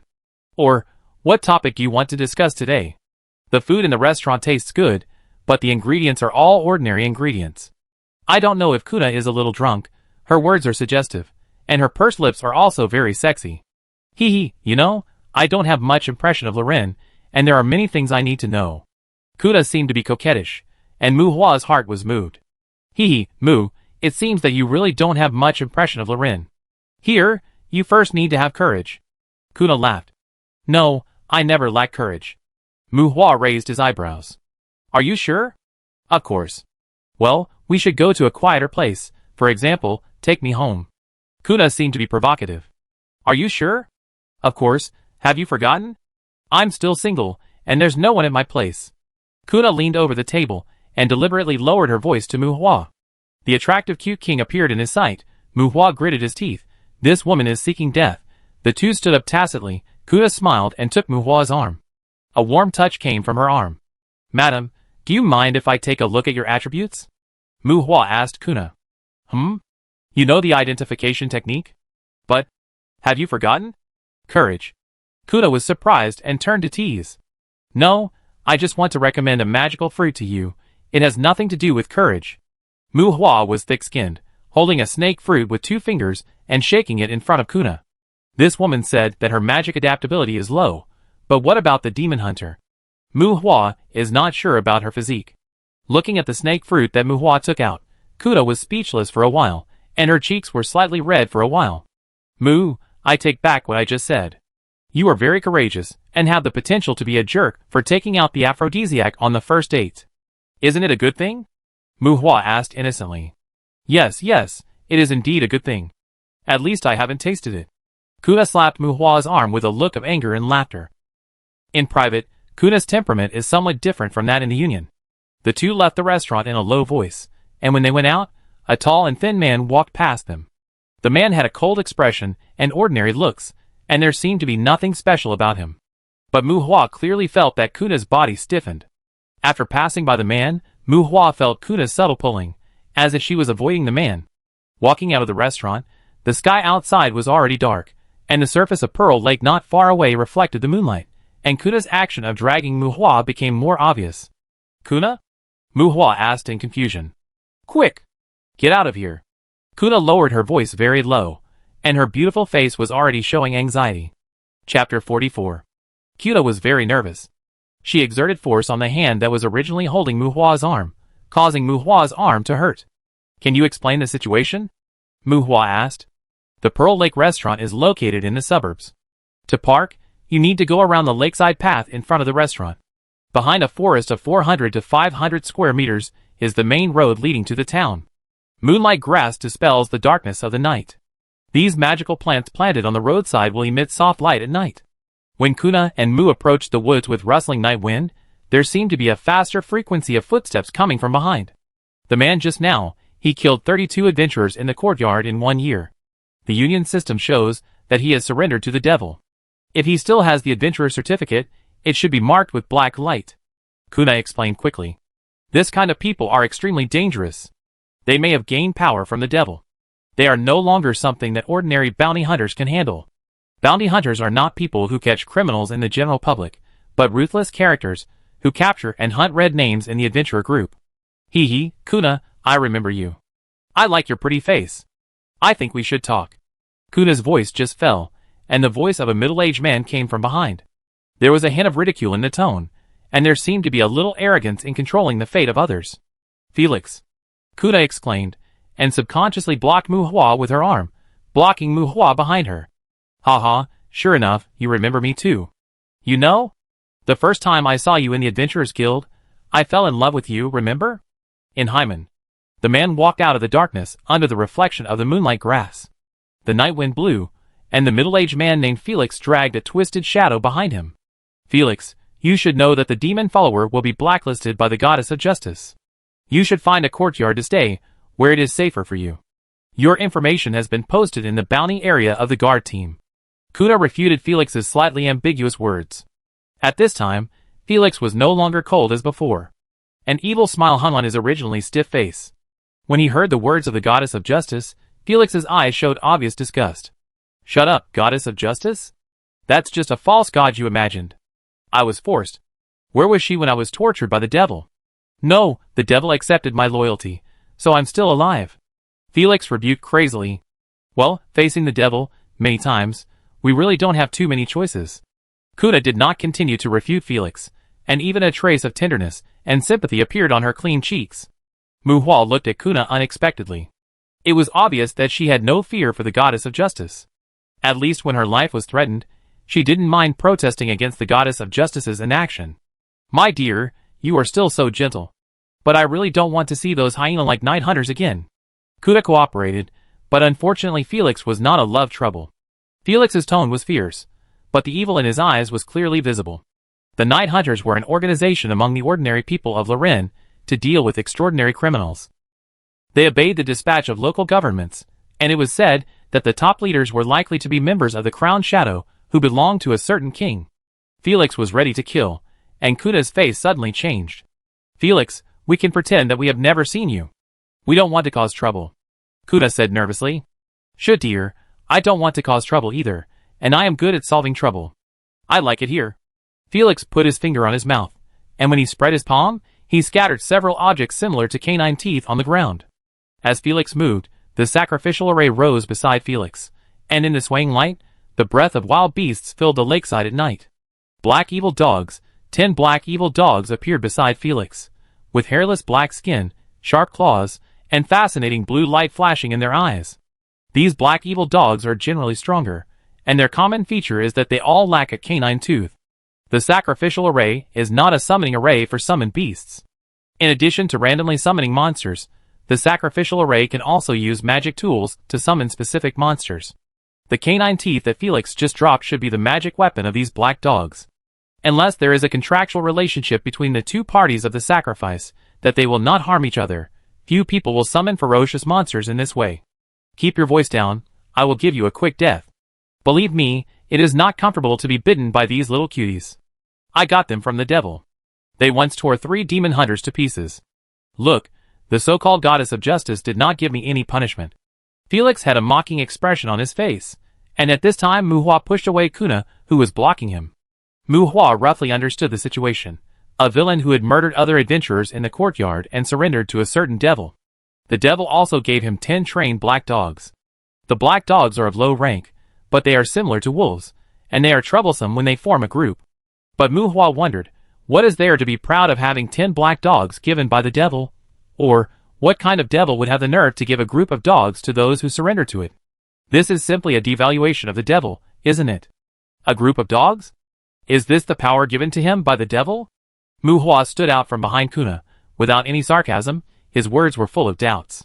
Mu, be careful, Felix's nickname is Fierce Dog, these black dogs are of high rank. Run away, he is also a magician. I can't let you get into trouble here. Kuna held Muhua, and seeing the dogs disperse and approach, Kuna was anxious, and took out 2 scimitars from somewhere. At night, the long skirt outlined the graceful lines of Kuna's body, holding the knife and preparing for the attack. Kuna at this time has a unique charm.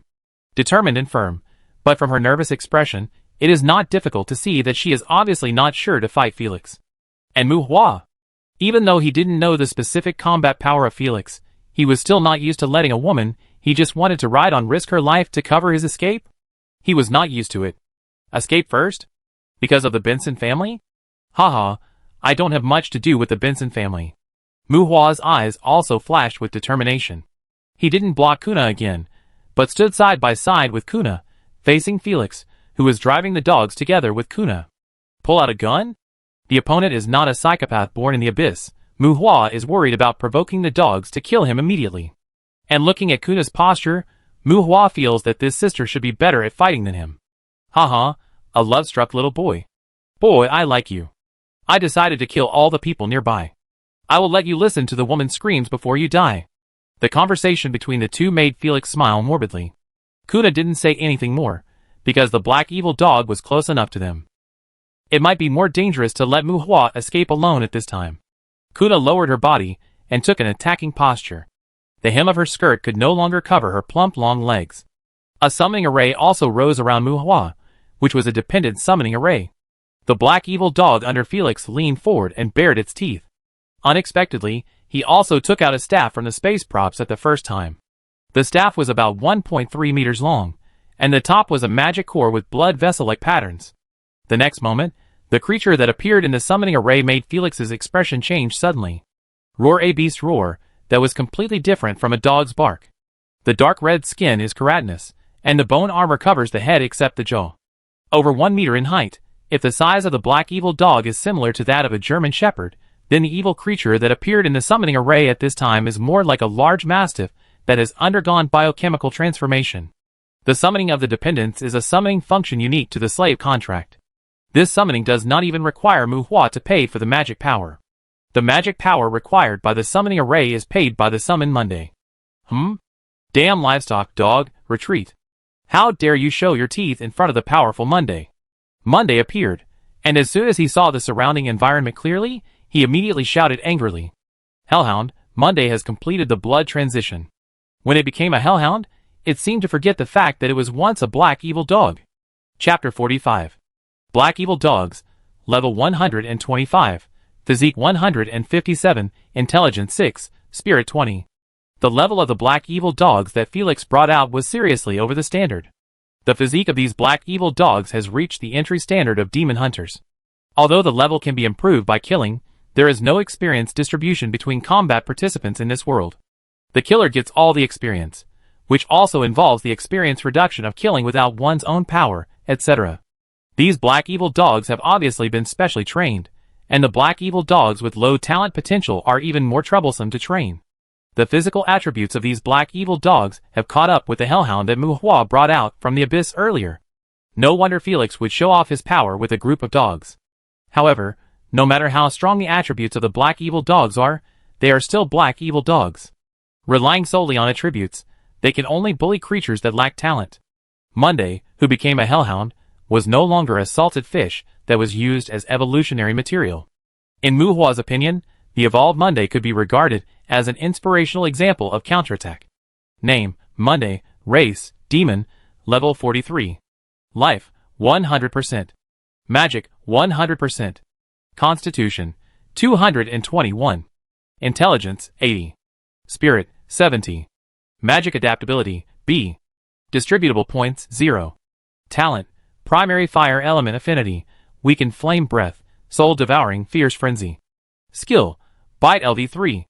Monsters are a group that relies heavily on talent, and most demons have a certain ability to learn magic, and they have an advantage over other races in mastering magic. If Felix's black evil dog is an alternative among black evil dogs, then the actively evolved Monday can definitely be regarded as an alternative among hellhounds. The attributes of ordinary hellhounds are not as high as Monday's. Its current attributes are the superposition of the attributes before evolution. No, or superposition is a bit inaccurate. It is more like the original efforts of its growth as a black evil dog were transferred to the hellhound, so that it has this super attribute just after evolving into a hellhound. Muhua had expected that the hellhound had a primary affinity for fire elements, just like its flame breath and its talent. All monsters with the ability to breathe basically have elemental affinity. Otherwise, those breaths would not be called talents, but purely a failure of species evolution. After all, no species would evolve the ability to seek death. A monster that can spit fire was burned to death by a flame that is not as strong as its breath. How can it be said that it is a bit unreasonable? Soul devouring and fierce madness are also the innate abilities of the hellhound lineage. Fierce madness is relatively simple, which is a negative state similar to rabies. However, hellhounds do not spread their madness by biting, but bite their enemies with their snake tails. As for the soul-eating, it can be regarded as the signature of hellhounds. Its reputation is more famous than the barbaric behavior of hellhounds. They can devour spirits to strengthen their own souls. They bite ghosts like eating meat, one by one, crisp in every sense. Monday made a brilliant appearance, and as soon as he appeared, he showed his face of not recognizing relatives. The dogs were afraid, and although they looked fierce, they also tucked their tails. Kuda was stunned. Felix had an expression of seeing a ghost. Monday and Muhua had a soul connection, and he understood the situation in front of him the moment he appeared. "Wait!" Felix shouted loudly, and when he saw the fire brewing in Monday's mouth, he hurriedly took out a black and purple ring. The adventurer's certificate, since it is not a bracelet, then Felix at least has one attribute over 150 points, which means he is a demon hunter. I am a demon hunter. This is the proof. Dog demons from hell, we are not enemies. Felix shouted to Monday. The conviction mechanism of the adventurer's certificate is indeed very perfect. But it is just a certificate for normal entry and exit of the courtyard. The humans in this world also pursue some indescribable survival concepts, such as freedom, privacy, XX, etc. Just like the adventurer's certificate, no matter how powerful its conviction function is, people will not require all humans to tie it to their bodies like dog tags. After all, it is convenient, but if this kind of thing is done, then the next step is to let the superiors give each citizen a slavery contract. Wouldn't it be more convenient? More secure?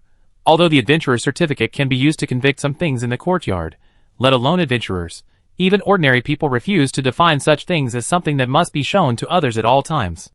Felix's ring emits a black light, which is proof that he once helped the devil to murder humans. Felix doesn't think Muhua has the ability to enslave hellhounds. Let alone the beastly hellhounds, even the succubi that have integrated into human society. You ask them to sign a servant contract with lifelong labor. So, after meeting the devil, The first thing Felix did was to build a relationship with Monday and get close to him. "Ha, great master, I like this human. Maybe you need a running dog?" Felix's respect for Monday brought Monday's joy. The way Zhou addressed Muhua made Felix look at Muhua in disbelief. Demons are evil, but compared to the evilness of demons, their mouths are even more mean. "Master?" Perhaps demons who have signed a servant contract with humans will call humans masters, but they will never add words like great in front of their masters. "Is it your dependent?" Felix questioned Muhua in disbelief. And what answered him was the summoning array that rose again beside Muhua. "Necromancer."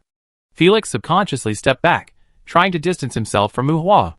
10 skeleton warriors holding kite shields and long swords blocked Muhua and Kuna firmly behind them. "Tear him apart!"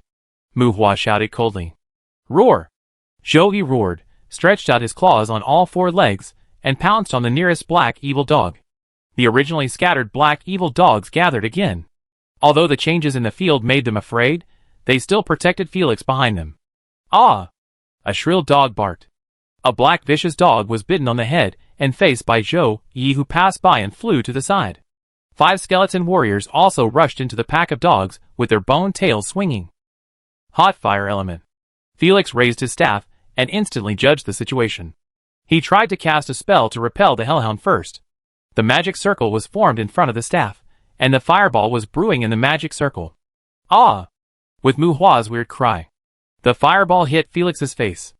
Muhua's fireball technique hit Felix's face first. Well, Muhua's weird cry was not for fun. Although Muhua could skillfully cast the fireball technique learned from the skill stone, it would take about 2 seconds for ordinary casting to take shape. The so-called magic spells actually have no fixed vocabulary, fixed specifications, and do not even need to be recited. The spells are chanted with the pronunciation of demon language, and the ultimate goal is to make the mind form inertia like muscle memory, so as to achieve the purpose of fast casting. Felix's chanting is not slow, and it is estimated that it takes only 3 to 5 seconds to complete the chanting of the fireball. If the proficiency of spell modeling is higher, the speed of speech is improved, and the casting time may be shortened. And Muhua, unfortunately, he jokingly simplified the spell of the fireball to Ada at the beginning. A misstep leads to eternal regret. Ada shouted that it was quick, which was definitely faster than the 2 seconds of silent casting. But when he cast the fireball quickly, it seemed a bit out of tune. "Ah!" Felix screamed in pain after being hit in the face by the fireball. "Dispel." The staff was waved quickly, and a magic stored in the staff dissipated the flames attached to Felix's body. Large blisters instantly appeared on the charred face. The 3rd level fireball spell didn't knock Felix down in one blow? If Felix hadn't realized the affinity with the fire element, he should have carried an item that increased elemental resistance. "Roar!" Monday roared again, and saw it bite off the neck of a black evil dog, dragging 2 black evil dogs hanging on it and rushing towards Felix. The barrier of magic power transformed into. The temporary failure did not make Felix panic, and the defensive magic was chanted quickly, but the next moment, Ada another fireball attacked. Felix kept casting spells and dodged the fast-shooting fireballs. Staring coldly in the direction of Muhua, Felix raised his staff and was about to complete the release of the magic barrier, but suddenly his eyes went black. Gah! 2 swooping ravens pecked at Felix's head, and Felix's thoughts stagnated. Ada the fireball hit his face again. Burning, pain, Felix was filled with grief and anger, but next to his face, the hot breath of the devil seemed to have come. His ears were filled with noise, the crackling of bones, the howling of hounds, and even the strange cries of crows. And Felix wanted to ask at this time, "Do you think I have never seen a necromancer? What about the curse? What about the poison? You can even throw a bone spear. What the hell is this fireball magic?" Chapter 46. Felix died. After being threatened by Monday and bullied by Muhua, Tuesday, who sneaked up to him, cut his throat with a knife and harvested his head. I don't know which skeleton warrior Tuesday got the bone knife from. The group of black dogs released by Felix are very strong. Although they will be slaughtered by Monday, the skeleton warriors temporarily become cannon fodder responsible for harassing and fighting for their lives in front of them. Felix died, and Muhua was a little confused. To be honest, Muhua really took action with the awareness of fighting him to the death. This death seems a bit hasty, right? Is he already very powerful? Muhua was full of doubts, but he clearly threw a few fireballs. Monday twisted his body, which was 2 or 3 times thicker than the black dogs, and bit the black dogs with bared teeth and shaking legs to death one by one. Mu Hua looked at Zhou Er, who was poking Felix with a bone knife, and then stared at his hands. He still doubted that he had killed a magician who was at least a demon hunter level, and he was not poisoned. Mu, are you okay? Kuna asked beside him. I think it should be fine. Mu Hua clenched his fists with a wooden face, and finally attributed Felix's death to the fact that the magicians who did not open the magic shield were all fragile. These are... What is the hellhound? Kuna pointed around. She could understand the skeleton warriors, and she could also understand the bone knife floating in the air. Although she could not see ghosts, Kuna estimated that there was a guardian spirit of Mu Hua there. But the hellhound made Kuna more suspicious.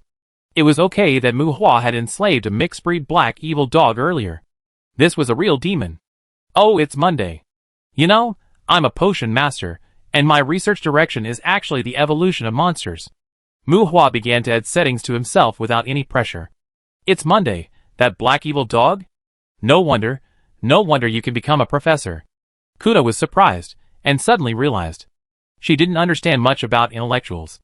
Although she always heard that monster evolution was rated as the most unreliable potion research, I think Mu Hua should have achieved certain results, right?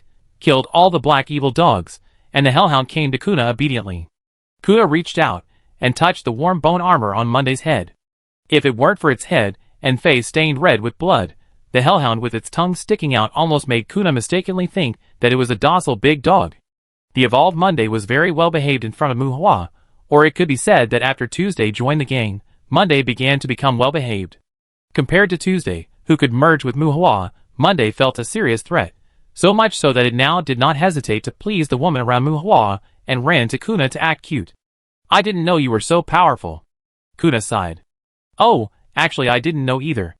Mu Hua chuckled and told the truth. Kuna shook her head and wanted to help Mu Hua sort out his clothes, but when she reached out, she found that Mu Hua's clothes didn't even have a wrinkle. I just asked the Union for help. I'm afraid that the night hunters will come. Maybe we should clean up the scene first. Figures flashed in the direction of the restaurant, and someone was watching the situation here with a gun. Shaw amid the sound of trampling on the grass. 3 figures wearing black cloaks appeared in the sight of Mu Hua and Kuna. I think you'd better not disturb the scene first. The armband of the night hunters, a big man in the middle, holding the sword on his waist with one hand, took off his cloak, revealing a middle-aged male face. Strong body, with Eurasian features. As the middle-aged man spoke, 2 people beside him also took off their cloaks, 1 man and 1 woman. The woman was very beautiful, like a Latina, which made Mu Hua take a few more glances. A dead soul, sir. No matter what happened here, I think you need to prove its safety to us.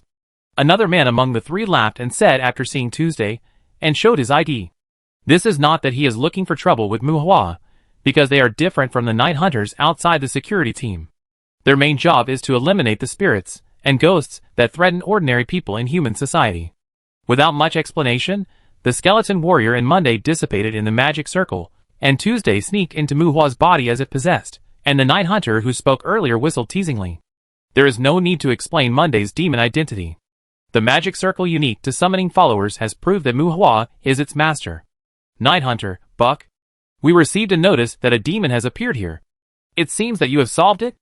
After carefully looking at Mu Hua for a moment, the leader of the night hunter introduced himself and confirmed the identities of Mu Hua and Kuna. Kuna briefly told the other party what happened before. Among the 3, the younger male night hunter looked through Felix's body and took out a terminal to check the information. Yes, the fierce dog Felix. Good job, man. This guy has a sharp nose and has escaped several pursuits. The night hunter named Tim gave Mu Hua a thumbs up when he confirmed it. Although he didn't identify several people, Mu Hua felt that the attributes of the 2 people except Buck were not too high. However, the 3 of them had a lot of bits and pieces hanging around their waists, including magic scrolls, magic tools, and perhaps magic stones. They all had sheathed swords hanging around their waists, and their combat power was unknown, but judging from the magic fluctuations felt from the magic scrolls, Mu Hua estimated that their magic adaptability would not be too low. Another Krypton Gold party. This was probably Mu Hua's initial evaluation of the night hunter. After confirming Felix's identity, Tim reached out to Felix's body again, but this time he was stopped by Kuna. Wait. Kuna looked at Buck. You should know the rules. He was killed by Mu Hua alone, and these are Mu's. Kuna said to Buck. Buck had maintained a serious expression since he appeared. I don't know if it was an illusion, but Muhua felt that the corner of his mouth just twitched. Man, we are here to rescue you. You saw that we came here immediately after receiving the news. You won't let us go in vain, will you? Tim shouted to Muhua with a surprised expression, not looking at Kuna. Mine? Muhua pointed to the surroundings, including the corpses of black vicious dogs. Well, this is the rule of bounty hunters, even if you are not a bounty hunter. Kuna nodded, and Tim, who was standing next to her, had already begun to wink at the female night hunter who came with him. Your name is Muhua? The female night hunter named Sista spoke gently. Well, make way. Muhua nodded, and under Sista's surprised expression, he walked around her and went straight to Felix's body. Just now, Muhua was still regretting not touching the corpse before the night hunters came. Since there was this rule, the Latin beauty was temporarily ignored by Muhua. A staff with a magic core embedded in it.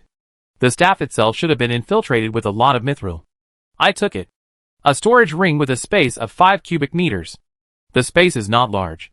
The most important thing is that there is no soul binding. After Felix died, the storage ring was not broken, and the things inside could be taken out. When Tim saw Muhua taking out a handful of mithril coins from the storage ring, he obviously had an annoyed look on his face. The storage ring was taken. A magic ring with a concentration array that can assist meditation was taken. The clothes were ordinary clothes, which were taken off and shaken. A nameplate that seemed to increase a little elemental resistance. Some scattered magic silver coins and mithril coins. Yes, a gold pen in my pocket. Half a pack of cigarettes, also taken. Seeing Muhua staring at the only remaining pair of underwear on Felix's body and hesitating, Sista felt a chill. Kuna, Tim, and Buck were stunned by Muhua's efficient touching of the corpse. Very good, now they have a better understanding of Felix. Felix the vicious dog, slightly fat, with a 3-centimeter birthmark on his chest and thigh. Chapter 47. You can leave this to him. Seeing Muhua trying to put Felix's adventurer's ring in his pocket at night, Kuna reminded him weakly. With respect for the dead, Muhua followed suit, and put the ring with a black glow back on Felix's finger. Felix's bounty is about 3 million credit points. The money will be transferred to your account through the Adventurers Guild in a few days. Kuna reminded Muhua. Oh! What about his account? Muhua's eyes lit up, and he looked at Buck unwillingly. In his opinion, the Night Hunters were like Interpol, and should belong to official institutions. Ahem. Kuna cleared her throat. His personal account should have been frozen after he was wanted. Oh! What about the body? Muhua looked at Buck again. Buck twitched his mouth, turned his head aside, and didn't bother to pay attention to Muhua. He confirmed that Muhua was a relatively pure necromancer, and once again witnessed the evil of necromancers. Stop joking. The corpse hunters need to recycle it. Kuna stepped forward and pulled Muhua. Sista opened her mouth, but didn't say anything in the end. She just looked at Felix's almost naked body with disdain. She didn't want to collect this body. Well, Muhua was not joking. He really missed Felix's body. He wanted to throw it into the burning source furnace to see. Alas, Muhua sighed with regret, clapped his hands, and walked towards the body of a black evil dog. TSK, you want to help him collect the body. Anyway, we have completed the certification, Tim said disdainfully. Puff the halo was waving, and as soon as Tim finished speaking, the body of a black evil dog turned into dust when Muhua waved his hand. Hissed, Tim gasped. Alchemist? Buck's eyes flashed, and he looked at Muhua seriously for the first time. Really? Can the body belong to me? Muhua looked at Felix's body with a happy look on his face, and asked Tim. Tim was silent, his eyelids twitching violently. He originally thought that Muhua wanted to use Felix's body to do the work of the necromancer, and the words just now were just a simple mockery. But now, he didn't dare to say anything, for fear that Muhua would turn Felix's body into dust and ash with a wave of his hand, which was too cruel. Well, the body still has to be left. After all, it has to be handed over to the police to close the case, and we can't let the public have a bad impression of us. Buck rarely spoke and explained to Muhua. That's right. After a regretful response, Muhua once again set his sights on the body of the black dog. After a circle, the corpse disappeared, leaving a dust of fertile soil on the shore of Pearl Lake. 7 physical secret stones, 8 soul dust, 24 black evil dog tendons, 0.5 philosopher stone. 10 fat and healthy black evil dogs.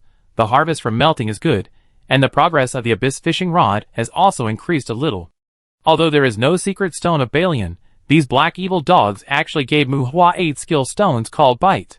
Mu Hua rubbed his chin. Bite, is it for Monday, or try it yourself? Do you want dog meat? After melting the corpse, Mu Hua came to the front of everyone, turned his hand to hold up a piece of meat, and asked Buck and others in a friendly manner. After all, it is monster meat, which is at least a magical ingredient. Eating this kind of thing helps to improve physical fitness during meditation. Of course, the premise is that their physical fitness is not too high. After all, the life quality of black evil dogs is too low. Siesta and Tim's eyelids twitched. How could they accept the meat given by a necromancer? They shook their heads in unison. What a wonderful alchemy. Buck also rejected Mu Hua's kindness. He had never seen an alchemist dismantle a corpse with soul fire, but he heard that the materials obtained were similar to those of dismantling with bare hands. The pieces of meat in Mu Hua's hands were obviously more regular, and the texture was almost like they had been reorganized. Buck praised, and Mu Hua chuckled and shook his head, looking accustomed to it, without explaining. So can we leave? Pulling Kuna aside, Mu Hua asked Buck and the others. Wait a minute. Buck called Mu Hua. Mu, are you interested in being a night hunter? Our treatment is good, and we will also arrest some illegal witches and interrogate witches. It's very interesting. Buck, contrary to his usual behavior, came to Mu Hua's side, with a strange smile on his face. Ah? Mu Hua was stunned. What did this guy with thick eyebrows and big eyes just say? Interrogating the witch, very interesting. That? Mr. Buck, as far as I know, the top leaders of the Night Hunters should be the Crowned Shadows, right? The Crowned Shadows, also known as the Shadows of the King, are the confidants of the king, and are also the reserve forces of the king. The outside world has very limited knowledge of them. But joining the Night Hunters? Mu Hua was not very interested in government forces, not to mention that it involved the existence of the top group of adventurers. Who knows, anyway, we can't contact that class. Buck shook his head. Mu, I know you are not short of money, but even though the Night Hunters seem to be marginalized among the settlers and adventurers, we still have some privileges. Buck tried to win over Mu Hua. Doesn't Mu Hua lack money?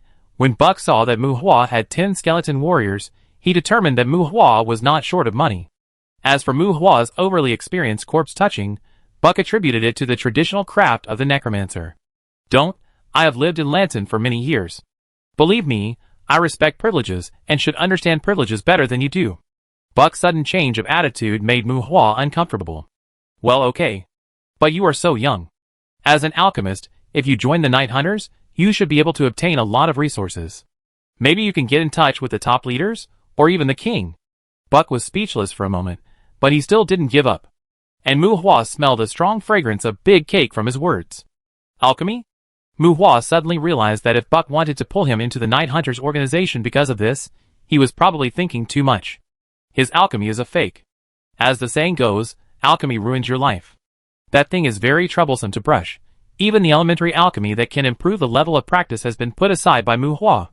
This world is not short of geniuses, nor is it short of outliers. Mu Hua doesn't care whether others regard him as a genius or an outlier. However, only Mu Hua himself knows that he has just started to brush some more common potion formulas, and he dare not touch the magic stone, which is too burning. Haha, Mr. Buck, I am not very interested in privileges and power. In fact, I am an educator. It's too late today. I think we all need to rest.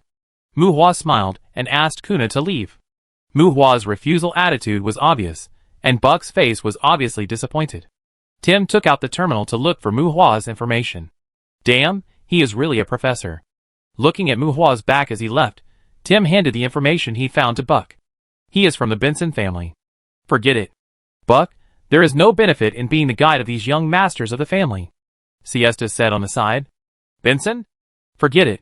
Let's go and take Felix's body away.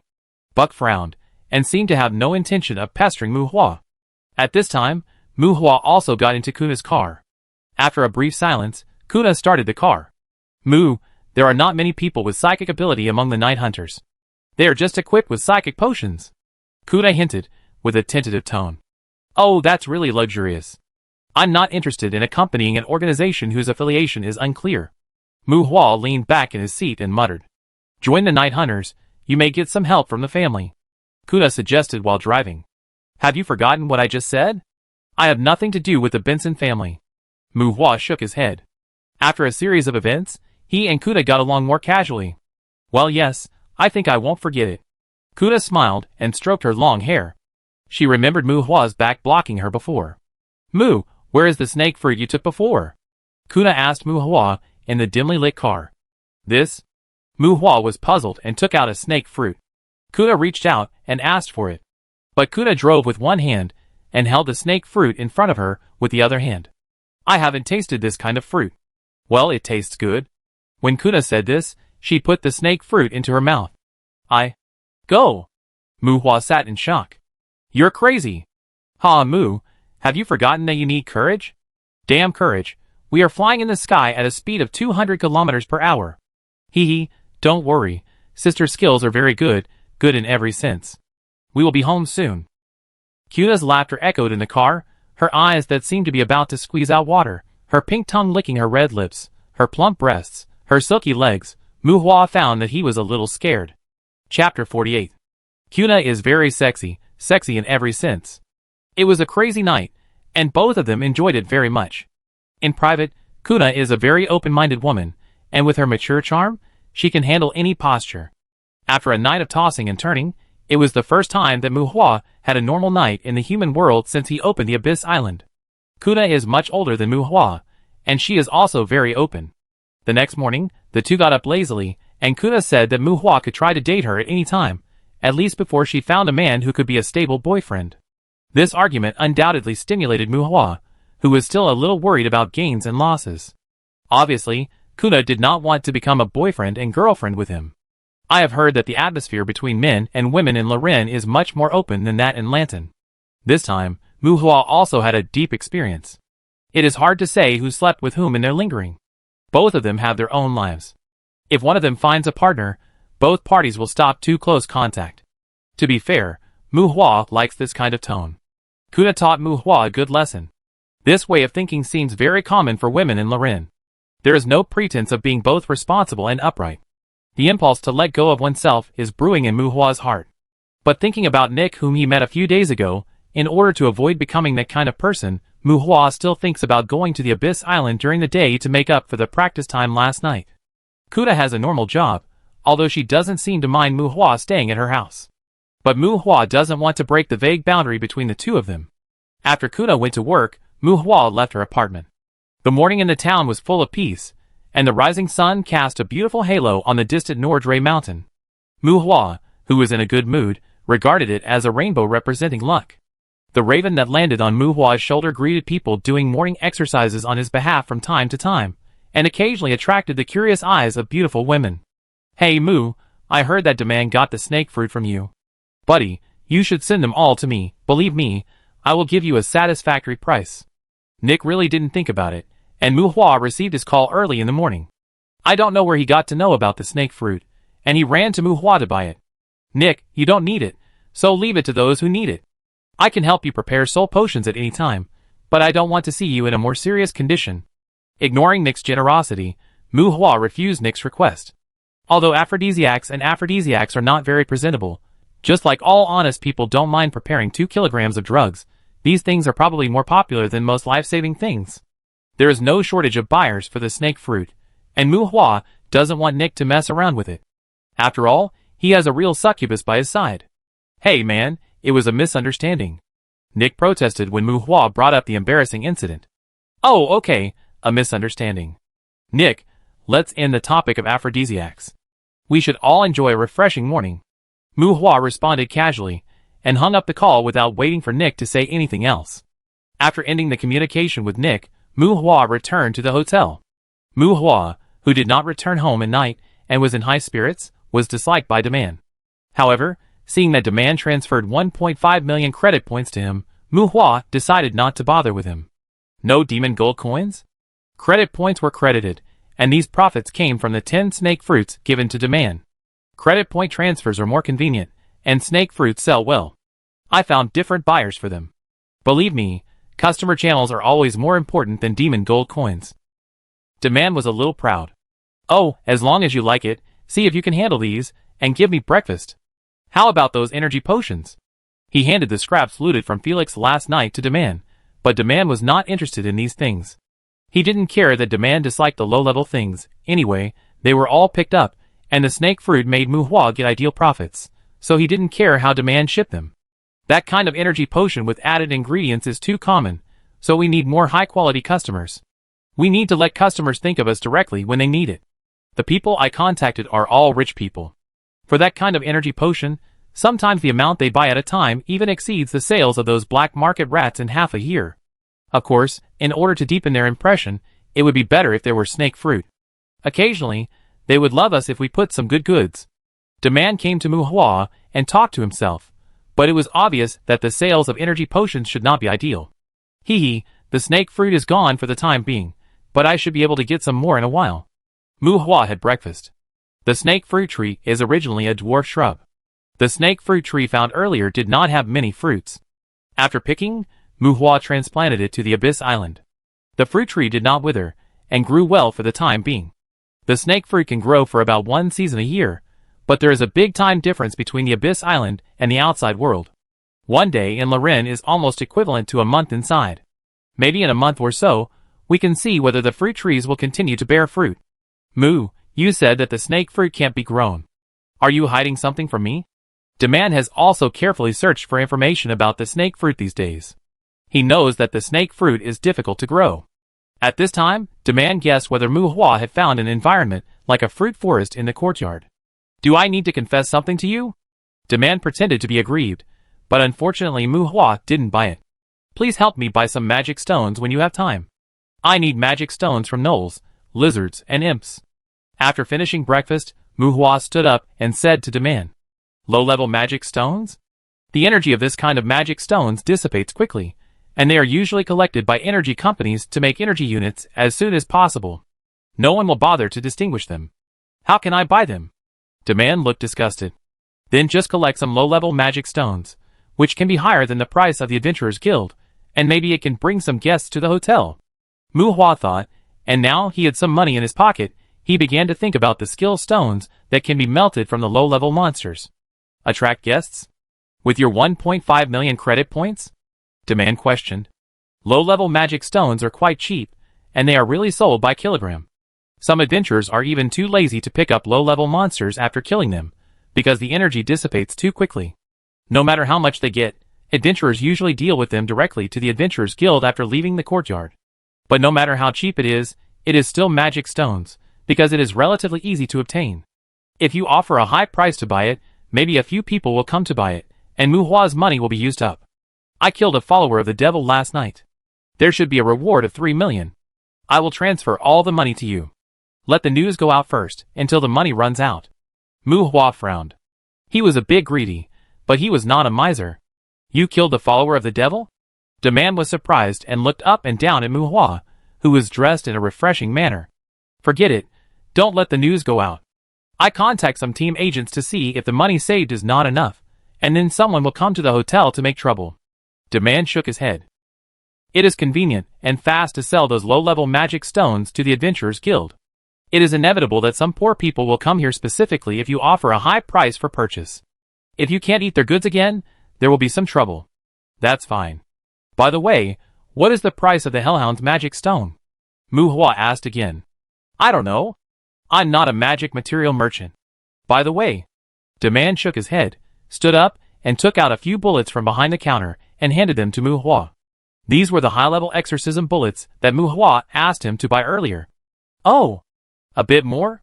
Level 7 and 8 exorcism bullets, 8 level 7 bullets, 1 level 8 bullet. The level 7 exorcism bullets are a bit more than what Muhua wants.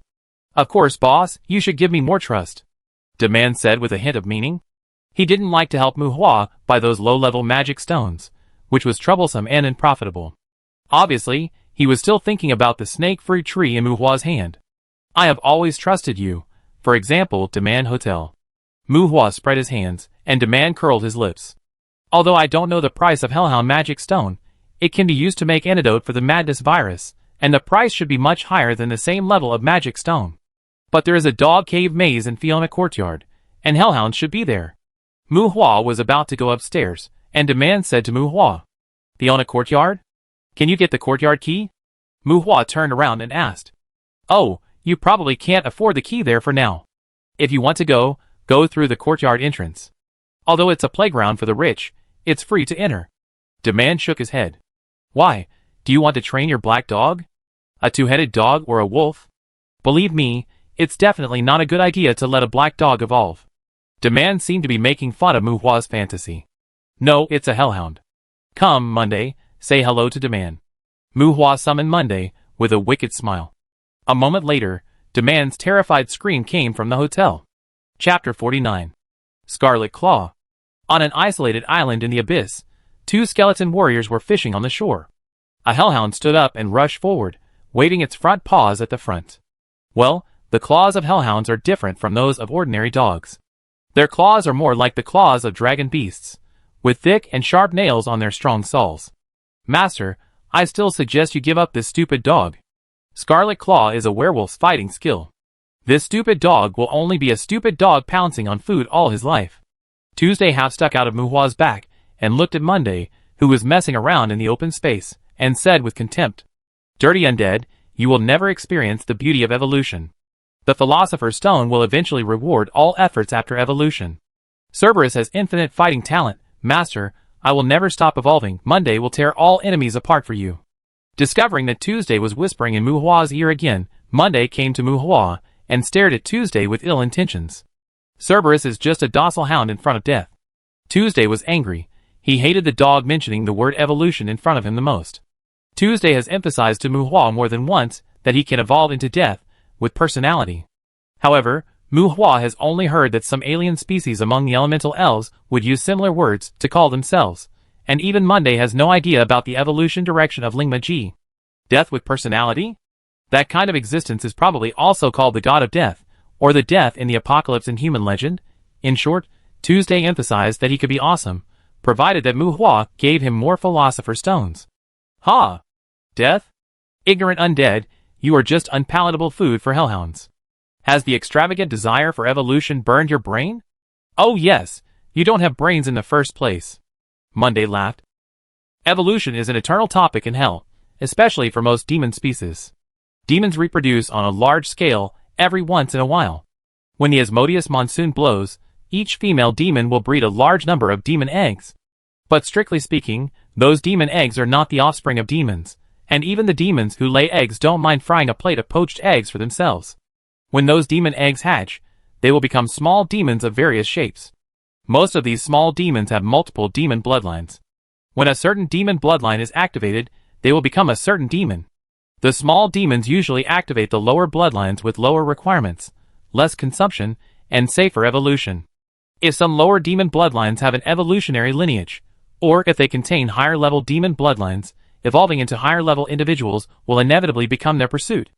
In hell, whether it is a demon or other monster, even if they don't have the courage to start evolving, they always have some dreams. Tuesday is jealous of Monday's evolution, and Monday also feels that Tuesday will snatch the Philosopher's Stone that should belong to it.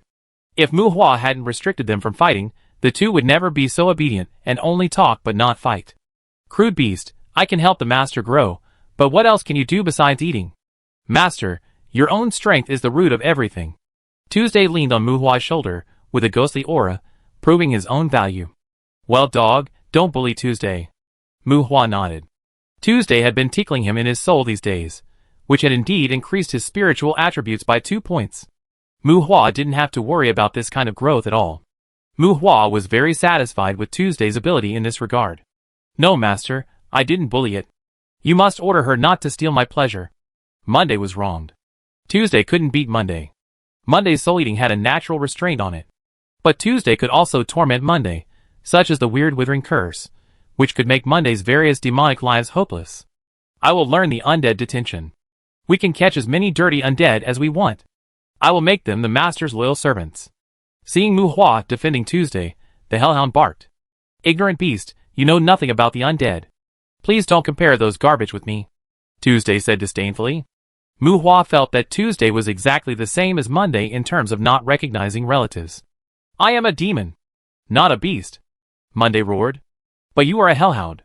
Hellhound, a hellhound. A hellhound is a demon. Well, you are a hellhound. Tuesday's calmness brought out Monday's irritability. Mu Hua was more or less used to the quarrels between the two, and ordered them not to fight, and also forbade Tuesday to cast the withering curse on Monday again. No longer caring about the dog and the undead, Mu Hua took out Felix's staff, which could release 3 dispel magics a day.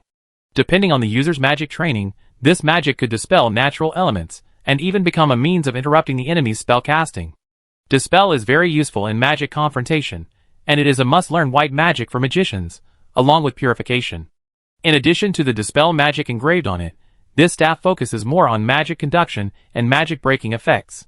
It is a combat staff suitable for stabbing people, but compared with regular swords and guns, its strength is not enough. It is neither good nor bad, a rather awkward staff. Because it involves the engraving of practical magic, the value of the staff is about 5 demon gold coins, and Mu Hua is interested in the magic core embedded in the staff. The staff is good, but what if it can be melted into a dispel skill stone? Compared with a staff with a single function, Mu Hua is more inclined to learn the dispel skill himself, not to mention that the magic training on the staff is also constant. Bang, bang, bang. Mu Hua knocked the staff on the rock. He wanted to take off the magic core on the staff. After knocking for a long time without knocking it down, Mu Hua was worried that the magic core would be broken, so he simply threw the whole staff into the burning source furnace. The burning source furnace has many functions, but it is a bit tricky in terms of equipment refining. It only recognizes the magic core, and once it is smelted, the other parts of the staff will dissipate directly. Lightning Arrow Skill Stone *1, Stab Skill Stone *1, Undead Bone Shield Skill Stone *1. 3 choices again, but no Dispel Skill Stone. The magic core on the staff is not of high quality, and the learning requirements of these 3 skills are not in this Lifetime series. Lightning Arrow is similar to Fireball, and is a relatively entry-level thunder attack magic. However, Stab is a martial art that requires the use of weapons. Speaking of which, Mu Hua is quite interested in this melee martial art that he may learn. After all, he is really weak in melee combat. If there was no last Undead Bone Shield, Mu Hua might choose the Thrust Skill Stone. However, when he saw the Undead Bone Shield, Mu Hua's regret for not being able to melt the Dispel Skill Stone instantly dissipated. Without much consideration, Mu Hua directly extracted this Skill Stone, which is more powerful than the life-saving effect of the magic shield in some ways. Undead Bone Shield LV1, a defensive magic that summons the Breath of Death, which dissipates after offsetting an attack. Requirements: Spirit 90. The signature defensive magic of the Undead Mage. This magic is very strange. It can be said to be useless, or it can be said to be the strongest. Because its defense is calculated by the number of times, even if it is hit by a stone, the defense effect will be gone while eliminating the damage. But the reason why the effect is the strongest is that its defense this time can be said to be absolute defense. It can defend against a slap in the face, and a hit from an origin bullet. The defense effect is not calculated by resistance strength, so it is closer to offset. It's just like the law of cause and effect, similar to using the Breath of Death to build a mystery to offset damage. Unfortunately, it offsets damage, but not fatal damage. Even if it's a magic forbidden spell, as long as there is no continuous damage effect, a bone shield that can be learned with 90 spirit can still resist it. Of course, there are almost no forbidden spells without continuous damage effects, including continuous force at the physical level can be considered continuous damage. Although it can absolutely defend against an attack, this magic will still break when it is burned by fire, and it will break layer by layer. A very strong and useless defensive magic with a very significant life-saving effect. Because this magic is similar to the application of a continuous state, almost all people who have learned this magic are a little neurotic, and they hate others to make physical contact with them casually. Why? Afraid that the shield will break. Chapter 50. Throw it up. The skeleton warrior raised the fishing rod and threw a huge goblin out of the abyss, howling wildly in the air. A bear goblin, more than 2 meters tall, no longer has slender limbs like low-level goblins. Bear goblins are as big as brown bears as their name suggests. They are the backbone of the goblin tribe. Once a goblin evolves to the level of a bear goblin, its physical fitness can generally reach the level of a 4th or 5th level monster. Bang! The bear goblin in the air attracted Mu Hua's gunfire, and a level 7 exorcism bullet shot directly through its cheek. As the bear goblin screamed in pain, Mu Hua threw away the sniper rifle and used the annihilator. Duh, quick sweep. The 4th level exorcism bullets hit the bear goblin and made blood flowers. Until the bear goblin fell to the ground, Mu Hua had changed the gun in his hand to the Ranger automatic rifle. It sounds complicated, but all this was done in a very short time. The LV3 shooting technique gave Mu Hua accurate shooting skills. The reason why it was so complicated was purely to save money. The bear goblin fell to the ground and rolled on the ground and screamed. The goblin was very strange. Even at the level of the bear goblin, these guys always cried out in pain when they were hurt. After crying out in pain, the fury gradually rose, but at this time Muhua's gun had already fired half a shuttle of exorcism bullets at it. The 4th level exorcism bullet can bite into the body of the bear goblin, but it is usually stuck in their muscles, and it is difficult to cause fatal damage to them in a short time. The bear goblin roared and stood up. At this time, 8 skeleton warriors rushed up and surrounded it, while Muhua's whistling fireball had already hit the bear goblin on the head. Bang! The dodging bear goblin avoided the embarrassment of being hit in the face by the fireball, but the fireball still exploded in its left chest. The bear goblin's strong body was not shaken by the impact of the fireball, but the hot flame still ignited half of its chest in an instant, and the flames were about to spread. Ah! The bear goblin screamed. Paw! Paw! The sturdy arm swept across, and the 2 skeleton warriors with swords were knocked away 4 or 5 meters. Sizzle! Sizzle! The sound of the blade cutting the leather. The skeleton warriors left wounds on the bear goblin. The 4th level exorcism bullet was not easy to kill the bear goblin, and the skeleton warriors were even more difficult to cause fatal damage to the bear goblin. The attacks of the skeleton warriors, slashing and stabbing, made the bear goblin crazy, and Muhua's fireball hit it again. At this time, the power of magic was fully demonstrated. As long as there was not enough resistance, the bear goblin, which was difficult to kill even with the 4th level exorcism bullet, was completely ignited. As long as it was not chased by it at close range, Muhua's confrontation with the bear goblin would inevitably end with Muhua's victory. Slow potion, bleeding potion. 2 bottles of potion were thrown at the bear goblin. The bear goblin's attack on the skeleton warrior immediately slowed down a bit, and the knife wound on his body began to bleed. Slow curse, bleeding curse. The effects of the 2 bottles of potion appeared on the bear goblin. Raven circled in the sky. Watching Monday rushing into the battle, Muhua put away the pain potion in his hand. Ah! The bear goblin roared in despair. But the hellhound bit off the calf of its right leg. That's right, it bit off. Monday's bite directly bit off the bear goblin's calf. The bite was at LV5, and at this moment, Monday was a fatal threat to the bear goblin. Without the 100 refinement secret stone, it takes 3 bite skill stones to upgrade LV3 bite to level 4, and 4 to upgrade LV4 to level 5. The abyss monsters generally have high attributes. Zhou Yi's physique may not be enough to crush this bear goblin, but the most outstanding attack method of the hellhound is indeed biting. Muhua got 8 bite skill stones from the black evil dog earlier. He tried to use one himself, and felt that the teeth were stronger, and the bite force became stronger. This ability should definitely be resisted by dentists. Muhua didn't mind having more bite abilities, but in order to strengthen his own combat power, he still threw the skill stone on Zhou Yi first. The fallen bear goblin was basically hopeless, and Muhua smelled the aroma of roasted meat. Waving his hand to disperse the flames on the bear goblin, the 4 intact skeleton warriors found the soft flesh on the bear goblin and poked it randomly. The bear goblin died, and Muhua stepped forward to put it into the burning source furnace. The whole process was smooth, and it was obvious that Muhua was completely accustomed to this process. Chopping skill stone *1, bear goblin tendon *4, soul dust *5, physical crystal *1, philosopher stone *0.3. The goblin clan is really poor. At least at the level of the bear goblin, it is still quite poor. Chopping is also a weapon combat skill. Just like its name, it is a chopping move. LV1 increases the chopping force by 2%. There is no matching move, and there is no step movement skill. Muhua, whose physical fitness has reached 40+, absorbed and used it, as if he had learned some strength skills. Although it is a standing skill, it also gave Muhua a training direction for efficient chopping. After all, there is a big difference between being able to chop and knowing how to chop. Master, as long as there are skeleton warriors harassing, I can easily tear the bear goblins apart next time I catch them. Zhou Yi ran to Muhua, with his tail swung. After Muhua passed on the bite to him, Zhou Yi felt that he was even more powerful. He wanted the Philosopher's Stone, and he also wanted Muhua's inheritance. He also discovered Muhua's new ability, so Zhou Yi became more active in front of Muhua. Ha! Bite! That dirty undead can't be snatched this time. Zhou Yi was particularly happy about this. Well, I won't waste bullets next time. Zhou Yi was able to bite off the bear goblin's calf with 1 bite, and the bear goblin was also classified as a safe abyss-type monster by Muhua. When they came to the shore, the 2 skeleton warriors were still holding their fishing rods in a daze. Now the shore of the Abyss Island has been tagged by Mu Hua, and he found that the same location seems to be easy to catch monsters with certain correlations. For example, the goblin fishing spot is easy to catch goblin tribes, and the cultist fishing spot is easy to catch cultists of various races.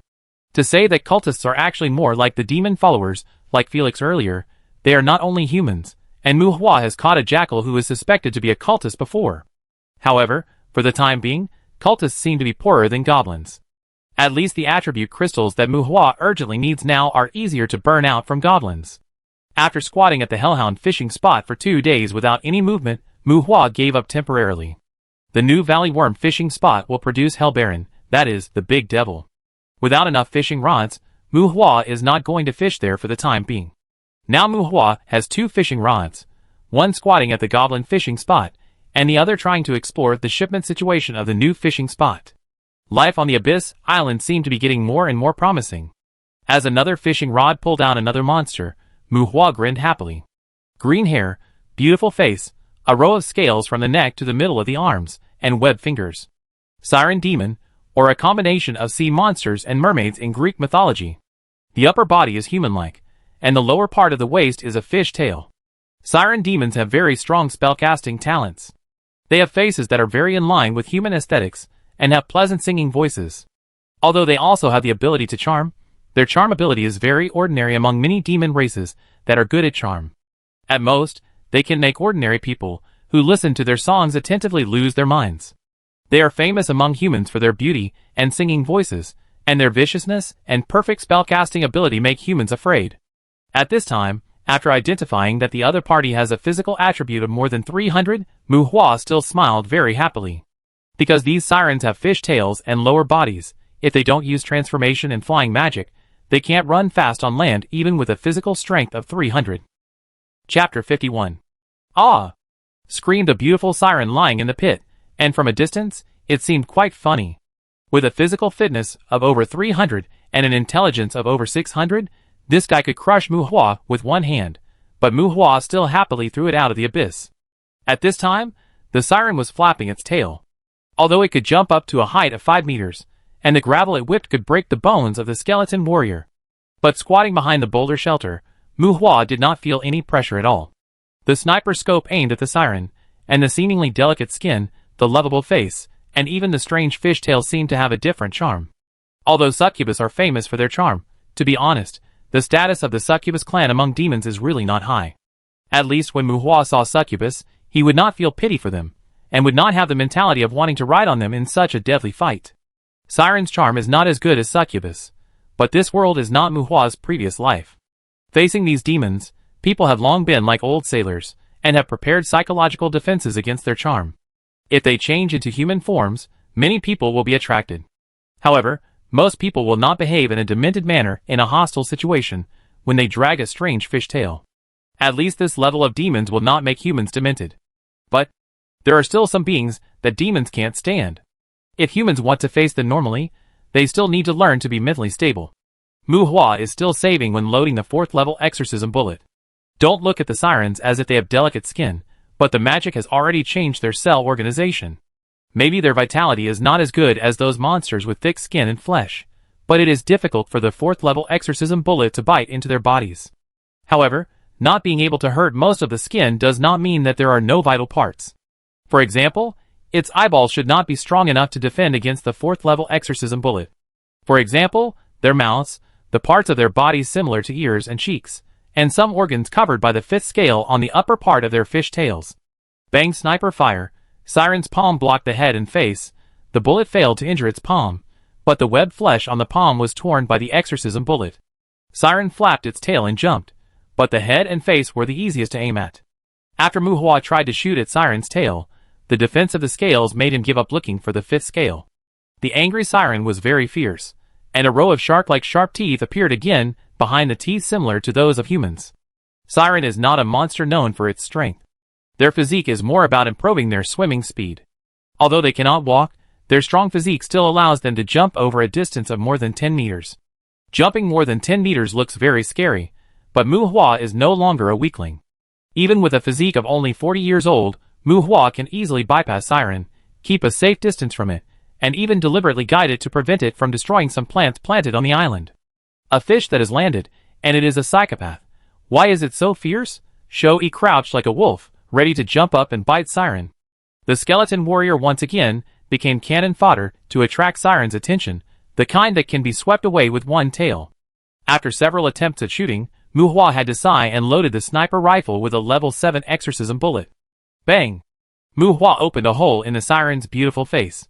The long-standing raven blinded the Siren for a short time, and Monday took advantage of the situation to rush up.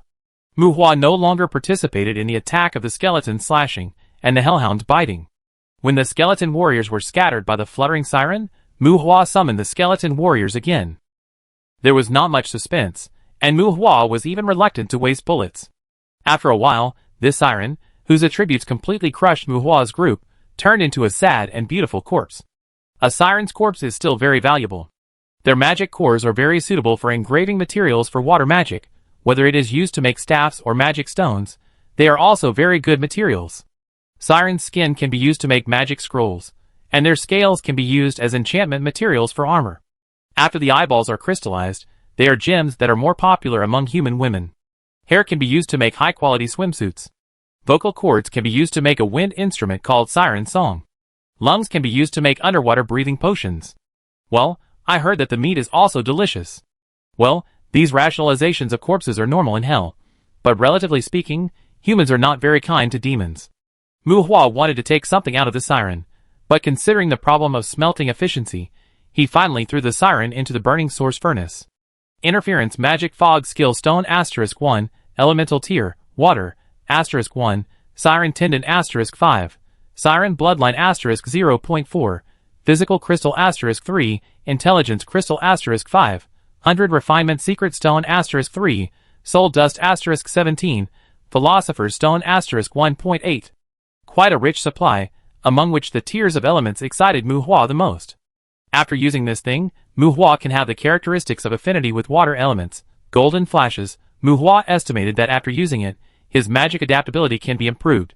What surprised Muhua was the Siren Bloodline, well, or the incomplete Siren Bloodline. That thing must be gathered into a unit to be complete. As the name suggests, it allows creatures to obtain the bloodline of Siren, but this thing seems to be unusable by humans, and even monsters other than demons. It is only for demons, and it is also a bit embarrassing for demons. The more bloodlines a demon has, the better. If multiple bloodlines are activated and bloodline compatibility cannot be achieved, the result will inevitably be mutation in the direction of demons. Although some demons are very powerful, if there is a choice, most demons will not be willing to become demons. Because no matter how many racial talents a demon has, it will be difficult to cross the level of the Lord of Hell. Siren is considered a dangerous creature in front of humans, but this race is relatively mediocre among demons. Unless it is a demon with extremely low bloodline potential, it is probably not interested in Siren bloodline. At least Monday avoided this Siren bloodline. Name, Muhua. Race, human. Level, 93. Life, 95%. Magic, 76%. Constitution, 45. Intelligence, 60. Spirit, 89. Magic adaptability, B. Points available for allocation. 1. Talent, Burning Furnace, Primary Water Element Affinity. Skills, Raven Summoning LV2, Skeleton Summoning LV10, Fireball LV3, Purgatory Armament Max, Soul Special Weapon LV3, Appraisal LV1, Archery LV3, Magic Protection LV1, Low Temperature LV1, Primary Alchemy. Use all attribute crystals, no hesitation in this regard. Level increased by 1 level again, but Muhua was a little reluctant to add that little attribute point to spirit. Although he could learn the Undead Bone Shield at 90 spirit, Muhua did not have a strong sense of crisis for the time being. With Tuesday attached to his soul to tickle him, he did not have to worry about the improvement of his spiritual attributes. Muhua did not use this allocable attribute point for the time being. As expected, the tiers of elements added primary water element affinity to Muhua's talent. More importantly, it increased Muhua's magic adaptability by 2 levels. In terms of magic adaptability alone, Muhua finally got rid of the weak magic class, and officially entered the echelon of the human race with main combat potential. Chapter 52. There is no need to say much about the other things that Siren smelted, but the interference magic called fog has changed on Muhua. The so-called interference magic can be simply understood as magic that changes the natural environment. According to the magic strength of the releaser, this magic can even form a natural disaster, which will have a spectacular and grand effect. Of course, the above description is based on the premise that the caster is a natural disaster. Magic strength is a synonym for the combination of intelligence and investment magic power. In fact, the attack power of interference magic is usually much weaker than that of conventional attack magic. Only when the magic strength reaches a certain standard can this kind of magic show its hideous face. Fog itself is a magic that creates a water mist environment. However, the water magic and ice magic in this world are not distinguished. To put it bluntly, there is no ice element in this world. The water element with the characteristics of flow, corrosion, and nourishment, and the water element with vibration interference characteristics, the two together form the water magic and ice magic in the popular sense. The two have nothing to do with learning. Which characteristics one possesses depends purely on the biological characteristics. And Mu Hua just happens to have the characteristics of ice. In other words, Mu Hua cannot cast water magic normally. Even if he can learn some common water magic, the water element will be in the state of ice under the influence of the characteristics. Look, the fog has become low-temperature magic when it comes to Mu Hua. Originally, it was to create a thick fog area with a certain degree of corrosiveness, but now it has become to create a low-temperature area. Fortunately, the siren gave him an elemental tear. If he didn't have the affinity with the water element, the so-called low-temperature area would definitely be a thing that hurts others and himself. After a little trial, with Mu Hua's current ability, he can only create a low-temperature area equivalent to the size of a standard football field. The temperature can be controlled within the range of normal, outside temperature to 0 degrees freezing. For the time being, it is another extremely mild magic life system, probably no longer have to worry about air conditioners in the future. It's mild, anyway. This kind of non-directional range magic also needs to be matched with elemental affinity to improve. Mu Hua tried to add one of the 300 refinement secret stones to the primary water element affinity, and got it. The 2% progress improvement directly made Mu Hua spit out a mouthful of old blood. Skeleton summoning card level. Improving other skills does not increase combat power much. Mu Hua added the remaining 200 refinement secret stones to Fireball. Fireball LV5. Condense more fire elements, that is, the fireball is larger and the flame temperature is higher. The fireball that was originally the size of a fist can now be called a fist the size of a casserole. What made Mu Hua most happy was the improvement of magic adaptability.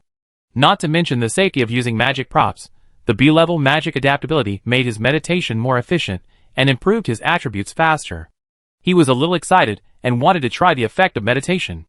Ding, ding, the warning sounded, and another monster was caught in the abyss. Meditation or something, how can it be as fun as catching monsters? Mu Hua ran to the shore with great interest. It was still the siren fishing spot, the reflection of metal, and a siren with equipment appeared. Her face was still beautiful, beautiful enough to make people tremble. But at this time, Mu Hua's eyes were wide open, and even Monday tucked his tail. Her face was beautiful, nothing wrong with it. But the snake-like hair, a white arm wrapped around the fishing line, and the snake tail that stretched out from the abyss and climbed onto the fishing rod in the first place. I do it! Go! Mu Hua immediately grabbed the fishing rod from the skeleton warrior and threw it into the abyss without hesitation. Medusa, a Medusa holding a magic sword. Mu Hua didn't even need to look at the attributes, he just admitted his defeat. Although Medusa can survive in water, snake tails and fish tails are obviously not the same thing. Siren is probably a middle-level demon. But Medusa is a high-level demon. Even if it has parents, even if it is a normal gestation, it has the threat of a high-level monster when it is born. This thing is not a small monster in the game. It has a petrifying magic eye, and it belongs to the kind of model in human legends that catches demigods and trains them in various ways. Not to mention combat power. Even if it is charm ability, they are also in the upper echelon among the demon tribes. Even Mu Hua's nickname for Medusa will be used without any discomfort as she instead of it. Even if you are a Naga, you are better than Medusa. Mu Hua's confidence just swelled up and fell into the abyss along with the fishing rod. Very good, just throw it away, hold steady, don't waste it. Mu Hua was trembling with fear, and Monday was almost peeing. Tuesday just caught Mu Hua, and now Mu Hua felt a burning pain in his soul, as if a cooling oil was poured on his balls. Swish, swish, Mu Hua's body swayed uncontrollably. Don't get me wrong, it's not because of fear, it's purely the discomfort of the soul, Mu Hua said, bro, it's fierce. The scene was surprisingly quiet, and Monday didn't even hum. Ka la, the jaws of the skeleton warrior not far away rang, and it seemed that another monster was hooked. Very good, goblin fishing spot. Mu Hua and Zhou Yi looked at each other. The master and servant had a tacit understanding. Mu Hua took out the Rock Hunter Type 3 sniper rifle. Zhou Yi bared his teeth, and the snake tail made a strange hissing sound. Let's go. Let's teach the goblin a lesson. Hulu, it was a strange sound like snoring. The huge head, the diameter of the head was probably 1 meter. The face was full of flesh. The mouth and nose were symmetrical, although it was fierce. But Mu Hua actually thought that the head was a little handsome. Along with the head floating out of the abyss sea, there was also a sledgehammer reflecting the metallic luster, and the hammer head was covered with sharp thorns. It was a huge monster. Without seeing the whole body, Mu Hua already knew that this thing was at least 4 meters tall. Although the proportion of the head would make it look short from a distance, this guy was definitely a giant standing in front of humans. Goblin General, not Goblin General, this guy is the big one. They lead the Goblin army, are the contenders for the Goblin King, and are at the top of the Goblin clan. These things are always good at fighting. Target race, Orc. Level, 380. Life, 87%. Magic, 100%. Constitution, 1576. Intelligence, 200. Spirit, 210. Magic adaptability, C. I threw an identification spell over. Very good. The opponent didn't get angry, and this guy doesn't seem to be an overstandard existence among the Goblin generals. But that physique, TSK. Even if it's a pig with fat but no strength, it seems that I can't stand a finger poke from him, right? Hanging on the fishing line with one hand, the hammer half covered his head and face. The Goblin general in front of him stared with his eyes in silence, not knowing whether it was breathing or the sound deliberately made in his throat. Hulu. The Goblin general hung on the fishing line and observed Mu Hua. Mu Hua had a vague feeling that the other party seemed to be considering whether to throw away the war hammer in his hand. Dog, tomorrow we will go to Fiona courtyard and kill the black evil dog. If you smash your bite to level 100, can you bite it to death? Mu Hua held the gun and muttered to himself that Zhou he couldn't understand. The skeleton warrior had begun to shake. Yes, shake the fishing rod. Although Zhou Yi didn't understand what Mu Hua said, it felt that its master seemed to want it to fight the Goblin general. Master, why don't you throw it away? Zhou Yi tried not to appear too cowardly, with a tone of honest advice, and his eyes were fixed on the shaking skeleton warrior. Throw it away. Don't let me see it. I can't stand this.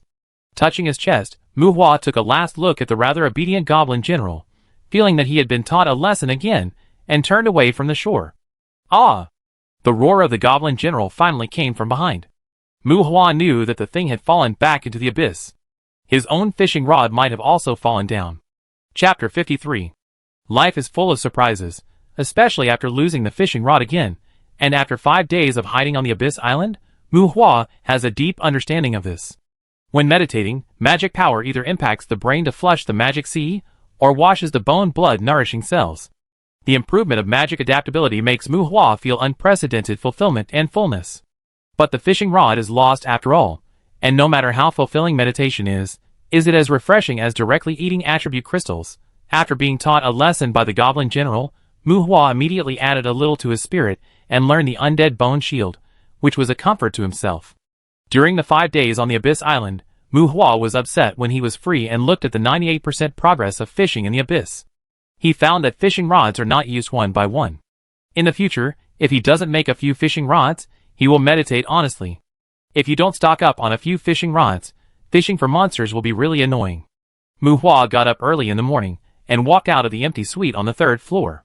Demand, how is the collection of magic stones going? When he came to the 1st floor and saw Demand napping on the bar, Mu Hua shouted from afar. Demand was stunned and looked up at Mu Hua, seeming to be a little doubtful whether he was still asleep or Mu Hua was still asleep. Boss, has the working environment at Lanton become so cruel? I remember this was the issue we discussed yesterday at noon? Demand questioned. Well, it's morning. Okay, I just reminded you. Mu Hua's tone stagnated. He had a serious jet lag problem now. After all, he had been squatting on the Abyss Island for half a month. Give me some breakfast. After a little toughness, Mu Hua patted a passing life puppet to change the subject.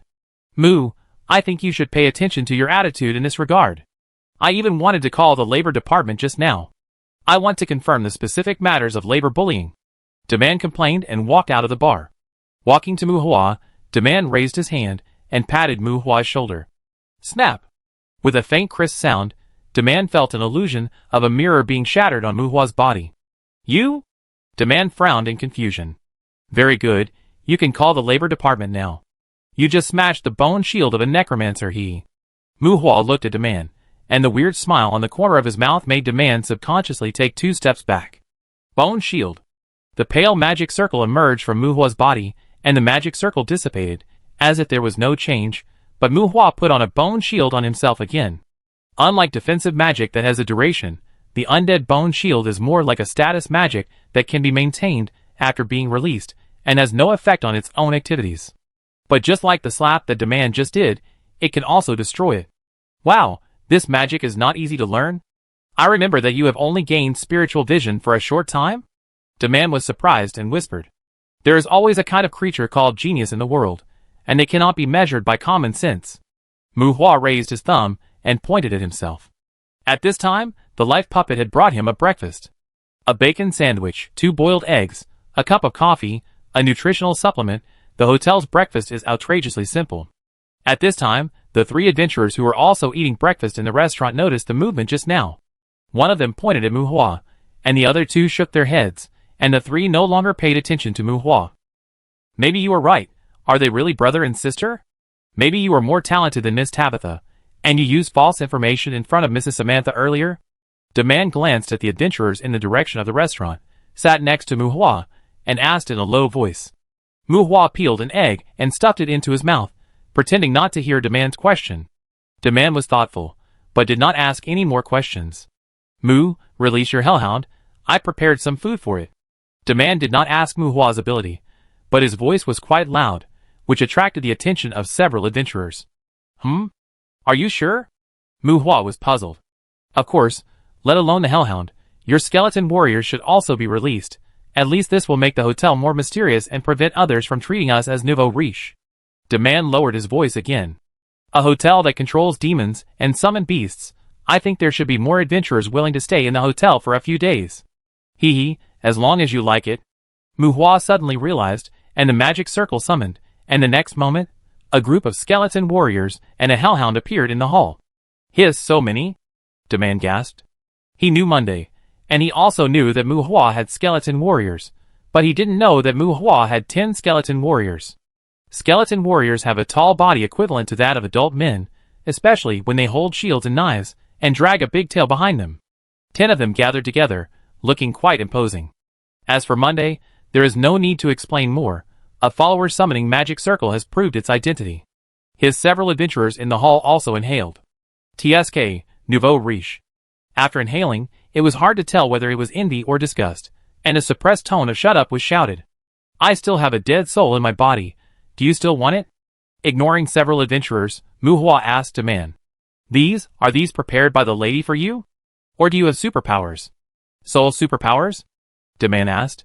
In addition to magic, there are also very few superpowers among humans in this world, but because of the existence of magic, the so-called superpowers do not appear so different. At most, they have some more strange talents than ordinary people. 10 skeleton warriors summon beasts. Demand questioned Muhua, who was still alive and kicking. The superpowers that were not easy to measure with common sense were the only possibility he thought of. Oh, who knows? Are you sure this can bring business to the hotel? Still not answering, Muhua was too lazy to make up, indicating that Demand should fill in the blanks himself. The upper limit of magic is a bit high, and there are many strange magical creatures in this world. Not to mention demons, even those magical beasts, who are born with certain talents can regard their talents as superpowers. For example, the blinding curse of the blind raven is against common sense. The so-called superpowers don't have much selling point in this world. They are rare, but not strange. Compared to the nonsense of hiding all the abilities, Muhua doesn't mind having another superpower label. Well, genius superpower master alchemist, no problem, that's me. Speaking of which, the latter 2 labels don't seem to be as high-end as genius. Muhua answered the question irrelevantly again, and this time Demand felt a little uncomfortable. Boss, I must remind you again that you are the biggest beneficiary of this hotel now. Nouveau riche. Well, maybe this can indeed attract some guests. Demand complained. That's right. A young man with 1 or 2 skeleton warriors is called strength, but you can pull out 10 at once. What else can you be but a nouveau riche? This makes the hellhounds no longer attractive. After all, money can make the devil push the mill. Maybe even the devil can push the mill. Obviously, this is not in line with Demand's plan. But at this time, the 3 adventurers in the hall were about to go out. The 3 tried to keep a distance from the hellhounds, but nodded to Mu Hua before leaving. Look, they should take the initiative to say hello to me next time. The 3 left. Mu Hua finished his sandwich, took 2 sips of coffee, and said to Demand, who rolled his eyes at him, "I'm going for a walk. By the way, I'm going to Fiona courtyard today, and won't be back these days." Mu Hua stood up, a raven landed on his shoulder, and sent the skeleton warrior and Monday away, and walked out. "You are going to Haman? Nick should have the key to Fiona courtyard." Demand shouted behind Mu Hua. "Nick?" Mu Hua nodded and said, without saying anything more, he walked out. Strolling, Mu Hua did plan to do some morning exercises in the town before going to Haman. After all, you can see many healthy young ladies in the refreshing morning. Corsets, sportswear, tut, that figure, you can clearly distinguish the fakes that are usually covered by fashionable clothes. Although the abyss is good, it is still too wild. Chapter 54. Just like Nick said, his manner is always so lively. Mu Hua came to Nick's house again. Before 10 o'clock in the morning, a business car that can accommodate 20 people had already pulled a car full of pretty women into the manor. White, yellow, brown, black, all kinds of beauties, all kinds of pretty breasts and long legs. Although he had heard it a lot before, looking at the men and women playing in the manor in a blink of an eye, Mu Hua felt that it turned out that even if they were not friends, they could really have a happy party. Mu snake fruit. In the villa, Nick shook a retro-looking key in front of Mu Hua. "Dude, don't tell others that you want to exchange a garden key for a snake fruit. I'm worried that people who hear it will question my character." Mu Hua twitched his mouth. "No Mu, not 1, but 3. Nick shook his head, and Mu Hua didn't feel any difference. The so-called courtyard key is a teleportation item that can enter the corresponding courtyard. It can open a cross-border portal. Even if you don't go through the courtyard entrance, you can still teleport to a certain location in the corresponding courtyard. This kind of thing is made by the controller of the courtyard core. It usually needs to kill some powerful monsters in the courtyard to obtain it. Only those monsters that have dominance in a certain area can drop it." Mu Hua originally wanted to go to Fiona courtyard. "But I heard that Nick might have multiple keys, so I came to him to ask if it is possible to borrow it temporarily. After all, if you have a key, you don't have to go to Hyman specifically to go to Fiona courtyard. You can open a cross-border portal anywhere to get there. Nick, 300 snake fruits are not worth a key, even the key to the glory courtyard." Mu Hua shook his head, feeling that Nick was a little ridiculous. The courtyard of glory is a courtyard controlled by humans. Humans have obtained the core of the courtyard. Although they cannot completely prevent monsters from coming, they can confine monsters in a certain area. Those areas are also called maze areas. Monsters can come in, but cannot leave the maze, and other areas outside the maze become land controlled by humans. The undeveloped primitive courtyards have very valuable courtyard keys, but the keys of the courtyard of glory also require precious materials to make. Even the value of those materials is obviously not comparable to the entertainment drugs such as panshi fruit. In his early years, Mu Hua entered the courtyard through the key when poaching in Lantan. It must be said that Mu Hua has a strange feeling for the key. "No, Mu, the value is not calculated in this way. I need your help." "Of course, I am also helping you," Nick said with a smile. "If there are no traces of whipping on your body, I am willing to help you." Mu Hua frowned. Mu Hua saw some evenly spaced scratches on Nick's body. He thought that they were not serious injuries. This guy's hobbies were still so wide. "I think I should decline your help." Mu Hua shook his head. Even if there was no key, the worst that could happen was that he could just teleport directly from the courtyard entrance. And Nick not only liked to mess around, he was also a rich man, and maybe a politician. Mu Hua was a little overwhelmed by his closeness. No, I think you need help. Look at the pedals you ride. I can't believe that you actually rode this thing into my manor. The girls all thought you were teasing me. If it weren't for the fact that the Benson family was prohibited from directly providing financial support to the trial personnel during the trial, I think I should give you a shuttle first." Nick teased, with a hint of meaning. "Another trial? You need to abide by the rules of the Benson family?" Mu Hua frowned even more. Mu Hua only knew that Samantha wanted him to support her daughter, but Mu Hua had never even met the cousin named Tabitha, and he didn't know what the trial rules were. Although I don't have to abide by the rules, after all, I have a lot of financial dealings with the Benson family. And Nick paused briefly, looked up and down at Muhua for a moment, and continued. And I don't want to bring bad feelings to the future head of the Benson family, whether it's Tabitha or... Hee. Nick had a cynical smile on his face, but his eyes were clear. Muhua was silent. Although he was not very good at the twists and turns in those power groups, what Nick said was enough.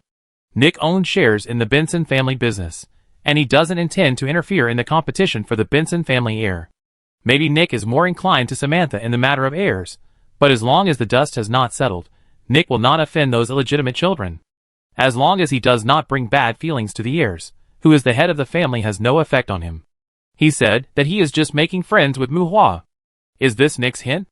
Or is he giving Muhua a shot at prevention? Muhua frowned and sneered in his heart for a moment. Don't care what Nick thinks, these things have nothing to do with him in essence. He has no substantial connection with the Benson family.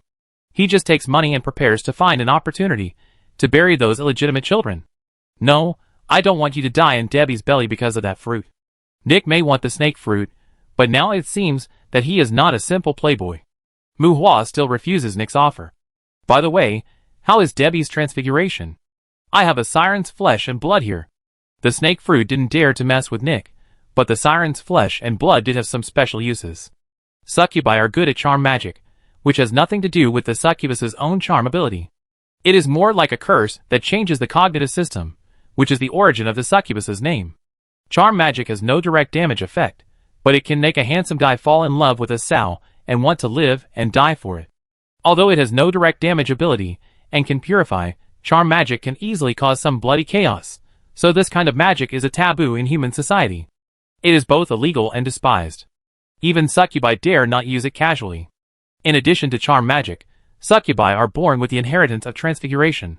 Through the corresponding technique to refine the flesh and blood of a certain creature, the caster can be transformed into the form of that creature, and have some physiological characteristics of the transformed creature. Just like Debbie's human appearance, in fact, except for the tail, the succubus is much taller than humans, and their calves are not human-like, but animal hooves with reverse arch joints. The reason why most succubi in human society are in the image of human women is because of their transformation, and the tail is the distinguishing feature they are required to leave when they integrate into human society. Siren? You have such a good thing? Nick's eyes lit up. Sirens basically live in deep-sea environments. Because they have strong spell-casting abilities, it is difficult for people to confront sirens head-on in the water. Not only can they create bad weather, but they will also quickly hide in the dark deep sea when they encounter threats.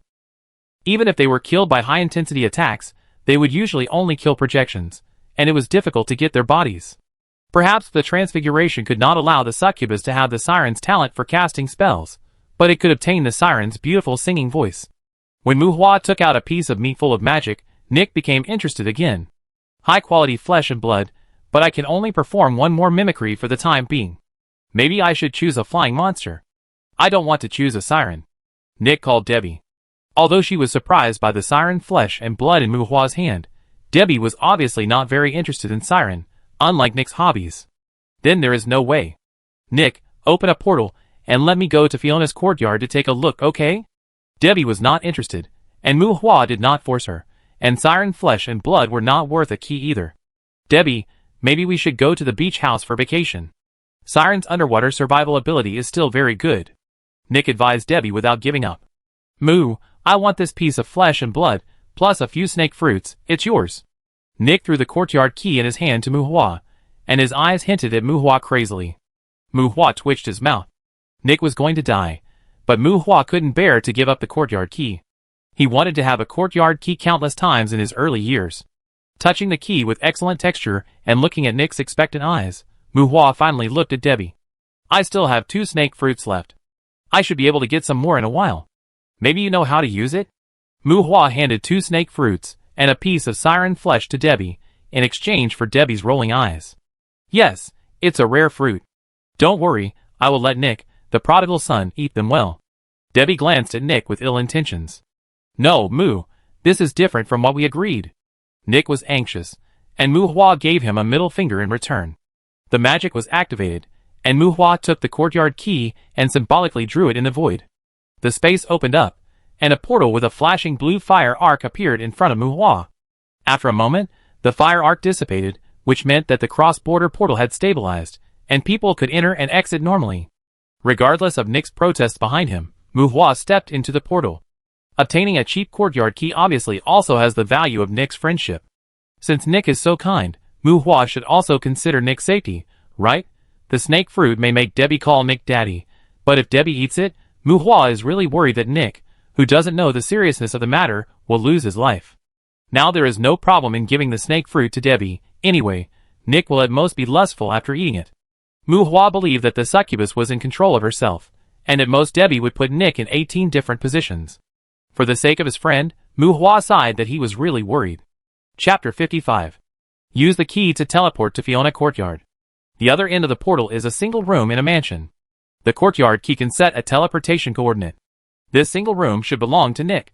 Now that Muhua has the key, he can change the teleportation coordinates in the future. He will not be teleported here when he opens the portal again. This is a mansion similar to a trade fair center.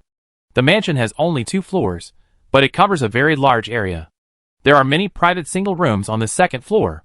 In addition to shops and roadside vendors on the first floor, there is a fountain hill with a floor height of more than 10 meters, and even an indoor botanical garden with dense vegetation. Compared with the noise on the first floor, the second floor of the mansion is very quiet. There is an empty hall at the staircase. There are many display screens in the hall. You can check the quotes of many commodities through these display screens.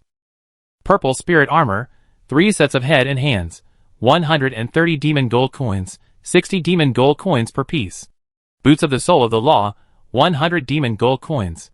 5-piece skeleton armor, 10 demon coins per set.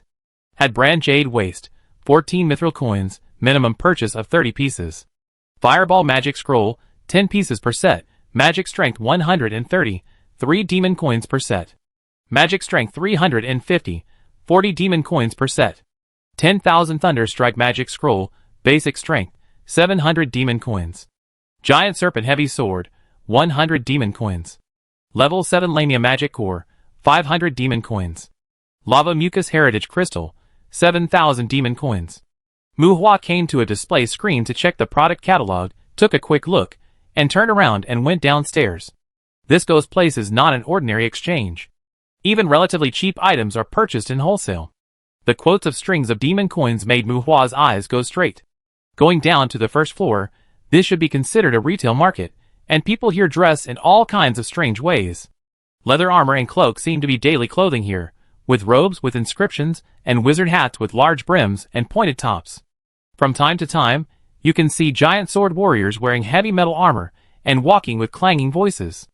Unlike the outside world, this is a world of adventurers. Fawn Ghost Face Shield. A new Fawn Ghost Face Shield. Sir, do you need a shield? Lightweight large shield. Strength 400, erosion resistance 20%, strength enhancement 20 points. The shops on the first floor basically don't send people out to solicit business, and in front of the stalls planned by the aisle, a vendor greeted Muhua, who was passing by. No need. Muhua waved his hand, and saw that the other party was going to continue to sell. I am a necromancer. When Muhua said this, his eyes looked at another stall, where there was a bone fong in a cage. The vendor who was selling shields stopped, and next to the bone fong stall, a figure covered in a black robe turned his head and looked at Muhua. Necromancers never carry shields. Although there is a lot of ridicule in it, it seems to be a kind of stereotyped reserve of the necromancer group. In fact, the magic in this world is generally divided into 3 categories: white magic, elemental magic, and black magic. Among them, blessing, enhancement, and some flying, magic of the magician's hand that relies on pure magic power are usually classified as white magic. Elemental magic, needless to say, is basically related to elements, simple and crude, and is known for its direct lethality. As for black magic, it is usually called soul magic to avoid causing bad feelings among ordinary people. Curse, poison, soul damage, life control, etc. all belong to the category of black magic. Necromancers are typical users of black magic. In addition to being equipped with magic wands, they usually also have some cursed items or spirit-attached items. With magic wands, cursed items, and the signature defense magic such as the undead bone shield, sighing bone wall, and magic shield, necromancers never carry shields, which has become a kind of strange reserve among black magic casters. Looking for a necromancer to sell a shield? Haha, if it is not a light shield above the city defense level, it is better to save your saliva. How much is the bone fong? Compared with the black-robed vendor on the opposite side, who exudes a pungent incense smell, Muhua's shirt and trousers are extremely refreshing. When he came closer, Muhua saw a stiff and old face with corpse spots under the hood of the other party.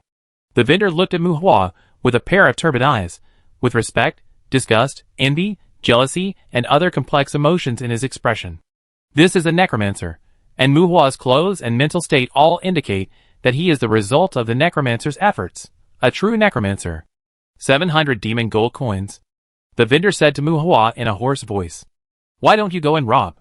Muhua questioned, and the other party twitched his eyes, but then turned his head away as if he disliked Muhua for not knowing the goods. Bone fong, a kind of artificial skeleton undead, a bone beast like an adult lion and tiger, with saber teeth, sharp claws, and a bone tail with a hooked knife. They also have a pair of bone wings on their backs. Although they can only glide at low altitude, the bone wings can be retracted and have 4 hooks on them. This pair of bone wings is also a means of attack for them. Cheap dead bones, not much stronger than skeleton warriors. The soul is actually only the strength of evil spirits, and you dare to ask for 700 demon gold coins for this? Muhua looked closely at the soul fire in the skull of the bone fong, and then looked at the vendor, as if he was looking at a liar. This stall sells some one-handed swords. In addition to the bone fong, there are also several skeletons made by necromancers. Muhua has no interest in those skeletons. They can't even mimic the skeleton warriors. It's only because the bone fong is more standard and has a body of weapons that Muhua stopped to ask. I sell my craftsmanship. Do you know how much psychic potion I consume for it? If you don't like it, do it yourself. Oh, that's right. Young people should not have time to learn to construct the undead. I suggest you buy some books on construction and transformation. It may save you a lot of money. Facing Muhua's accusation, the necromancer was mean and disdainful. Oh, craftsmanship? You dare to say that? Okay, how much is this wave blade? Muhua was stunned by the attitude of the necromancer, and then he understood. Muhua no longer paid attention to the bone fangs, but picked up a black wave blade sword on the stall and asked. A bone fong with very ordinary skeleton quality was sold for 700 demon gold coins, which was definitely a high price of fraud standards, but this necromancer obviously did not expect that a necromancer would buy it.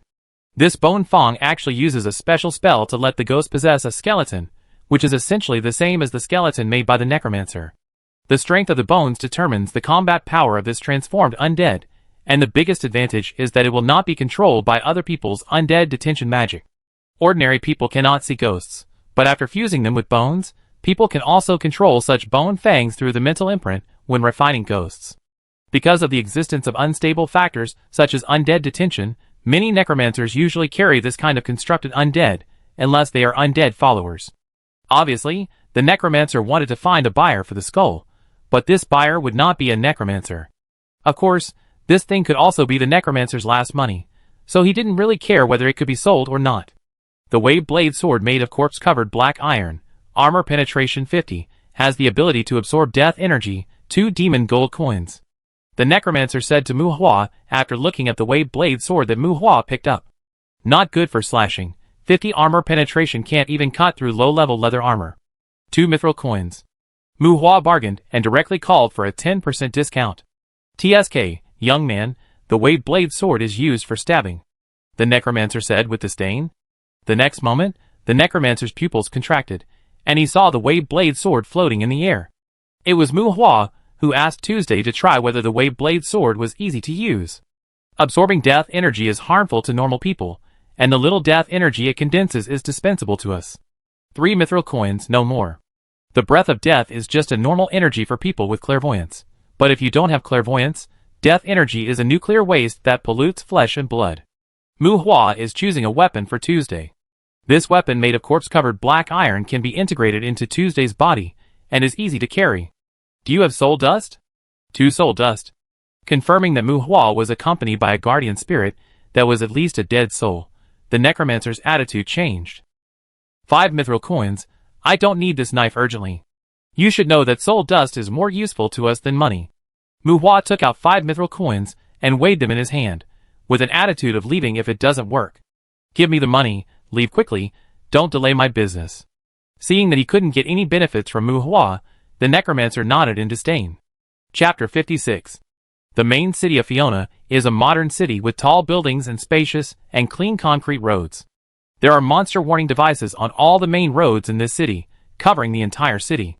When monsters that have not been certified by the Adventurers Union appear in the warning range, these devices will sound an alarm. In a modern city, there are many pedestrians wearing armor and robes on the road. These equipment include hell-style monster drops and fashionable designs made by human blacksmiths. As long as conditions permit, humans seem to never stop pursuing fashion. Fiona Courtyard has an area of more than 3 million square kilometers. The main city uses the name of Fiona. It was controlled by humans many years ago, and is now basically equivalent to a special province within the Earldom of Bridges. In addition to rich mineral resources, humans have also opened up large-scale farms here, and developed a large number of planting and breeding industries. And this kind of courtyard control by humans needs to completely kill the original courtyard owner here, and obtain the world fragments on them. Without talking about the difficulty of killing the Lord of the Courtyard, the problem of forcing out the Lord of the Courtyard alone can also show that it is not easy to come by. If there is no strong man to establish a country, the managers of this kind of courtyard are mostly nobles among the residents, and in the Magic Empire, being a resident is a prerequisite for obtaining a noble title. Yes, it is not that you can have a title just because you are good at fighting, strong, and extraordinary. Everything is just the opposite. In other words, the nobles in the human world are all scumbags, and even their heirs to the title must be selected from the scumbags among their descendants. This is also a tradition that Luren has passed down from some unknown era. The division of power and strength. The two sides are not hostile, and definitely not friendly, but it has increased the difficulty for the top leaders to act recklessly. Leaving the mansion and walking on the streets of the main city, Muhua summoned Monday, and the early warning device on the street did not sound the alarm. Although even Tuesday was registered as his guardian spirit by Muhua, in fact, the monsters who accepted the human slavery contract would not trigger the alarm. Fiona has more magical elements than the outside world. Although Muhua is conspicuous with a hellhound, there are many humans riding war horses on the road, and some people are leading contracted monsters. And people like Muhua, who bring demons, are not special cases. Although those demons are relatively low level, there are indeed people who follow contracted demons. As for whether it is a slavery contract, Muhua does not know. Master, I think you should try this fried egg. While waiting for the commuter bus at the platform, Joey stared at a roadside stall and said to Muhua, 2 fried eggs. Muhua followed suit and came to the stall and said to the chef, okay. With the physical characteristics of an Oriental person, the chef responded and was very skillful. The devil's eggs the size of ostrich eggs, the egg liquid was broken, and seasonings, silvery grass, and demon mint were added. After a while, the stall was filled with the aroma of fried eggs. Yes, devil's eggs, no problem. It's the eggs laid by the devil. If these devil eggs grow to the size of a basketball, they can't be eaten. No, it should be said that they are not delicious because little devils have been bred inside. Of course, most demons don't care if humans eat devil's eggs. They will crack 2 of their own eggs to taste the freshness. This thing is just a byproduct of love for demons. Female demons actually like to lay eggs, because the process brings them pleasure beyond love. The commuter train to the suburbs has not arrived yet, so Muhua and Joey squatted on the platform and tasted a meal of demon fried eggs. Demon eggs can occasionally be found in some courtyards, but demon eggs larger than the size of a basketball are considered expired food. The meat of little demons is very unpalatable, and no one likes the taste of living demon beads. When people encounter larger demon eggs, they usually smash them directly and kill the little demons inside.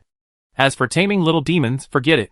These little demons are born with knowledge inheritance, and perhaps the inheritance of talents, magic, etc. will not be in place immediately. But how to be a qualified demon, that inheritance must be instilled into their little heads before they hatch. Swish, the commuter train enters the station. The skitran, like a train, gives people a very heavy feeling in appearance. Muhua took Joey on the bus. The Sky Railcar was controlled by a kind of magic product similar to an intelligent brain, and no special driver was needed. Driving on a specific Sky Rail line, this bus-like Sky Railcar can reach an average speed of 500 kilometers per hour. The scenery outside the window was rapidly receding. It didn't take long for Muhua to get off the bus in an open area behind a windbreak. On the open plain, some adventurers gathered in groups of 3 or 5. At the end of the plain was a mountain range that towered into the clouds. There was no sun, moon, or stars in the courtyard, But under the operation of certain elemental laws, there were also day and night, and even changes in clouds and rain. Like most adventurers here, Muhua headed towards the mountains. There are many entrances to the maze over there. Monsters may be active in the mountains, in the rocks, and under the mountains. But they cannot leave the mountain area. Because the courtyard is controlled by humans, the monsters in Fiona's courtyard can only descend in the mountain area, and many adventurers actually prefer to hunt in such a maze with more information. Hi, hello. Very handsome hellhound. Martin, Dresser Martin, are you exploring alone? Along the way, a brown-haired young man saw Joey next to Muhua, left his original team, and took the initiative to greet Muhua. Muhua, you can call me Moo. I'm going to the dog cave maze. Maybe I can catch a few black dogs and bring them back to train. Muhua responded with a smile. His eyes glanced at a demon that wandered to the young man. The clawed demon, a demon with a hunched back, about 1.5 meters tall, and more than 30 centimeters of claws on his palms. This is a middle-level demon, whose claws are sharper than swords. It is a demon with low mystery, but very strong offensiveness. Unlike the adventurers in Bear Pig Town, the teams that come to Fiona Courtyard to hunt demons are relatively fixed. In addition to adventurers from outside, there are also many local residents, who settled here, and were born and raised in this courtyard. The young man in front of him should have a good family background. There are nearly 20 people in his team, and almost all of them are equipped with a set of excellent equipment. Although he didn't check the attributes, someone in this team made Muhua instinctively feel a strong threat. Only 2 people in the team have guns, for wizards or priests holding staffs, and the others are carrying cold weapons containing magic fluctuations. The young man took the initiative to show his goodwill. Muhua saw strange emotions in the young man's eyes, especially when he saw the sinister clawed demon. Muhua probably understood why the young man was communicating with him.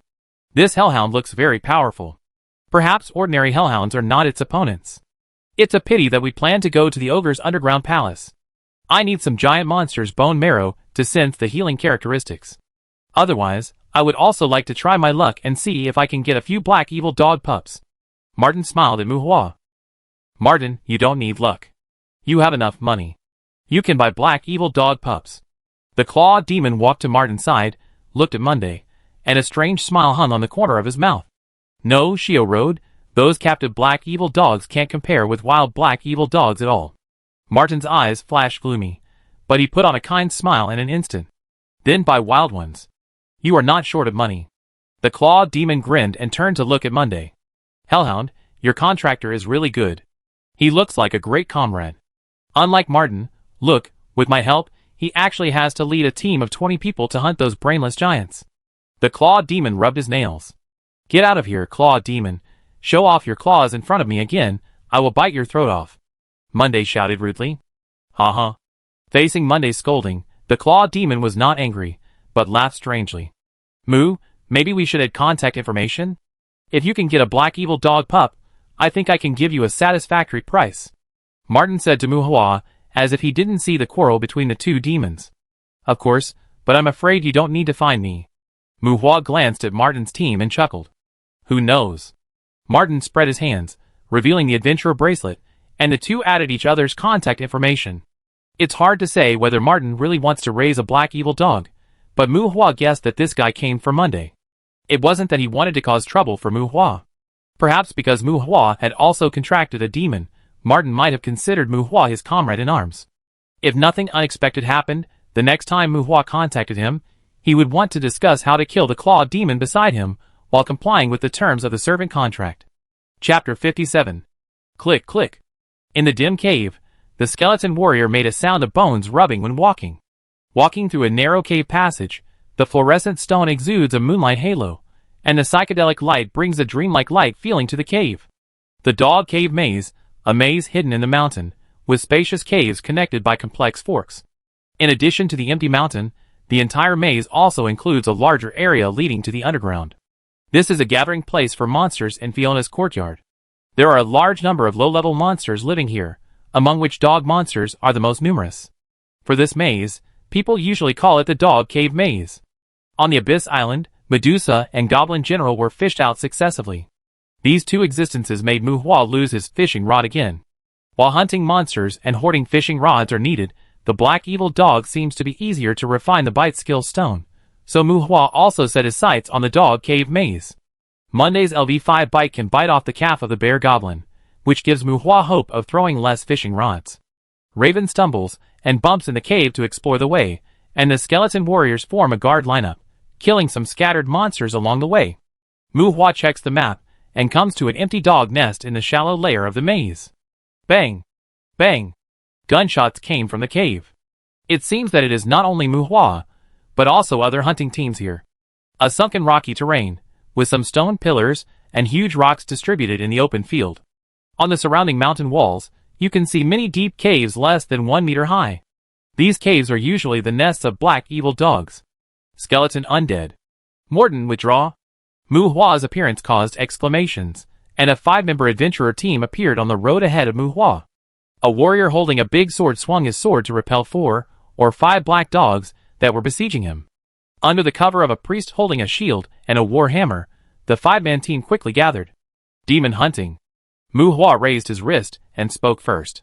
Demon hunting. The adventurer on the opposite side, who was guarding against the skeleton warrior, also raised his wrist. The normal color of the adventurer's bracelet made both sides relax their vigilance a little, and the open authentication information allowed both sides to confirm the authenticity of each other's bracelet. Kill!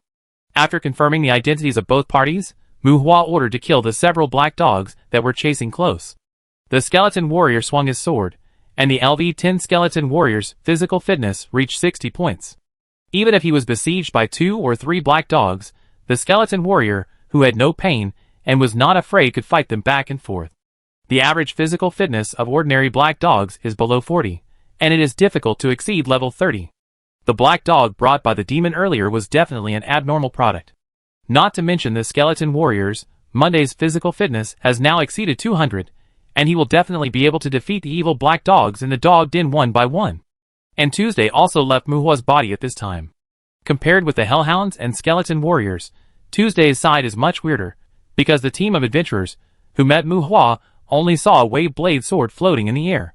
When the wave blade sword stabbed the evil black dogs approaching Mu Hua from time to time, with a bunch of skeleton warriors as a backdrop, these adventurers obviously would not think that the wave blade sword was controlled by Mu Hua with the hand of a wizard. Want to join us? After killing the nearby dogs that were disturbed by his arrival, Mu Hua rarely experienced the feeling of using a big account to kill small friends. Puff, the undispersed corpse of the evil black dog, was thrown into the furnace, leaving a pile of dust, and the eyes of several adventurers twitched a few times. No need.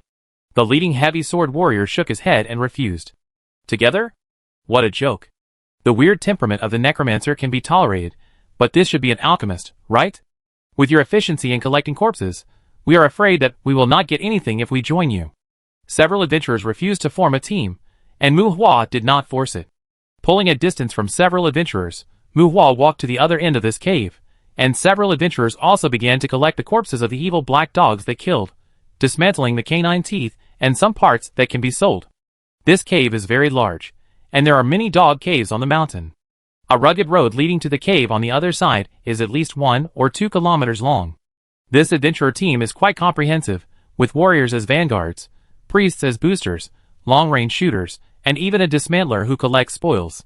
However, apart from the canine fangs of the black dogs, they can only dig out the magic cores of the black dogs at most. They leave behind a bloody pile of dog corpses, which they throw in front of the dog holes to provoke the black dogs in the dog dens. Mu Hua secretly called their method of collecting spoils a waste. It's a waste, but there are many black dogs in the dog dens, and Mu Hua won't pick up the garbage thrown away by others in front of him. As a big player, you should at least be reserved. He distanced himself from the team of adventurers, and found a stone pillar to make sure that he would not be accidentally injured by the opponent's long-range weapons. Mu Hua began to let the skeleton warriors throw goblin essence into some dog holes. Well, it's the potion made from male goblin eggs, also known as the stench potion. As soon as the goblin essence came out, the dog caves immediately exploded. The skeleton warrior only threw 2 bottles, and a dozen dog caves were filled with angry dogs. The scene of 100 or 200 black dogs rushing out of the cave together was quite spectacular. The black dogs had hideous faces, and saliva dripped from their protruding teeth.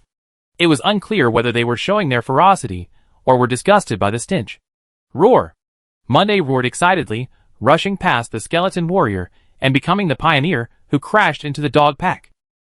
Because Muhua told it that killing black dogs could help it improve its biting skills, Monday no longer disliked the goblin essence, and ferociously attacked the black dogs one by one.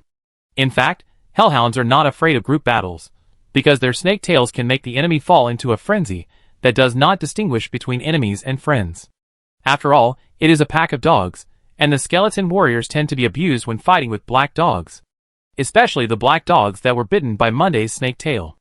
Although they bite whoever they catch and attack other black dogs, these poisoned black dogs are obviously more desperate than ordinary black dogs. Muhua also started to provide remote support to the skeleton warriors with a gun.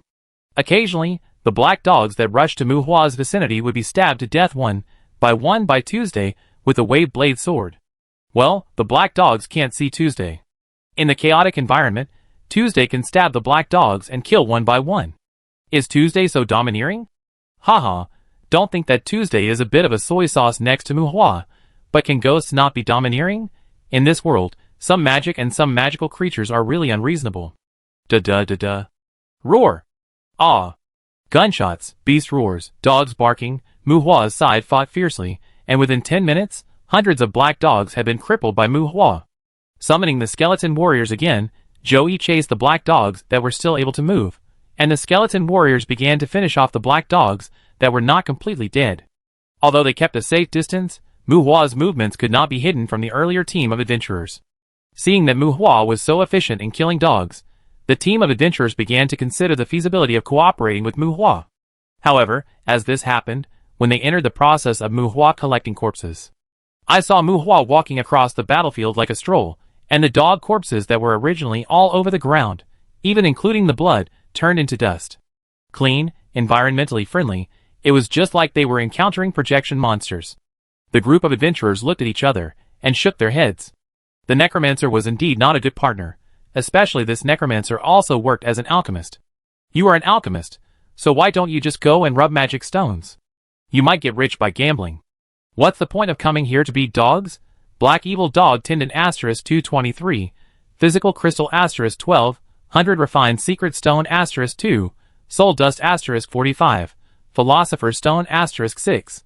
There are more than 160 Black Evil Dogs, of which only more than 20 are projections. After the death of those projection Black Evil Dogs, most of them left some animal teeth and animal skins. In addition to the hard-to-find magic stones, the only valuable items they left behind are a pair of soft leather boots that can change size according to the wearer's size. This kind of ductility change is a common feature of hell equipment, and the adjustment range also has a certain limit. As for those dog corpses, after a series of superposition and smelting, the things that were melted out still surprised Muhua. A total of 12 physical crystals were produced, and 200 refined secret stones were given. After all, the Black Evil Dogs following the demons are not on the same level. Many times, more than a dozen of these Black Evil Dogs in the cave can barely melt a bite skill stone. However, Muhua threw 19 bite skill stones at Joey. With the 8 bite, Joey caught a piece of rock that he dug out from nowhere and bit it happily. Although his mouth was full of stone foam, he was a little silly cough. Well, he was really fierce. Chapter 58. The 100 Refining Secret Stone is a good thing, although the same skill stone can replace the 100 Refining Secret Stone to a certain extent to improve the skill level. But as the skill level increases, the multiple increasing consumption further highlights the magic of the 100 Refining Secret Stone. Zhou Yi's combat power is already completely overwhelming the Black Evil Dog, and Muhua brought his family, old and young, to sweep the dog cave. He killed a lot of Black Evil Dogs. Although they also need many superimposed smelting to produce attribute crystals, there is nothing to despise about the attribute crystals obtained by killing such low-level monsters. For 3 days, Muhua hid in the dog cave maze for 3 days. The tendons of the Black Evil Dogs * 8358, Muhua can't remember how many dogs he killed, but through the tendons of the Black Evil Dogs, he probably killed more than 4,000 Black Evil Dogs. Zhou Yi's attributes are a bit over the standard, and other people's hellhounds reach this level through meditation and improvement in the baptism of years. But Monday's level didn't increase. In just a few days, his physical attribute increased from 220 to 240 plus. The reason for all this is not the speed of time in the Abyss Island, but the bite skill, which starts at LV10, will increase Monday's physical fitness by 2 points at each level. Bite LV30. The body structure related to the mouth is naturally strengthened, and the bite force is increased by 60% on the basis of its own physical fitness. The bite behavior produces a magic breaking effect, and the bite behavior strengthens the tearing effect. Improvement requirements: magic protection talent. If biting was originally an instinctive attack method, then after biting is upgraded to level 10, it becomes a combat skill, or a behavioral combat skill. There is not much technical content. Biting is biting, but this behavior has become quite powerful after being transformed into a combat skill. Not to mention the bite force, and the tearing effect that makes it easier to bite off objects. In the face of this kind of bite, non-solid barrier defense magic is almost ineffective. Once bitten, you can only resist with pure physical strength. However, the strength of the bite still depends on the body structure. For example, hellhounds are obviously stronger and better at biting than humans. Mu Hua got more than 400 bite skill stones in total, and tried his best to improve Monday, but he was still stuck at LV 30. This is an ability that is hard to say whether it can be considered a combat skill, and it is very low in mystery. Even if the body tissues related to the mouth are strengthened, if the bite force is increased by percentage based on the physique, your body will still not be able to bear it. This also means that bite must use magic protection to protect itself after LV 30. What's more, if it wants to continue to improve its training level, it doesn't need to learn the magic of magic protection, but to turn it into a talent. In short, unless it is a creature that is born with a talent of magic protection, if it wants to continue to improve its level, it needs to improve magic protection to level 100 and make it a talent. Magic conversion talent? Let alone Mu Hua, Monday and Tuesday have no idea about this. Mu Hua at least understands that skills can be upgraded to level 100, but these two demons only know about magic training, not to mention that they don't have a clear concept of skills, let alone talent conversion. And they only know that there are demons who are born to be favored by magic and have the talent of magic protection. However, for those beings, Hell generally gives them the nickname of Raging Bloodline. Yes, Original Sin Bloodline, Mu Hua feels that Monday's biting will probably stay at this level for a long time. Sure, Mu Hua used the remaining biting skills directly on himself. This also led to Mu Hua now having an additional LV9 biting skill, well, an additional pair of good teeth that can eat anything. Ding, ding, a communication request came from the bracelet. Mu Hua chopped a black evil dog in half with an axe, and swept back with his gun and axe, sweeping away the threats within 3 meters around him. Quickly retreat, withdraw from the melee range of Monday and the black evil dog, and connect the communication. Mu, I heard that there is a young great alchemist who slaughters black evil dogs, like a berserker in the dog cave maze. This news is almost a hot search on Shanghai Man. It can't be you, right? Nick's teasing voice came from the bracelet. No, definitely not. You know, I'm a necromancer. Mu Hua was holding a gun and axe, and when he spoke, the nearby dogs barked and beasts roared in response. Believe me, although it involves privacy issues, and only the back photo, many people saw the skeleton warrior. The noisy communication environment made Nick's tone even weirder. I just want to ask you, do you need me to help you with something? Even if it's this kind of gossip, if it's handled properly, it should be able to highlight your identity as an alchemist. After teasing, Nick asked. No, I have my own ideas about alchemy. Thank you. Guessing the reason for Nick's call, Mu Hua twitched his mouth, but thanked him solemnly. It's true that Mu Hua has been killing a lot in the upper level of the dog cave labyrinth these days, but this place is not reserved by him. There are also other adventurers here. Adventurers who can toss around in the upper level of the dog cave labyrinth are usually not very strong. Because most of the monsters descend in physical form, the black dogs are troublesome, and the benefits are not high. So the adventurers who toss around here are even just here to improve their lower levels. Low level, weak strength, naturally teamwork is safer. Mu Hua caught the goblin essence and wreaked havoc on the black dogs everywhere. His somewhat weird group brushing method inevitably attracted the attention of others. Mu Hua didn't know that someone was complaining about him on the magic network. But Nick contacted him at this time, and the starting point should be to help him. The ability of alchemists to make money is a bit floating. They mainly refine magic stones. There is no need to say more about that thing for the time being, but the touching success rate naturally directly affects the cost issue. In this business, promotion is indispensable, and it is indispensable to let more people in need know your existence. In simple terms, it is to use other people's materials to play with your own magic stone, and collect their money after the refining is successful. It happened that Mu Hua made some small noise in the dog cave maze, and Nick probably wanted to take the opportunity to help Mu Hua spread the word, and also to win more potential customers for him. In other words, there is nothing wrong with promotion, but unfortunately Mu Hua himself knows that he has not yet figured out the magic potion, let alone the stone, and he is still a parallel import for the time being. Are you sure? Since you already have the ability of alchemy, why do you have to face dangerous monsters again? Mu Hua refused, and Nick questioned. Haha, maybe I have stronger abilities in other aspects?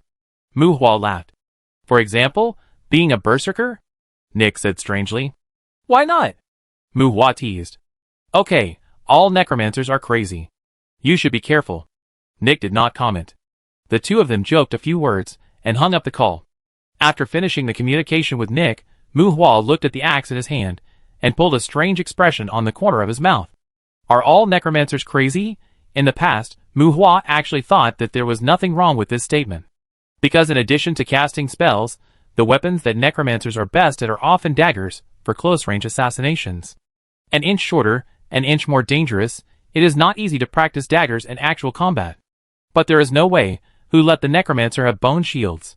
Since the bone shield was increased to level 15, Mu Hua found that at least in terms of the training of bone shield, he should have surpassed many necromancers. And Mu Hua also gave up the way of squatting behind, and shooting cold guns, because of the bone shield. The reason why the outside world rumored that he was like a berserker was that he was carrying a 2-meter-long axe, and slashing in the dog pack. The 15th level undead bone shield can help him offset 15 attacks. Even if he fails to dodge, and is bitten by the black dog, Zhou Er can chop off the opponent's dog head before the bone shield is completely damaged. As long as the magic power is sufficient, a bone shield can be used to offset more than 10 attacks, no problem. The necromancer is very fierce in assassination, and each of them is cruel and ruthless, and they can also poison their weapons in various ways. He looked at the axe gun in his hand again. TSK, Mu Hua secretly curled his lips, feeling a little disgusted with this weapon that has no temperament at all. Not far away, Zhou Er and the skeleton warrior started to finish off the black dog on the battlefield again. Mu Hua felt that he should upgrade his sole special weapon, and get himself a more handsome weapon. After all, he has the premise of practicing martial arts to resist beatings. Chapter 59. Name, Mu Hua. Race, human. Level, 92. Life, 92%. Magic, 64%. Constitution, 246. Intelligence, 60. Spirit, 92. Magic adaptability, B. Distributable points, 0. Talent, Burning Furnace, Primary Water Element Affinity. Skills, Raven Summoning LV10, Skeleton Summoning LV10, Fireball LV10, Undead Bone Shield LV15, Purgatory Armament Max, Soul Special Weapon LV3, Appraisal LV1, Shooting LV3, Magic Protection LV1, Low Temperature LV1, Bite LV9 / Mu Hua was about to take off, although the flight was a bit inexplicable, but he did not expect that killing the black evil dog would give him the feeling of taking off. He originally planned to give Monday some bite skill stones, but using skill stones instead of Balian secret stones consumed a lot of energy, and he gradually refined a lot of attribute crystals and Balian secret stones. Although Mu Hua has always firmly believed that he is a mage, although he is a lousy fighter in close combat. But because the black dogs are refined into physical crystals, Mu Hua has finally added his attributes to what he is now. More than 4,000 black dogs, more than 200 physical crystals were melted, and the large amount led to qualitative changes. There are no side effects. Eating crystals will increase attributes, and this attribute addition makes Mu Hua a little nervous.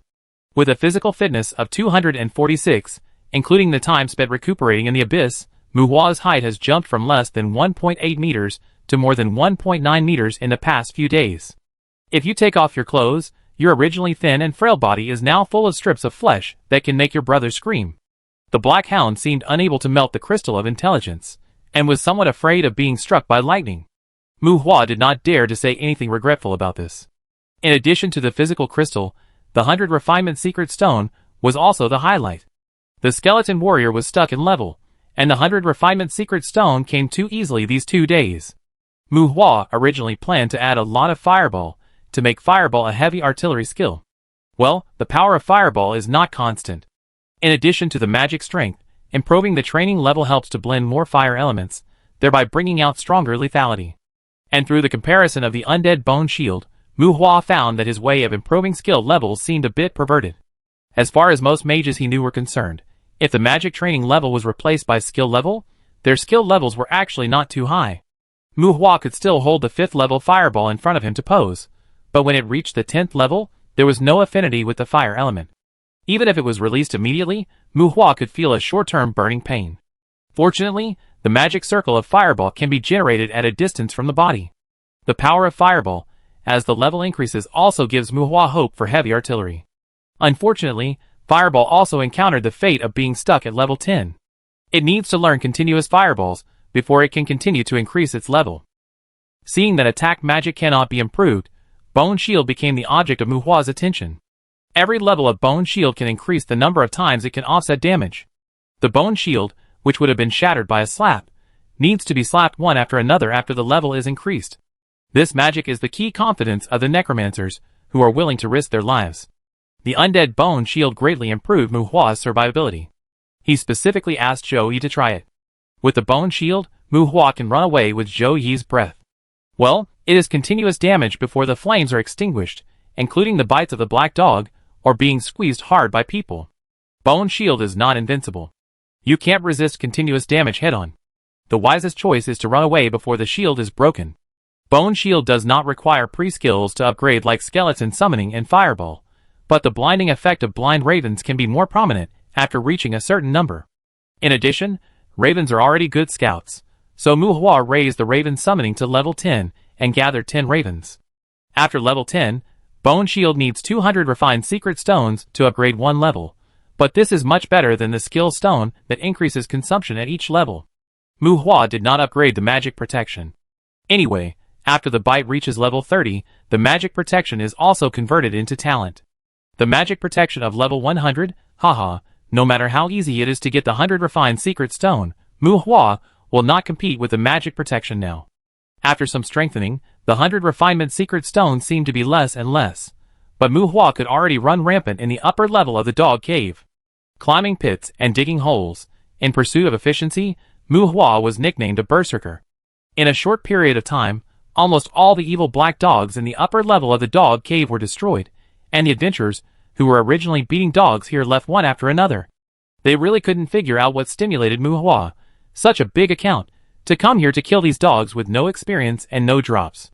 Alas, I don't know what the mechanism of the monster's arrival is. How long will it take for these dogs to appear again? Throwing a pile of dog corpses into the burning source furnace again, Muhua obtained 100 refinement secret stone, and upgraded the soul special weapon by one level. He was going to get himself a more portable sword. He only knew how to chop with one move in martial arts anyway, so what weapon would be good? Originally, he chose a long weapon for safety, but now, with more than 10 layers of Bone Shield, why not just choose a cooler weapon? If he wasn't afraid of cutting himself, Muhua would even get himself a death sickle to carry around. The black dog may not appear here so soon. Muhua sighed, and Zhou Yi replied beside Muhua, wagging his tail. Now Zhou Yi felt that he was unprecedentedly powerful, with iron teeth and brass teeth. He felt that even if he was asked to gnaw the Minotaur's thigh, he would dare to do it. The black evil dogs descended in their true form. Usually, these monsters were driven into the descending array by the Lord of the Courtyard, who controlled the fragments of the world. And in this courtyard controlled by humans, the Lord of the Courtyard is dead, and the descending array in hell is unattended. Whether to descend depends entirely on the will of the monsters themselves. I think there shouldn't be many dogs coming here in a short time. Tuesday floated to Muhua's side, and said before Monday. That's really a bit too clean of a kill. Muhua dispersed the axe and gun. He didn't plan to use this thing again in the future. After the dog corpse was smelted, Muhua absorbed another physical crystal. Master, there should be some black evil dogs hidden here. How about I go find some female dogs? Monday suggested, which aroused Muhua's doubts. Give me a few days, I can make them all pregnant, so maybe in a few years, the dog population here will develop again. Monday's dog mouth grinned an evil smile. Muhua was silent. Do you want to fight so hard? Obviously Monday didn't want to develop a group of black dogs, but to let Muhua wait until there were more dogs before hunting. Dog, I still have a lot of philosopher's stones, but the cost of evolving a hellhound is too high. Feeling that Monday was a bit loyal, Muhua patted his head. Well, in addition to attribute crystals and other things, the black dogs here can also melt soul dust and philosopher's stone. Although the amount melted by each black dog is very small, it can't be resisted. For example, The soul dust in Muhua's hand now. If he went to smash the necromancer who sold bone fangs a few days ago, Muhua could make him sell his pants together. At present, Muhua has 120 units of Philosopher's Stone in his hand, and he will feed 2 of them to his 2 followers when he has nothing to do. Monday obviously has his eye on the Philosopher's Stone again, and this dog is even willing to risk his life for it. Great Master, the Philosopher's Stone can not only promote my evolution, but also purify my blood to enhance my growth effect. Monday stuck out his tongue. Shut up, greedy beast, the Master is preparing for my evolution. I don't need to devour high-ranking species to evolve. Tuesday retorted excitedly. Dirty undead, look at what you have done these days. Your attack is like a coquettish fairy. Even if you evolve, you are still a waste. Monday bared his teeth. Go to hell. Greedy beast. Tuesday raised his hand and threw a black light at Monday. The next moment, Tuesday drilled into Muhua's body. Damn it! Fairy! Withering curse. Master, it's fouling. I want to tear it apart. Let me tear apart that dirty undead. The black light invaded his body, and Monday jumped in anger. Okay. Let Tuesday evolve first. Hurry up and remove the curse. I don't have the purification potion. The 2 guys were never restless, but the withering curse had no direct damage effect and lacked immediate impact. Muhua took the skeleton warrior to go to the depths of the dog cave. Following Muhua's order, a faint black mist came out of Monday's body like smoke. It was Tuesday who removed the curse on Monday. Master, purification cannot completely eliminate the withering curse. This greedy beast will only take advantage of your kindness. Tuesday poked half of his head out of Muhua and corrected him. Yes, but I don't want to see you stuffed into its mouth one day. Muhua shook his head, and Monday bared his teeth in protest. Master, after evolution, I can make your soul grow faster. Facing the threat, Tuesday, who was in Muhua's body, glanced at Monday with disdain. Well, Guzzi, don't bully Tuesday in the future. Muhua was slightly stunned, then turned to scold Monday. Chapter 60. The underground second floor of the dog cave labyrinth is different from the first floor. Walking through the illusionary downward passage, it seems that there are countless stalactites at a height that is difficult to measure with the naked eye. Unlike the first floor, which is mainly dominated by black dogs, there are occasionally some low-level monsters on the first floor that seem to have entered the wrong set, and they have to avoid the siege of black dogs.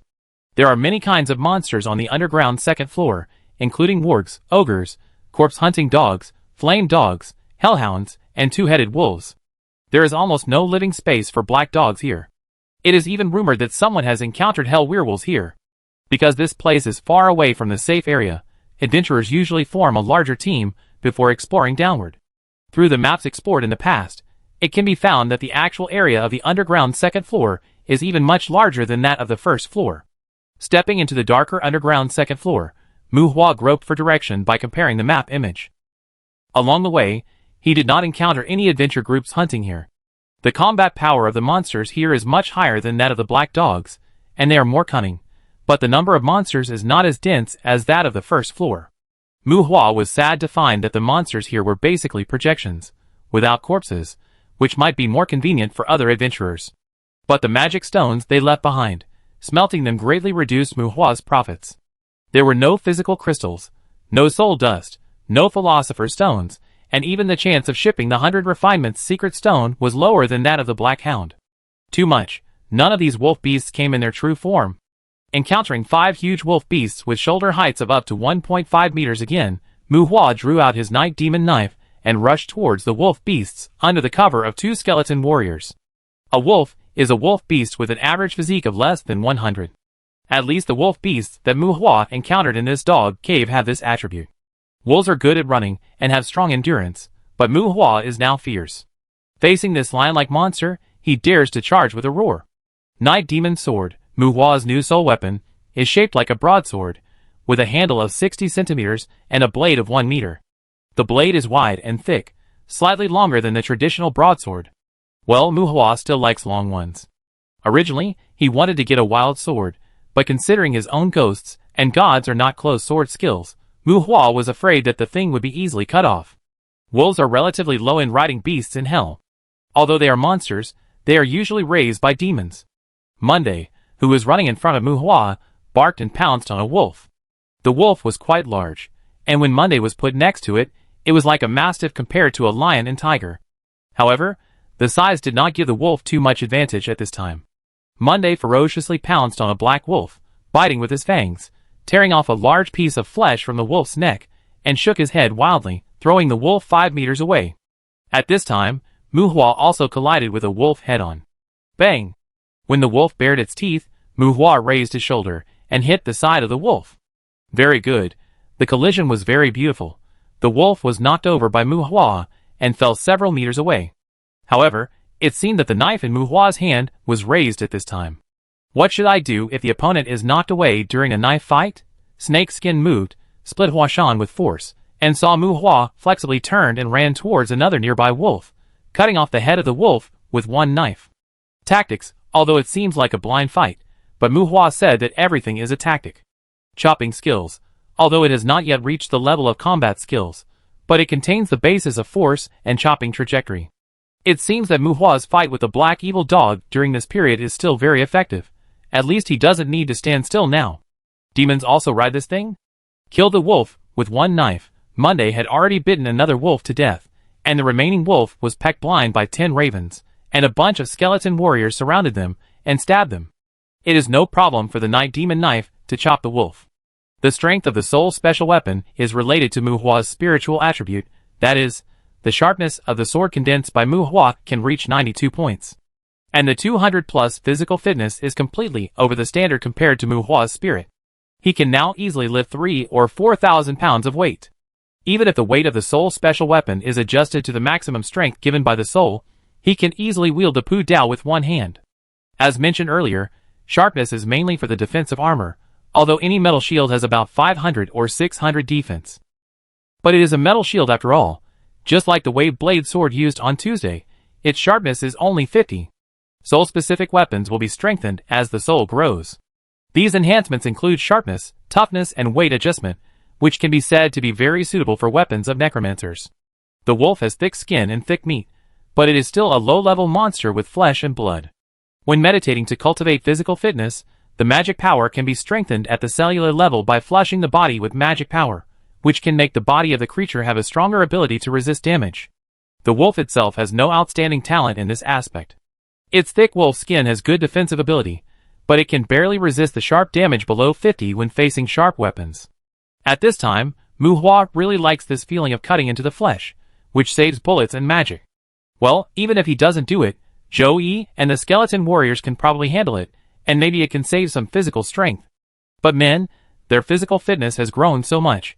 How can they not find something to chop? Master, some powerful demons will also gather their subordinates. These wolves can make those low-level monsters become wolf cavalry. After the wolf evolves into a wind wolf, it will have strong mobility.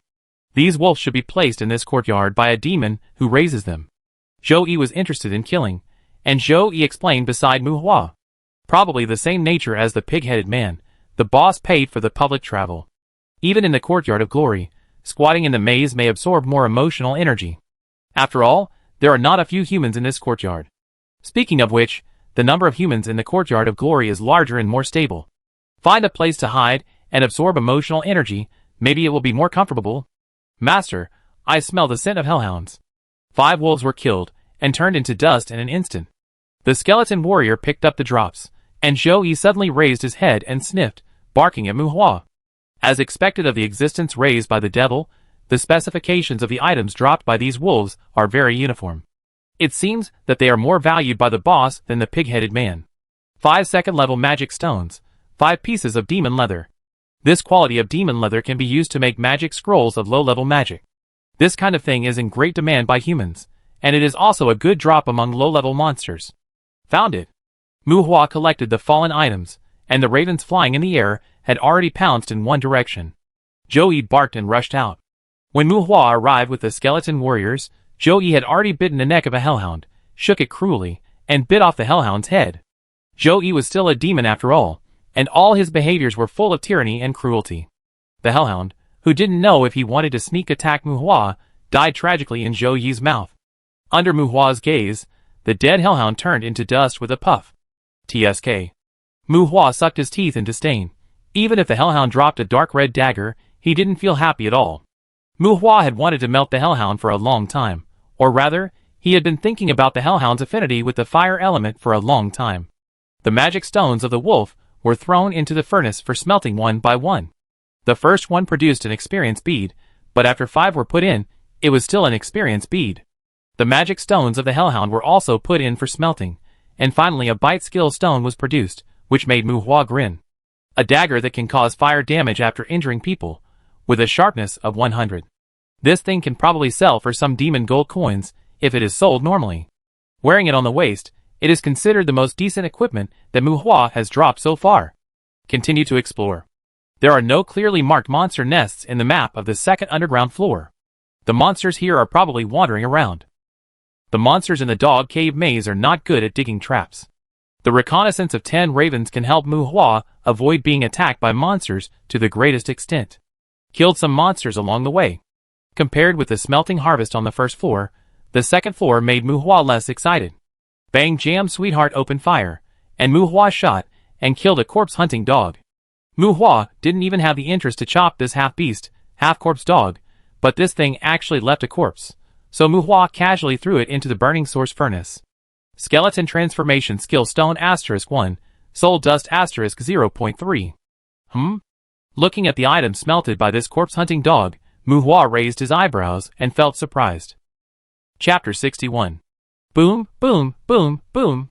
The sound of heavy objects trampling the ground. A pretty good-looking fire dog ran away in panic. Muhua chased a fire dog in the underground dog cave with complex terrain, and was not attacked by any monsters along the way. The root cause of this situation was the 11 skeleton guards chasing the fire dog.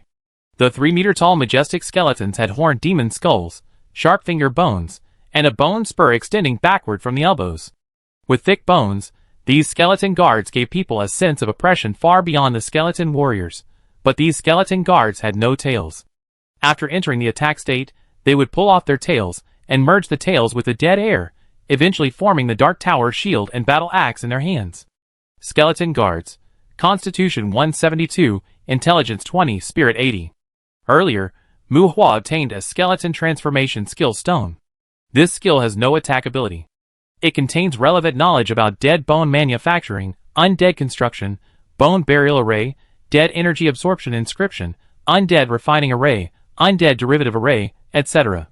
Skeleton transformation is almost equivalent to an encyclopedia that summarizes knowledge about undead manufacturing, transformation, and even creation. Similar to the inheritance of knowledge, learning this magic is equivalent to having the right to consult this knowledge. As for how much you can understand and how much you can master, it depends on your own ability. But in Muhua's case, he mastered this magic through the skill stone. As the skill level increases, Muhua will gradually master the knowledge in it, but this magic does not appear separately in the skill panel. Although the effect of knowledge inheritance is still there, this magic is integrated into the skeleton summoning. Muhua's original skeleton summoning technique also became skeleton summoning technique LV11. Skeleton summoning technique has undergone a change, and it needs 300 refining secret stones to upgrade its level again, but Muhua has no dissatisfaction with this. Because when this change occurred, Muhua's summoning space actually had an extra skeleton warrior and 11 skeleton guards. That's right, there were extra skeleton warriors, not skeleton guards. In the summoning space of skeleton summoning technique, Muhua sensed 11 skeleton warriors and 11 skeleton guards. If there is only one regret, it is probably that only one skeleton warrior and skeleton guard can be summoned at the same time. Even if only one skeleton warrior is summoned, and the skeleton warrior is not repatriated, the skeleton guard will definitely not be summoned to coexist with it in the world. If you can't summon them at the same time, then you can't summon them at the same time. Muhua, who feels that he has taken a big advantage, doesn't even need to adjust his mood. Muhua once again became the most beautiful kid in the lower level of the dog cave. Since there are skeleton guards, Muhua naturally can't continue to use skeleton warriors in this monster maze. However, monsters are not fools. They know how to avoid danger. Even if the monsters are forced to enter the courtyard, they will not jump in front of the life that can clearly feel the threat and seek death. If there were 1 or 2 skeleton guards, it would be fine. 11 skeleton guards lined up and appeared. Feeling the threat of death, Muhua and his party became the existence that the monsters in the dog cave maze avoided. The terrain of the lower level of the dog cave maze is complicated and messy, and the monsters are not concentrated. It feels time-consuming and labor-intensive here, and the income is not satisfactory. Mu Hua was originally ready to leave. As a result, he encountered a fire dog with a flame on its tail again. Mu Hua was upset about not being able to get the fire element affinity on them, so he caught it and chased it for a long time. As a third-level monster, the fire dog is a bit like a low-profile version of the hellhound. They are not big in size, and are several times smaller than wolfhounds. When they are excited, there will be a cluster of flames on their limbs and tails. Those flames make the fire dog very conspicuous in the dark environment. Bang! A slightly dull sniper rifle sounded, and the fleeing fire dog was shot through the head. It was not Mu Hua who fired the gun, but the fire dog was in a panic and ran to a gathering place for adventurers. "Captain! There are beasts approaching, which saves us a lot of effort." There was joy in the common language of humans. Unfortunately, the joy did not last long. When the figure of the skeleton guard turned out from the dark corner, the person who originally spoke screamed, "Damn it! Prepare for battle. Skeleton undead." Bang! Bang! The heavy axe hit the shield. Facing the defensive humans, the skeleton guards held up a tower shield more than 2 meters high and took a defensive posture. The skeleton guards slightly tilted their bodies, and the tower shields were lined up to form a shield wall. The ferocious heavy axes hung at their sides, as if ready to break into the battle and wreak havoc at any time. If the skeleton warriors were just miscellaneous soldiers, who chopped with long swords, then the skeleton guards, who mastered shield strikes and slashes, could be regarded as real warriors, who were proficient in martial arts. The difficult characteristics of the skeleton undead brought the death energy contained in their attacks. The skeleton guards were even quite threatening to the melee-oriented demon hunters. Skeleton guards? Stop! Don't attack. There shouldn't be groups of undead creatures here. Because there was a bend between the two sides, Mu Hua had not yet appeared, but someone from the opposite side spoke again.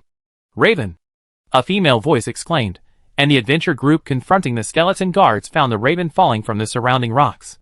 A warrior wearing armor, and holding a sword and shield, frowned and looked at the raven. "Mu! Is that you?" The leader was a middle-aged man, who shouted loudly in the direction of the skeleton guards.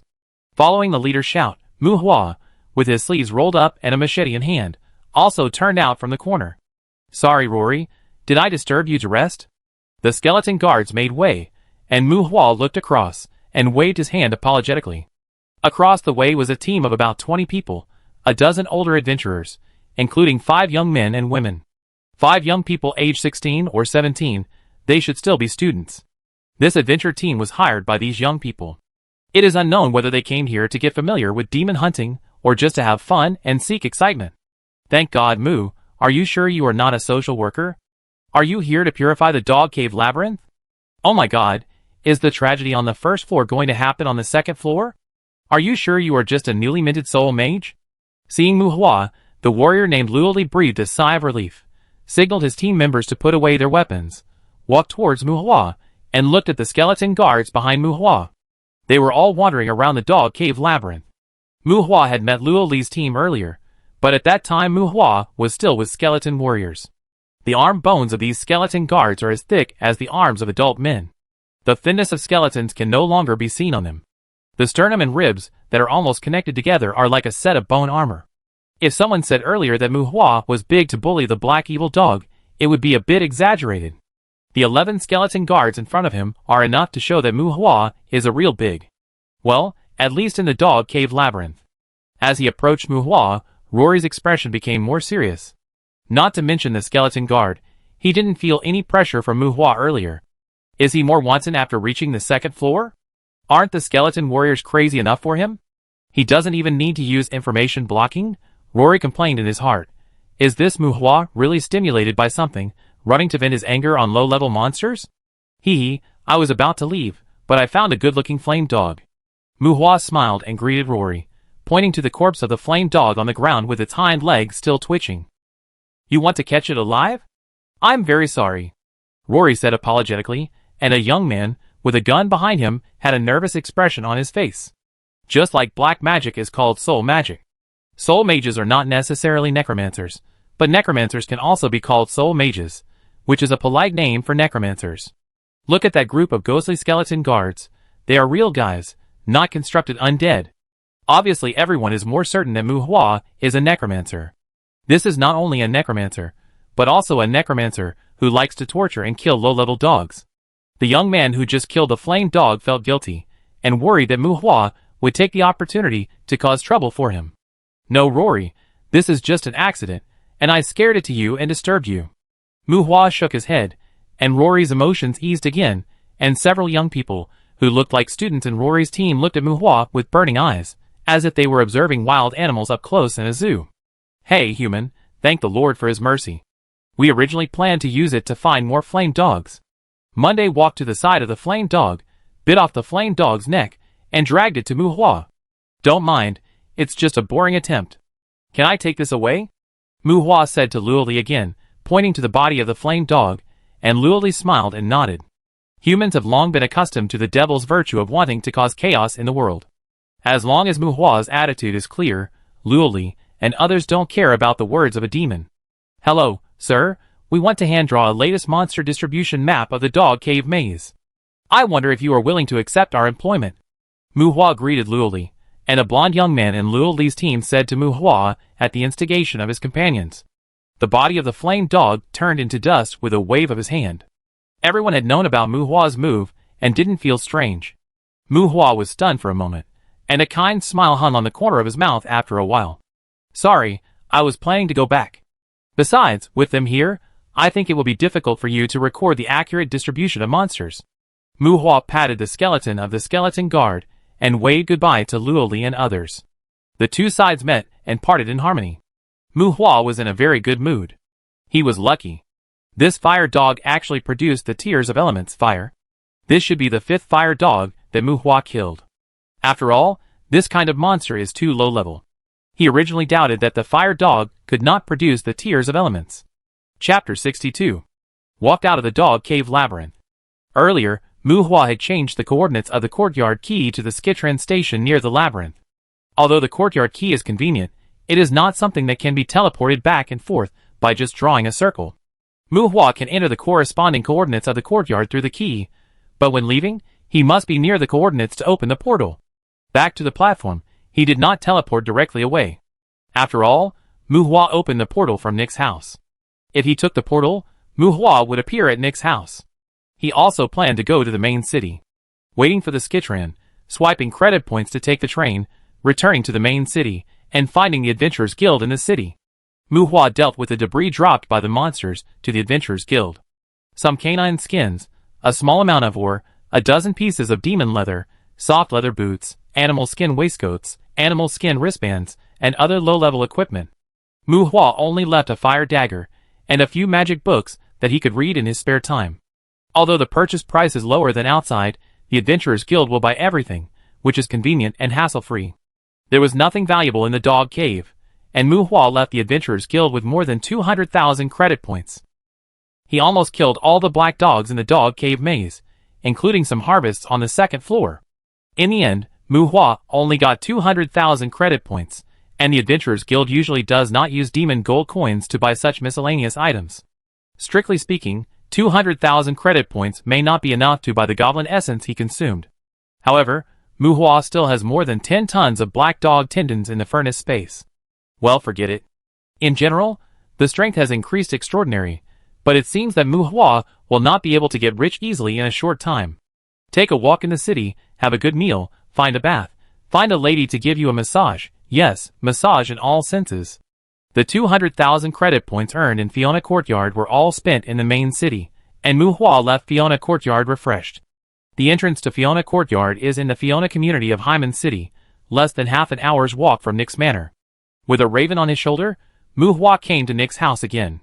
His pedal board was still here, which was his means of transportation back to Bear Pig Town. Mu Hua. Seeing Mu Hua again, Nick, who was lying by the swimming pool, was full of doubts. After all, he had just seen Mu Hua a few days ago. Compared with the thin and frail young man in Lanton, Mu Hua's height of more than 1.9 meters at this time was considered tall in Luren, with a narrow waist and wide back. Even wearing a shirt, you can still feel his strong physique. "Did you go to the high-level monster area to cast the forbidden spell?" Nick asked in surprise at Mu Hua's changed appearance. "Pa!" He clenched his fist hard, and the powerful force made the palm of his hand explode. Like I said, I might be good in other aspects." Mu Hua clenched his fist a few times and spread his hands with some pride. After all, Nick is a being who can play happily with succubi, so his attributes are not low. Or Nick's level is very high. Nick, who is level 297, also has a physique of over 200, but his level is not obtained through normal hunting. As for the specific upgrade method, for example, spend money, spend money, spend money. For a rich man like him, it is not too difficult to make a bunch of evil magic weapons, magic scrolls, and the like, find some courtyards, harm some monsters, and make himself a super high level. Don't think that the rich are weaklings. They have more free time to get in touch with the things they want to get in touch with, and there are countless shortcuts that ordinary people can't get started with. The so-called rich, they can easily reach the heights that many people can't reach in their lifetime, the heights in all aspects. Even though Nick may usually live a life of luxury, the attributes pushed up by the level also give him a physical fitness that can crush many demon hunters. At this time, the change in Muhua's body, in Nick's opinion, should also be caused by the increase of a large number of physical attributes in a short period of time after the level is upgraded and free attribute points are obtained. Nick was surprised, but there was no incredible feeling. After all, Nick never regarded Muhua as a poor ghost. After getting out of the swimming pool and coming to Muhua's side, Nick started to explore Muhua. Sure enough, necromancers are all crazy. Before his palm touched Muhua's body, it was blocked by a strange energy. Muhua waved his hand to push Nick away, and Nick murmured with emotion. Crazy? In Nick's opinion, the free attribute points will not disappear anyway, so they can be added slowly. After all, increasing the attributes in large quantities at once will cause great pain to the body. Of course, this pain can also bring some benefits, such as higher physical activity and toughness, which can save some time for training and polishing. But pursuing such dispensable benefits is indeed a bit crazy in the eyes of some people. Thanks for the key, it's time to go back, where's my car?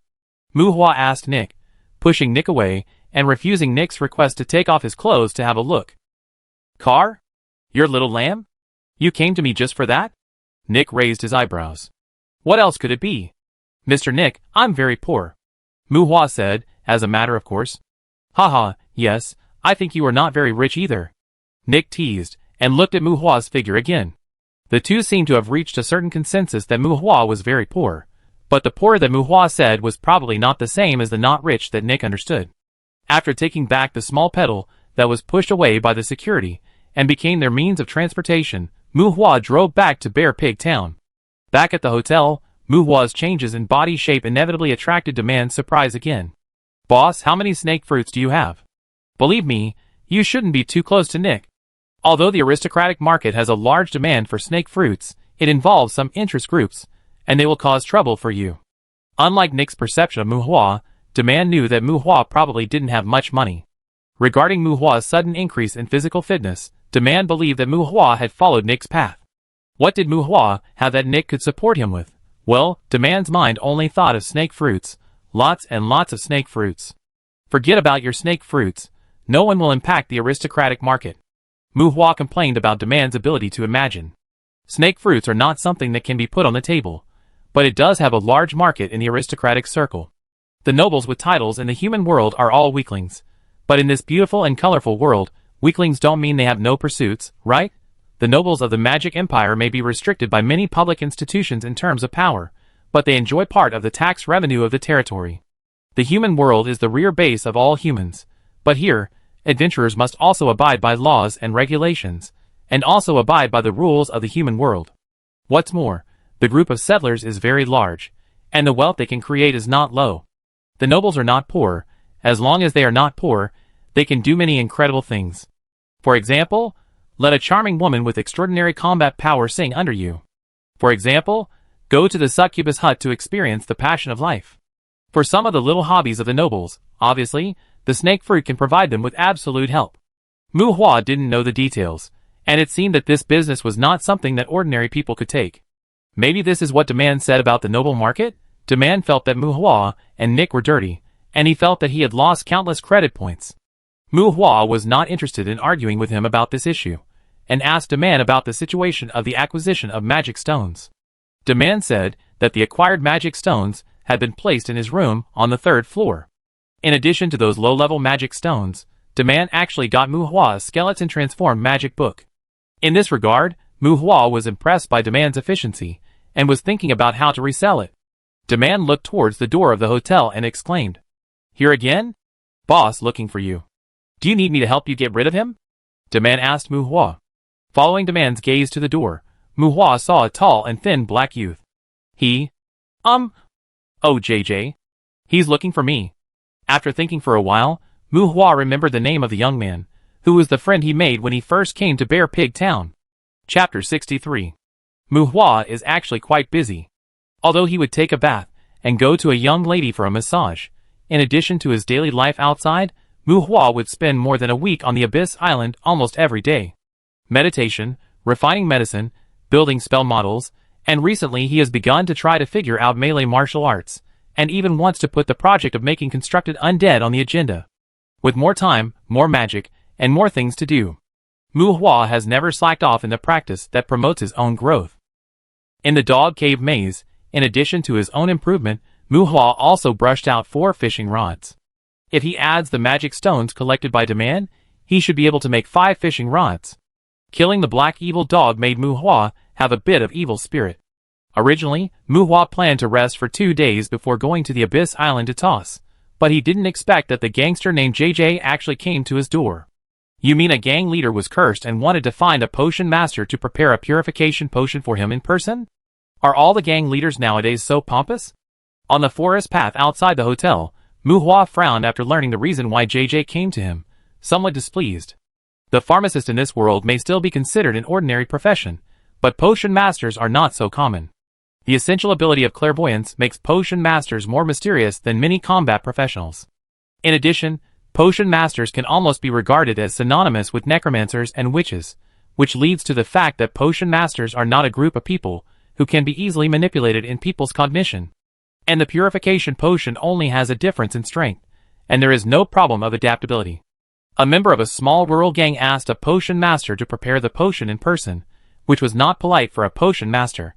"No, sir, you may not know that the underground forces in Bear Pig Town are very chaotic now, and Boss Vito has no choice. He dare not take the purification potion casually." JJ waved his hands repeatedly, and explained to Mu Hua at a very fast speed. The courtyard that appeared in Bear Pig Town not only brought adventurers and businessmen here, but also attracted many people who made money by side doors. A remote rural area that is destined to develop, the so-called ruffians in the underground world will naturally not miss the opportunity to gain a foothold here first. In recent years, many gangs have appeared in Bear Pig Town one after another. Because there is not enough profit, these gangs are not very mainstream. But in the corners away from the crowd, their death struggles and mergers have never stopped. And Vito, as mentioned by JJ, is probably a guy who has the hope of integrating the underground forces near Bear Pig Town. Bear Pig Town is just a new town after all, and the so-called underground forces here are certainly not strong or weak. It's hard to say whether Vito can integrate the underground forces in Bear Pig Town, but this guy was cursed with black blood, and he was worried that someone would tamper with the purification potion again. He wanted to find a clean potion master to help him prepare the purification potion. It just so happened that JJ knew that Mu Hua, who had just arrived in Bear Pig Town and was doing a legitimate business, might be a potion master. The result was this situation. "JJ, I remember you are a local in the town, right?" Mu Hua asked after listening to JJ's explanation, and JJ showed a puzzled look on his face. "A big boss who needs you to run errands when his life is at stake, a big boss who can't even prevent the black blood curse, and a big boss who doesn't even dare to let people around him buy him a purification potion. Are you sure you want to follow him?" Mu Hua asked JJ. "Sir, I'm actually doing pretty well. I'm now a small leader of the Vito family. All the snake eyes in the town are under my control. Boss Vito is a cautious person. Don't worry, the price is definitely not a problem." JJ patted his chest and explained to Mu Hua. "Snake eyes sounds exaggerated. In fact, they are just some hooligans who wander around the streets all day long, doing some inquiries and passing on information. They can barely be understood as the gang's bottom-level eyes and ears." Mu Hua curled his lips. Although the gangs in this world will be despised by more people, they will also do some shameful things for the powerful. After all, gangs have never been born out of poverty and chaos. Only power is the soil for their growth. But how much can such a guy who can make the black blood curse so complicated achieve? If you are worried about being plotted against, just find a confidant to go to Hyman and go to a farther place to find a purification potion. He is in a gang, but he doesn't even have a subordinate who can save his life. Mu Hua doesn't think highly of JJ, the so-called small leader. Mu Hua only advised him because JJ was from the town. Since he didn't listen, it's true that good words can't persuade a damn ghost. How much is Vito going to pay? Mu Hua asked JJ without asking for details. 500,000. JJ replied readily. 5 demon gold coins. Mu Hua shook his head. Okay. JJ hesitated for a moment, but agreed. Oh, you're really not afraid of death. Mu Hua sneered, and JJ smiled with regret on his face. 500,000 credit points for 5 demon gold coins is the normal official exchange rate, but that's just the official exchange rate. Even if you don't go to the black market, you can probably get 10% more credit points by exchanging at any store. I think Vito's offer to JJ is demon gold coins, but this black guy is ignorant of the consequences and wants to make some money from the price difference. Without further communication with JJ, Mu Hua asked JJ to lead the way to remove Vito's curse. The black blood curse can be removed with ordinary purification potions, and normal labor and materials will not cost 100,000 credit points. Vito's price is really high, and he is just outside the town, so Mu Hua doesn't mind making a trip. JJ drove Mu Hua out of the town and arrived at a construction site. There was a road on the site that seemed to be pushed out directly by earth magic. Some building materials were piled up outside, and there was no construction inside for the time being. Entering the construction site, JJ parked in front of a group of simple houses. The simple houses similar to containers were placed very messily. As soon as Mu Hua got out of the car, he saw the eyes of the observer in several not-so-hidden corners. These eyes of the observer have a certain ability to move. There are short tentacles, like brackets, under the eyeballs. When they jump and move, they look like strange monsters. Following JJ through the messy simple houses, JJ stopped in front of a simple house. Knocked on the door rhythmically, and the door opened. There was actually a basement inside. The basement was not deep. Mu Hua frowned and followed JJ down to the basement. In a room with several passages, he finally saw Vito, who looked like a withered man. The white man was in his prime, and his face was already sallow. His eye sockets were dark and sunken, his cheeks were thin, and he sat on a recliner. The blood vessels on his neck were protruding, and the blood vessels twisted lazily like strange worms. There was a strong fishy smell in the room. The black blood curse could make a person's blood form a semi-coagulated black blood state. The black blood would be discharged from the body by the recipient through vomiting or excretion. Only by expelling the black blood from the body could the recipient survive. But as the black blood discharged from the body increased, the recipient would also face death at any time. A quite normal curse. Perhaps it was because this was already a relatively normal spell among all kinds of curses. So when it comes to black magic, people's first thought is definitely not the undead spell, but the curse. The person on the chair looked at Mu Hua with a lifeless look. Vito? Mu Hua frowned and asked, but saw that the two people in the other two corners of the room raised their pistols at him. Hello, I don't think I need to say anything more, right? I need a purification potion. I have prepared all the materials and equipment for you. Vito's voice was hoarse. Haha, I came here for the 5 demon gold coins. But I'm curious, who gave you the courage? The courage to point a gun at a necromancer?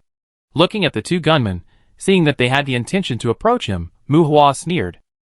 Use a pistol to deal with a necromancer with a 15th level bone shield. Even if the original physique is less than 50, Mu Hua can kill everyone here before the bone shield is destroyed. As Mu Hua sneered, a pale magic circle instantly covered the entire room, and a skeleton arm with sharp finger bones appeared behind Vito, JJ, and the two gunmen. Ripples seemed to appear in the void, and a bone hand that was much larger than a human palm became a claw, and the bone claws that stretched out from the ripples quietly pinched the neck of the person in the room. Skeleton summoning. Since learning the skeleton transformation, with the improvement of the skeleton summoning level, Mu Hua's application of skeleton summoning has become more flexible. Not sure if other necromancers can do it, but even if he does not summon the skeleton guards, he can create this kind of weird attack in the range of the summoning array. The cold, stinging bone claws exuding the breath of death pierced the skin on the necks of several people. Feeling the power of the bone claws that could shrink at any time, several people forgot to breathe. Master, this is a misunderstanding. Vito, the only one who was slightly calm among the few people, said stiffly. Before he finished speaking, a mouthful of black blood gushed out of his mouth and fell on the pale bone claws. Cough, cough. Mu Hua looked coldly at Vito, who seemed to want to cough out his lungs. In the room, except for Vito's cough, there was silence. Chapter 64. I heard you need to remove the curse? 5 demon gold coins? Muhua asked casually, but he walked towards a gunman, not even looking at Vito, who seemed to be dying at any time. The magic circle covering the room exuded a pale halo. Muhua walked to a gunman and gently took the pistol from him. Yes, master, I apologize to you for their recklessness. You know, we need to be cautious in our line of work. Vito was quite generous, respectful, and calm. Click took out the bullets from the pistol, the third-level exorcism bullet. Muhua curled his lips in disdain, took the pistol from another gunman, disassembled the bullets, and stuffed them into his own space props. Cautious? Believe me, I know more about your line of work than you think. Muhua stuffed the 2 pistols back into the hands of the gunman, who dared not move, and then looked at Vito. The 2 gunmen were sweating coldly at this time. Because the bone claws were slightly raised, they had to tiptoe to relieve the suffocation on their necks. So where are my demon coins? Muhua asked Vito. Yes, demon coins. Can you please remove the magic first? Cough, cough. Vito raised his hand and touched his waist with effort, and the slow movement caused him to cough violently. The bone hands in the void ripples are actually the palms of the skeleton guards. Their palms are very large, and holding Vito's neck is like putting a heavy yoke on him. Muhua's consciousness moved, and the bone claws released Vito and slowly retracted into the ripples, but the magic circle covering the room still exists. In the space inside the room, it seems that the sinister bone claws will be extended at any time. This way of playing makes Muhua more intimidating in Vito's heart, but it consumes a little too much magic power. Vito took out a locked iron box from the space props, a small box that can be held up with both hands. Muhua looked at him quietly, and saw that he struggled to open the box again, and his shaking hands were like Parkinson's patients. When the box was opened, Muhua took a rough look and found that there were about 50 or 60 demon gold coins in it. Heh. Muhua smiled in confusion. He kept these demon gold coins so carefully. It seems that this guy is also a poor guy. Muhua stepped forward, picked out 5 demon gold coins from the iron box, and did not take more. Vito's dry cheeks showed an unexpected expression. I am very disciplined, and I also hope that my friends understand the rules. Muhua chuckled and even helped Vito close the iron box. Yes, master, I apologize again for my previous recklessness. If you need anything, we will be honored to serve you, Vito said more carefully. Well, now it's time to solve your curse. Muhua shook his head. As Muhua finished speaking, Vito's eyes suddenly showed horror, because he saw a woman crawling out of Muhua's body. It was not a ghost in his cognition. It was something he could not understand. Like a human with flesh and blood, no, maybe not necessarily with blood, because her skin was too pale.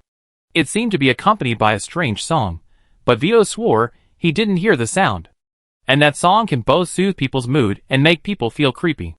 A woman in a black dress, tall and slender, the black dress is like an exquisite morning dress. Headdress, veil, lace gloves wrapped around the arms. Under the veil, the woman only revealed her lips and jaw that seemed to be painted with purple lipstick. A noble lady full of weirdness. The woman seemed to be separated from Muhua's body. When a pair of exquisite leather boots stepped on the ground, the soft long skirt fell down, covering the woman's feet in the skirt. The woman stood quietly behind Muhua, with a smile on her lips, and Vito, based on his understanding of this world, classified this woman as a high-level ghost. Banshee? This is something he has never come into contact with. And the weirdness that has not been touched is always creepy. On Tuesday, we should let Boss Vito relax a little. Muhua's voice diluted the weird atmosphere in the room. As Muhua spoke, the noble lady in morning clothes slightly opened her purple lips. A cloud of gray-black dust rose from Vito's body, and the woman seemed to inhale as she inhaled the gray-black dust representing the curse itself. A low-quality curse may become sweeter when he dies.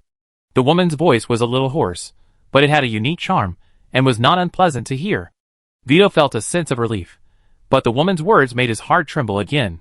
The woman in front of him was Tuesday after evolution, the original tortured princess, now named the tortured elegant woman. Name, Tuesday, race, demon, alien, level 51. Life, 100%.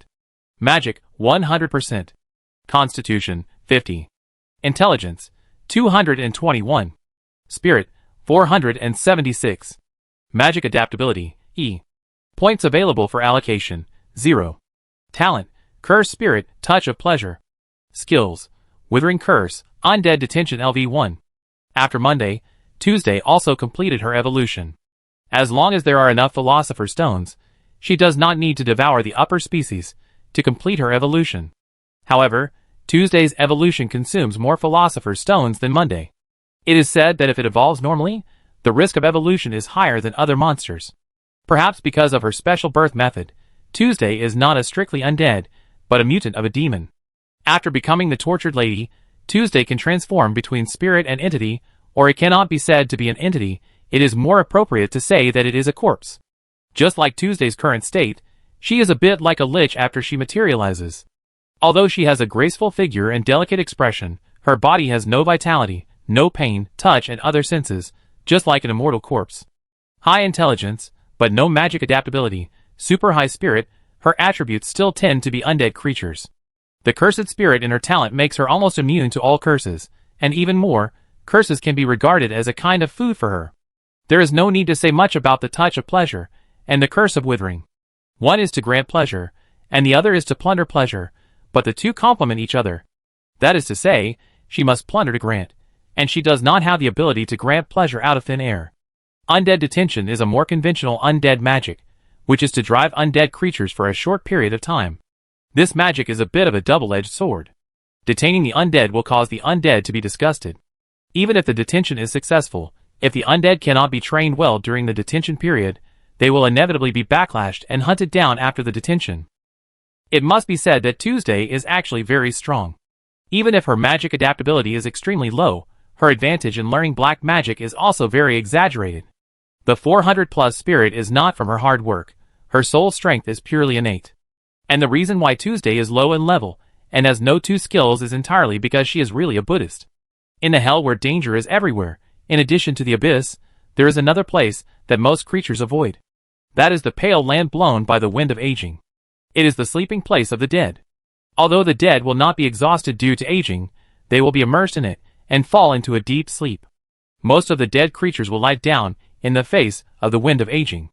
Although it is a very comfortable lie, it is also a lie that can be slaughtered. And Tuesday, who can eat the curse of aging, has actually been playing soy sauce in the pale land blown by the wind of aging before being contracted by Muhua. Chapter 65. You should also be able to feel that your curse has been lifted. Isn't it worth it? Tuesday ate the curse on Vito, and looked at Vito, whose complexion quickly improved, and Muhua asked with a smile. Yes, I have never felt so good. Vito stood up after moving his numb limbs. Mr. Muhua, thank you for your help.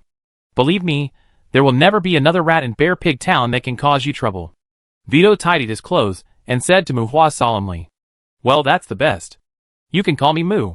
I like making friends. Old Maury, Old Baron, Mrs. Roxanne, everyone knows them. Muhua smiled. Although the two gunmen and JJ were still pinched by the bone claws, Muhua's smile was sincere and harmonious. People like Vito don't have much ability. The so-called rats are those people among the settlers who don't like to live a good life. As the saying goes, snakes have their own ways, and rats have their own paths. Even if these people can't do anything big, they are all good at causing trouble for others. If there are some big shots who rely on power, these people will be annoying when they act like scoundrels. Muhua is not interested in messing around with these people. It would save a lot of trouble to establish some harmless relationships with them. In short, they are all garbage people, but Muhua doesn't think he can completely avoid these garbage people in his life for the time being. He has a lot of things to do, and he doesn't have the ability to control garbage people. Garbage people's problems can be solved by garbage people. It's not bad to make friends. Perhaps it is precisely because there are many people who think like Muhua, so there will never be a lack of garbage people in this world. Master, friends are good, but these two humans should probably learn some lessons. The atmosphere between Muhua and Vito was harmonious. Tuesday, with his face covered by a black veil, turned to look at the two gunmen in the house. Moo, I think I should make some compensation for their recklessness. Vito's face changed slightly, and he looked at Muhua. No, Vito, we are already friends, don't talk about compensation. Muhua smiled and shook his head. Vito was delighted and was about to say something polite, but he heard Muhua continue. A little punishment, don't worry, it won't cause too much harm to them. Before Muhua finished speaking, Tuesday waved his arm, and two black lights fell on the two gunmen. Everything happened too fast, Vito couldn't stop it in time, but he saw the cold light flashing in Muhua's eyes, pursed his lips, and Vito didn't say anything in the end. The two gunmen were terrified at first, but they didn't feel any discomfort for a while. However, They guessed that this must be a curse, and looked at Vito in panic. Moo. Vito hesitated to speak, but was interrupted by Mu Hua. Look, it's just a small punishment, it won't hurt them. They should learn to respect, for example, respect me. Don't worry, guys, this is my home, I'm in town. If you really feel uncomfortable, you can find me easily. Isn't it? Mu Hua said with a smile, and even took back the bone claws on the necks of several people. The pale magic circle dissipated, but everyone in the room was uneasy. Mu Hua said everything he could say in one breath, and Vito and his party had no choice even if they were uneasy. Several people looked at each other. Was this a warning from Mu Hua to them? A demonstration? But no matter what it was, several people were sure that the man in front of them was not easy to get along with. This was not a magician who didn't care about the world. He was an evil necromancer who was more accustomed to darkness than mice. It was necessary to be absolutely cautious to make friends with him. And Vito was even thinking about strangling JJ to death at this time. If it was not necessary in the future, he would never take the initiative to get involved with Mu Hua. Okay man, you still need to cultivate yourself. Let's have a drink together later. Regardless of the thoughts of several people, Mu Hua waved his hand and said goodbye to Vito. I saw Mu Hua stretched out his hand to Tuesday like a gentleman, and Tuesday put his slender palm on Mu Hua's hand. In Vito's eyes, Tuesday's body began to become illusory. At this time, Tuesday was like a ghost in Vito's cognition. Tuesday turned into a spirit and merged into Mu Hua's body. The visible spirit state also made Vito more convinced that the strange lady in front of him was a female demon with a strong sense of presence. Well, I think I should find a way to get some good wine. Vito was eager for Mu Hua to get out of here. I think so too. You know, adventurers like wine in addition to magic cannons. Mu Hua said with a smile, refused JJ's farewell, and turned to leave alone. After leaving the construction site, Mu Hua took out the flying car he had bought from the garrison earlier from the furnace space. Hi Kuna, are you free tonight? After driving away, Mu Hua contacted Kuna. Of course, if I hadn't heard the rumors about Fiona's courtyard, I would have thought you were avoiding me. In the communication, Kuna's tone was brisk. The so-called rumors were probably about Mu Hua killing a dog. The two agreed to have dinner together tonight. Kuna was in a good mood on the phone, and I thought they could have some more in-depth exchanges after dinner. Vito's matter is just a small episode in life. Mu Hua originally planned to make an appointment with Kuna today. After ending the communication with Kuna, Mu Hua called Tuesday, and Tuesday emerged from behind Mu Hua and wrapped his cold arms around Mu Hua's neck. Master, I have studied human massage very seriously. Now I have a physical body, and can do a lot of things. Tuesday's lips were pressed against Mu Hua's neck, and a sexy tone came out of his mouth. Your presence is too strong now. Don't show up in dangerous places before you learn the undead bone shield. Ignoring Tuesday's teasing, Mu Hua said to Tuesday. Tuesday became stronger, but she also gradually lost the ability that ordinary people could not observe. Her ability is very special and very strong, but her survivability is not high. Just like in the basement just now, Mu Hua was very worried that she would be shot. Well, I know, what about the massage? Tuesday rubbed Mu Hua with his cold cheek.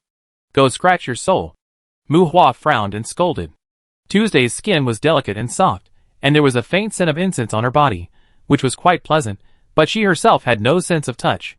Mu Hua was quite resistant to Tuesday's flirting. Playing happily with Tuesday made him feel like he was arranging a beautiful corpse. Well, if it was in the early years, Mu Hua probably wouldn't be so picky, but who let him have more choices now? Okay, my picky master, if you like warm bodies, I think I should be able to satisfy you after evolving again. Tuesday put his head on Mu Hua's shoulder and said softly. Tuesday is not the kind of little girl. Even if she is wild, she is gentle and elegant. This kind of posture can easily make Mu Hua all kinds of ripples. Evolve, evolve, gather enough philosopher's stones to let you evolve. Mu Hua felt a little itchy on his neck, and reached out to push away Tuesday's head on his shoulder. Although he is a demon, Tuesday is more inclined to the undead. If the undead are making trouble, they must have some purpose. Tuesday just evolved and is thinking about the philosopher's stone again. Master, give up that stupid dog. I tell you secretly, the mother body that gave birth to me is a big demon. When I evolve twice more, I can transform between the spirit body and the big demon body. Monday is just a stupid dog. There is a powerful female big demon waiting for you to conquer. Tuesday folded his arms, leaned on the chair, and said lazily. I don't know if Monday is stupid, but she is much more honest than you. Miss Big Demon, learn a few more curses when you have time, and put on the undead bone shield first. Mu Hua complained, this damn undead, the two trembling lumps on her chest are weirdly beautiful. Chapter 66. The contact with Vito did not affect Mu Hua's life. But his physique increased dramatically, and from time to time, Mu Hua would emit a breath of oppression, which caused him a lot of inconvenience. Intending to relax and adjust for a few days, Mu Hua made some rough understanding of the prices of Luren's magic items. The prices of magic items in this world are extremely polarized. The low-level monster-related items are relatively affordable, and can even be summarized as consumables that ordinary people with normal work can afford. At the intermediate stage, the transaction currency is usually demon gold coins. The 4th level magic stone is sold for 5 demon gold coins, and the cheapest 6th level magic stone is 30 demon gold coins. The price of magic cores makes Mu Hua discouraged. For some good quality equipment, even demon hunters have to sell their pots and irons, and grit their teeth to try to get them. As for those magic scrolls, enchanted nameplates, inheritance crystals, and the like, Mu Hua dare not even look at them. Seeing too much makes his liver hurt. Many items at the high-level stage are out of stock and require special channels for acquisition. The Benson family can hardly get access to materials at this level. The main buyers of magic plants, magic stones, magic cores, demon leather, monster body tissues, and other materials at this stage are those potion masters, alchemists, enchanters, forgers, puppet masters, and the like. They buy materials at high prices, make them into magic items, and then sell them at higher prices.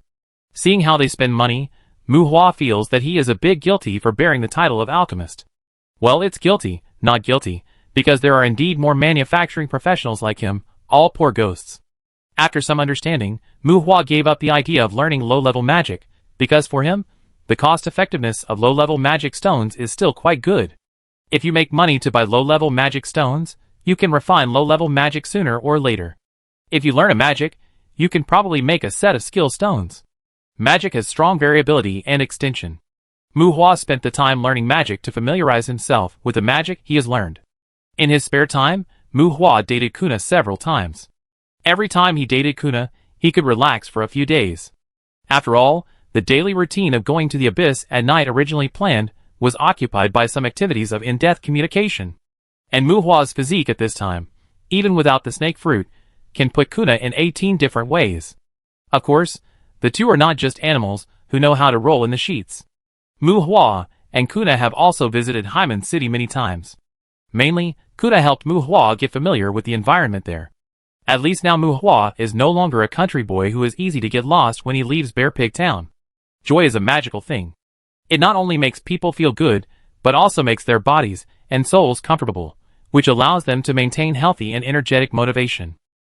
This is a very abstract thing. Mu Hua is very happy, not only because he has a good attitude and lives a comfortable life. The biggest contributors should be the 2 gunmen who were cursed with withering by Tuesday earlier. The joy taken from the other party was given to Mu Hua by Tuesday, without any subjective influence on his thinking. Those simple comforts always make Mu Hua feel an inexplicable happiness and satisfaction. Of course, the so-called joy is not always there. For example, the 2 gunmen, after all kinds of efforts and struggles, they achieved a certain goal they expected, and then they felt joy. Then, the pleasure was taken away, and only emptiness remained. Mu Hua, who had gained the pleasure, was happy. Well, it's quite abstract to explain, but that's probably what happened. This kind of pleasure is neither physiological nor psychological, or can it be said to be at the soul level? These pleasures not only affect the mentality, but also have a great benefit to the growth of Mu Hua's soul. As long as it is there, when Tuesday is tickling Mu Hua, he will not have a bad effect on Mu Hua, even if he is more severe, which will lead to the faster growth of Mu Hua's spiritual attributes. Withering curse plus touch of pleasure, it is a very unethical ability. This thing does not kill people, but it can really make people commit suicide. If the bald men who pursue the 4 emptiness are caught in the withering curse for a long time, I am afraid they will also hang themselves. After all, seeing the Buddha also makes people feel empty, which bald man can stand this thing. Originally, Mu Hua did not dare to let Tuesday use this ability on other people. Until Tuesday evolved into a sadistic lady, she could control whether to take away the pleasure of the cursed. Coincidentally, she encountered 2 unlucky guys pointing guns at Mu Hua, so Mu Hua asked Tuesday to curse the 2 with withering. The withering curse is not hidden, that is, the recipient can be easily found to be cursed. But the withering curse is latent, and it is difficult to completely remove it even with purification. Tuesday has a stronger control over the pleasure of plundering, occasionally leaving 2 small pleasures for the 2 gunmen. This curse, which even Monday had no idea about, makes them confused every minute. As for whether the 2 will collapse, will they become perverted? Well, let's not worry about Muhua. Anyway, they were the ones who pulled the gun first. They didn't take it all away, and didn't let them hang themselves. They are good friends. Bear Pig Town is developing slowly in peace. A few days ago, the branch of Spring College that was planned to be opened here has started construction. After all, it is a college that tends to focus on mysterious subjects. There is no entry of large-scale construction machinery. Combat skills and magic temporarily broke the tranquility of the town. The fortress collapsed and smashed the rock hills that were in the way. The polar surge sorted out the gentle terrain after dozens of earthquake spells. The rock crystallized and constructed the roads within the campus. The gill-vine vegetation turned into a beautiful lawn in the light of purification. Although these magics are likely to be cast by money, the handwriting is indeed shocking. After the plants were transplanted, the college area on the edge of the town took shape quickly. It is said that the houses and buildings there will also be built using Grimm. Although it brought a shocking experience to the town, it did not cause resentment among the residents. The residents of the town were much more accepting of a well-known college than a commercial street. In the suite on the 3rd floor of the hotel, Muhua contacted Kuna again, wanting to see the college area brought by magic. However, Kuna had to deal with the affairs of the resident adventure group, and had no time to accompany Muhua for a stroll today. Without anyone to accompany him, Muhua lost the interest in strolling, and it seemed that he should do something serious. During this period, he had gradually adapted to his physical condition, and his breath returned to nature, without the need to deliberately restrain himself. Even in front of ordinary people, he would no longer give people that strange sense of oppression. Taking out a bag of low-level magic stones that Daman had bought for him earlier, Muhua was about to wash his hands and refine the previous wave when Daman's shouting came from outside the door. Holding a bag of magic stones, he opened the door for Daman. It was indeed a bag of magic stones, but the quantity was unclear. 20 kilograms, yes, 2 low-level, and weighed by kilogram. 100,000 credit points per kilogram. As for the Knoll magic stones, Imp magic stones, Lizard skin monster magic stones, etc. that Muhua wanted, they were all weighed by kilogram, and I don't think anyone would distinguish them specifically. Someone died in the store. When he opened the door, he saw Daman with a serious face. Huh? Muhua was stunned.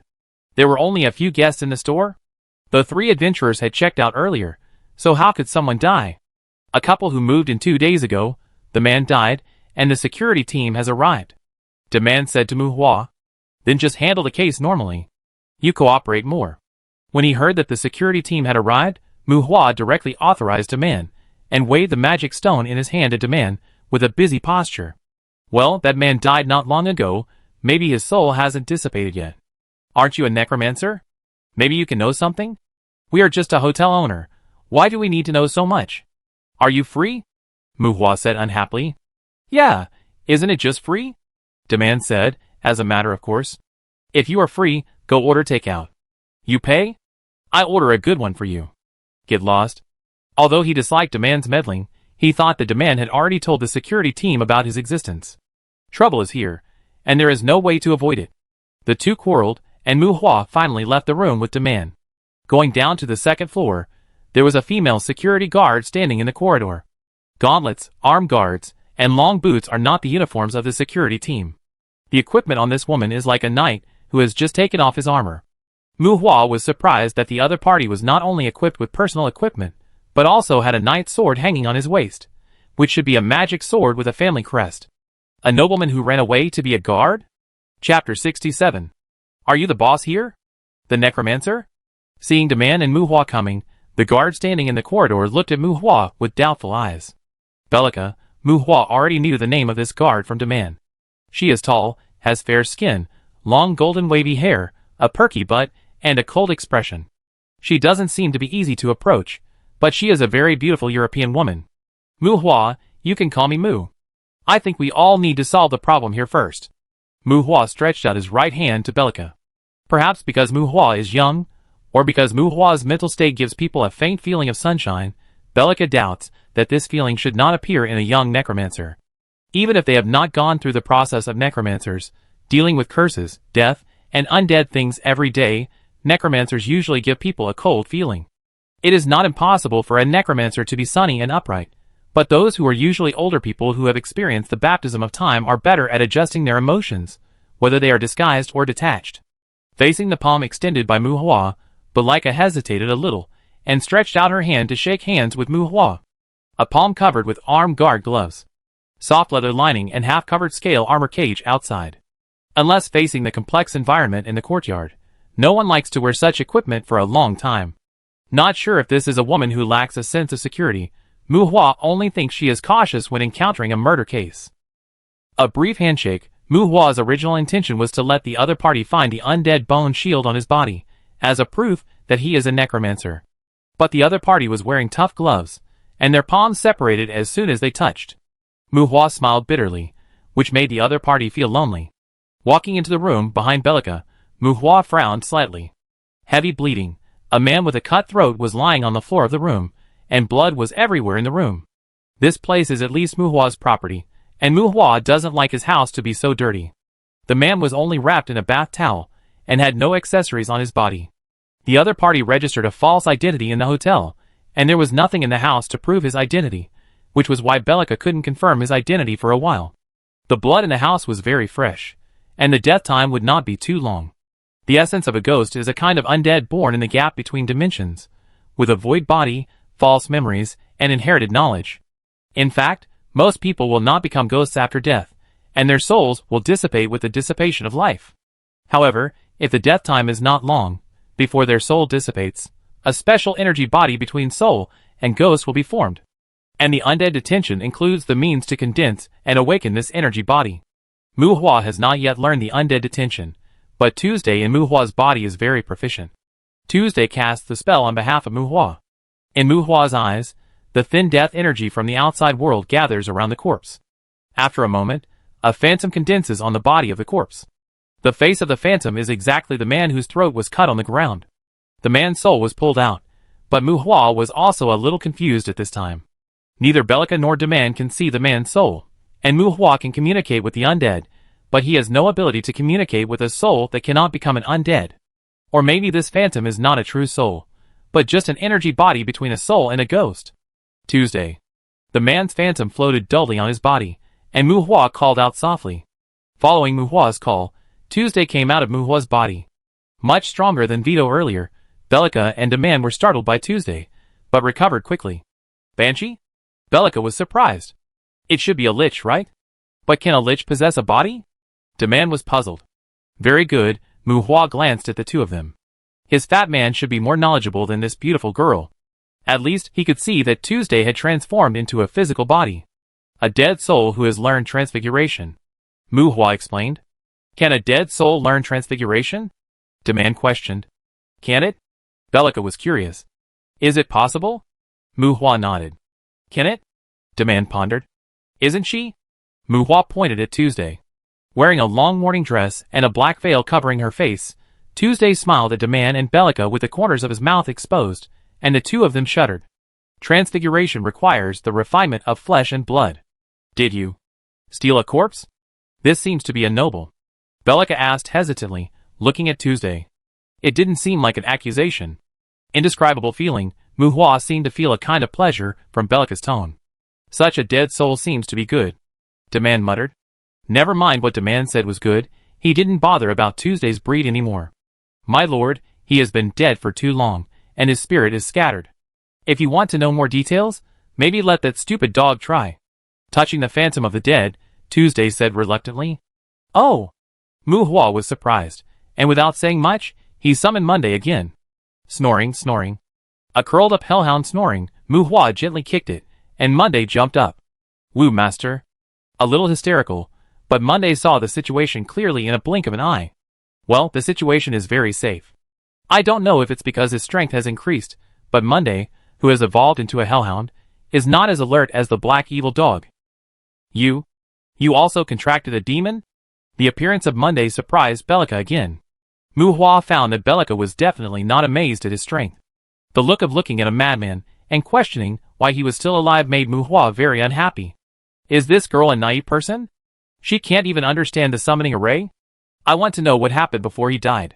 He didn't want to pay attention to Bellica, a girl with little experience. After in-depth communication, this kind of girl usually clings to people, which is quite troublesome. Mu Hua didn't want to provoke her, so he pointed at the soul phantom and said to Monday, "Yeah, no problem." Monday responded by wagging its tail, and then Mu Hua saw it open its mouth to the soul phantom. A woof! Mu Hua was stunned. Monday chewed his mouth with a smacking sound. This dog ate the man's soul. It's okay that Bellica and Demand can't see the soul, but Mu Hua really doubted whether Monday was still asleep or something. I want to know what happened before he died. Looking at Monday, who was eating everything with relish, Mu Hua said angrily. Woo, yes, I know after I finish eating. Monday looked at Mu Hua stupidly. The anger on Mu Hua's face stagnated, and he turned his head to look at Tuesday. At this time, Tuesday turned his face to the other side, curled his lips slightly, and snorted, as if regretting that Mu Hua didn't kick the stupid dog first. Very good. Needless to say, Mu Hua has already understood that hellhounds don't need to communicate with souls. They usually eat souls directly to obtain the other party's memory. And Monday is actually quite smart. Combining the performance of Mu Hua and Tuesday, it immediately understood that Tuesday wanted to trick it. Dirty dead spirit, let me see if your legs can grow back after being bitten off. Monday shouted. Tuesday snorted coldly, but didn't argue with Monday. He transformed into a spirit body, his legs and feet turned into illusions, and his arms wrapped around Mu Hua's neck from behind, slowly merging into Mu Hua's body. Dog, if I were you, I would definitely restrain myself. After all, if she studies the magic of the dead with her heart, I'm afraid she can beat you to shit. Looking at the complacent Monday, Mu Hua sighed. The scene of Mu Hua and Tuesday's fusion was unexpectedly warm, and the interaction between Mu Hua's family made Bellica and Demand's eyelids jump. Especially the action of Tuesday's integration into Mu Hua's body. The witch is an expert in playing ghosts. The two felt that even if it was a witch, she would not dare to let the dead soul enter and exit her body so easily. Monday ate the soul of the dead cleanly, smacking his lips with a sense of ritual, and then let Mu Hua and others know the general situation of the dead. Bert Darren, a professional bounty hunter, this kind of professional who wanders around the world reflects people's infinite malice towards the red name. However, bounty hunters are not so great and glorious. They can be regarded as people walking in the gray area. Because most bounty hunters occasionally accept some bounties from the underground world. This guy caught a Huang Ming who was wanted by someone, that is, the woman who was with him before he died. Maybe it was because... Oh, forget it. No matter what the reason is, anyway, the girl is quite pleasing to his eyes, and since he has caught her, this guy just wants to have fun with her before handing in the task. As a result, Mu Hua got a room full of blood. This is the general process of the incident. As for how the security team positioned this situation, it has nothing to do with Mu Hua. After finding out the whole story, Bellica looked at the body with a cut throat with disgust. The subsequent collection of the body and the closure of the case had nothing to do with Mu Hua, but Bellica gave Mu Hua her contact information before leaving. Mu, if you need help, you can contact me. Bellica glanced at Monday beside Mu Hua, and the scene when Tuesday merged into Mu Hua's body was still echoing in her mind. You want to pick me up? Mu Hua was surprised. He knew that girls in Luren were more open-minded, but is it this good? Bellica was silent, and then gave her contact information to Demand. Demand, tell me when he dies, so that I can be happy too. Bellica said to Demand, who was also surprised, and turned around to leave Mu Hua with a graceful back view. Looking at Bellica's back, Mu Hua seemed to understand something. This silly girl really didn't know the follower summoning array. Chapter 68. Experience Ball, Experience Ball, Experience Ball. Experience Orb. A handful of magic stones of similar colors were thrown into the burning source furnace until the experience ball turned into an experience orb. Mu Hua extracted the experience orb and ended this superposition smelting. An experience ball is roughly equivalent to the experience of a single low-level monster, and an experience orb is similar to a sum, but the orbs will not be superimposed. If the superposition smelting continues, it is likely that even the experience orb will not be preserved. How many magic stones are there in a bag? It is roughly equivalent to a bag of 5 kilograms of rice, but low-level magic stones are generally not as big as soybeans, and the size varies, so the number is really difficult to estimate. There will be a trace of magic color in the magic stone, but the color of the magic characteristics of low-level monsters is very vague. When mixed together, it is difficult to accurately distinguish the source of the magic stone. Using identification skills to consume magic power also accumulates little by little. Mu Hua does not have the time to improve the level of identification skills in this way for the time being. This also led to Mu Hua melting these low-level magic stones he had purchased, just a handful at a time. He was used to melting a bunch of experience balls.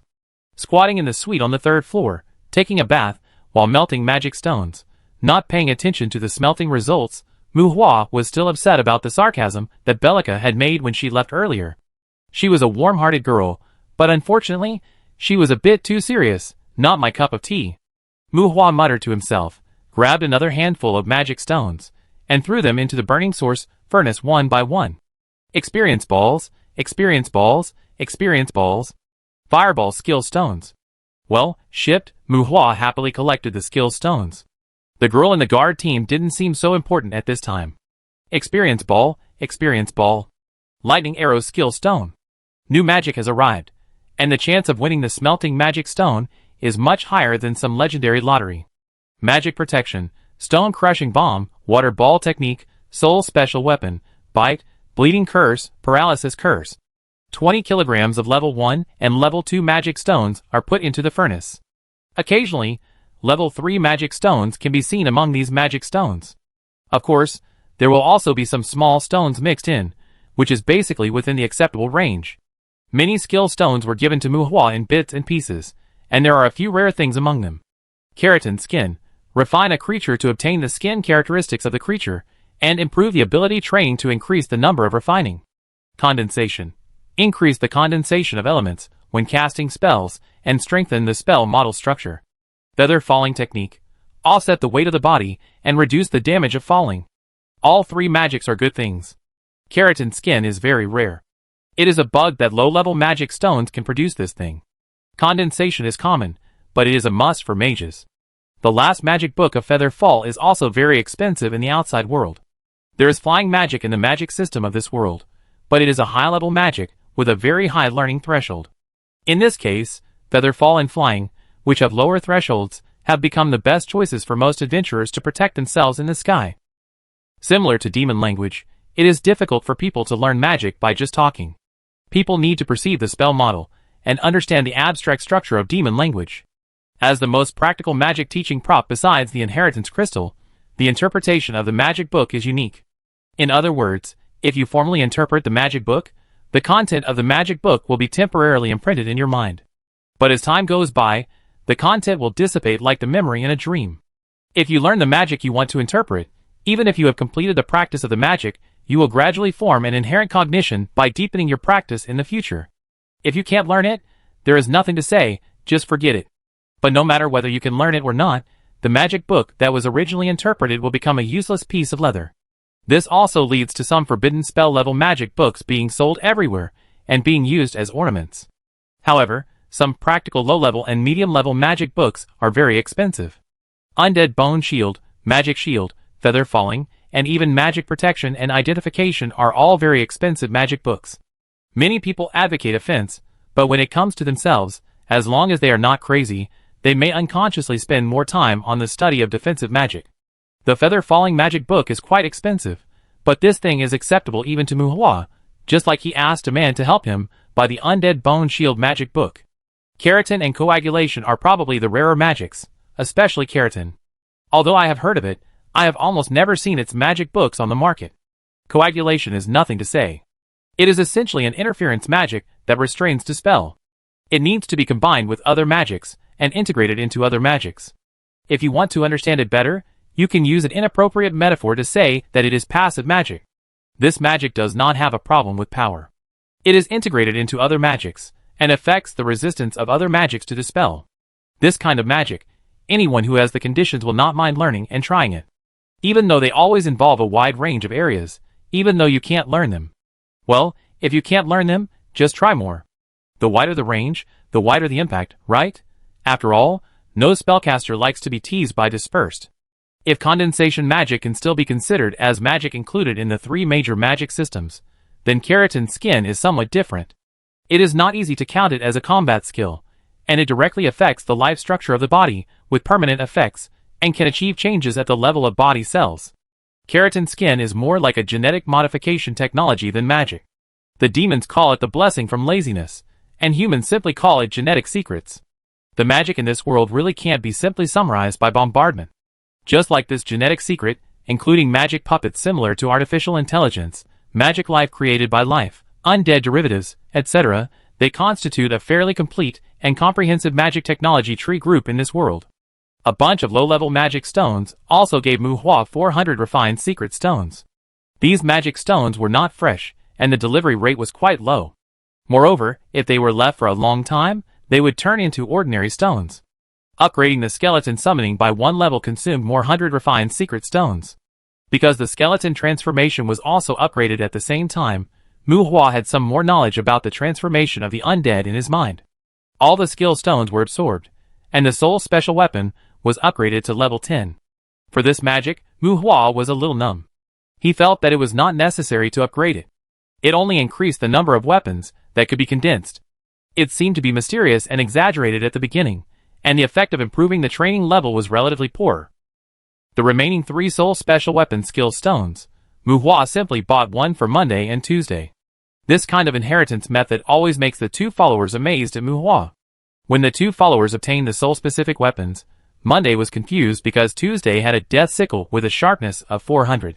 Looking at the fierce weapon, Monday considered whether he should show his teeth to Tuesday in the future.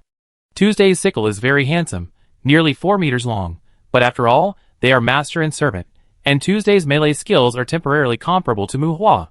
Although the sickle is handsome, she can only swing it with a flat slash. It is also thanks to her super high spiritual attribute that she can scare people with a sharpness of 400. Tuesday's sickle is not very good, but Monday. Oh, forget it, let's not talk about it. It's a bit bullying to mention weapons to a dog. The level of the fireball card cannot be upgraded. Mu Hua has more than 10 fireball skill stones in his hand, so he simply gave one to each of the 2 followers. Monday and Tuesday gradually became numb to Mu Hua's inherited ability.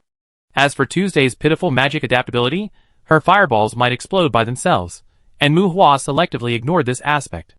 Just don't use it, we don't have money, don't we have skill stones? He also gave Tuesday a paralysis curse and a bleeding curse.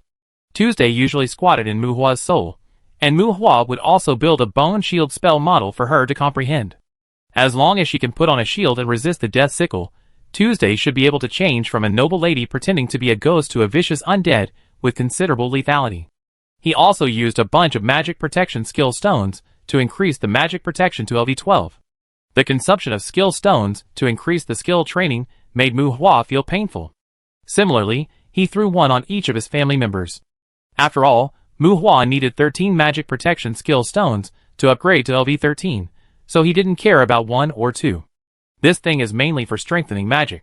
Before accepting strengthening magic, you should first apply magic protection to yourself, so as to avoid the extraordinary gain breaking the limit of the body and causing damage to yourself. For the time being, Mu Hua has no idea about this magic. After all, it is still a long way to transform it into a talent. The water ball technique has become an ice bomb, which is no different from the stone bomb of earth magic, but the power is even worse. After eating a bunch of skill stones, Mu Hua is not sure whether his own combat power has been enhanced. But looking at the dazzling skills in his attribute panel, Mu Hua estimates that even if he is a magician who stays at home every day, he will not be able to learn so many tricks before he is 40 or 50 years old. Skills: Raven Summoning LV10, Skeleton Summoning LV12, Fireball LV10, Undead Bone Shield LV15, Keratin Skin LV1, Coagulation LV1, Feather Falling LV2, Infernal Armament Max, Soul Special Weapon LV10, Appraisal LV1, Archery LV3, Magic Protection LV12, Cryogenics LV1, Bite LV12, Slash LV1, Stone Smash LV4, Ice Smash LV3, Lightning Arrow LV3, Bleeding Curse LV2, Paralysis Curse. Genius, confirmed, it's me. Chapter 69. Tabesha left home. After receiving the notice from Demand, Mu Hua sighed, finally meeting the second boss. There was no welcoming or seeing off, and Tabesha came to Bear Pig Town to meet Mu Hua. Unlike what Mu Hua imagined, there was no cool sports car. The young lady in Demand's mouth drove a floating muscle car directly to the door of the hotel. A mud truck, or a chariot that looks like a mud truck, is about 10 meters long, with heavy external armor, equipped with a vehicle-mounted weapon system, and can be used on land and in the air. This thing is not cheaper than the so-called cool sports car. How many low-level magic stones can this be exchanged for? Facing the chariot that landed under the pressure of the air wave, Muhua muttered softly. Swish, the door of the cockpit opened, and a pair of tight long legs stepped out of the car first. The long black hair was tied into a ponytail, and the tight clothes were somewhat similar to women's equestrian clothes. The height of 1.7 meters is not outstanding, but the proportions of the body are perfect. There is a faint smile on her delicate face, and her steps are natural when she walks. Her temperament is like a girl next door who has just returned from her horse riding, which is in sharp contrast with the muscle chariot behind her. Miss, the Demand Hotel welcomes you. The girl appeared, and the fat man Demand greeted her with a completely different attitude from when he greeted Muhua. Seeing Demand smiling like a 200-pound fat man, Muhua rolled his eyes. Well, although he seems to be just a 200-pound fat man. Demand Hotel? Taibesha was a little surprised, glanced at Muhua not far away, and then chuckled. Dandelion Hotel does not require a unified name, but there will be a dandelion logo in conspicuous places. Taibesha knew that this hotel should be under the name of Muhua, but she didn't expect Muhua to continue to use the name of Demand Hotel. Demand, can I park the car here? If it's in the way, please move it. Taibesha seemed to be very familiar with Demand. The girl had an easygoing temperament, but her words and deeds naturally revealed a bit of arrogance. Taibesha casually threw the car keys to Demand, who smiled and accepted, and the girl walked towards Muhua with a brisk pace. Cousin. The girl stood in front of Muhua, looking at Muhua, who was taller than she imagined, and called out. Muhua was stunned.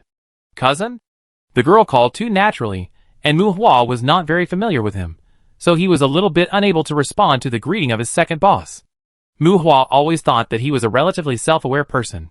Whether it was Samantha or Taibesha, he adhered to the attitude of taking money from others and helping them to eliminate disasters. Although the plug-in was received, after all, he had received benefits from others early, so he still had to keep his credit. The natural intimacy of the girl made Muhua feel inexplicably comfortable, and he secretly sighed in his heart that the education of rich people was really amazing. Should I call you Miss Taibesha?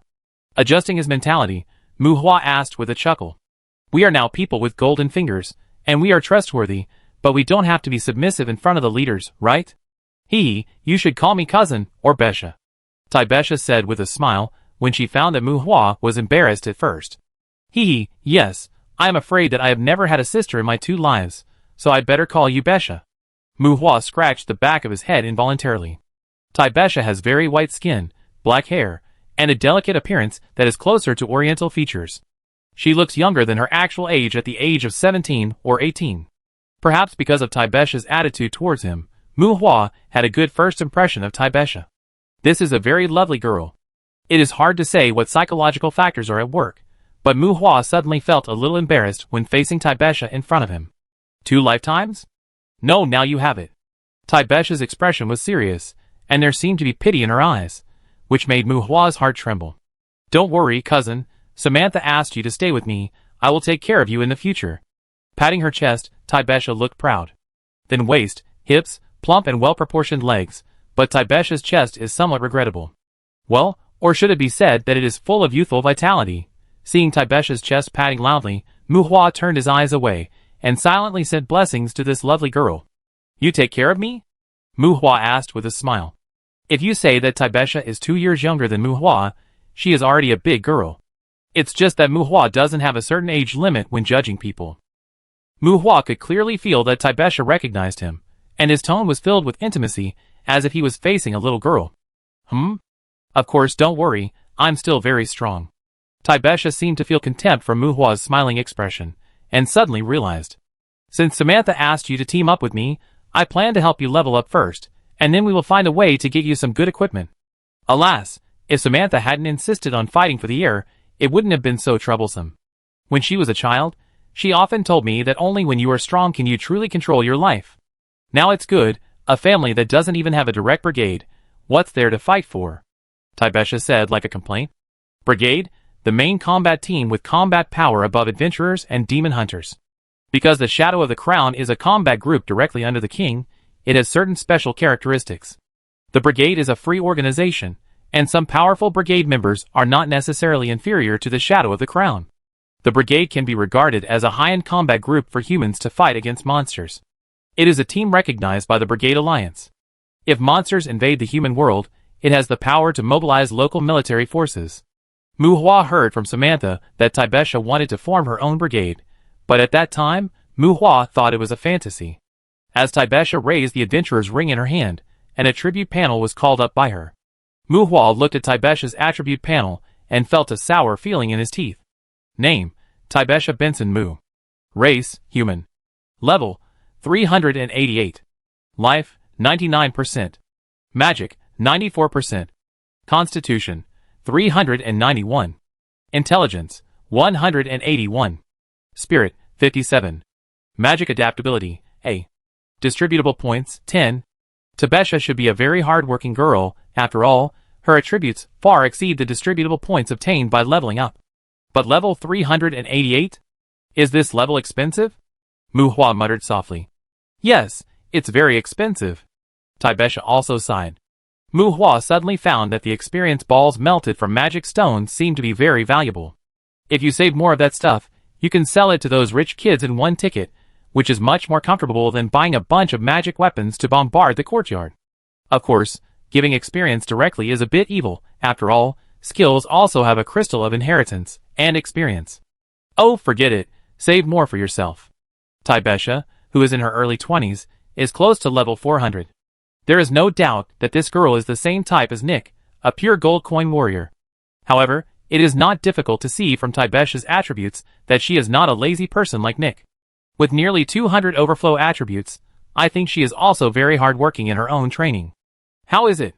I think my strength should be able to lead you? Don't worry, we will spend half a year to upgrade, and then we will recruit team members. I will be the leader, and you will be the deputy leader. If you really don't like fighting, you can also help me with logistics. Taibesha showed her attributes to make Muhua feel at ease.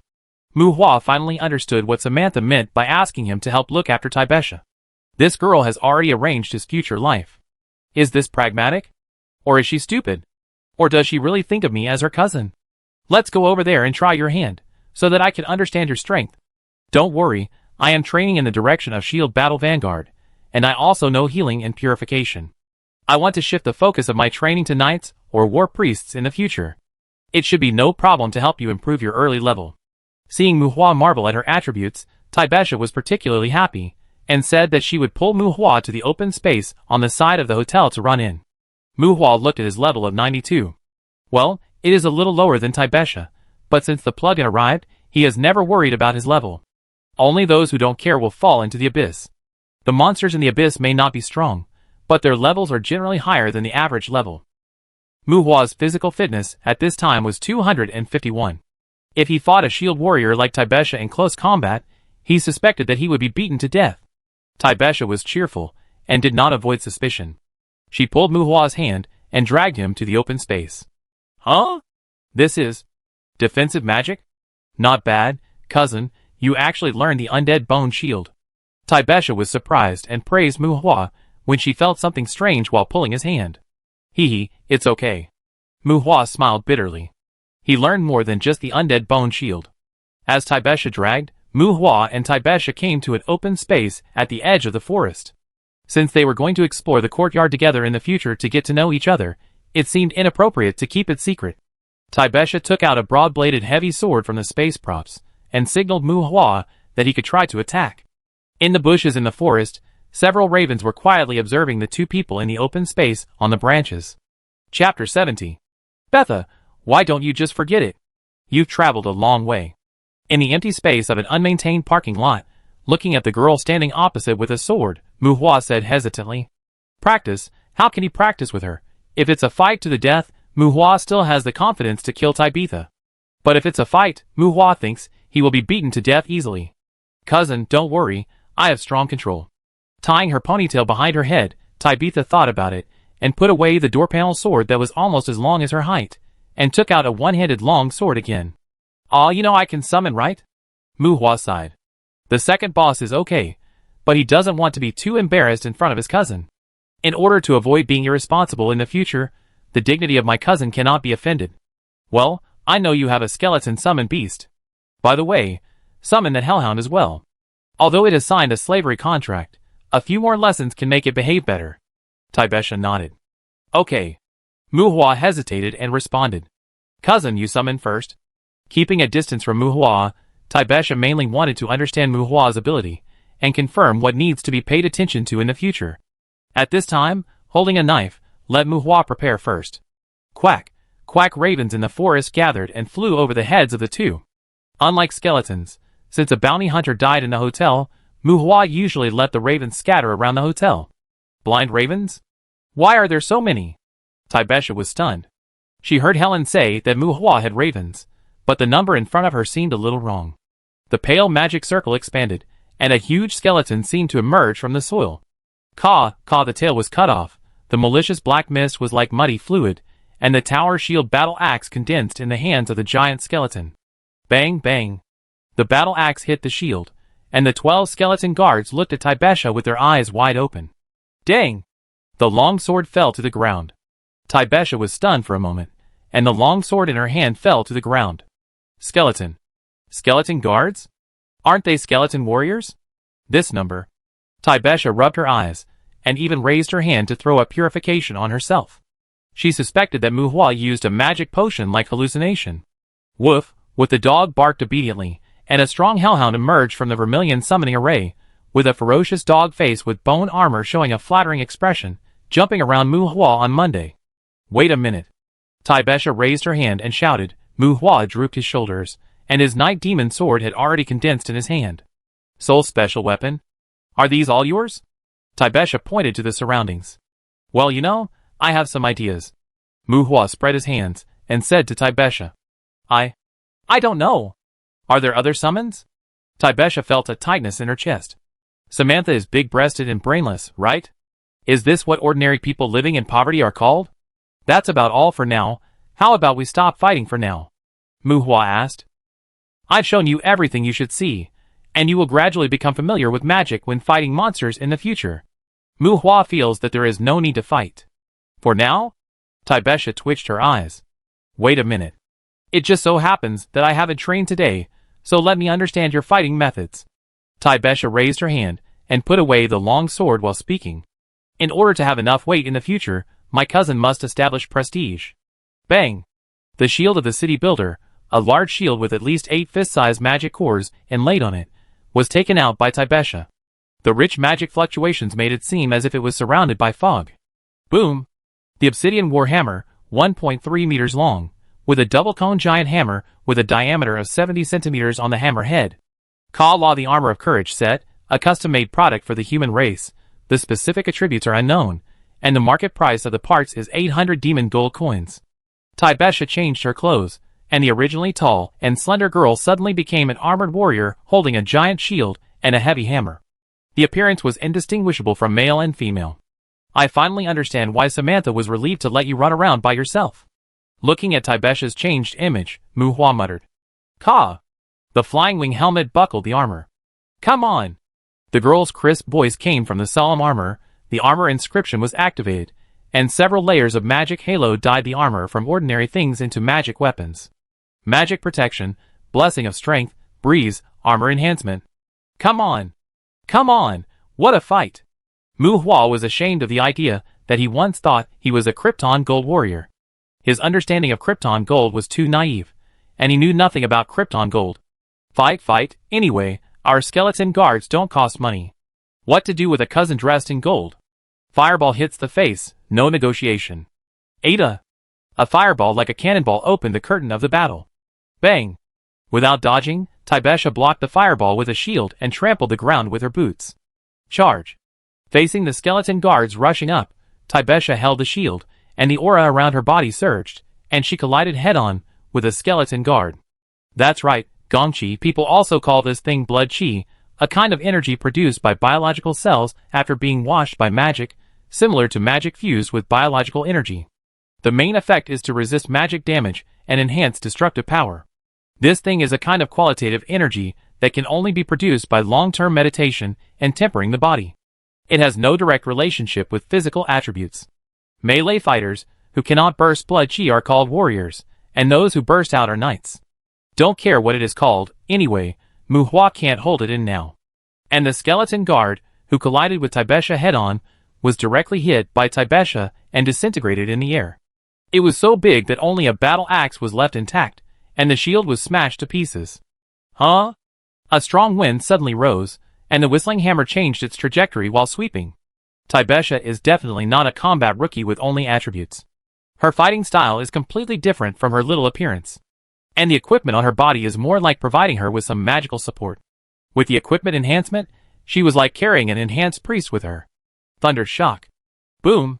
The ground trembled, and the air waves and lightning within a 5-meter range around Tibesha formed a strangling energy field. Crash! The 2 skeleton guards were stirred into the energy field, their bones shattered, metals rubbed, and after a burst of noise, there was not a single intact bone on the 2 skeleton guards. Good hammer. Mu Hua squatted behind and praised. It is indeed a good hammer. Tibesha should not have mastered this combat skill yet. This is the combat skill on her hammer. Combat skills are indeed much kinder than magic in terms of self-harm. Just like this range combat skill, perhaps because of the blood, as long as it is performed by oneself, even if it is within the attack range, it will not cause harm to oneself. However, the combat skills performed by Tibesha using magic weapons are not included in her own injury immunity range. The reason why she can play so well is that in addition to the thunder shock, the hammer is also enchanted with an inscription that simultaneously offsets the damage of this move to herself. Isn't it a good hammer? Although it may be more fragile than the direct attack hammer. Humph. Tibesha snorted coldly, probably because she heard that Mu Hua's praise was meant for something else. Heal. The shield blocked the slash of a skeleton guard, and Tibesha raised the hammer and sent down the healing light to another skeleton guard. The healing spell is not magic in nature. It is analyzed by mages from divine arts. Compared with the sacrifice that uses the power of faith to perform healing, it consumes more magic power. The healing spell is like a poisonous damage to the undead. The skeleton guard was not checked for a while, and was burned by the healing light and howled. Crash! Burned to death, completely dead. The other shattered skeleton guards may not be dead yet, but the healed skeleton guards are dead. Without enough dead energy, the skeletons of the skeleton guards have no resistance to healing magic. Ding ding dang dang, bang bang bang bang. Mu Hua's eyes twitched. His cousin didn't seem as harmonious as she had shown earlier. Tibesha used her shield to resist the hammer, and with her physique far superior to that of the skeleton guards, she tore all the skeleton guards apart in a moment. Cousin, what's your physique? Holding the war hammer, Tibesha looked at Mu Hua from a distance, as if thinking about how much strength she should use to hit Mu Hua. 251. There was nothing to hide, Mu Hua said honestly. Although Tibesha's face could not be seen, Tibesha's figure was obviously stagnant. Skeleton summon. Knowing that Tibesha was going to beat him, Mu Hua naturally couldn't sit and wait for death. The pale magic circle appeared again, and Mu Hua ran back with his broadsword. 12 skeleton guards blocked Tibesha again. Ding ding dang dang, bang bang bang. Tibesha beat the skeleton guards violently. Seeing that the skeleton guards were demolished again, Tibesha was ready to rush up and give Mu Hua a shield skill to let him know the majesty of the future leader. Crack ravens attacked in groups. Tibesha paused, and black and white light flashed in front of her. Because of the low spiritual attribute, the blinding effect of the blind raven was not strong. Unfortunately, Tibesha's spiritual attribute was not high either. The blinding effect of the blind raven thrown on her was surprisingly good. Skeleton summon. Oh. It's another skeleton guard. Tibesha didn't want to fight anymore. The girl found that as she recruited team members in the future, she should probably recruit a few sharpshooters first.